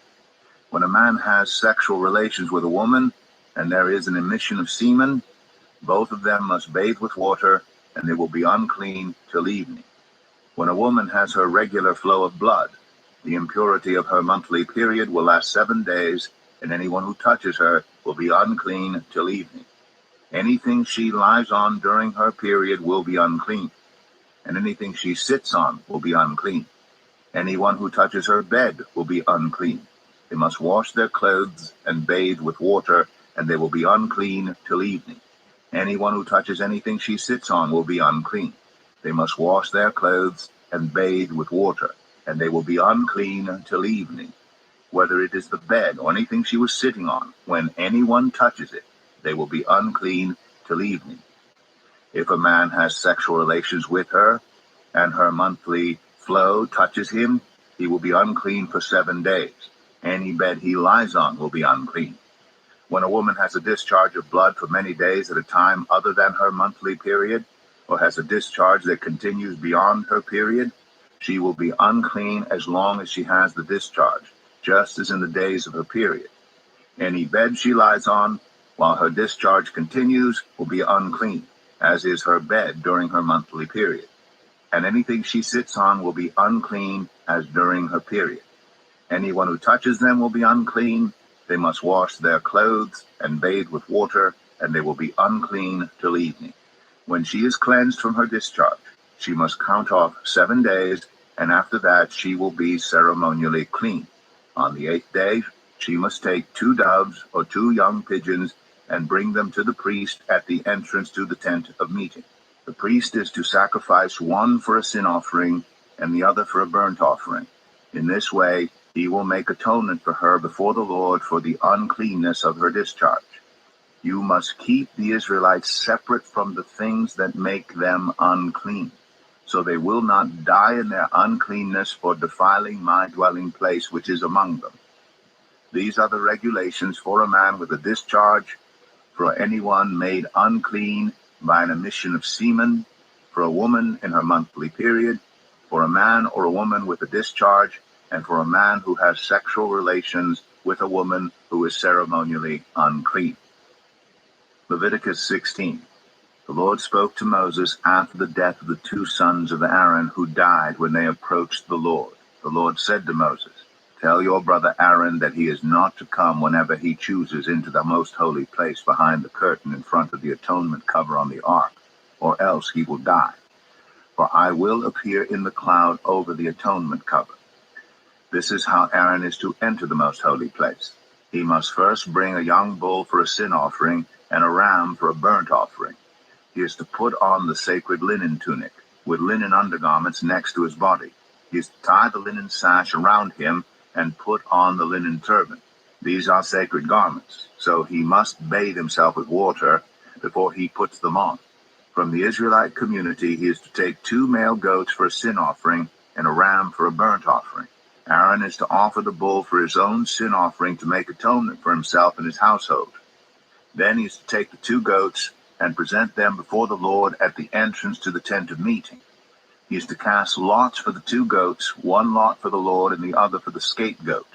Aaron shall bring the goat whose lot falls to the Lord and sacrifice it for a sin offering. But the goat chosen by lot as the scapegoat shall be presented alive before the Lord to be used for making atonement by sending it into the wilderness as a scapegoat. Aaron shall bring the bull for his own sin offering to make atonement for himself and his household.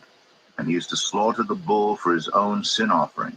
He is to take a censer full of burning coals from the altar before the Lord, and 2 handfuls of finely ground fragrant incense, and take them behind the curtain.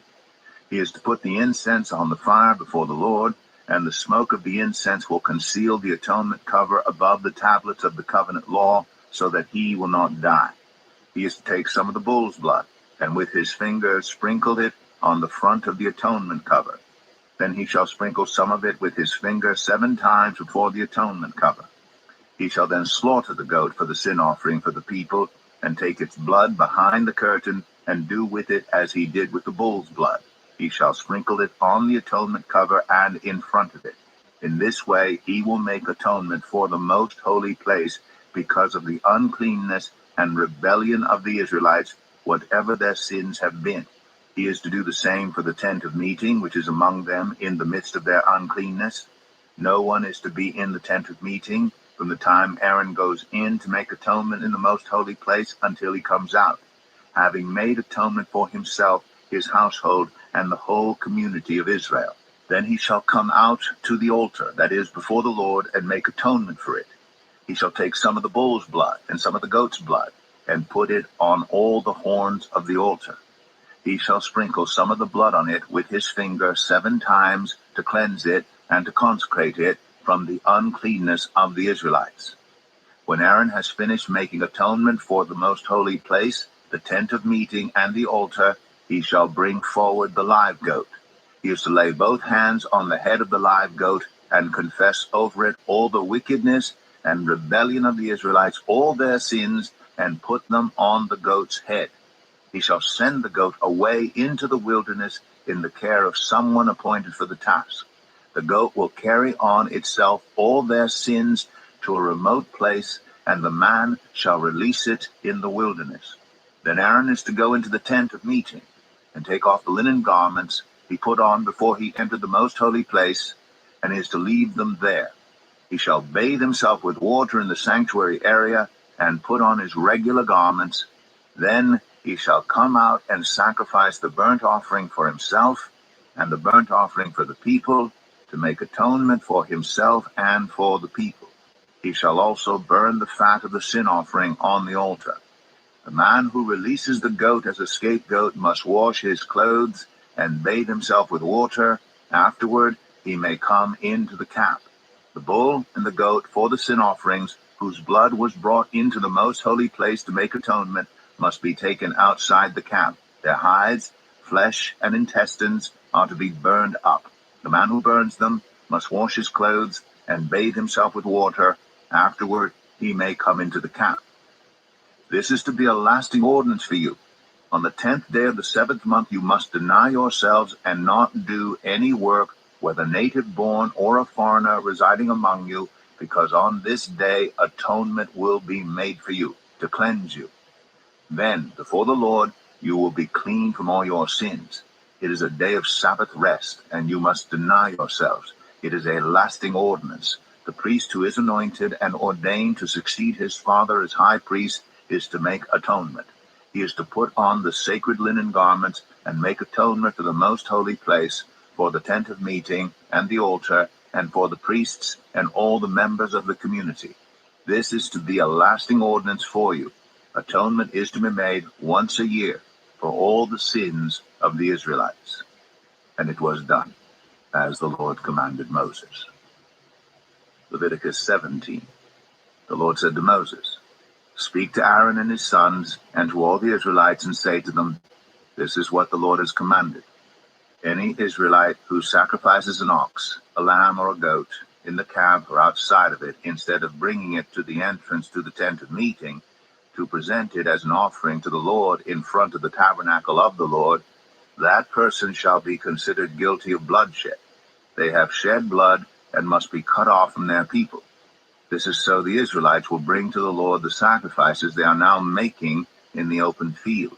They must bring them to the priest, that is, to the Lord, at the entrance to the tent of meeting, and sacrifice them as fellowship offerings.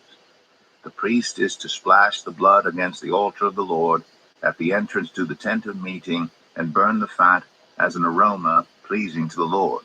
They must no longer offer any of their sacrifices to the goat idols, to whom they prostitute themselves. This is to be a lasting ordinance for them and for the generations to come. Say to them, any Israelite or any foreigner residing among them who offers a burnt offering or sacrifice and does not bring it to the entrance to the tent of meeting to sacrifice it to the Lord must be cut off from the people of Israel. I will set my face against any Israelite or any foreigner residing among them who eats blood, and I will cut them off from the people. For the life of a creature is in the blood, and I have given it to you to make atonement for yourselves on the altar. It is the blood that makes atonement for one's life. Therefore I say to the Israelites, none of you may eat blood, nor may any foreigner residing among you eat blood. Any Israelite or any foreigner residing among you who hunts any animal or bird that may be eaten must drain out the blood and cover it with earth, because the life of every creature is its blood. That is why I have said to the Israelites, you must not eat the blood of any creature, because the life of every creature is its blood. Anyone who eats it must be cut off. Anyone, whether native born or foreigner, who eats anything found dead or torn by wild animals must wash their clothes and bathe with water. and they will be ceremonially unclean till evening. Then they will be clean. But if they do not wash their clothes and bathe themselves, they will be held responsible. Leviticus 18. The Lord said to Moses, "Speak to the Israelites and say to them, I am the Lord your God. You must not do as they do in Egypt, where you used to live, and you must not do as they do in the land of Canaan, where I am bringing you. Do not follow their practices. You must obey my laws and be careful to follow my decrees. I am the Lord your God. Keep my decrees and laws, for the person who obeys them will live by them. I am the Lord. No one is to approach any close relative to have sexual relations. I am the Lord. Do not dishonor your father by having sexual relations with your mother. She is your mother. Do not have relations with her. Do not have sexual relations with your father's wife. That would dishonor your father. Do not have sexual relations with your sister, either your father's daughter or your mother's daughter, whether she was born in the same home or elsewhere. Do not have sexual relations with your son's daughter or your daughter's daughter. That would dishonor you. Do not have sexual relations with the daughter of your father's wife, born to your father. She is your sister. Do not have sexual relations with your father's sister. She is your father's close relative. Do not have sexual relations with your mother's sister, because she is your mother's close relative. Do not dishonor your father's brother by approaching his wife to have sexual relations. She is your aunt. Do not have sexual relations with your daughter-in-law. She is your son's wife. Do not have relations with her. Do not have sexual relations with your brother's wife. That would dishonor your brother. Do not have sexual relations with both the woman and her daughter. Do not have sexual relations with either her son's daughter or her daughter's daughter. They are close relatives.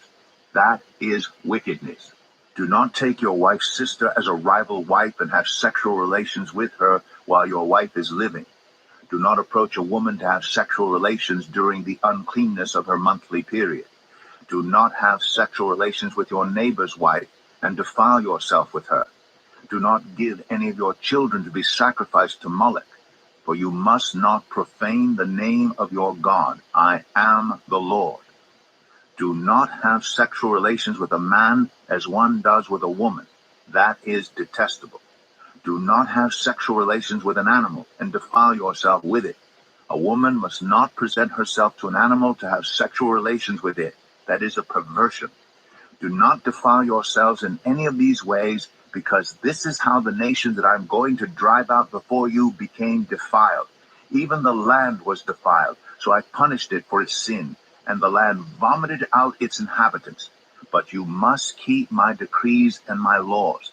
The native-born and the foreigners residing among you must not do any of these detestable things. For all these things were done by the people who lived in the land before you, and the land became defiled.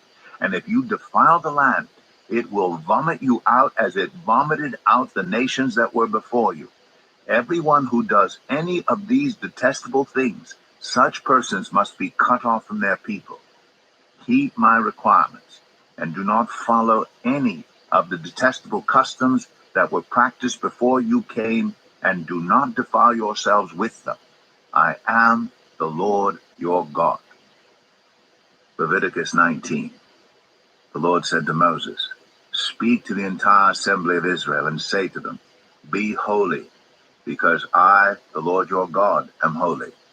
Each of you must respect your mother and father, and you must observe my Sabbaths. I am the Lord your God. Do not turn to idols or make metal gods for yourselves. I am the Lord your God.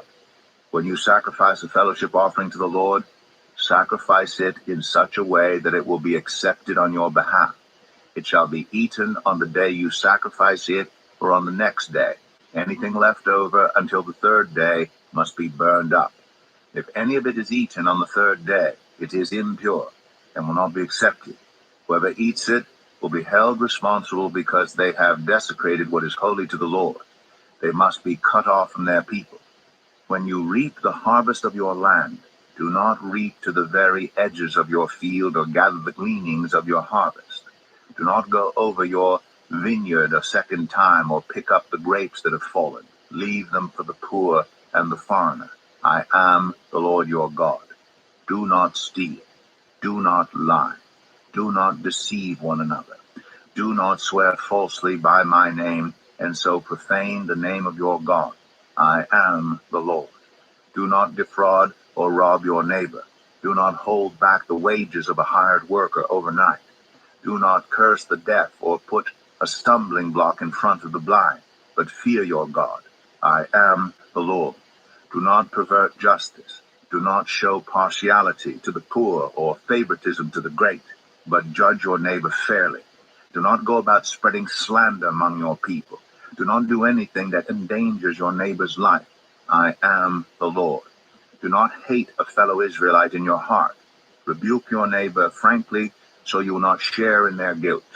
Do not seek revenge or bear a grudge against anyone among your people, but love your neighbor as yourself. I am the Lord.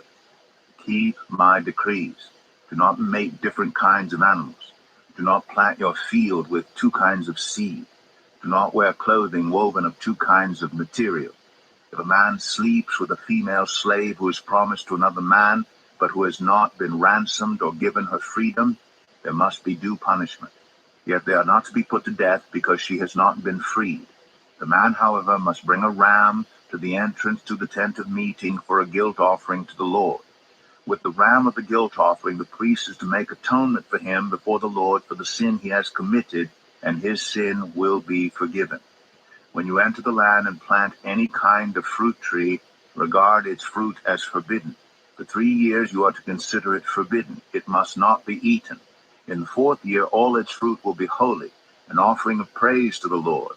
But in the 5th year you may eat its fruit. In this way your harvest will be increased. I am the Lord your God.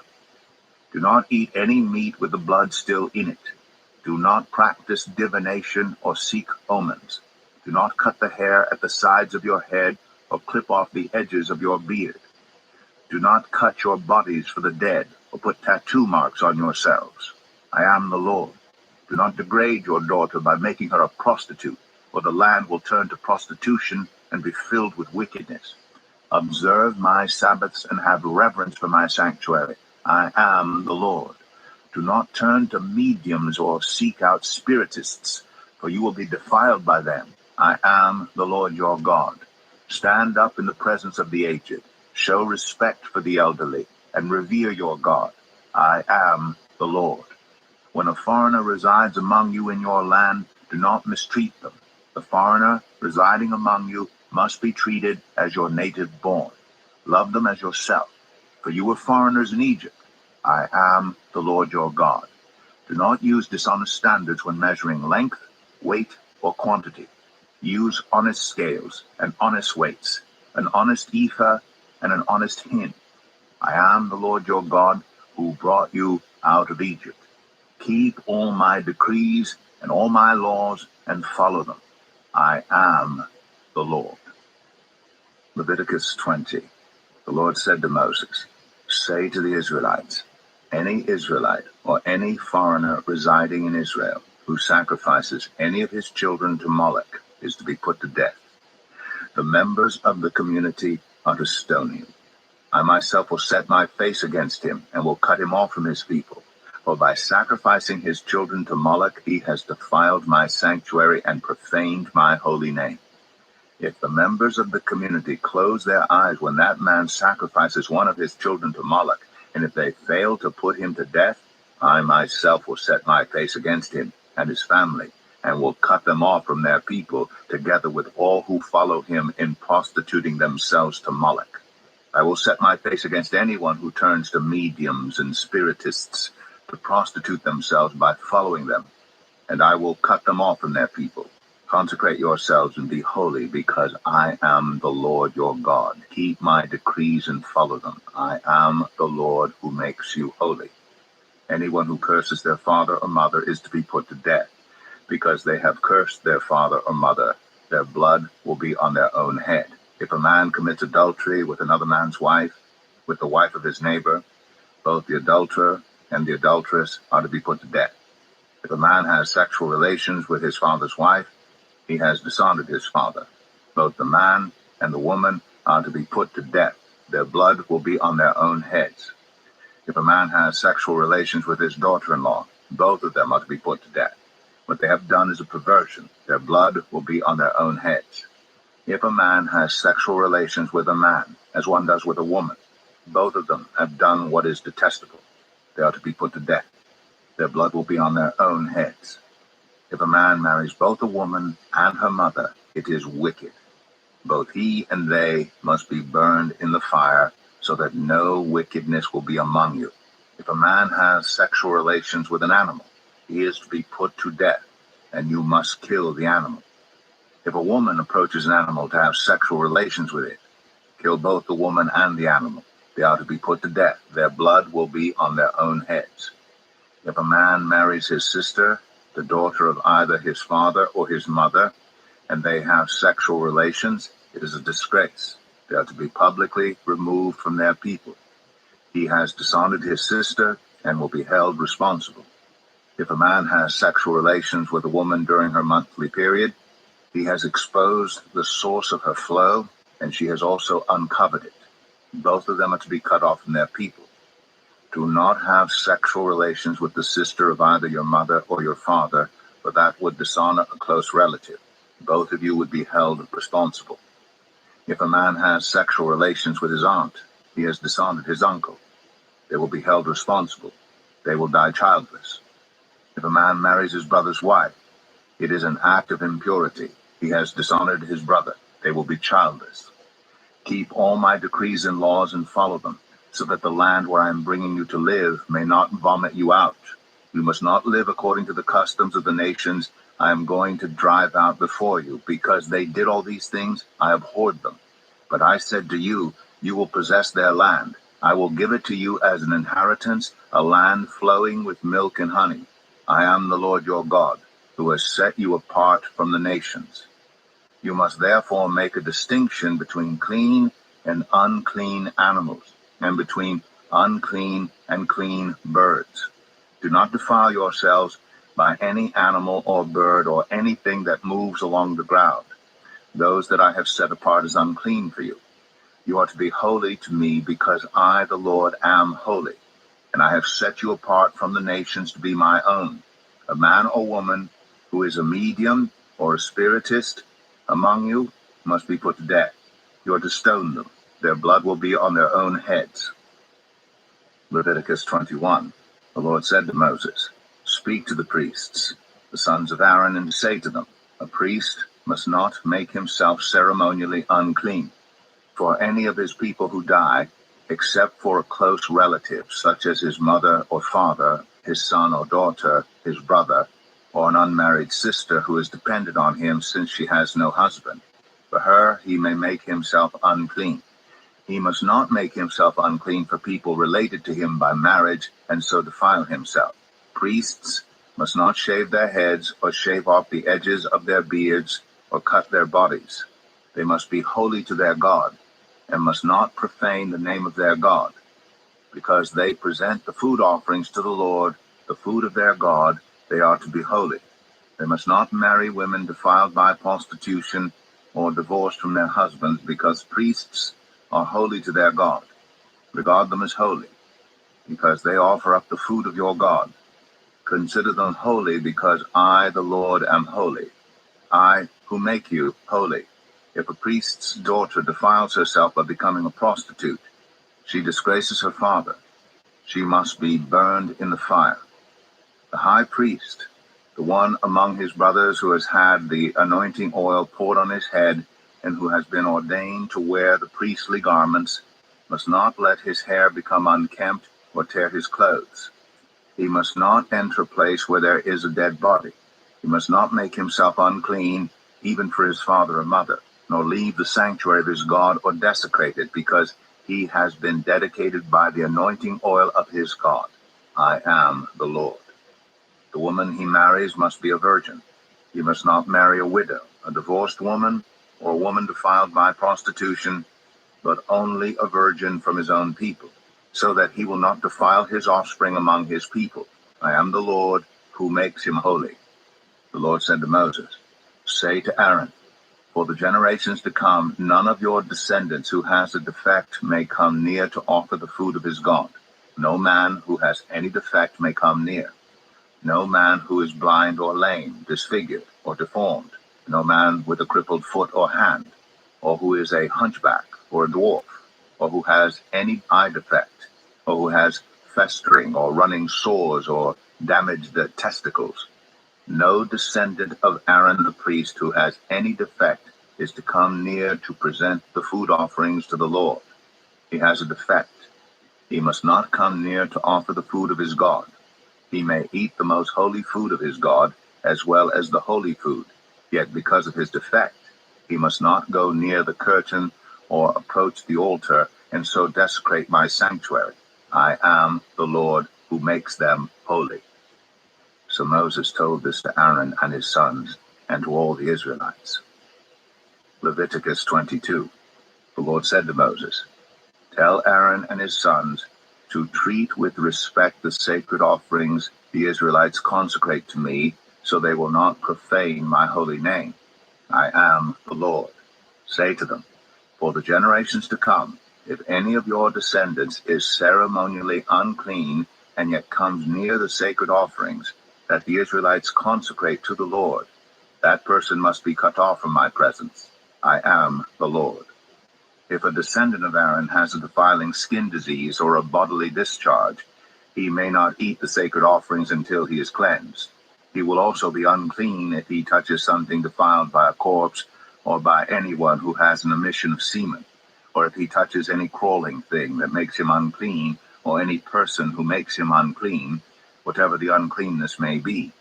The one who touches any such thing will be unclean till evening. He must not eat any of the sacred offerings unless he has bathed himself with water. When the sun goes down, he will be clean, and after that he may eat the sacred offerings, for they are his food. He must not eat anything found dead or torn by wild animals, and so become unclean through it. I am the Lord. The priests are to perform my service in such a way that they do not become guilty and die, for treating it with contempt. I am the Lord who makes them holy.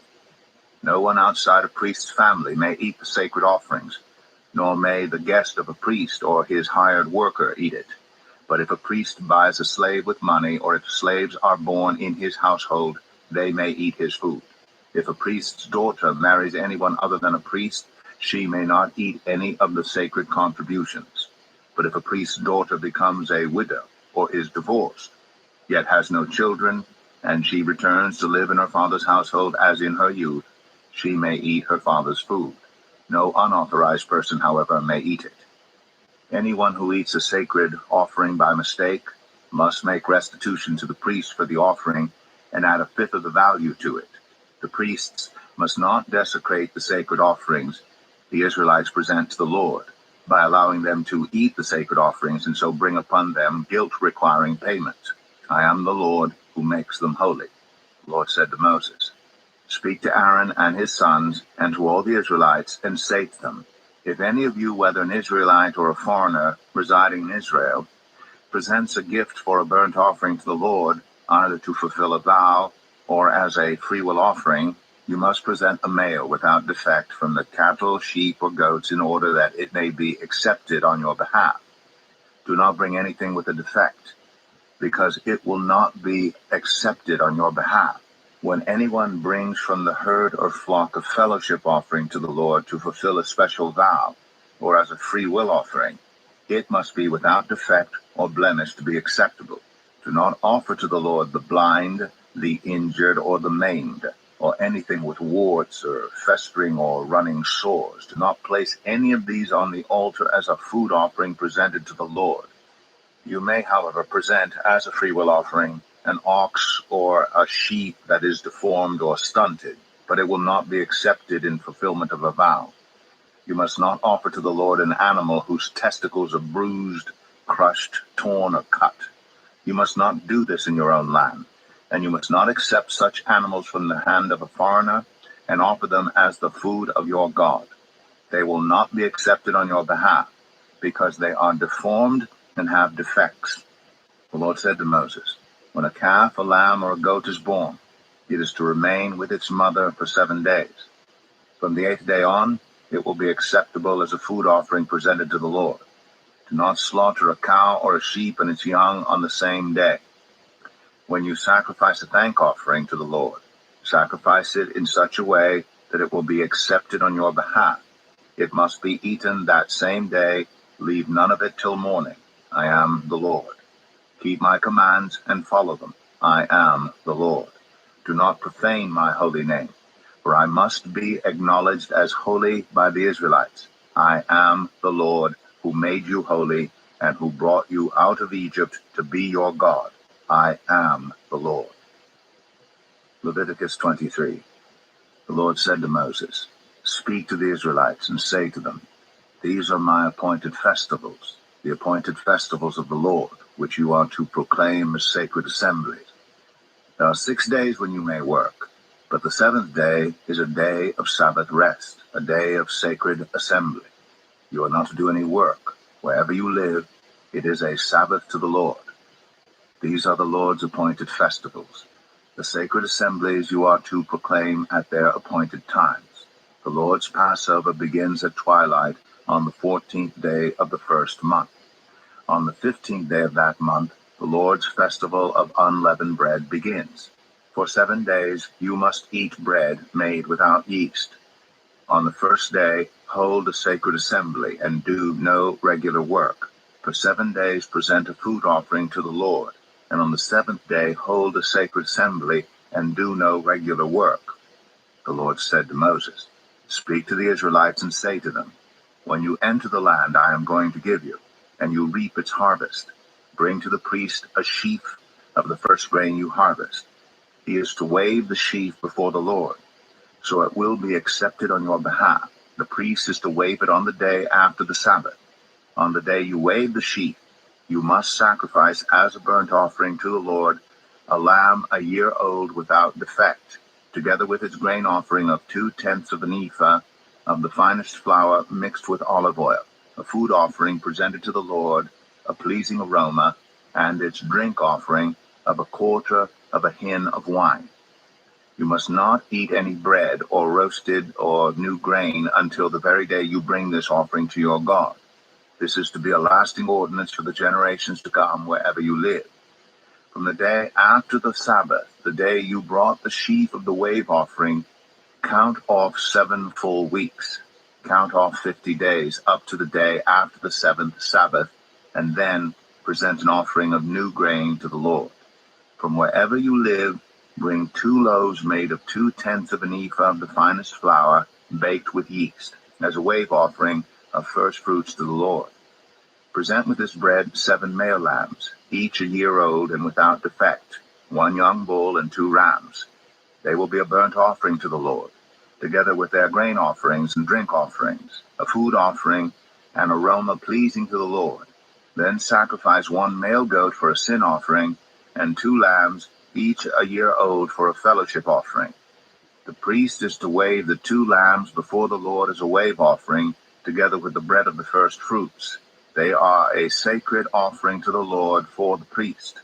On that same day, you are to proclaim a sacred assembly and do no regular work. This is to be a lasting ordinance for the generations to come wherever you live. When you reap the harvest of your land, do not reap to the very edges of your field or gather the gleanings of your harvest. Leave them for the poor and for the foreigner residing among you. I am the Lord your God. The Lord said to Moses, say to the Israelites, on the first day of the 7th month, you are to have a day of Sabbath rest, a sacred assembly commemorated with trumpet blasts. Do no regular work, but present a food offering to the Lord. The Lord said to Moses, the 10th day of this 7th month is the Day of Atonement. Hold a sacred assembly and deny yourselves, and present a food offering to the Lord. Do not do any work on that day, because it is the Day of Atonement, when atonement is made for you before the Lord your God. Those who do not deny themselves on that day must be cut off from their people. I will destroy from among their people anyone who does any work on that day. You shall do no work at all. This is to be a lasting ordinance for the generations to come wherever you live. It is a day of Sabbath rest for you, and you must deny yourselves. From the evening of the 9th day of the month until the following evening, you are to observe your Sabbath. The Lord said to Moses, say to the Israelites, on the 15th day of the 7th month, the Lord's festival of tabernacles begins, and it lasts for 7 days. The first day is a sacred assembly. Do no regular work. For 7 days present food offerings to the Lord, and on the 8th day hold a sacred assembly, and present a food offering to the Lord. It is the closing special assembly. Do no regular work. These are the Lord's appointed festivals which you are to proclaim as sacred assemblies for bringing food offerings to the Lord. The burnt offerings and grain offerings, sacrifices and drink offerings required for each day. These offerings are in addition to those for the Lord's Sabbaths, and in addition to your gifts and whatever you have vowed, and all the freewill offerings you give to the Lord.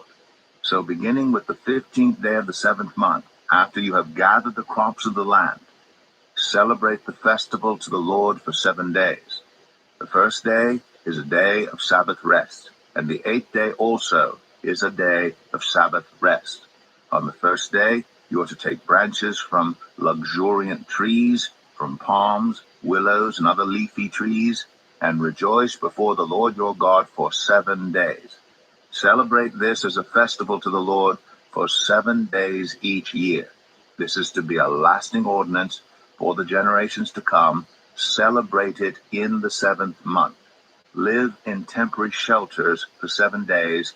All native-born Israelites are to live in such shelters, so your descendants will know that I had the Israelites live in temporary shelters when I brought them out of Egypt. I am the Lord your God. So Moses announced to the Israelites the appointed festivals of the Lord. Leviticus 24. The Lord said to Moses, command the Israelites to bring you clear oil of pressed olives for the lights, so that the lamps may be kept burning continually.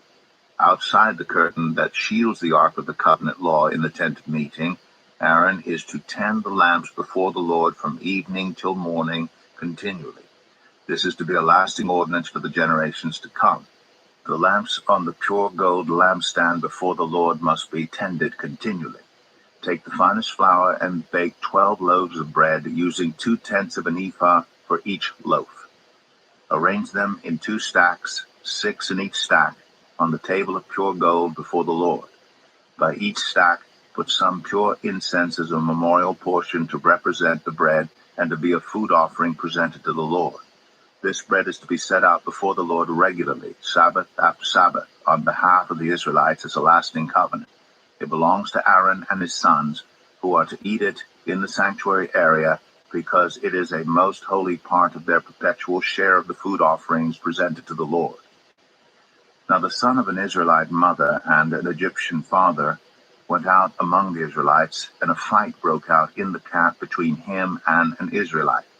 The son of the Israelite woman blasphemed the name with a curse, so they brought him to Moses.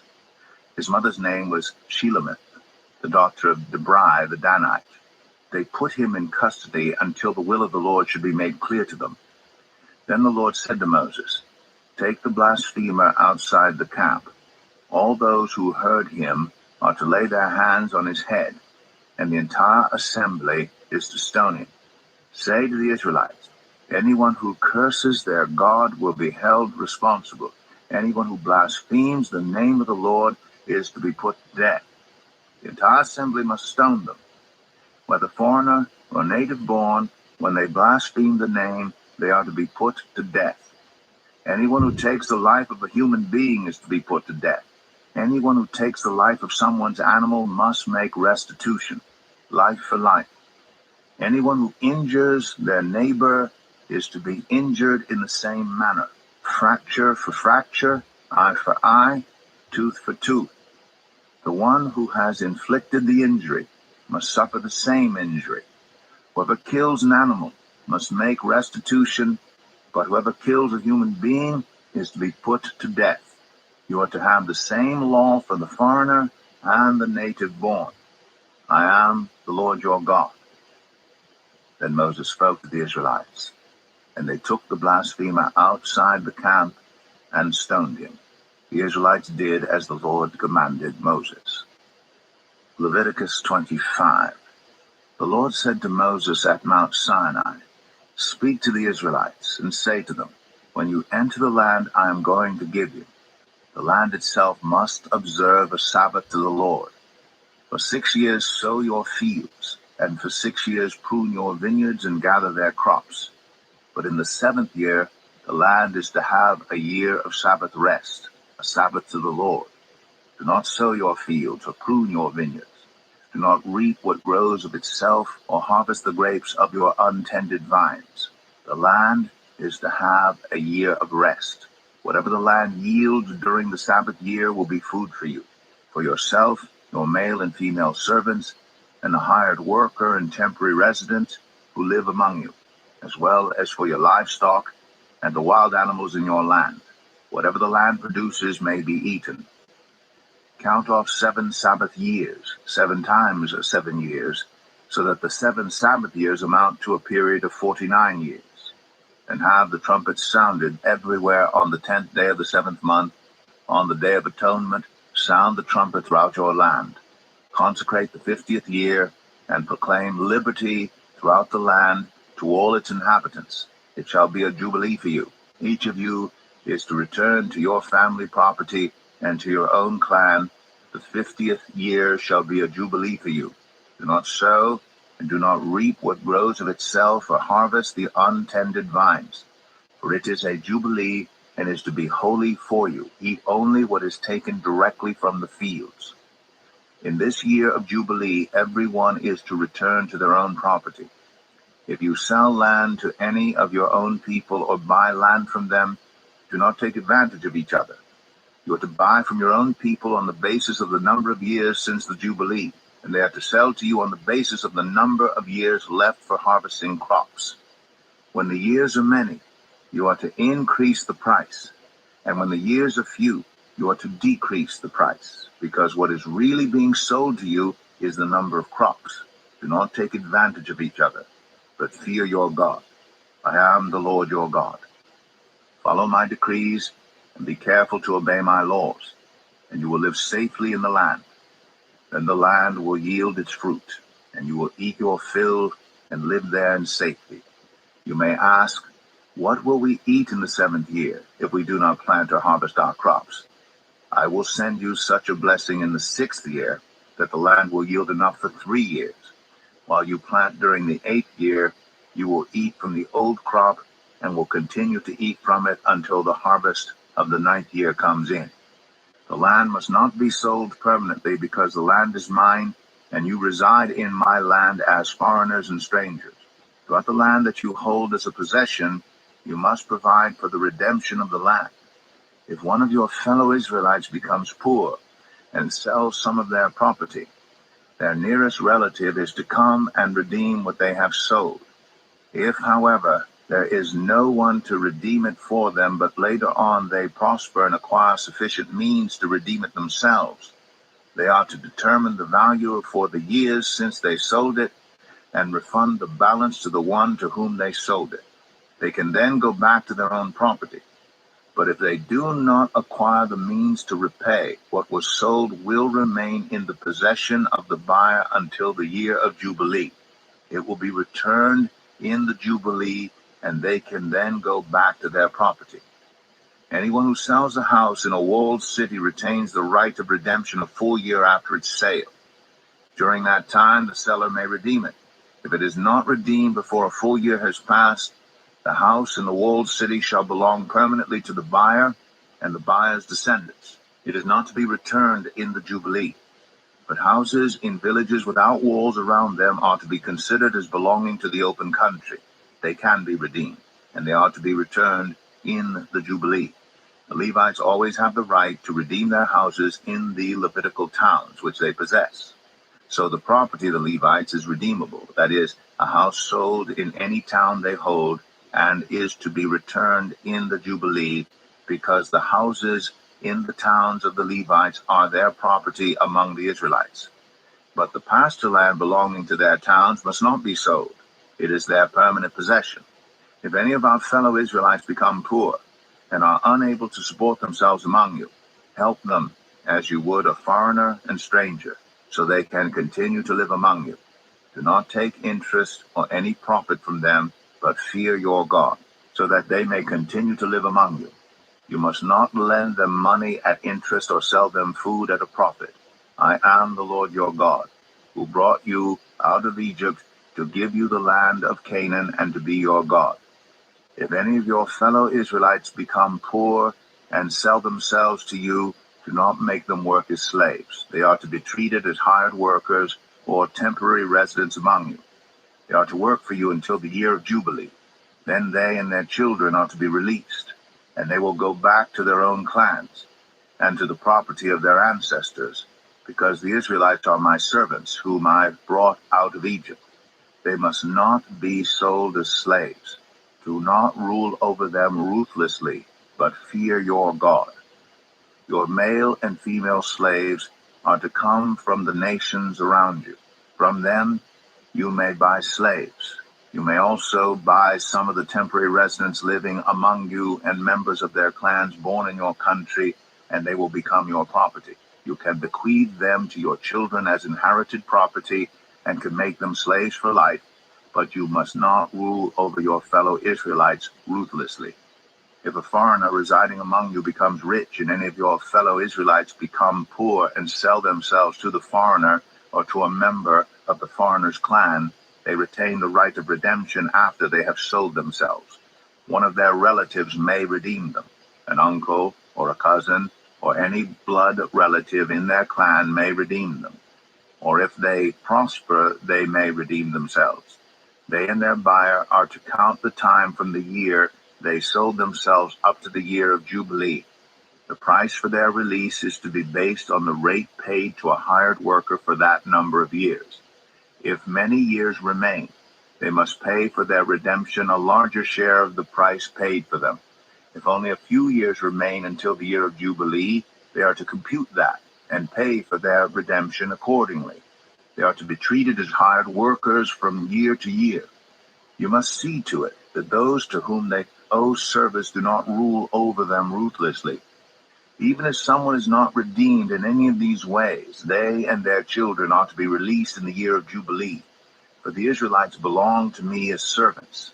They are my servants, whom I brought out of Egypt. I am the Lord your God. Leviticus 26. Do not make idols or set up an image or a sacred stone for yourselves, and do not place a carved stone in your land to bow down before it. I am the Lord your God. Observe my Sabbaths and have reverence for my sanctuary. I am the Lord. If you follow my decrees and are careful to obey my commands, I will send you rain in its season, and the ground will yield its crops, and the trees their fruit. Your threshing will continue until grape harvest, and the grape harvest will continue until planting, and you will eat all the food you want, and live in safety in your land. I will grant peace in the land, and you will lie down, and no one will make you afraid. I will remove wild beasts from the land, and the sword will not pass through your country. You will pursue your enemies, and they will fall by the sword before you. 5 of you will chase 100, and 100 of you will chase 10,000, and your enemies will fall by the sword before you. I will look on you with favor and make you fruitful and increase your numbers, and I will keep my covenant with you. You will still be eating last year's harvest when you will have to move it out to make room for the new. I will put my dwelling place among you, and I will not abhor you. I will walk among you and be your God, and you will be my people. I am the Lord your God, who brought you out of Egypt so that you would no longer be slaves to the Egyptians. I broke the bars of your yoke and enabled you to walk with heads held high. But if you will not listen to me and carry out all these commands, and if you reject my decrees and abhor my laws and fail to carry out all my commands and so violate my covenant, then I will do this to you. I will bring on you sudden terror, wasting diseases and fever that will destroy your sight and sap your strength. You will plant seed in vain because your enemies will eat it. I will set my face against you so that you will be defeated by your enemies. Those who hate you will rule over you, and you will flee even when no one is pursuing you. If after all this you will not listen to me, I will punish you for your sins 7 times over. I will break down your stubborn pride and make the sky above you like iron and the ground beneath you like bronze. Your strength will be spent in vain, because your soil will not yield its crops, nor will the trees of your land yield their fruit. If you remain hostile toward me and refuse to listen to me, I will multiply your afflictions 7 times over, as your sins deserve. I will send wild animals against you, and they will rob you of your children, destroy your cattle, and make you so few in number that your roads will be deserted. If in spite of these things you do not accept my correction, but continue to be hostile toward me, I myself will be hostile toward you and will afflict you for your sins 7 times over. And I will bring the sword on you to avenge the breaking of the covenant. When you withdraw into your cities, I will send a plague among you, and you will be given into enemy hands. When I cut off your supply of bread, 10 women will be able to bake your bread in one oven, and they will dole out the bread by weight. You will eat, but you will not be satisfied. If in spite of this you still do not listen to me, but continue to be hostile toward me, then in my anger I will be hostile toward you, and I myself will punish you for your sins 7 times over. You will eat the flesh of your sons and the flesh of your daughters. I will destroy your high places, cut down your incense altars, and pile your dead bodies on the lifeless forms of your idols, and I will abhor you. I will turn your cities into ruins and lay waste your sanctuaries, and I will take no delight in the pleasing aroma of your offerings. I myself will lay waste the land, so that your enemies who live there will be appalled. I will scatter you among the nations, and will draw out my sword and pursue you. Your land will be laid waste, and your cities will lie in ruins. Then the land will enjoy its Sabbath years all the time that it lies desolate, and you are in the country of your enemies. Then the land will rest and enjoy its Sabbaths. All the time that it lies desolate, the land will have the rest it did not have during the Sabbaths you lived in it. As for those of you who are left, I will make their hearts so fearful in the lands of their enemies that the sound of a wind-blown leaf will put them to flight. They will run as though fleeing from the sword, and they will fall even though no one is pursuing them. They will stumble over one another as though fleeing from the sword, even though no one is pursuing them. So you will not be able to stand before your enemies. You will perish among the nations. The land of your enemies will devour you. Those of you who are left will waste away in the lands of their enemies because of their sins. Also because of their ancestors' sins they will waste away. But if they will confess their sins and the sins of their ancestors, their unfaithfulness and their hostility toward me, which made me hostile toward them so that I sent them into the land of their enemies, then when their uncircumcised hearts are humbled and they pay for their sin, I will remember my covenant with Jacob and my covenant with Isaac and my covenant with Abraham, and I will remember the land. For the land will be deserted by them, and will enjoy its Sabbaths while it lies desolate without them. They will pay for their sins because they rejected my laws and abhorred my decrees. Yet in spite of this, when they are in the land of their enemies, I will not reject them or abhor them so as to destroy them completely, breaking my covenant with them. I am the Lord their God. But for their sake I will remember the covenant with their ancestors whom I brought out of Egypt in the sight of the nations to be their God. I am the Lord. These are the decrees, the laws, and the regulations that the Lord established at Mount Sinai between himself and the Israelites through Moses. Leviticus 27. The Lord said to Moses, "Speak to the Israelites and say to them, if anyone makes a special vow to dedicate a person to the Lord by giving the equivalent value, set the value of a male between the ages of 20 and 60 at 50 shekels of silver according to the sanctuary shekel. For a female, set her value at 30 shekels. For a person between the ages of 5 and 20, set the value of a male at 20 shekels and of a female at 10 shekels. For a person between 1 month and 5 years, set the value of a male at 5 shekels of silver and that of a female at 3 shekels of silver. For a person 60 years old or more, set the value of a male at 15 shekels and of a female at 10 shekels. If anyone making the vow is too poor to pay the specified amount, the person being dedicated is to be presented to the priest, who will set the value according to what the one making the vow can afford. If what they vowed is an animal that is acceptable as an offering to the Lord, such an animal given to the Lord becomes holy. They must not exchange it or substitute a good one for a bad one, or a bad one for a good one. If they should substitute one animal for another, both it and the substitute become holy. If what they vowed is a ceremonially unclean animal, one that is not acceptable as an offering to the Lord, the animal must be presented to the priest, who will judge its quality as good or bad. Whatever value the priest then sets, that is what it will be. If the owner wishes to redeem the animal, a fifth must be added to its value. If anyone dedicates their house as something holy to the Lord, the priest will judge its quality as good or bad. Whatever value the priest then sets, so it will remain. If the one who dedicates their house wishes to redeem it, they must add a fifth to its value, and the house will again become theirs. If anyone dedicates to the Lord part of their family land, its value is to be set according to the amount of seed required for it, 50 shekels of silver to a homer of barley seed. If they dedicate a field during the year of Jubilee, the value that has been set remains. But if they dedicate a field after the Jubilee, the priest will determine the value according to the number of years that remain until the next year of Jubilee, and its set value will be reduced.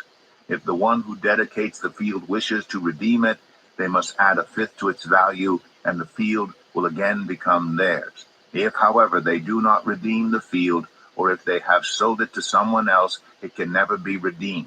When the field is released in the Jubilee, it will become holy, like a field devoted to the Lord. It will become priestly property. If anyone dedicates to the Lord a field they have bought, which is not part of their family land, the priest will determine its value up to the year of Jubilee, and the owner must pay its value on that day as something holy to the Lord. In the year of Jubilee, the field will revert to the person from whom it was bought, the one whose land it was. Every value is to be set according to the sanctuary shekel, 20 gerahs to the shekel. No one, however, may dedicate the firstborn of an animal, since the firstborn already belongs to the Lord. Whether an ox or a sheep, it is the Lord's. If it is one of the unclean animals, it may be bought back at its set value, adding a fifth of the value to it. If it is not redeemed, it is to be sold at its set value. But nothing that a person owns and devotes to the Lord, whether a human being or an animal or family land, may be sold or redeemed. Everything so devoted is most holy to the Lord. No person devoted to destruction may be ransomed. They are to be put to death. A tithe of everything from the land, whether grain from the soil or fruit from the trees, belongs to the Lord. It is holy to the Lord. Whoever would redeem any of their tithe must add a fifth of the value to it. Every tithe of the herd and flock, every 10th animal that passes under the shepherd's rod, will be holy to the Lord. No one may pick out the good from the bad or make any substitution. If anyone does make a substitution, both the animal and its substitute become holy and cannot be redeemed. These are the commands the Lord gave Moses at Mount Sinai for the Israelites. The Book of Numbers, chapter 1. The Lord spoke to Moses in the tent of meeting in the desert of Sinai on the first day of the 2nd month of the 2nd year after the Israelites came out of Egypt. He said, "Take a census of the whole Israelite community by their clans and families, listing every man by name, one by one. You and Aaron are to count according to their divisions all the men in Israel who are 20 years old or more and able to serve in the army, one man from each tribe. Each of them, the head of his family, is to help you. These are the names of the men who are to assist you. From Reuben, Eliezer son of Shadur. From Simeon, Shelumiel, son of Zerushadai. From Judah, Nashon, son of Amminadab. From Issachar, Nethanel, son of Zuar. From Zebulun, Eliab, son of Helon. From the sons of Joseph, from Ephraim, Elishama, son of Ammihud. From Manasseh, Gamaliel, son of Pedazur. From Benjamin, Abidan, son of Gideoni. From Dan, Ahiezer, son of Ammishaddai. From Asher, Pagiel, son of Ochran. From Gad, Eliasaph, son of Deuel. From Naphtali, Ahira, son of Enan. These were the men appointed from the community, the leaders of their ancestral tribes. They were the heads of the clans of Israel. Moses and Aaron took these men whose names had been specified, and they called the whole community together on the first day of the second month. The people registered their ancestry by their clans and families, and the men 20 years old or more were listed by name one by one, as the Lord commanded Moses. And so he counted them in the desert of Sinai. From the descendants of Reuben, the firstborn son of Israel, all the men 20 years old or more who were able to serve in the army were listed by name one by one according to the records of their clans and families. The number from the tribe of Reuben was 46,500. From the descendants of Simeon, all the men 20 years old or more who were able to serve in the army were counted and listed by name, one by one, according to the records of their clans and families. The number from the tribe of Simeon was 59,300. From the descendants of Gad, all the men 20 years old or more who were able to serve in the army were listed by name, according to the records of their clans and families. The number from the tribe of Gad was 45,650. From the descendants of Judah, all the men 20 years old or more who were able to serve in the army were listed by name, according to the records of their clans and families. The number from the tribe of Judah was 74,600. From the descendants of Issachar, all the men 20 years old or more who were able to serve in the army were listed by name, according to the records of their clans and families. The number from the tribe of Issachar was 54,400. From the descendants of Zebulun, all the men 20 years old or more who were able to serve in the army were listed by name, according to the records of their clans and families. The number from the tribe of Zebulun was 57,400.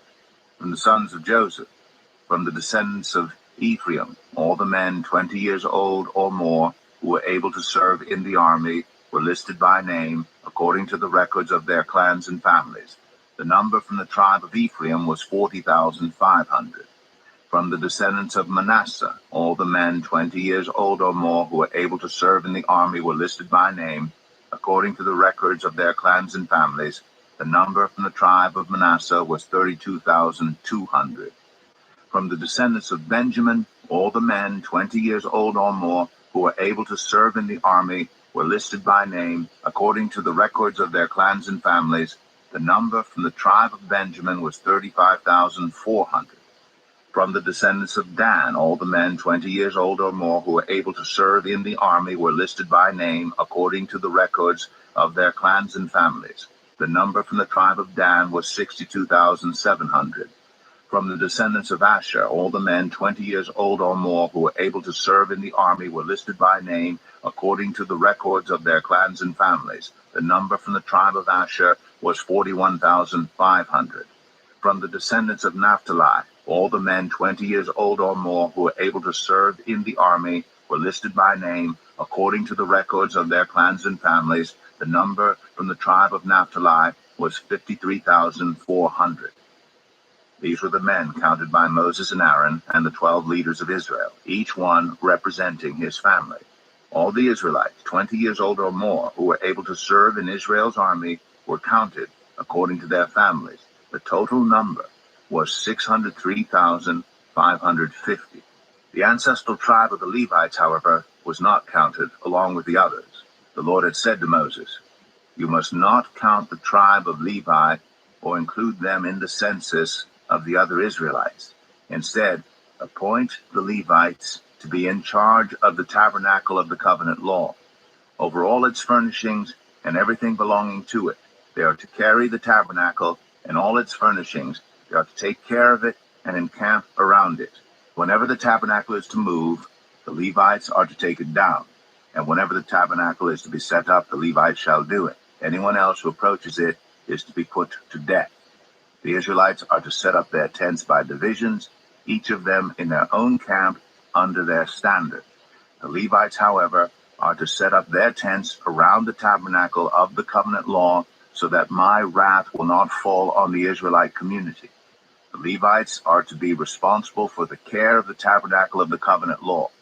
The Israelites did all of this just as the Lord commanded Moses.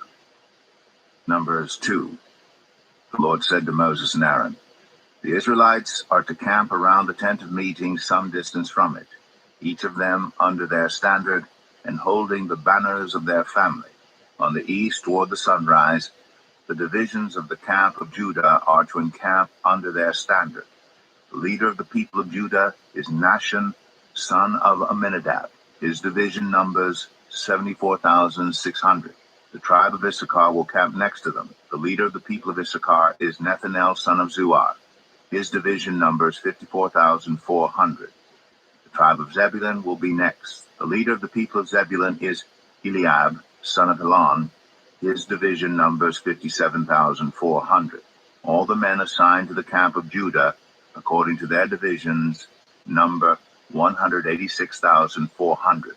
They will set out first. On the south will be the divisions of the camp of Reuben under their standard.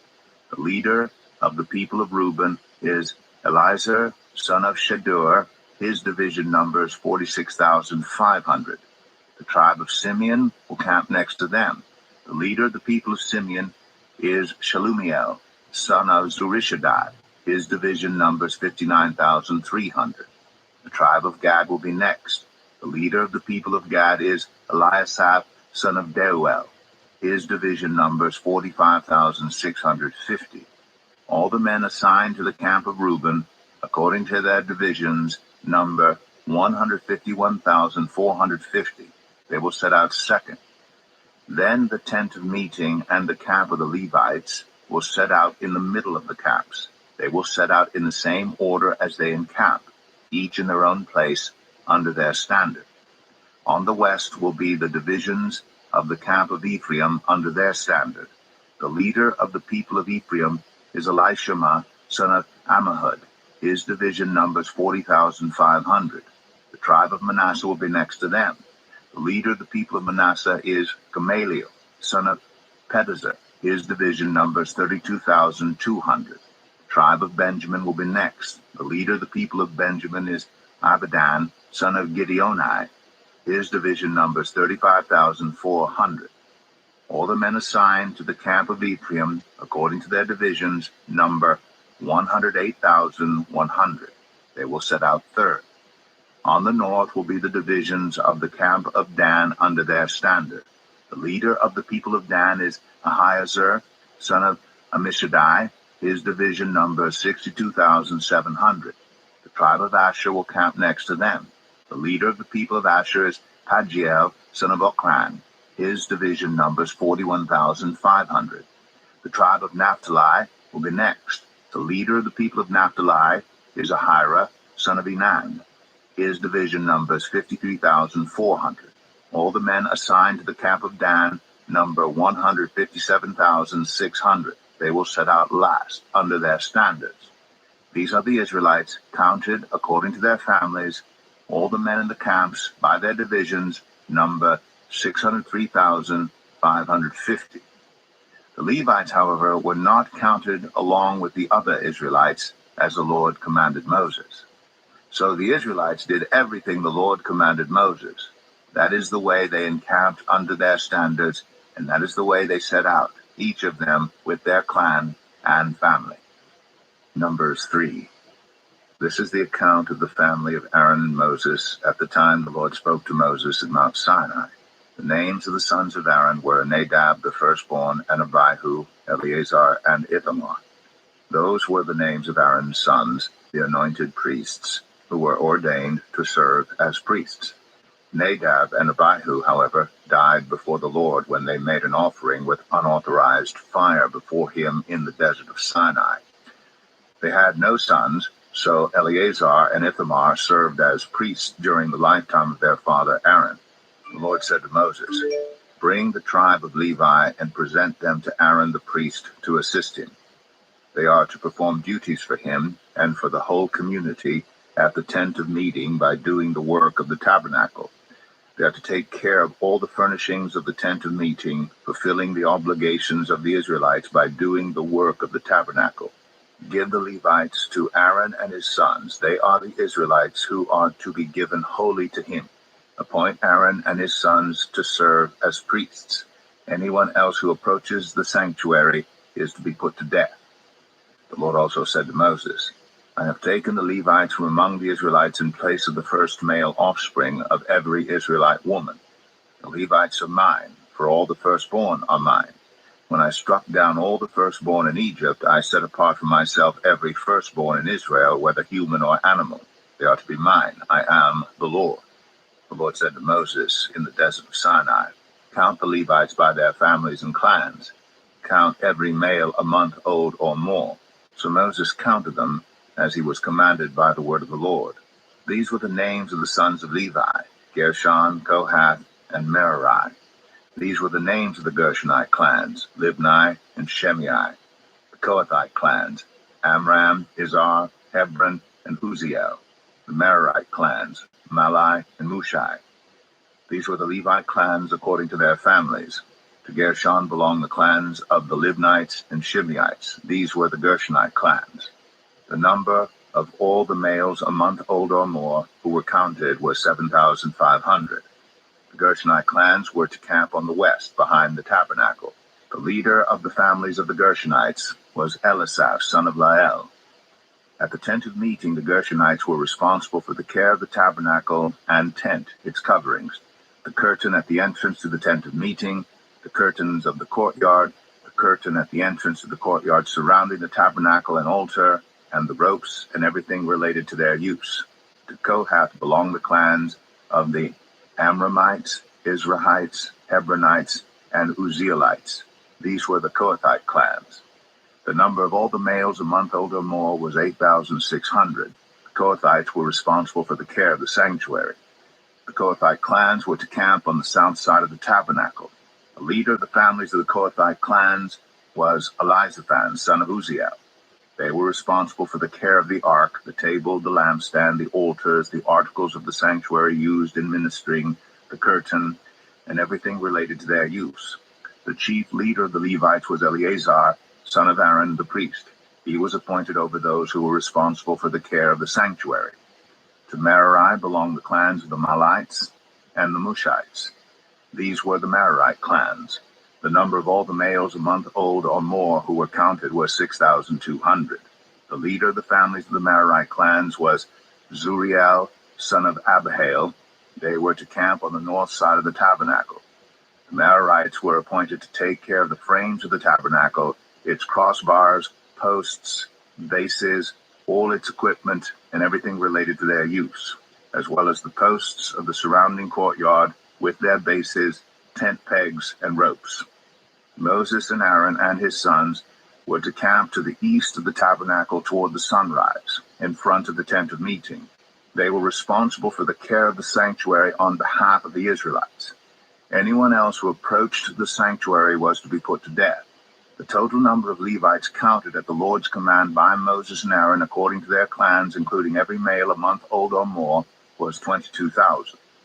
The Lord said to Moses, "Count all the firstborn Israelite males who are a month old or more, and make a list of their names. Take the Levites for me in place of all the firstborn of the Israelites, and the livestock of the Levites in place of all the firstborn of the livestock of the Israelites. I am the Lord." So Moses counted all the firstborn of the Israelites as the Lord commanded him. The total number of firstborn males a month old or more listed by name was 22,273. The Lord also said to Moses, "Take the Levites in place of all the firstborn of Israel, and the livestock of the Levites in place of their livestock. The Levites are to be mine. I am the Lord. To redeem the 273 firstborn Israelites who exceed the number of the Levites, collect 5 shekels for each one according to the sanctuary shekel, which weighs 20 gerahs. Give the money for the redemption of the additional Israelites to Aaron and his sons. So Moses collected the redemption money from those who exceeded the number redeemed by the Levites.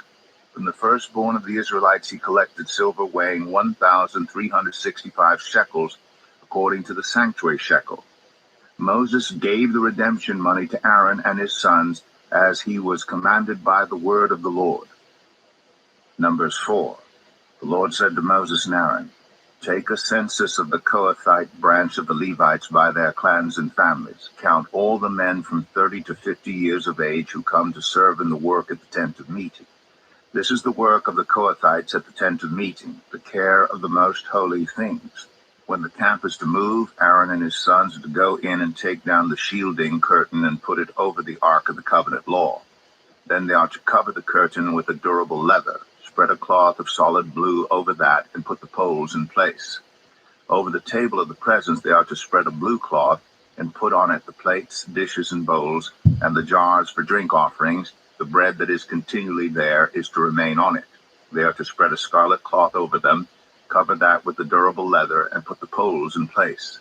They are to take a blue cloth and cover the lampstand that is for light, together with its lamps, its wick trimmers and trays, and all its jars for the olive oil used to supply it.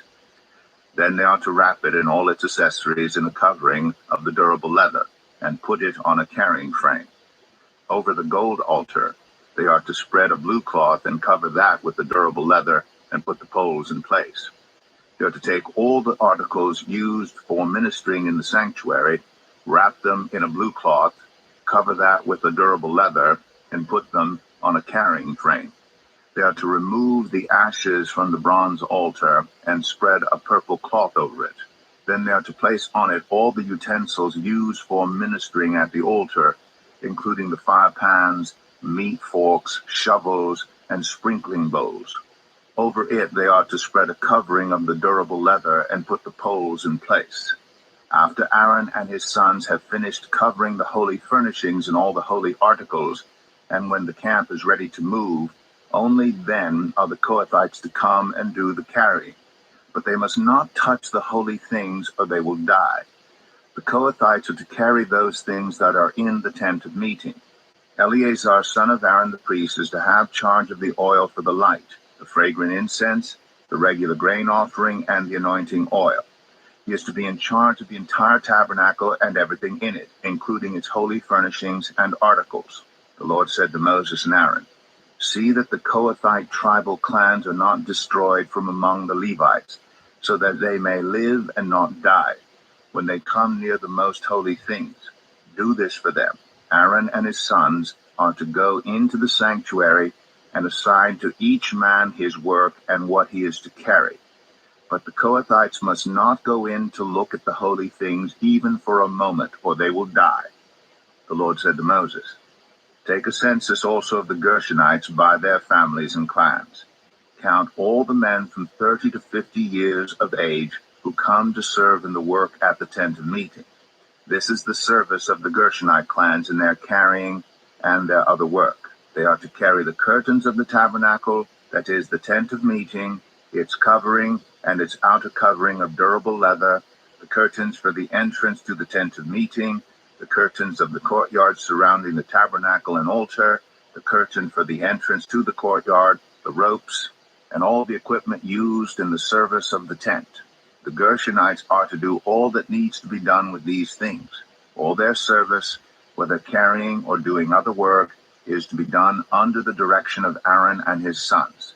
You shall assign to them as their responsibility all they are to carry. This is the service of the Gershonite clans at the tent of meeting. Their duties are to be under the direction of Ithamar, son of Aaron, the priest. Count the Merarites by their clans and families. Count all the men from 30 to 50 years of age who come to serve in the work at the tent of meeting. As part of all their service at the tent, they are to carry the frames of the tabernacle, its crossbars, posts, and bases, as well as the posts of the surrounding courtyard with their bases, tent pegs, ropes, all their equipment, and everything related to their use. Assign to each man the specific things he is to carry. This is the service of the Merarite clans as they work at the tent of meeting under the direction of Ithamar, son of Aaron, the priest. Moses, Aaron, and the leaders of the community counted the Kohathites by their clans and families. All the men from 30 to 50 years of age who came to serve in the work at the tent of meeting, counted by clans, were 2,750. This was the total of all those in the Kohathite clans who served at the tent of meeting. Moses and Aaron counted them according to the Lord's command through Moses. The Gershonites were counted by their clans and families. All the men from 30 to 50 years of age who came to serve in the work at the tent of meeting, counted by their clans and families, were 2,630. This was the total of those in the Gershonite clans who served at the tent of meeting. Moses and Aaron counted them according to the Lord's command. The Merarites were counted by their clans and families. All the men from 30 to 50 years of age who came to serve in the work at the tent of meeting, counted by their clans, were 3,200. This was the total of those in the Merarite clans. Moses and Aaron counted them according to the Lord's command through Moses. So Moses, Aaron, and the leaders of Israel counted all the Levites by their clans and families. All the men from 30 to 50 years of age who came to do the work of serving and carrying the tent of meeting numbered 8,580. At the Lord's command through Moses, each was assigned his work and told what to carry. Thus they were counted, as the Lord commanded Moses. Numbers 5. The Lord said to Moses, "Command the Israelites to send away from the camp anyone who has a defiling skin disease or a discharge of any kind, or who is ceremonially unclean because of a dead body. Send away male and female alike. Send them outside the camp so they will not defile their camp, for I dwell among them." The Israelites did so. They sent them outside the camp. They did just as the Lord had instructed Moses. The Lord said to Moses, "Say to the Israelites, any man or woman who wrongs another in any way and so is unfaithful to the Lord is guilty and must confess the sin they have committed. They must make full restitution for the wrong they have done, add a fifth of the value to it, and give it all to the person they have wronged.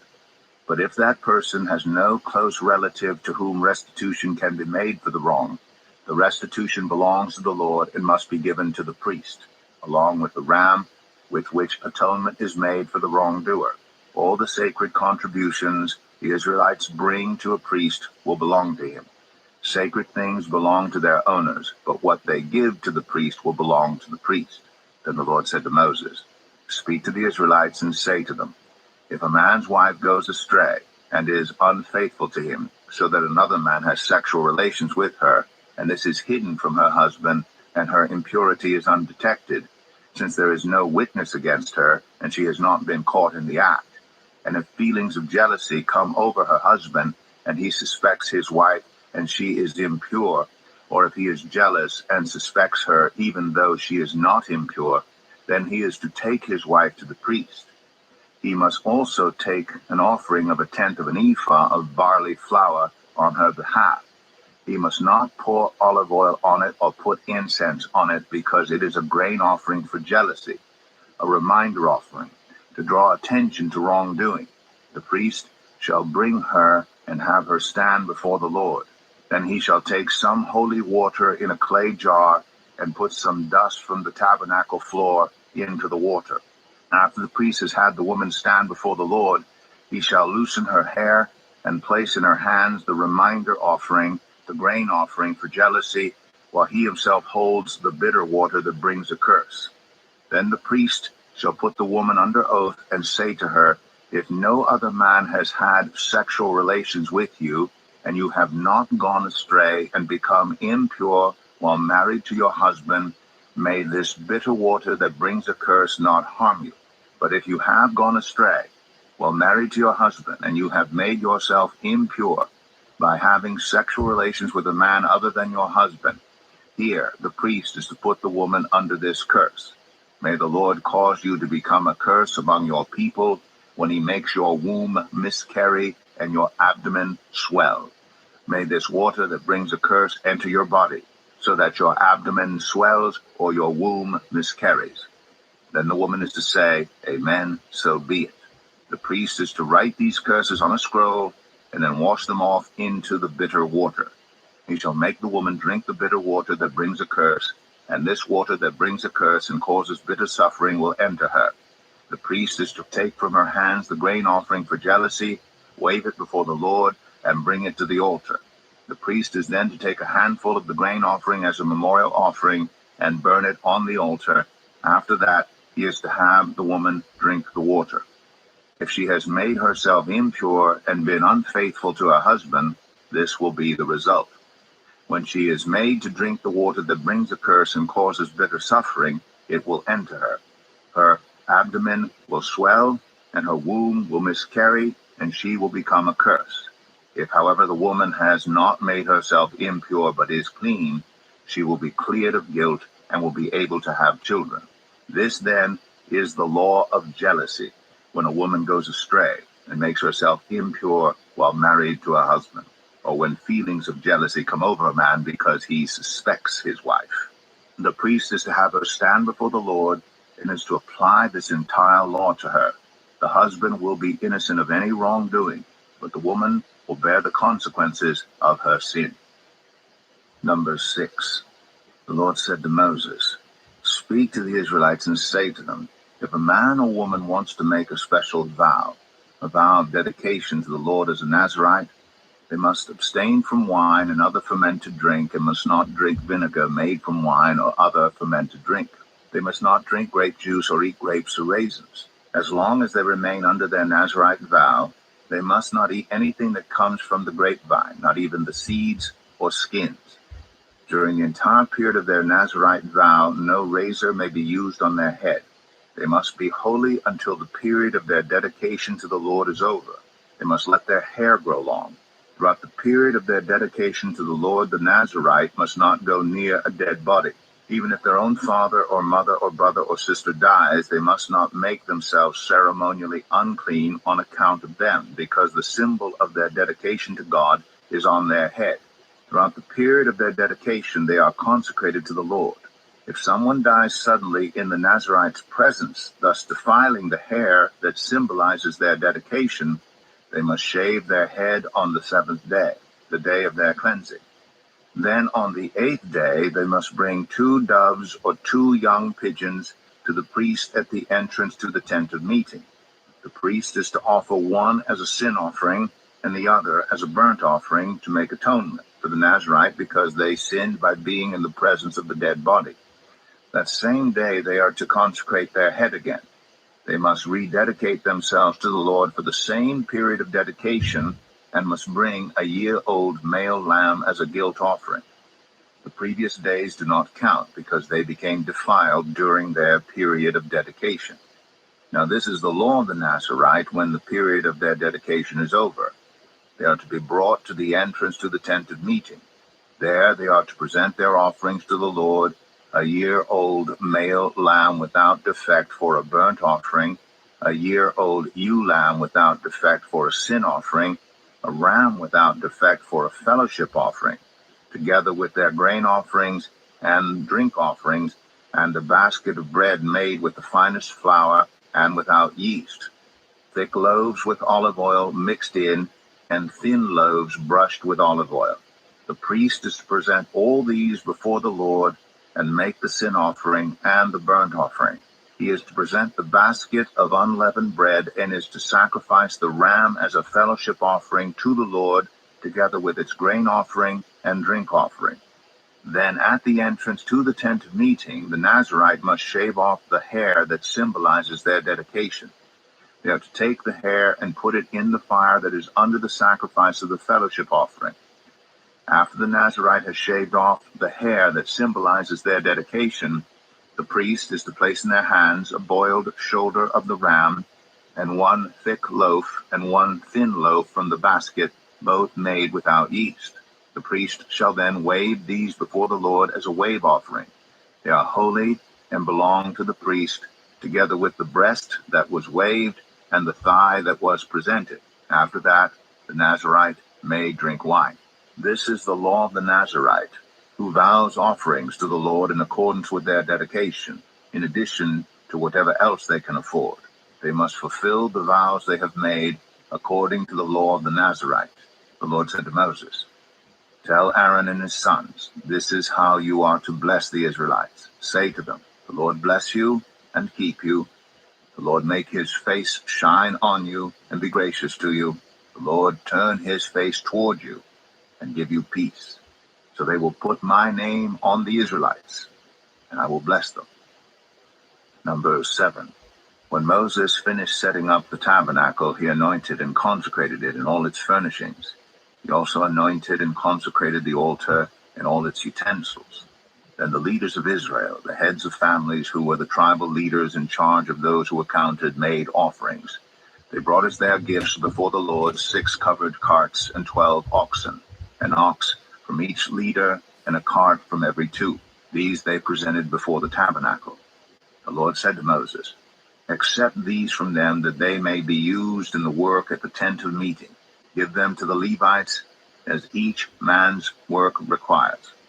So Moses took the carts and oxen and gave them to the Levites. He gave 2 carts and 4 oxen to the Gershonites as their work required, and he gave 4 carts and 8 oxen to the Merarites as their work required. They were all under the direction of Ithamar, son of Aaron, the priest. But Moses did not give any to the Kohathites, because they were to carry on their shoulders the holy things for which they were responsible. When the altar was anointed, the leaders brought their offerings for its dedication and presented them before the altar. But the Lord had said to Moses, "Each day 1 leader is to bring his offering for the dedication of the altar."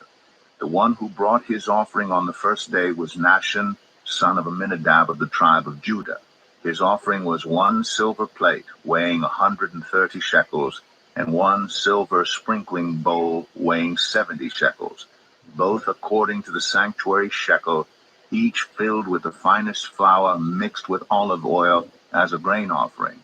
1 gold dish weighing 10 shekels, filled with incense, 1 young bull, 1 ram, and 1 male lamb a year old for a burnt offering. 1 male goat for a sin offering, and 2 oxen, 5 rams, 5 male goats, and 5 male lambs a year old to be sacrificed as a fellowship offering. This was the offering of Nahshon, son of Amminadab. On the second day, Nethanel, son of Zuar, the leader of Issachar, brought his offering. The offering he brought was 1 silver plate weighing 130 shekels, and 1 silver sprinkling bowl weighing 70 shekels, both according to the sanctuary shekel, each filled with the finest flour mixed with olive oil as a grain offering. 1 gold dish weighing 10 shekels, filled with incense, 1 young bull, 1 ram, and 1 male lamb a year old for a burnt offering, 1 male goat for a sin offering, and 2 oxen, 5 rams, 5 male goats, and 5 male lambs a year old to be sacrificed as a fellowship offering. This was the offering of Nethanel, son of Zuar. On the third day, Eliab, son of Helon, the leader of the people of Zebulun, brought his offering. His offering was 1 silver plate weighing 130 shekels, and 1 silver sprinkling bowl weighing 70 shekels, both according to the sanctuary shekel, each filled with the finest flour mixed with olive oil as a grain offering. 1 gold dish weighing 10 shekels, filled with incense, 1 young bull, 1 ram, and 1 male lamb a year old for a burnt offering, 1 male goat for a sin offering, and 2 oxen, 5 rams, 5 male goats, and 5 male lambs a year old to be sacrificed as a fellowship offering. This was the offering of Eliab, son of Helon. On the fourth day, Eleazar, son of Shadur, the leader of the people of Reuben, brought his offering. His offering was 1 silver plate weighing 130 shekels, and 1 silver sprinkling bowl weighing 70 shekels, both according to the sanctuary shekel, each filled with the finest flour mixed with olive oil as a grain offering. 1 gold dish weighing 10 shekels, filled with incense, 1 young bull, 1 ram, and one male lamb a year old for a burnt offering, one male goat for a sin offering, and 2 oxen, 5 rams, 5 male goats, and 5 male lambs a year old to be sacrificed as a fellowship offering. This was the offering of Eleazar, son of Shadur. On the 5th day, Shelumiel, son of Zerushadai, the leader of the people of Simeon, brought his offering. His offering was 1 silver plate weighing 130 shekels, and 1 silver sprinkling bowl weighing 70 shekels, both according to the sanctuary shekel, each filled with the finest flour mixed with olive oil as a grain offering. 1 gold dish weighing 10 shekels filled with incense, 1 young bull, 1 ram, and 1 male lamb a year old for a burnt offering, 1 male goat for a sin offering, and 2 oxen, 5 rams, 5 male goats, and 5 male lambs a year old to be sacrificed as a fellowship offering. This was the offering of Shelumiel, son of Zerushadai. On the 6th day, Eliasaph, son of Duel, the leader of the people of Gad, brought his offering. His offering was 1 silver plate weighing 130 shekels, and 1 silver sprinkling bowl weighing 70 shekels, both according to the sanctuary shekel, each filled with the finest flour mixed with olive oil as a grain offering. 1 gold dish weighing 10 shekels filled with incense, 1 young bull, 1 ram, and 1 male lamb a year old for a burnt offering, 1 male goat for a sin offering, and 2 oxen, 5 rams, 5 male goats, and 5 male lambs a year old to be sacrificed as a fellowship offering. This was the offering of Eliasaph, son of Duel. On the 7th day, Elishama, son of Ammihud, the leader of the people of Ephraim, brought his offering. His offering was 1 silver plate weighing 130 shekels, and 1 silver sprinkling bowl weighing 70 shekels, both according to the sanctuary shekel, each filled with the finest flour mixed with olive oil as a grain offering. 1 gold dish weighing 10 shekels filled with incense, 1 young bull, 1 ram, and 1 male lamb a year old for a burnt offering, 1 male goat for a sin offering, and 2 oxen, 5 rams, 5 male goats, and 5 male lambs a year old to be sacrificed as a fellowship offering. This was the offering of Elishama, son of Ammihud. On the 8th day, Gamaliel, son of Pedazur, the leader of the people of Manasseh, brought his offering. His offering was 1 silver plate weighing 130 shekels, and 1 silver sprinkling bowl weighing 70 shekels, both according to the sanctuary shekel, each filled with the finest flour mixed with olive oil as a grain offering. 1 gold dish weighing 10 shekels filled with incense, 1 young bull, 1 ram, and 1 male lamb a year old for a burnt offering, 1 male goat for a sin offering, and 2 oxen, 5 rams, 5 male goats, and 5 male lambs a year old to be sacrificed as a fellowship offering. This was the offering of Gamaliel, son of Pedazur. On the 9th day, Abidan, son of Gideoni, the leader of the people of Benjamin, brought his offering. His offering was 1 silver plate weighing 130 shekels, and 1 silver sprinkling bowl weighing 70 shekels, both according to the sanctuary shekel, each filled with the finest flour mixed with olive oil as a grain offering. 1 gold dish weighing 10 shekels filled with incense, 1 young bull, 1 ram, and 1 male lamb a year old for a burnt offering, 1 male goat for a sin offering, and 2 oxen, 5 rams, 5 male goats, and 5 male lambs a year old to be sacrificed as a fellowship offering. This was the offering of Abidan, son of Gideoni. On the 10th day, Ahiezer, son of Ammishaddai, the leader of the people of Dan, brought his offering. His offering was 1 silver plate weighing 130 shekels, and 1 silver sprinkling bowl weighing 70 shekels, both according to the sanctuary shekel, each filled with the finest flour mixed with olive oil as a grain offering. 1 gold dish weighing 10 shekels filled with incense, 1 young bull, 1 ram, and 1 male lamb a year old for a burnt offering, 1 male goat for a sin offering, and 2 oxen, 5 rams, 5 male goats, and 5 male lambs a year old to be sacrificed as a fellowship offering. This was the offering of Ahiezer son of Ammishaddai. On the 11th day, Pagiel son of Ochran, the leader of the people of Asher, brought his offering. His offering was 1 silver plate weighing 130 shekels, and 1 silver sprinkling bowl weighing 70 shekels, both according to the sanctuary shekel, each filled with the finest flour mixed with olive oil as a grain offering. 1 gold dish weighing 10 shekels filled with incense, 1 young bull, 1 ram, and 1 male lamb a year old for a burnt offering, 1 male goat for a sin offering, and 2 oxen, 5 rams, 5 male goats, and 5 male lambs a year old to be sacrificed as a fellowship offering. This was the offering of Pagiel son of Ochran. On the 12th day, Ahira son of Enan, the leader of the people of Naphtali, brought his offering. His offering was 1 silver plate weighing 130 shekels, and 1 silver sprinkling bowl weighing 70 shekels, both according to the sanctuary shekel, each filled with the finest flour mixed with olive oil as a grain offering.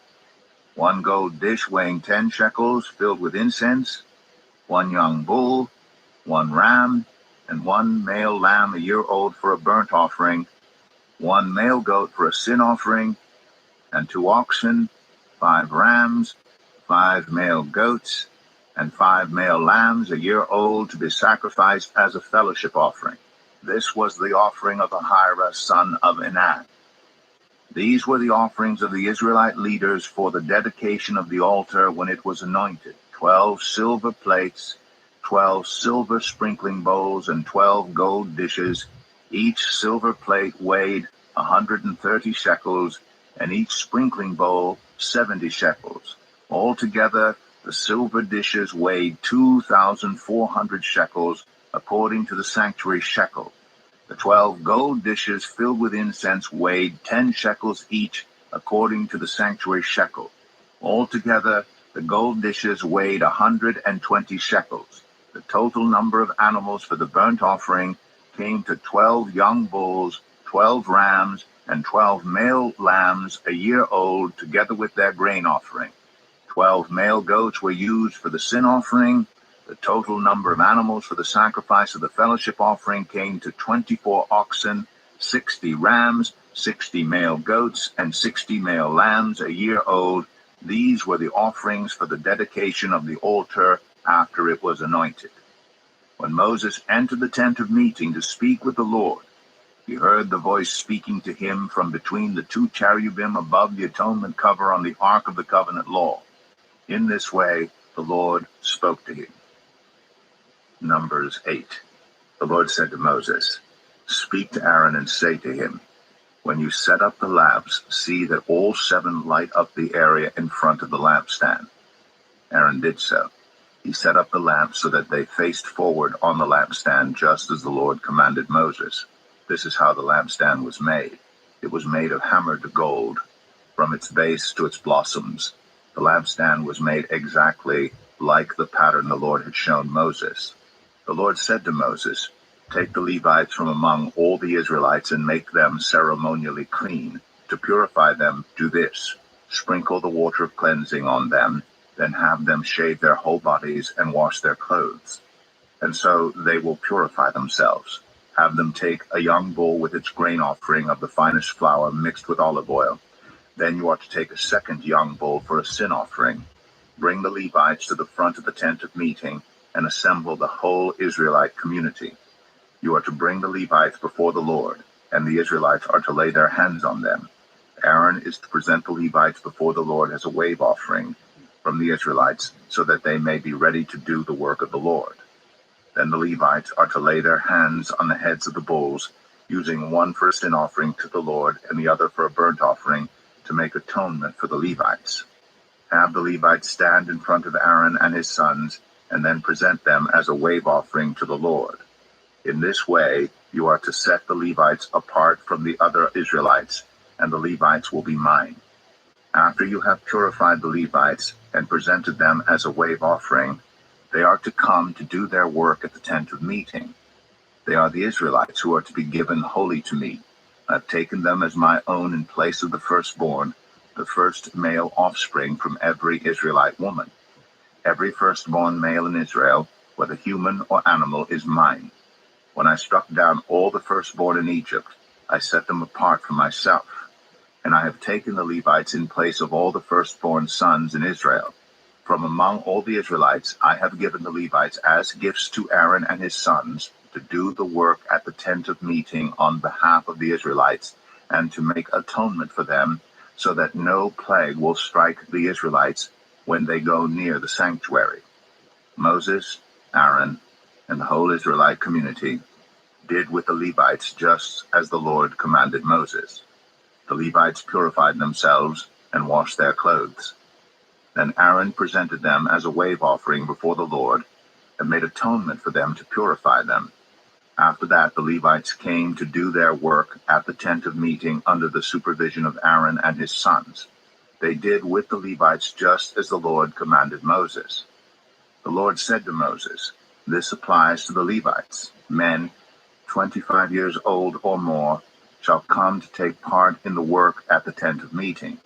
But at the age of 50, they must retire from their regular service and work no longer. They may assist their brothers in performing their duties at the tent of meeting, but they themselves must not do the work. This then is how you are to assign the responsibilities of the Levites." Numbers 9. The Lord spoke to Moses in the desert of Sinai in the first month of the second year after they came out of Egypt. He said, "Have the Israelites celebrate the Passover at the appointed time. Celebrate it at the appointed time at twilight on the 14th day of this month, in accordance with all its rules and regulations." So Moses told the Israelites to celebrate the Passover, and they did so in the desert of Sinai at twilight on the 14th day of the first month. The Israelites did everything just as the Lord commanded Moses. But some of them could not celebrate the Passover on that day because they were ceremonially unclean on account of a dead body. So they came to Moses and Aaron that same day and said to Moses, "We have become unclean because of a dead body, but why should we be kept from presenting the Lord's offering with the other Israelites at the appointed time?" Moses answered them, "Wait until I find out what the Lord commands concerning you." Then the Lord said to Moses, "Tell the Israelites, when any of you or your descendants are unclean because of a dead body or are away on a journey, they are still to celebrate the Lord's Passover. But they are to do it on the 14th day of the second month at twilight. They are to eat the lamb together with unleavened bread and bitter herbs. They must not leave any of it till morning or break any of its bones. When they celebrate the Passover, they must follow all the regulations. But if anyone who is ceremonially clean and not on a journey fails to celebrate the Passover, they must be cut off from their people for not presenting the Lord's offering at the appointed time. They will bear the consequences of their sin. A foreigner residing among you is also to celebrate the Lord's Passover in accordance with its rules and regulations. You must have the same regulations for both the foreigner and the native born. On the day the tabernacle, the tent of the covenant law, was set up, the cloud covered it. From evening till morning, the cloud above the tabernacle looked like fire. That is how it continued to be. The cloud covered it, and at night it looked like fire. Whenever the cloud lifted from above the tent, the Israelites set out. Wherever the cloud settled, the Israelites encamped. At the Lord's command, the Israelites set out, and at his command, they encamped. As long as the cloud stayed over the tabernacle, they remained in camp. When the cloud remained over the tabernacle a long time, the Israelites obeyed the Lord's order and did not set out. Sometimes the cloud was over the tabernacle only a few days.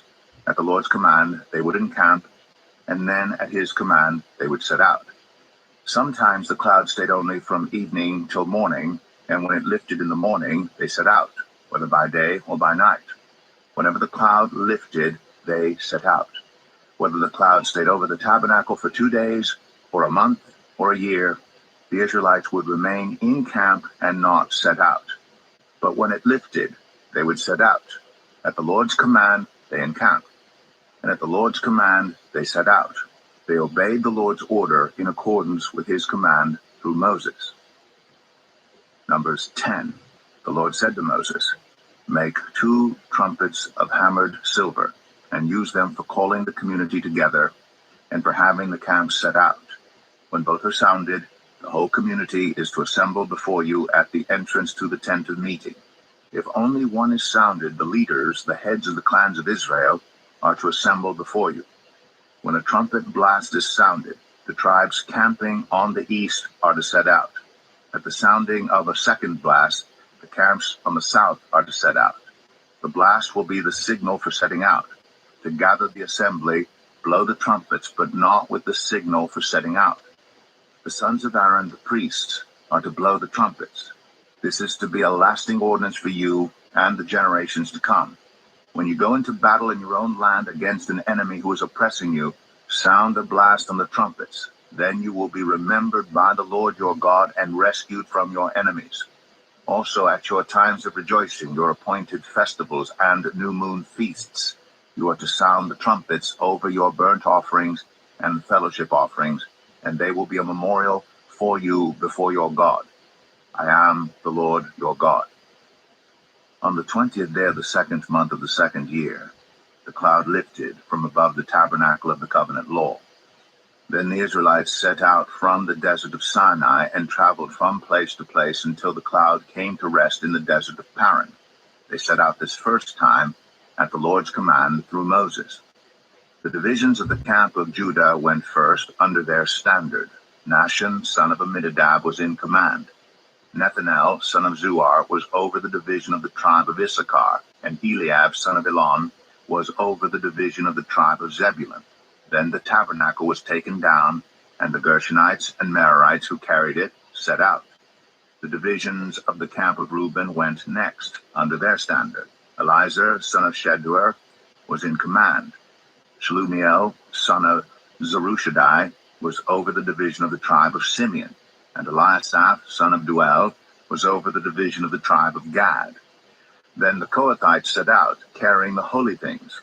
The tabernacle was to be set up before they arrived. The divisions of the camp of Ephraim went next, under their standard.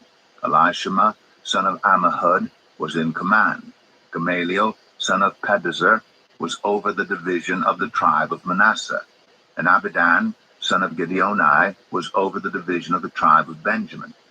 Finally, as the rear guard for all the units, the divisions of the camp of Dan set out under their standard. Ahiezer, son of Ammishaddai, was in command.